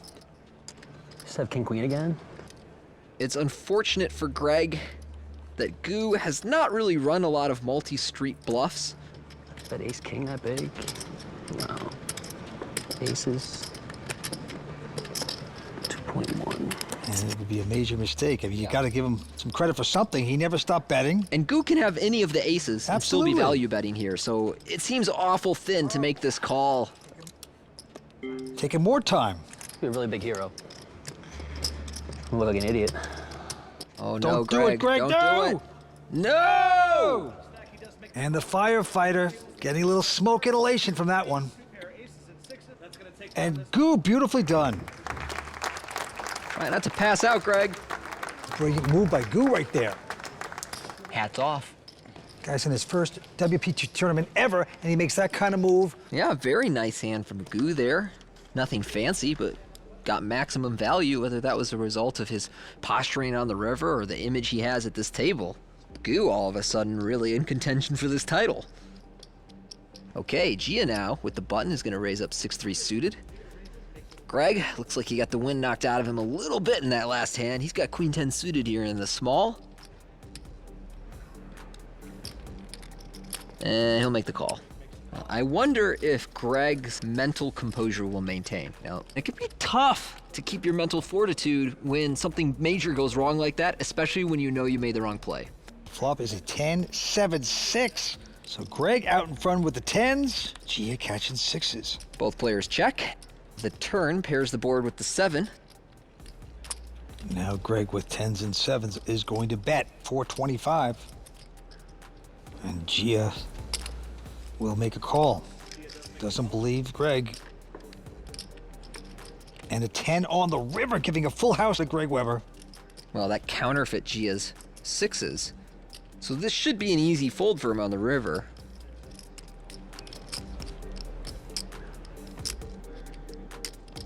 Here comes Greg with a bet of 1.3 million. Uh-oh, he's looking at his chips. 3.5 million. Oh no, yeah, that's not gonna work. A quick call by Greg. Amazing. Wow. And he will take the hand down. You know, it's just one of those hands. You think your guy isn't that strong, you could take it away from him. At that time, backfires for Gialou. It's time to really talk poker. Phil Hellmuth is ready to unleash his thoughts in tonight's Raw Deal. Welcome back to WPT's coverage of the Borgata Poker Open. So how does tonight's play stand up to the standards of poker legend Phil Hellmuth? Time to find out in this edition of the Raw Deal. So, our big-time chip leader, firefighter Greg Weber, decided to make a hero call and lost a big pot. On the surface, you may think he got burned, but I think there's an upside for him with this hand. The pre-flop call was 7-5. Not horrible. One modern school of thought, which I subscribe to, is it's okay to defend in the big blind with lots of hands. However, when you have a big chip lead with 4 players left in the tourney, you need to protect those chips. Let everyone else play a wide range of garbage and let your opponents take the big swings, up and down and bust themselves. You protect, protect, protect. Fold the 7-5. First place was almost $790,000 versus $240,000 for fourth. And oh, by the way, he pretty much had second place locked up. That's $470,000, almost double fourth place. And the only way he finishes fourth is by playing too many hands. Eventually, our firefighter friend says, "You're a really big hero. You look like an idiot." I say he's both a hero firefighter who did look like an idiot with this call. One big silver lining to this call is this. Once he made that call, no one was going to try to bluff him again. And that would truly help him the rest of the day. Listen. Greg certainly made a misstep in that pot, but he won his chips right back against Gialou with that full house against Gia's bluff, now down to 4.4 million, and that brings Greg up to 15.7, currently running away with this final table. A non-professional, once again in the lead on the World Poker Tour, going after the big bucks. Very exciting. But let's go to Gialou.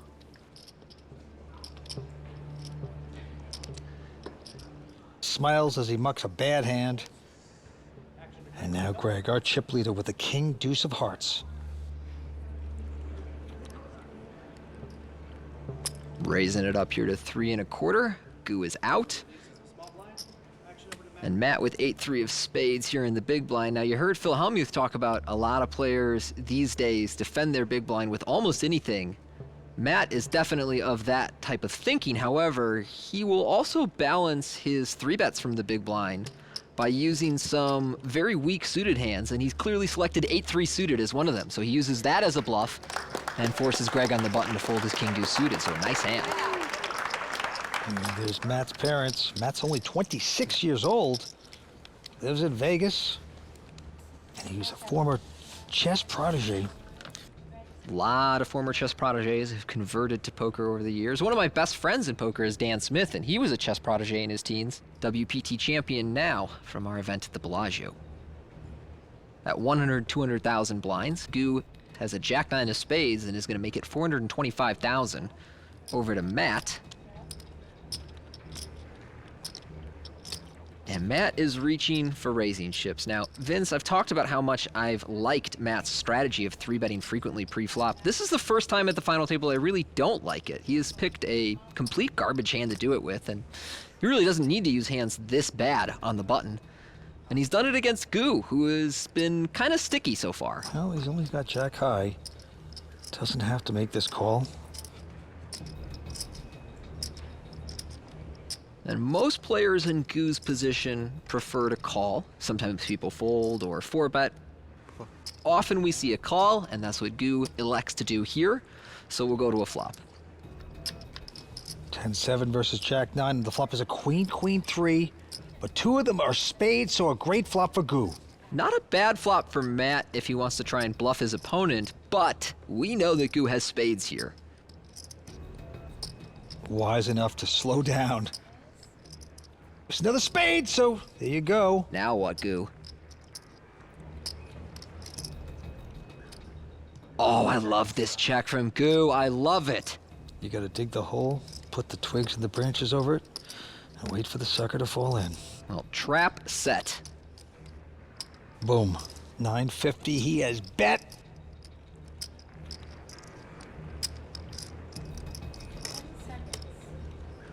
More. There you go. All in, and Matt sees the light, folds his hand. Goo looking good. The sunglassed assassin just takes it down. Who is this guy? I don't know what to tell you, Vince, but he is running away with this final table.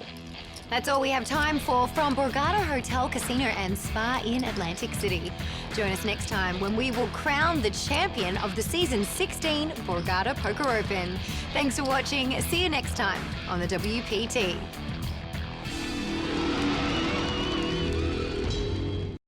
The World Poker Tour is sponsored by ClubWPT. Play poker for real cash and prizes today at ClubWPT.com.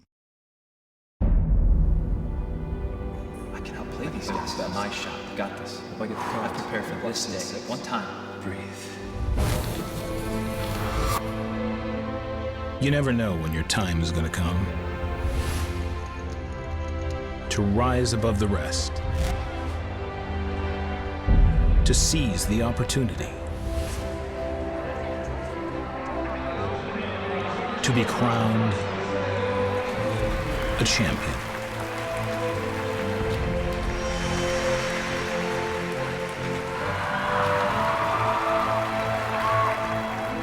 Is it time for your story to be told?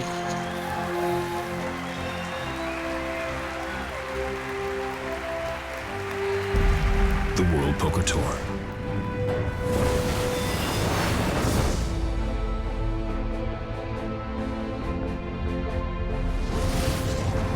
The time has come to name a champion here in Atlantic City.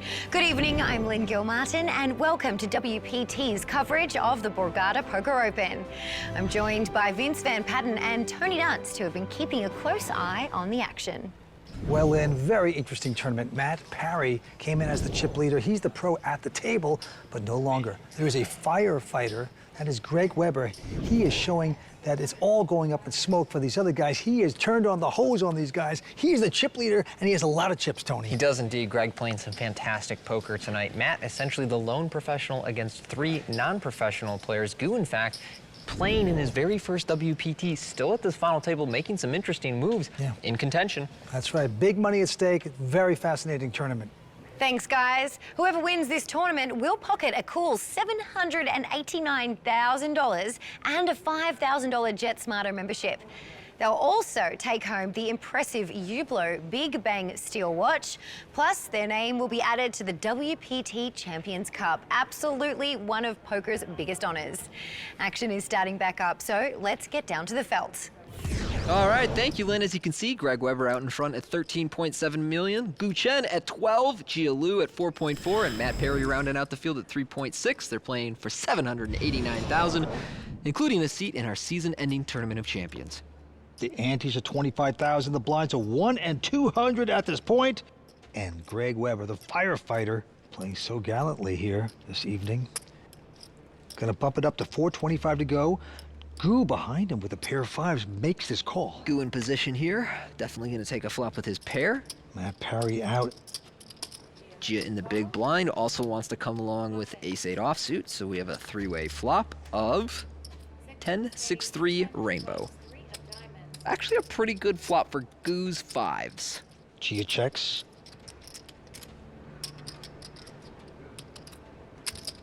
Greg going to fire out 675,000.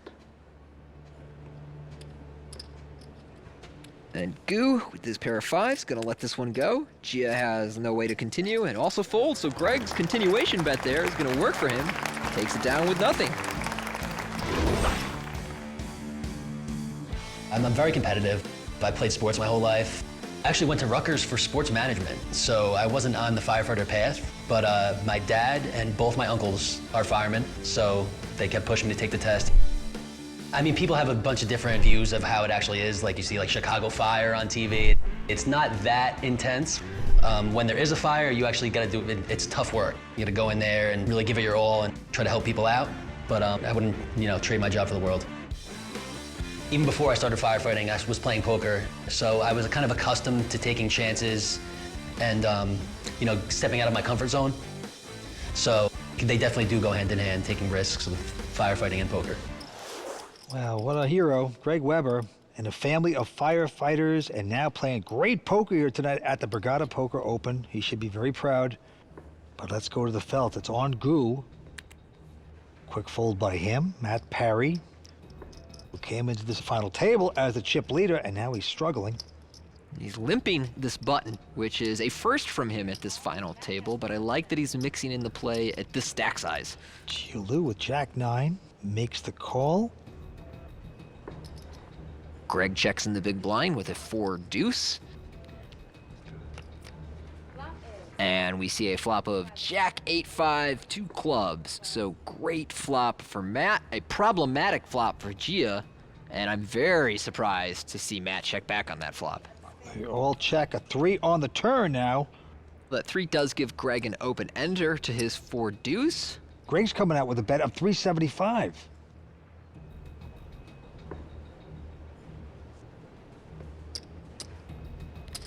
Matt Parry quickly calling. And now Gia has an awkward decision. He's got top pair, but he's concerned that it might not be good in this 3-way pot. But if it is good, his opponents probably have a lot of outs going to the river, so what's he gonna do? And you can see the uncertainty in his face. I got so many. Whatever he does now, it's gonna be hard to convince his opponents he has a truly good hand. Clock is ticking down, see once more time. Gia's poker face nowhere to be found in the room.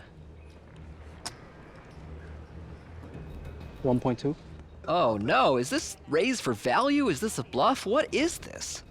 Well, I think he thinks he's in front. The check by Matt on the flop. Greg's gonna go out. Now Matt, who has a better kicker with the jacks. All in. He's gonna push it. Matt Parry has decided, I don't know exactly what's happening here, but there is a lot of draws that you could be on, and my hand's too good to fold, so let's go. Pocket aces, kings. Nice hand. Gia's gonna lay it down. Oh man. That was a problematic hand for Gia. Folded a jack. Believe that? Good fold. I had a straight draw. Yeah. Ace of hearts on the river would have completed Greg's straight. I was gonna get there. I had the best hand. I did not want to get called though. Folded a jack. Folded jack. And that look from Matt pretty much encompasses how I felt about it. He folded a jack, boom, eyebrows straight to the top of the forehead. Greg still out in front, being chased by Goo. Matt Parry moving up a little, and Gialou, our short stack, about 2 million. Greg Weber now with a king 10, and he will make it 425 to go. Goo gonna take a breather.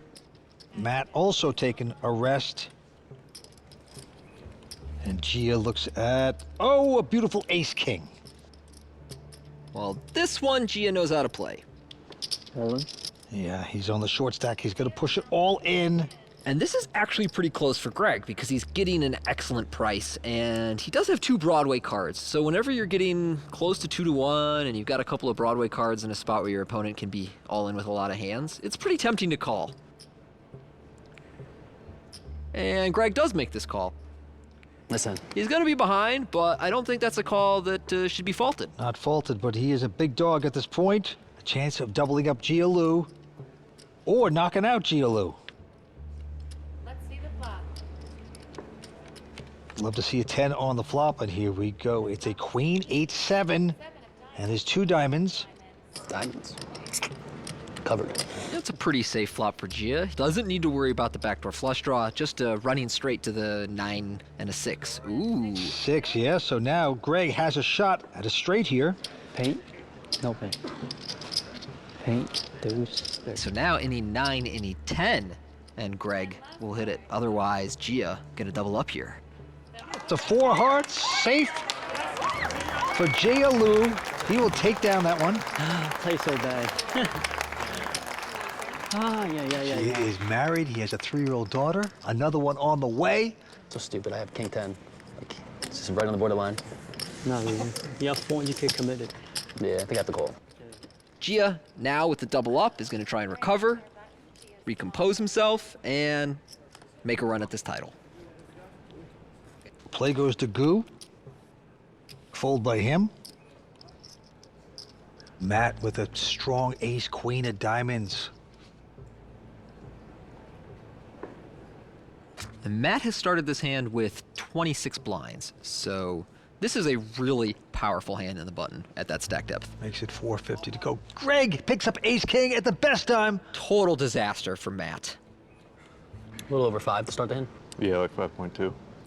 Because Greg is almost certainly going to pump it up here, and it's essentially unavoidable that Matt gets the money in. He's going to make it 1.2 total, and now Matt. It's a very good sizing by Greg as well. It leaves Matt room to believe he could get a fold. But nope, it's a shove and a call. Matt all in with 3 outs and a flush draw if he could make that happen, but Greg here, the big favorite to score the elimination. Matt Perry, a dog, 26 years old, grew up in Rochester, New York, now living in Vegas, in a lot of trouble. He'd like to hit a queen here, but no, a king hits on the flop. Kings hit Greg. That's as good as it gets for Greg. Matt way behind, and here comes the turn card. It's a 6 of spades, and that's going to do it. Yeah, that's it. You're playing, man. You're really tough. Well, Matt Perry came into this final table as our chip leader and played an excellent game throughout. That was a big one. Needed that one. Really had some big pots go against him, and unfortunately finishes in 4th place. Yeah, the firefighter douses Matt Perry out of there. He'll take home $240,000. He's over to talk to Matt Savage. Matt, you came in as a chip leader tonight. What went wrong? I mean, at the end, that was basically a cooler. I can't get away from the ace-queen. I just, just couldn't get much going, didn't flop many pairs at all. Overall, I'm happy with my play. It was a blast, but yeah.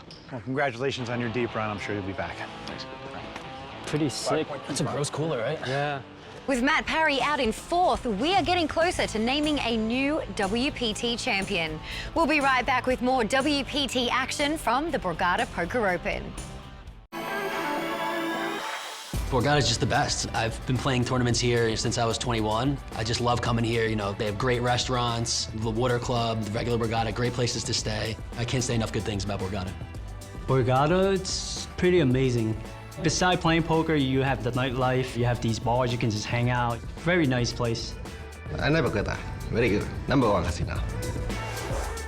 All right, well, look at our updated leaderboard. Greg Weber out in front at 17.6 million, Gu Chen at 12.1, and Gia Lu at 4 million, playing 100,000, 200,000. 3 non-professional players going after a major title. Yeah, I just love the attitude of Gu. First time ever playing a WPT event. For a guy who's really not that experienced in these settings, he's holding his own beautifully. Gia Lu has picked up the weapons of mass destruction, pair of aces. He's only got 20 blinds, so I guess he's limping in, hoping that Greg might just rip it in pre-flop or, misstep. Flops a king, jack, deuce. I'm a little surprised that he's checking over to Greg. Check, check on the flop. Turn is the 3. Oh, man. I really want to root for Gia, but he keeps doing stuff like this that's making it difficult. Greg gonna bet it. I assume that Gia is going to check raise now, but this whole hand has gotten so weird. There it is, 700,000. That's right, that's right. He let Greg get a little piece of it on the turn. He's got 3s now. So maybe this backwards play is going to pay off nicely for him. Well, if he gets Greg to call a check raise with a pair of 3s, then I take back what I said. Well, there he goes. Yes, I eat my words. Gia is a genius. River card coming up. Will it change things? No, it's a 6, so Greg doesn't get there. and Gia is the genius, my friend. Okay, and we go back to the timing tells, Vince, because before we saw him tank forever before making a raise that he wasn't really sure about with the hand of medium strength, and here we see him just immediately fire out on the river when he's dead certain that he's going to win the pot, and to an observant opponent, that can be a problem. Sometimes when you bet too fast, it's a sign of weakness, and that's what he tried to expose here.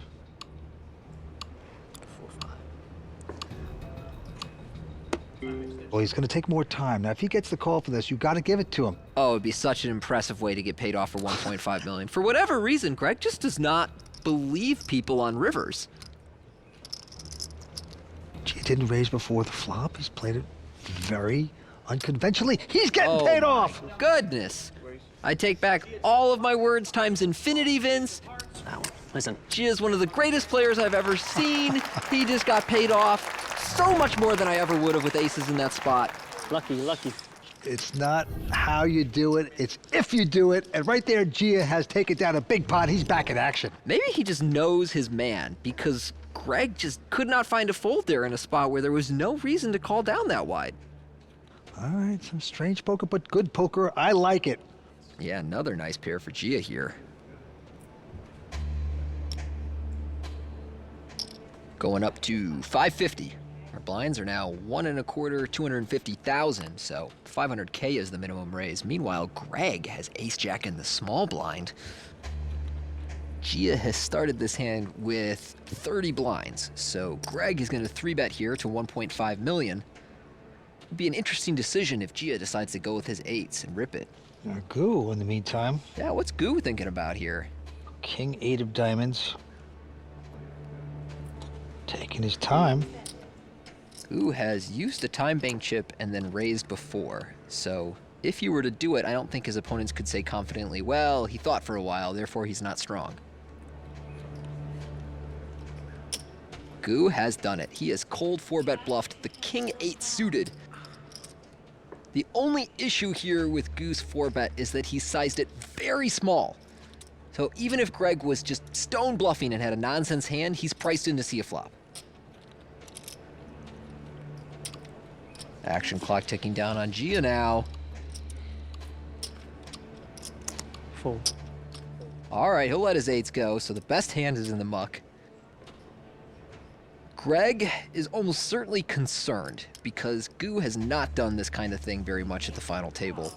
But he's also getting such a good price that he does complete the raise here, so he makes the call for just under another million, and we go to a flop of Queen 6-3. Helps neither player. Not much out there. Pretty good bluffing flop for Goo, and I don't think he needs to bet that big either. Greg has checked into him.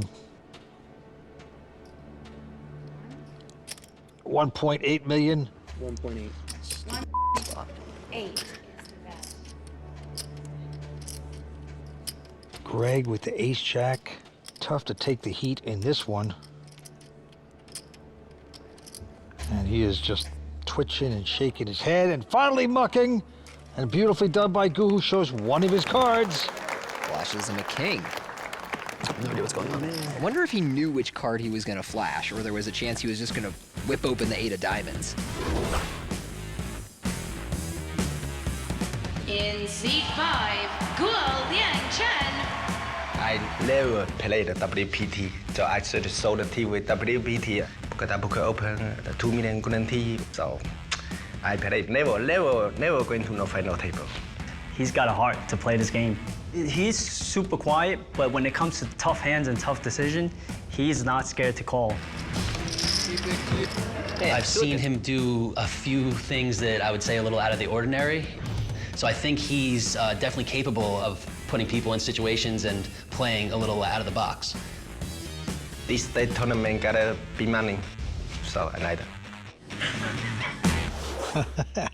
That's a fantastic story. I mean, one minute he's in the kitchen, he's making the pork fried rice. The next, he's playing on the World Poker Tour final table. And he's playing great out here tonight, Vince. I mean, he didn't just get lucky to find himself here. He's playing terrific, and right now, he's raised again. Yeah, 10-6 suited on the button absolutely merits a raise here into Greg's big blind.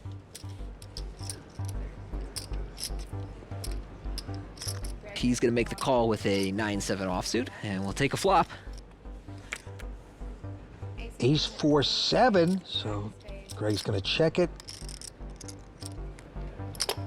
Goo gonna fire out here, and Greg with the second pair, not too likely to fold on this flop. He makes the call, and we see a 4 of clubs on the turn. And we said before, in spots like this, when you're the big blind, it often makes sense to lead out on the turn when the board pairs, because your opponent's going to check behind so frequently, and Goo does check behind there. So that brings us to a 9 of diamonds on the river, so Greg now with 9s and 7s, but still, of course, concerned that Goo could potentially have an ace. Greg gonna check again.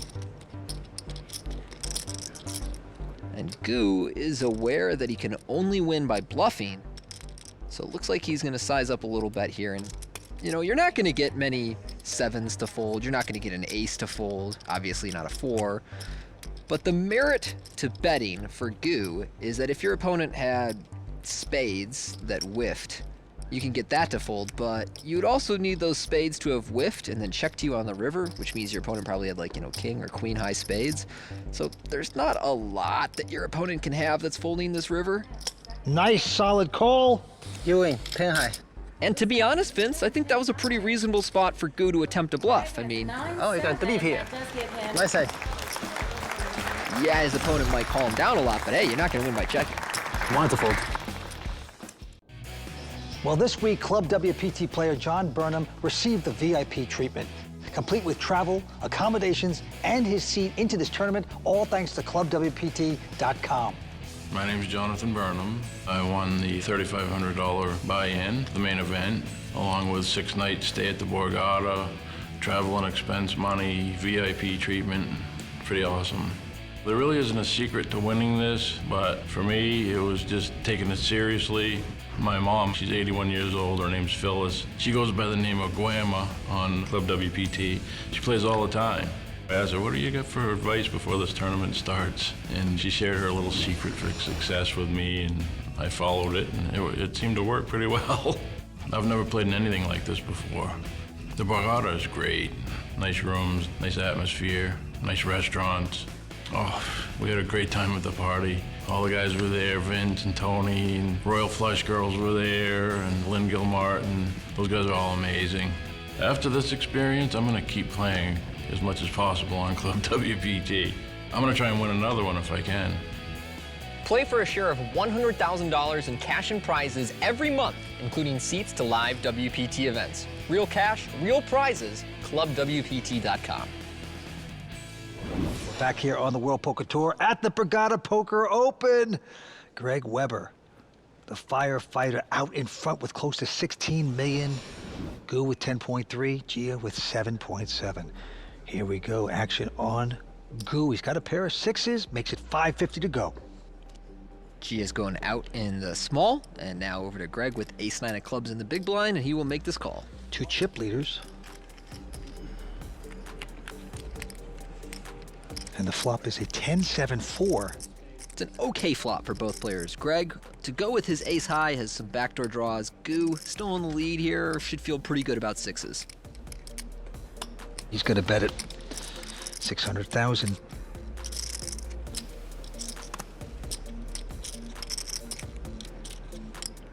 Greg says, I don't believe you yet. I'm calling, hoping to catch something. And yes, he does catch something. The big ace, well out in front now. Well, that is the right one to catch. Here they go, check, check. And that'll slow Goo down. But a 6 of spades on the river will not slow him down. Goo makes a set. Unbelievable, what a card. Goo just so excited. Keep in mind that the river did complete the 8-9 flop straight draw and the backdoor spade flush draw. Well, Greg is getting the chips out. He is making a bet of 1.2 million. Well, Goo's not even gonna raise his set. No good. And look at this. Yeah, Greg's like, what? I'm no good? Goo shows pocket 6s, the 6 of clubs, 6 of hearts. He is going to take the spot down. I think a raise is in order on that river, but I imagine that Greg would have got away. Oh, so nice. Now, it's kind of surprising. At least you take your time and think about a raise. Now, Goo does tend to act very fast in some of these spots. This time, Greg with the button has a king 3. He's going up to 5 1/4. Goo with the ace 4. He's assembling a raise here, flicks out 1.2. Gio with queen 10 offsuit in the big blind is... he's gonna fold. Look at this. Look at Goo with the head. Yeah, Goo's doing some weird stuff over here, body language-wise, and I like the spot he's picked here. His sizing is a little too small out of position. Meanwhile, Greg, oh my goodness, Greg is cold 4-betting king 3 offsuit. Well, I think he saw something. I mean, Goo with the relaxed head. Sometimes you're trying to pretend like I have such a big hand, I'm very relaxed. You're not. And Goo proves it right there. Oh, and he showed him the 3. Ooh, that's a little dirty, but fun. Entertaining the crowd, huh? One time. Oh, he actually showed you a bluff too, man.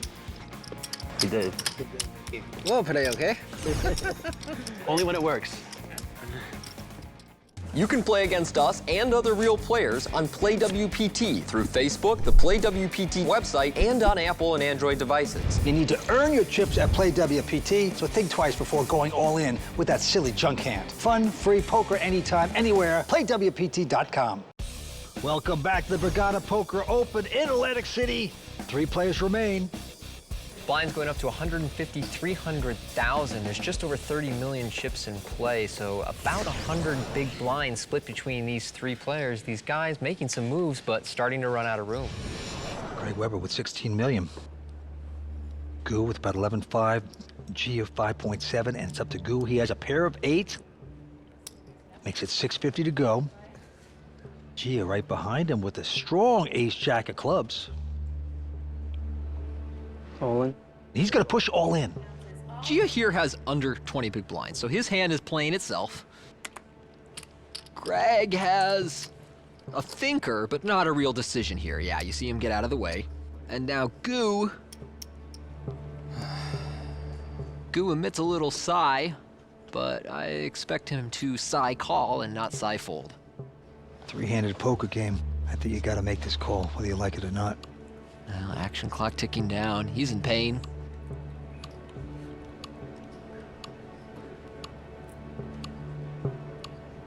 Okay, he's used his last extension. If he runs out of time now, his hand will be killed, and that will be true for the remainder of the final table. You got the 8s. You don't want to double this guy up. You just work your way back. Yeah, I think you got to call this, and he does finally do it. Let's gamble. Let's get the money in there. I don't mind. I don't want him to call. Gia, hoping his ace-jack can catch up. Good luck, buddy. Thanks, man. Gia Lou, the local, plays here all the time. Would love to get lucky with the ace-jack. Ace-jack 9! Hold it, please. Gia flops top 2, and now Goo is drawing to an 8 or a running straight. I've seen worse. Here comes the turn. It's a 9. I've seen worse. So an 8 and only an 8 will save this pot for Goo. Only 8, only 8. Goo looking a little disheartened, doesn't even think he can get there, and he does it. 3 of clubs on the river. Gia doubling up. Goo essentially gonna change places and stack sizes with Gia. I'm back, boys. I'm only kidding. As the season continues, more players are starting to accumulate Ublo WPT Player of the Year points. Like WPT Choctaw finalist Josh Kay, who moved up to 3rd in standings with his 11th place finish here at Borgata. It is a long race, so we'll keep you posted as the season moves on. For now, let's get back to the game. Now you see Greg Weber, 17.5 million. Gia in 2nd position with 11.6. And Goo down to 3rd place with 4.6 million. It's on Goo, he quickly folds. Gia calling with the queen 9, and Greg.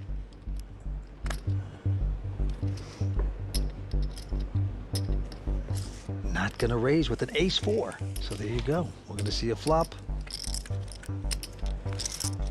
The flop is an ace, ace king. Wow. Greg flops trips. And he's gonna fire out here. Gia, not ready to fold to a min bet. He does have queen high, which is actually a pretty good hand on ace-ace-king, especially when your opponent check behind out of the big blind. Oh no, it's just quads now for Greg. Wow. Gia checks. At this stage, Greg is just praying Gia has a king because it'll be really, really hard to get away if he does. I think this is a mistake by Greg, pushing his man out. Okay. Nevertheless, Greg takes the hand down with his quads. Still had it. I always have it. Pretty sick. It'd be sick if you actually had a king there. I didn't. I know, that would be really, really sick. Even with a king out down, I don't think I could call. Yeah. Let's hope you did. In this situation. Yeah. Even with a king, I don't think I could call. That's gotta be the biggest lie told at this final table. No, I was just gonna check fold a full house to you. You know how I do. All right, Gia here with pocket sevens on the button. Very tricky play because it just called. These guys playing very deceptive poker. Greg with a king jack of clubs not gonna raise. Huh. Very risk-averse poker going on in this hand. Eights for Goo. Goo only has about 15 blinds here. Morning. Goo's not scared. If I'm Gia, I'm racing to get my money in here. I mean, your hand is very underrepresented when you just limp the buttons with pocket sevens.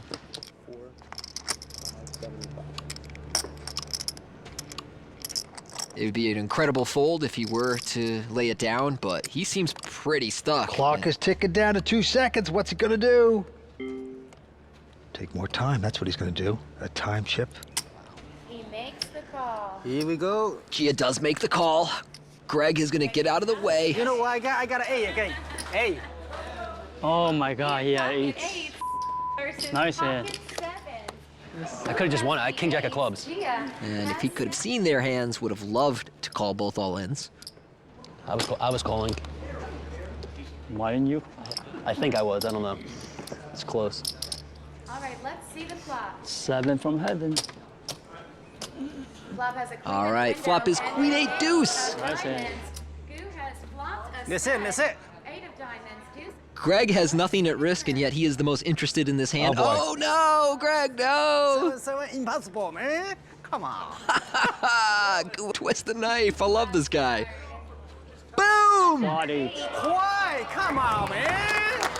That's unbelievable. Quads after quads, 2 hands in a row. Come on, man! Who's gonna take the pot down? I had king jack of clubs. Yeah, you can't call the 3 people. Not then. Yeah. I was probably gonna call and lose on the river. This episode is sponsored by Dr. Pepper, the official soft drink of the World Poker Tour. Hublot, the official watch of the World Poker Tour. And Rockstar Energy, the official energy drink of the World Poker Tour. Welcome back to the Borgata Poker Open. 3 players remain in Atlantic City. Greg Weber, the fireman, out in front with 18 million, Tony. Being chased by Gu Chen at 11 million, and Gia Lu, our short stack, hanging around with 4 million. Action on Gia, the local. He's not going to play that mess. And now Greg has a pair of 5s, but he's just going to call it. And Gu, with an ace-4 offsuit in the big blind, is going to make a small raise. Now, we saw earlier, Greg checked in the big blind when the small blind completed, and he had ace-4 offsuit. Gu, with a different approach, elects to raise. Greg makes the call, and we see an 8-7-3 2-spade flop. Doesn't help Gu. Not a bad flop for Greg. He's going to check. Having the 5 of spades is nice here as well. Got the backdoor draw to spades, backdoor straight draw. And hell, your 5s are probably good at this stage. Gu reaching for his 500K chips. And it's 800,000. Gu is fortunate that he has balanced the uncertainty in his body language throughout this final table. Sometimes he takes a while and makes a raise with a big hand. Sometimes he takes a while and makes a raise with a bluff. So I don't think his opponents can read too much into that yet. Greg calls a queen on the turn. Greg gonna check again. Yeah, it helps neither player, but it's really not a card that Greg wanted to see.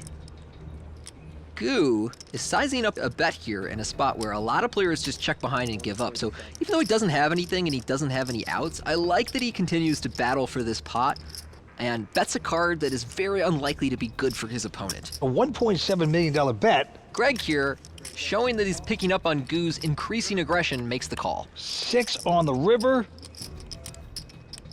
Okay, are we going for 3 barrels? He's going to slow it down, check, give it up. Greg is going to take down a good one. How do you call that? Just a great call by Greg Weber. Nice.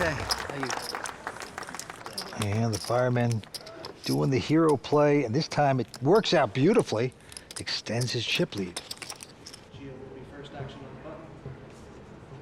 The button with Gia here. Our short stack, and his queen jack is suited. All in.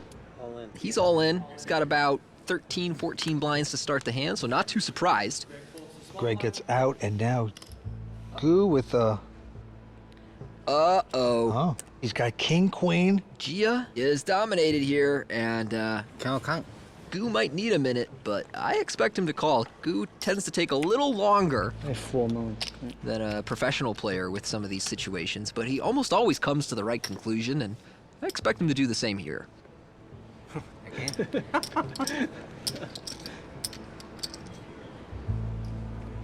All right, call. He is going to call, and he's going to look good right now. Man, he got me crushed, man. Good luck, man. Queen of diamonds, king of hearts. 5 million, you fall? Huh? 5 million, you fall? Nah, you don't fall. So Gia Lu, the local, he's 31 years old. Come on, run good. Married with a 3-year-old daughter. Jack 7 deuce. See the flop, please. Can Gia hit a jack? No, 8-6-4 on the flop. That's great for Goo. Pretty good looking flop for Goo. No backdoor draws for Gia besides 9-10. Coming the turn, can he hit that jack? No, it's a 7. 5? Gia looking for a 5. Come on, fight coming. To score the chop or a jack for the win. Otherwise, he is walking out of here in 3rd place. Goo, a big favorite to knock out Gia. Can it happen? It's gonna happen, and 9 of diamonds on the river. And that will be all for Gia Lu. Great run tonight, comes up a little short.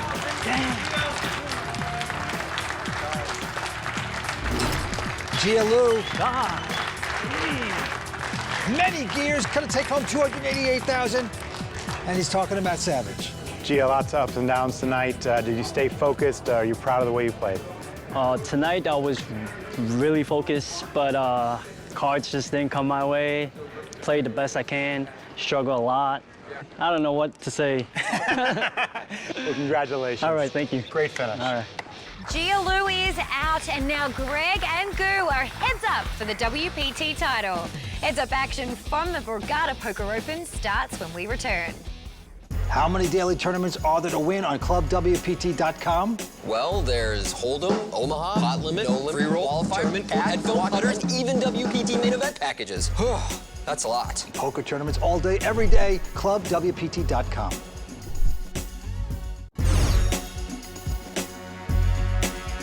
Greg, this is so exciting. You are heads up for a WPT title. What is going through your head right now? Just crazy. Yeah, I have no words. I never expected to be this far, but I'm just hoping I can finish it off. Goo is running pretty hot. What's it going to take to put that fire out? I have no idea. His style is pretty crazy. Hopefully I just have better hands. That's just my plan. Get better hands and hopefully they hold up. It has been so much fun watching you play. Some good hands, some bad hands. How are you feeling? So beautiful. How do I say good luck in Mandarin? 祝你好运。祝你好运。好运。祝你好运。谢谢。谢谢。Yeah. Very good. All right, we're back here at the heads-up action about to begin. Greg Weber, the firefighter, out in front with 24 million. Goo Chen with 9.3. Blinds are 2 and 4. Here we go. Action on Greg. He's got queen, 7 of diamonds. So this isn't a terribly deep stack heads-up match, but they're deep enough to play some real poker here. Well, Greg's raised made it $1 million, and Goo is going to stick around with 9-8 to see the flop. Here it comes, and it is a 9-8-3 two pair for Goo. Now, Goo has checked the two pair. And Greg doesn't have much here, but he's going to take a little stab at it. And Goo with the slow play. Just going to call. 3 of diamonds on the turn. We've talked a lot about leading out when the board pairs and you're calling in the big blind, and Goo chooses to follow my advice there, although this is a slightly unusual spot. And wow, Greg calls with just queen high on the turn, huh? Last card is an ace. And that's a bad card for Goo. It's pretty reasonable that Greg would call the turn with ace high, and that'll slow Goo down. All in. Oh wow, Greg has just bluffed all in. Well look, if you're gonna get to this river and then you get the perfect card to bluff, bluff it, man. I love this from Greg. And look, Goo has no time bank chips left, so if he runs out of his 30 seconds here, that's it. His hand is dead. He needs to figure out this puzzle in 10 seconds.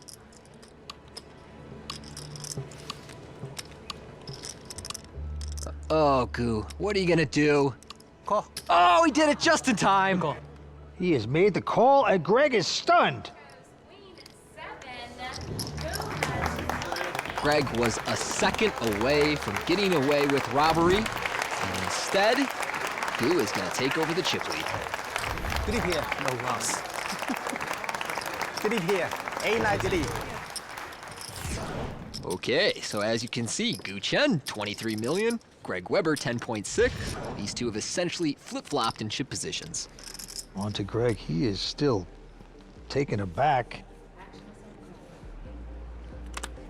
Okay, this time he's got a little suited connector. 4-3 of hearts. And he will make it $1 million. Goo calls the jack 5 of clubs. And he gets the jack 5. Get out of here. Just 2 pair every board. I mean, this is a good flop for Greg, too. He's got bottom pair and backdoor flush draw, backdoor straight draw. Check, check. Going to the turn is 6 of diamonds. And a pretty good turn for Greg now. Open-ender to go with his bottom pair. And Goo bets big. I like this. Fluff jacks and 5s, and now he's betting 1.6 million. Greg with just 3s, but open-ended. Will call.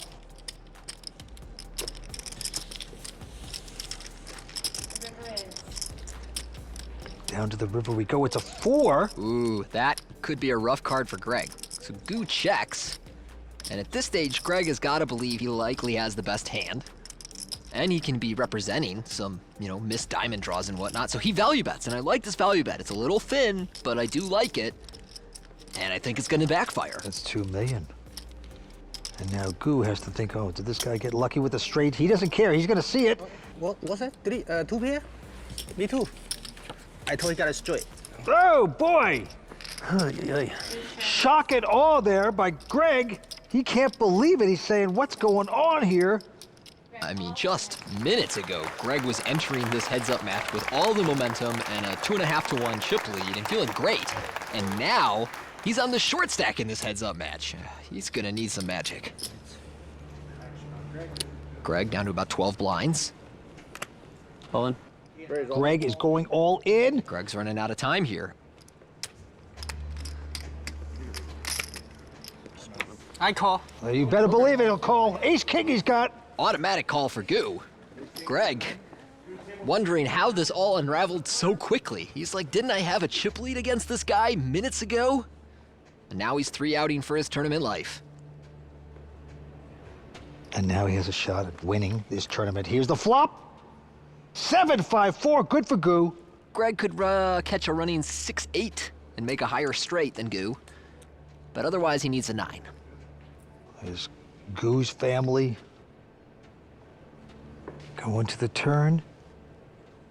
Greg can't even look. It's a 3 on the turn. Okay, so now Greg looking for a 6 for a chop pot, a 9 for a win, or otherwise, Goo is your winner. Goo, 1 card away from the championship. All comes down to this. It's a queen of hearts, it's over!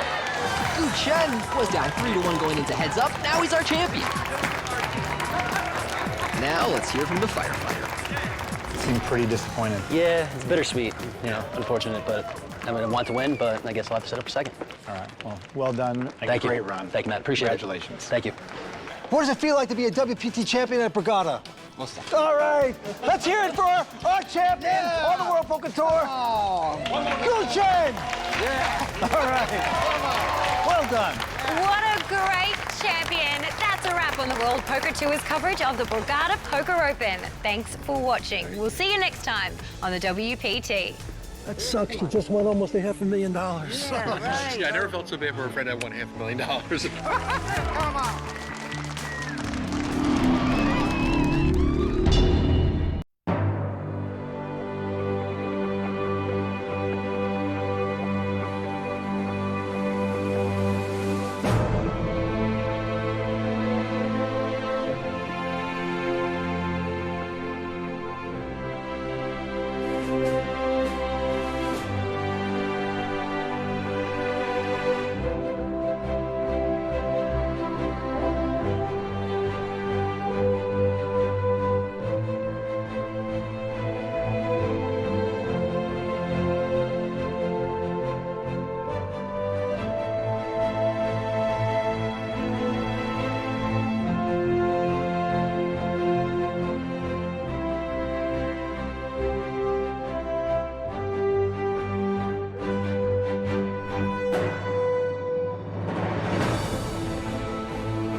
Okay, hopefully that should fix the audio problems. There we go. All right.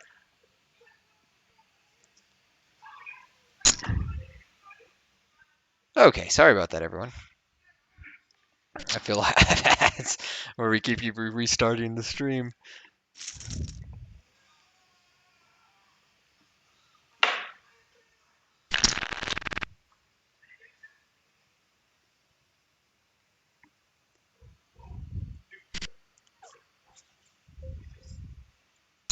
Okay, so sorry about all the technical difficulties tonight, everyone. As you can see, we made some changes. It looks all nice and fancy in my background now. I got a whole World Poker Tour final table going on, underneath me and all around me. So hello to everybody in the chat. What's up there, Herb?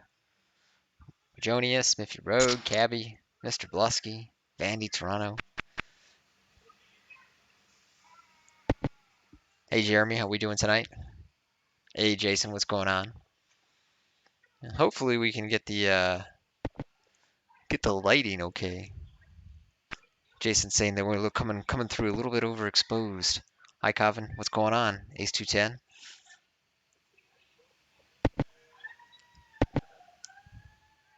Talking a lot about a mix of things. I always like to kind of like lead off with sports, and we had ESPN on earlier, and just like everything on there is a like a socially conscious awareness piece, and I think that those pieces have their place in sports, but like when it's just all of the content and there's no actual sports anymore to balance out, it just kind of gets exhausting. So I've been following along closely with the NBA players starting to show up in NBA, excuse me, in Orlando, and I'm just really crossing my fingers that goes off according to plan. I need sports back in my life.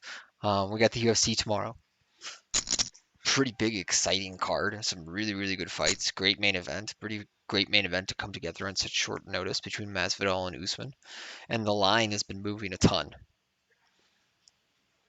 So that will be interesting to follow because, Usman's started off as, he's already still like a 2-1 favorite, but he started even bigger.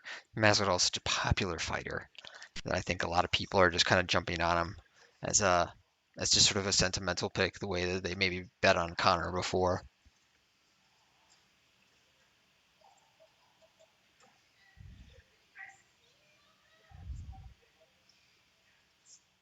Oh, you guys qualified for the 10K DQ. Let's go. Get in there in the big one. All right. Good luck, guys.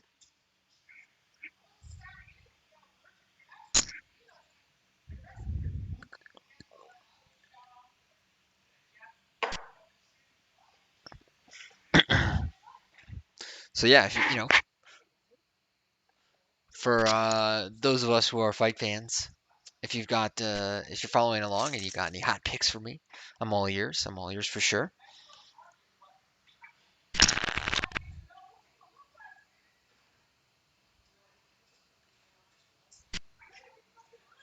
I'm certainly no UFC expert, like of the various sports that I follow or watch with any regularity, I probably know the least about UFC.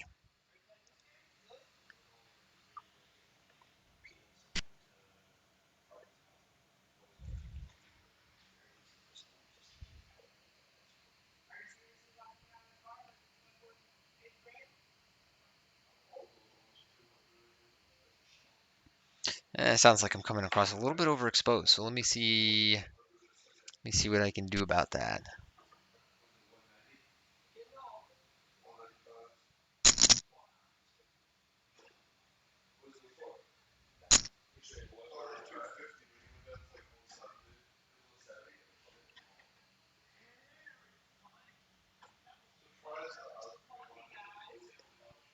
Let's see.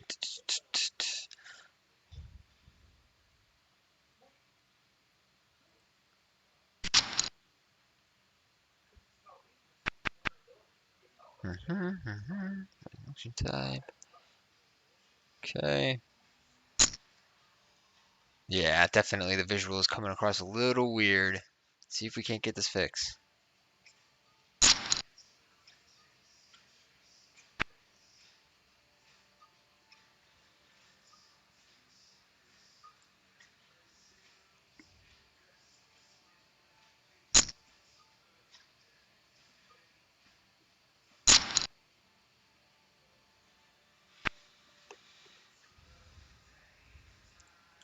let's wind that down a little bit. Okay, that should help. There we go. Let me know if that visual looks better, guys, but just judging from here, it looks like a little more balanced out. I'm not getting the shine or anything like that, so. So, yeah, I don't agree with you at all, Pocket Pool. I don't think it's even possible to separate sports and politics. They are interwoven. You can't really disconnect the two. But yeah, that said, it's considering the last few months has just been like all politics, no sports. It's getting exhausting, and it's just not really why I turn on ESPN a lot of the times, and I'm sure they're aware of that within their own ratings. That a lot of people for sports is escapism. It's not supposed to be this like serious thing where I struggle with the major questions of society. For many people, it's where they go to get away from that. But certainly for the last few months, that's what a lot of the conversations, a lot of the content surrounding sports has been about. And so, yeah, we're only a couple of weeks away from potentially getting the NBA back, and I am just crossing my fingers that we can maintain the quarantine on this bubble, that everything goes according to plan, and the players are comfortable enough to maintain their, just maintain their position there to keep going. Hey, what's up, Slayosaurus? Thanks for checking out the stream. All right, so we got off to kind of a nice start in the tournament tonight. Caught somebody bluffing with ace king high when he tried to triple us with a misdraw, and not a very plausible situation to run that bluff. How about, this is a good question from Glow Gamer. How about Patrick Mahomes breaking the bank with his contract, Tony? I think that was a great decision from both the organization and for Patrick Mahomes. I think that if Mahomes wanted to maximize his payout upside on his career, he shouldn't necessarily sign this contract. But at the point you're signing $500 million contract, it's kind of like, who cares if I don't fully realize every single cent? Like I'm rich for infinity. And it also will, I believe, be structured in a way that gives Kansas City quite a bit of sort of flexibility in terms of being able to allocate the cap hit in terms of years. Plus, they're just, they're locking in a transcendent quarterback and player for a decade. Why? And it means 24 years old or whatever the hell it is. Why wouldn't you do something like that? So yeah, I think it's great from all sides. It's super cool to see Mahomes sign a contract of that size. And if I were Kansas City, I'd be dying to give Mahomes $500 million. I'd love to.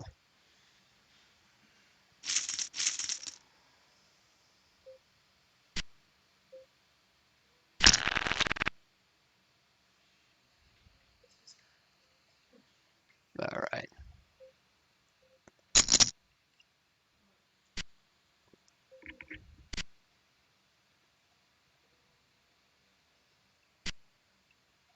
And on that note, whoa, it was a really big raise. Who else would you rather give the money to? But yeah, I maintain. I say this every week. I don't think we're gonna have a football season. I certainly don't think we're gonna have a football season on schedule. If we do have a season, it'll be this like weird bastardized version. It'll, be months delayed and everything. But looking at where the pandemic is in the United States, I saw a headline today. The Jaguars announced we're only gonna have 25% capacity in the stadium. Yeah, you wish you're gonna have any percent capacity in the stadium. Get out of here. You think you're gonna have fans like this year in 2020? How drunk are you? I look like part Terminator. Thank you, Gabby. I look like the T-1000. Or you can just morph into whatever is necessary. Look at this flop. And a 4-way 3-bet pot.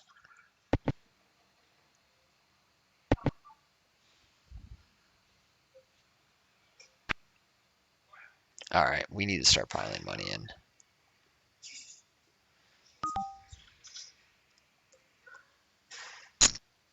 There we go.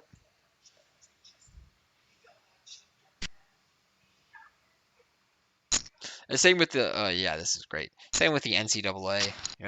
They're grasping at straws right now. They're like, oh well, we're just gonna have conference play. No, you're not. You're not gonna have any play.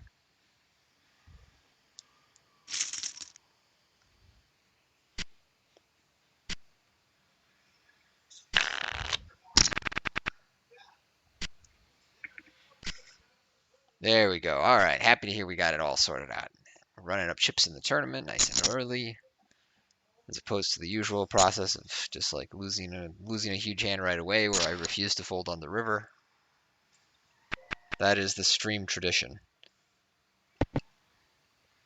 It's like, all right, well, I don't really think he's bluffing, but I have a pretty good hand, so I'm going to call up. Yeah, he wasn't bluffing.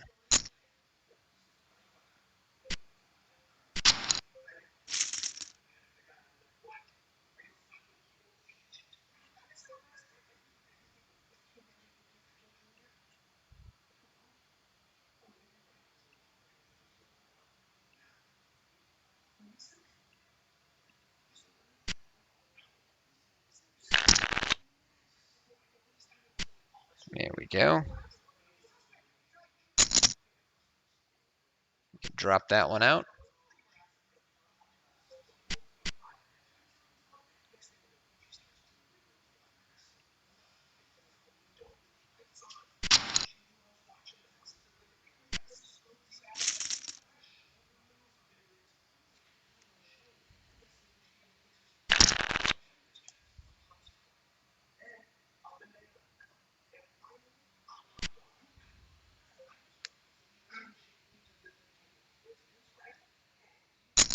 Hmm.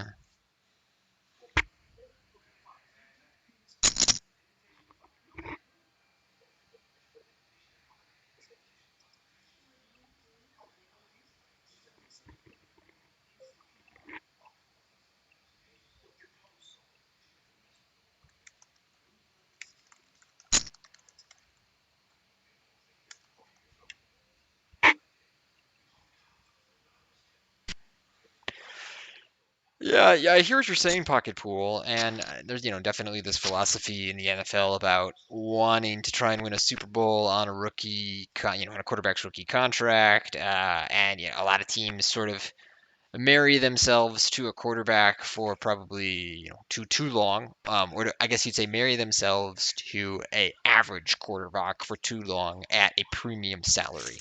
And there's a long history of that happening in the NFL. But when it comes to Mahomes, I mean, you're talking about like a transcendent player, and he's young.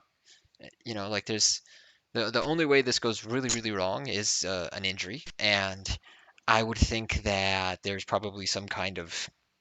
some degree of clauses built in to prevent the ultimate downside of a career-ending injury for Mahomes.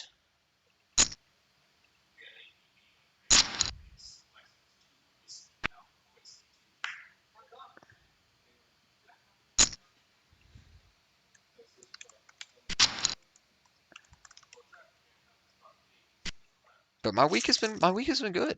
I've been playing a ton of poker, of course, hanging out with the dog, and trying to get more and more tennis in whenever I can. My games are starting to round out.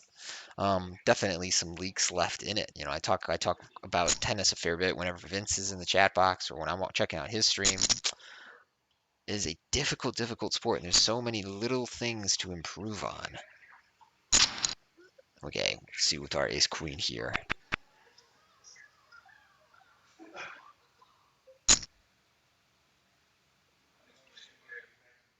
Yeah, with the queen of spades, I think I'm gonna peel one.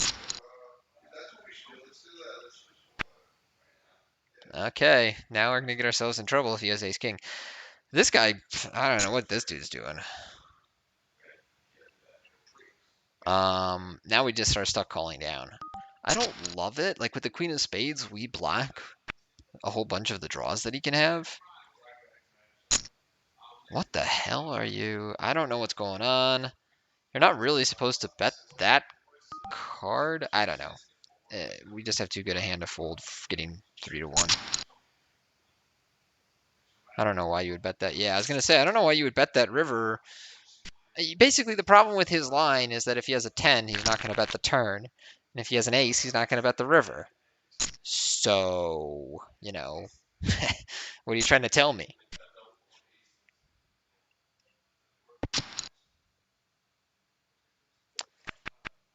I mean, Vandy, don't get me wrong. I'm sure they believe they have an intention, but I would be stunned if the situation with COVID were such that we were going to have fans in public, major public gatherings like that just a month from now. I mean, we had like 60,000 cases in the United States yesterday. This thing is exploding. There's no way you're having, with all the liability and the logistics of it and the risks and how much a lot of these places would lose if they didn't actually sell the tickets that they would normally sell. Like, there's just no way. Fans in the stands is just such a pipe dream. I can't believe they're even talking about it. Yeah, and that's another good point, is that if the NFL doesn't need fans in the stands to make money. It's about TV contracts, much like baseball. And so I don't know why they would open themselves to the risk and liability of putting fans in the stands. Just, do something synthetic like they're doing in various other sports.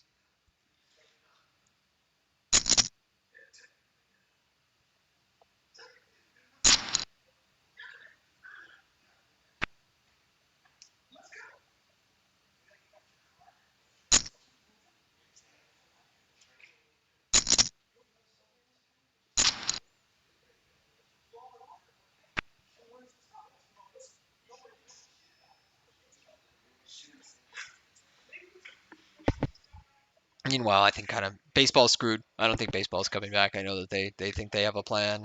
They think they have an agreement. Players are taking tests and waiting days to get answers, and there's like no systemic protocol, I guess you'd say. There's no like really well-designed system in place.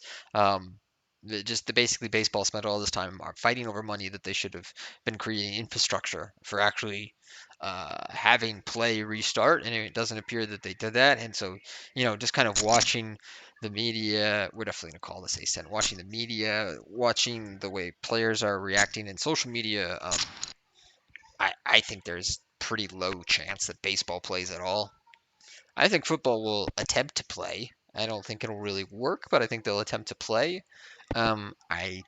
I think basketball is a favorite to work, but I think there's some chance of a stoppage, and I think that baseball is screwed. I don't think baseball is happening.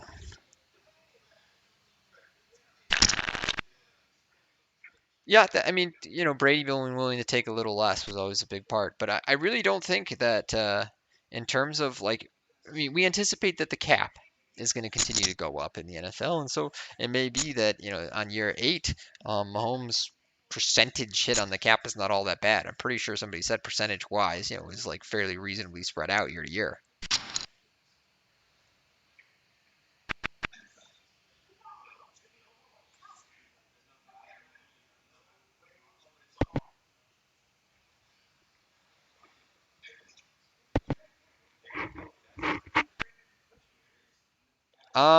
So our top pair here is still way too weak to bet multi-way out of position.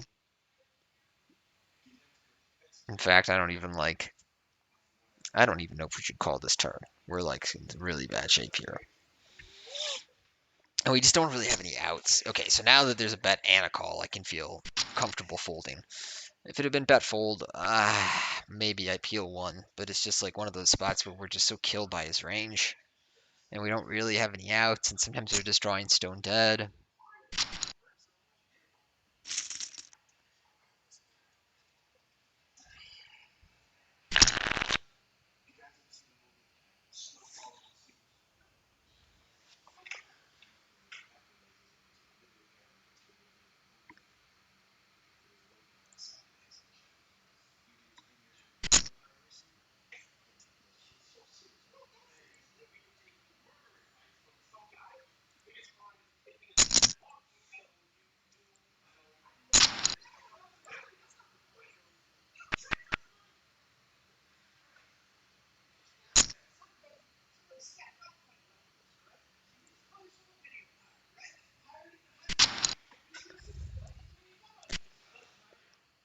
Well, Vandy, I don't know that they should necessarily shut it down so much as I think that, they should just be realistic about the fact that they're not going to have they're not going to have fans. Just give that up immediately. You're not going to have fans. You're just, come on. You might be able to have a season, but you're going to need to create a bubble. You just are. You're going to need to do what the NBA is doing. So if they want to go down that road, they certainly can, but they need to start planning for it early on, or they're going to find themselves in the exact same scenario that the Major League Baseball does now, where, you know, they're in completely, you know, troubled waters because they didn't create the protocol. And so the NFL could end up in a very similar situation. I think we should just check fold here.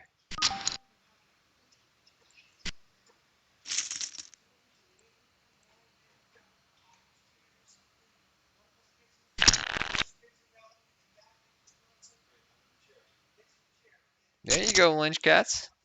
Let's get them. Let's get them. Defund the NFL. Yeah, exactly.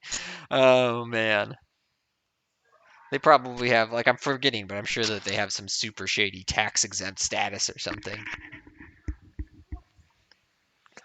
I feel like they do. Something insane. Maybe I'm just making that up, but I feel like somewhere deep in my memory I remember hearing about that.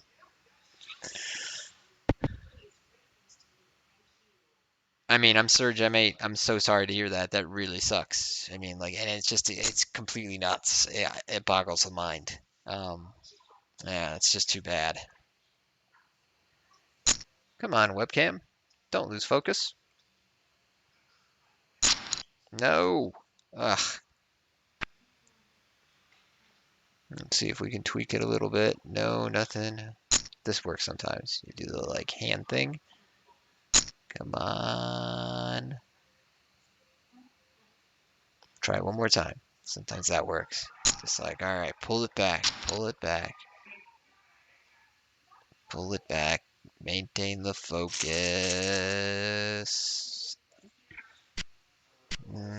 Not really. Let's see if we can fix that.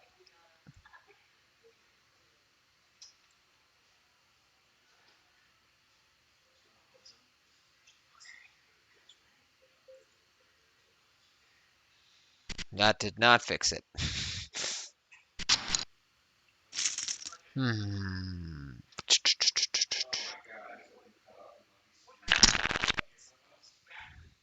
Okay, well, we're still here. I'm just in less focus than I was before.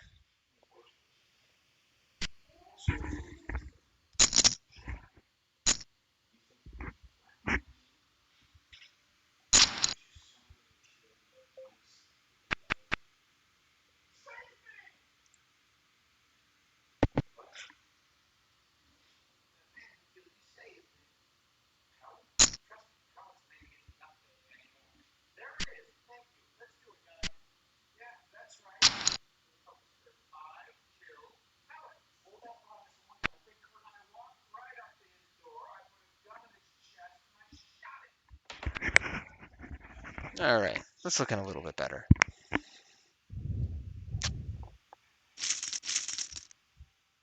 Mr. Clutch, you're saying you would definitely go. I mean, look, you know, actually, if it's a socially distanced game, I don't necessarily. You're in like kind of an outdoor setting, you know, wide open. But I just kind of think from. I kind of think from just a logistics standpoint of not wanting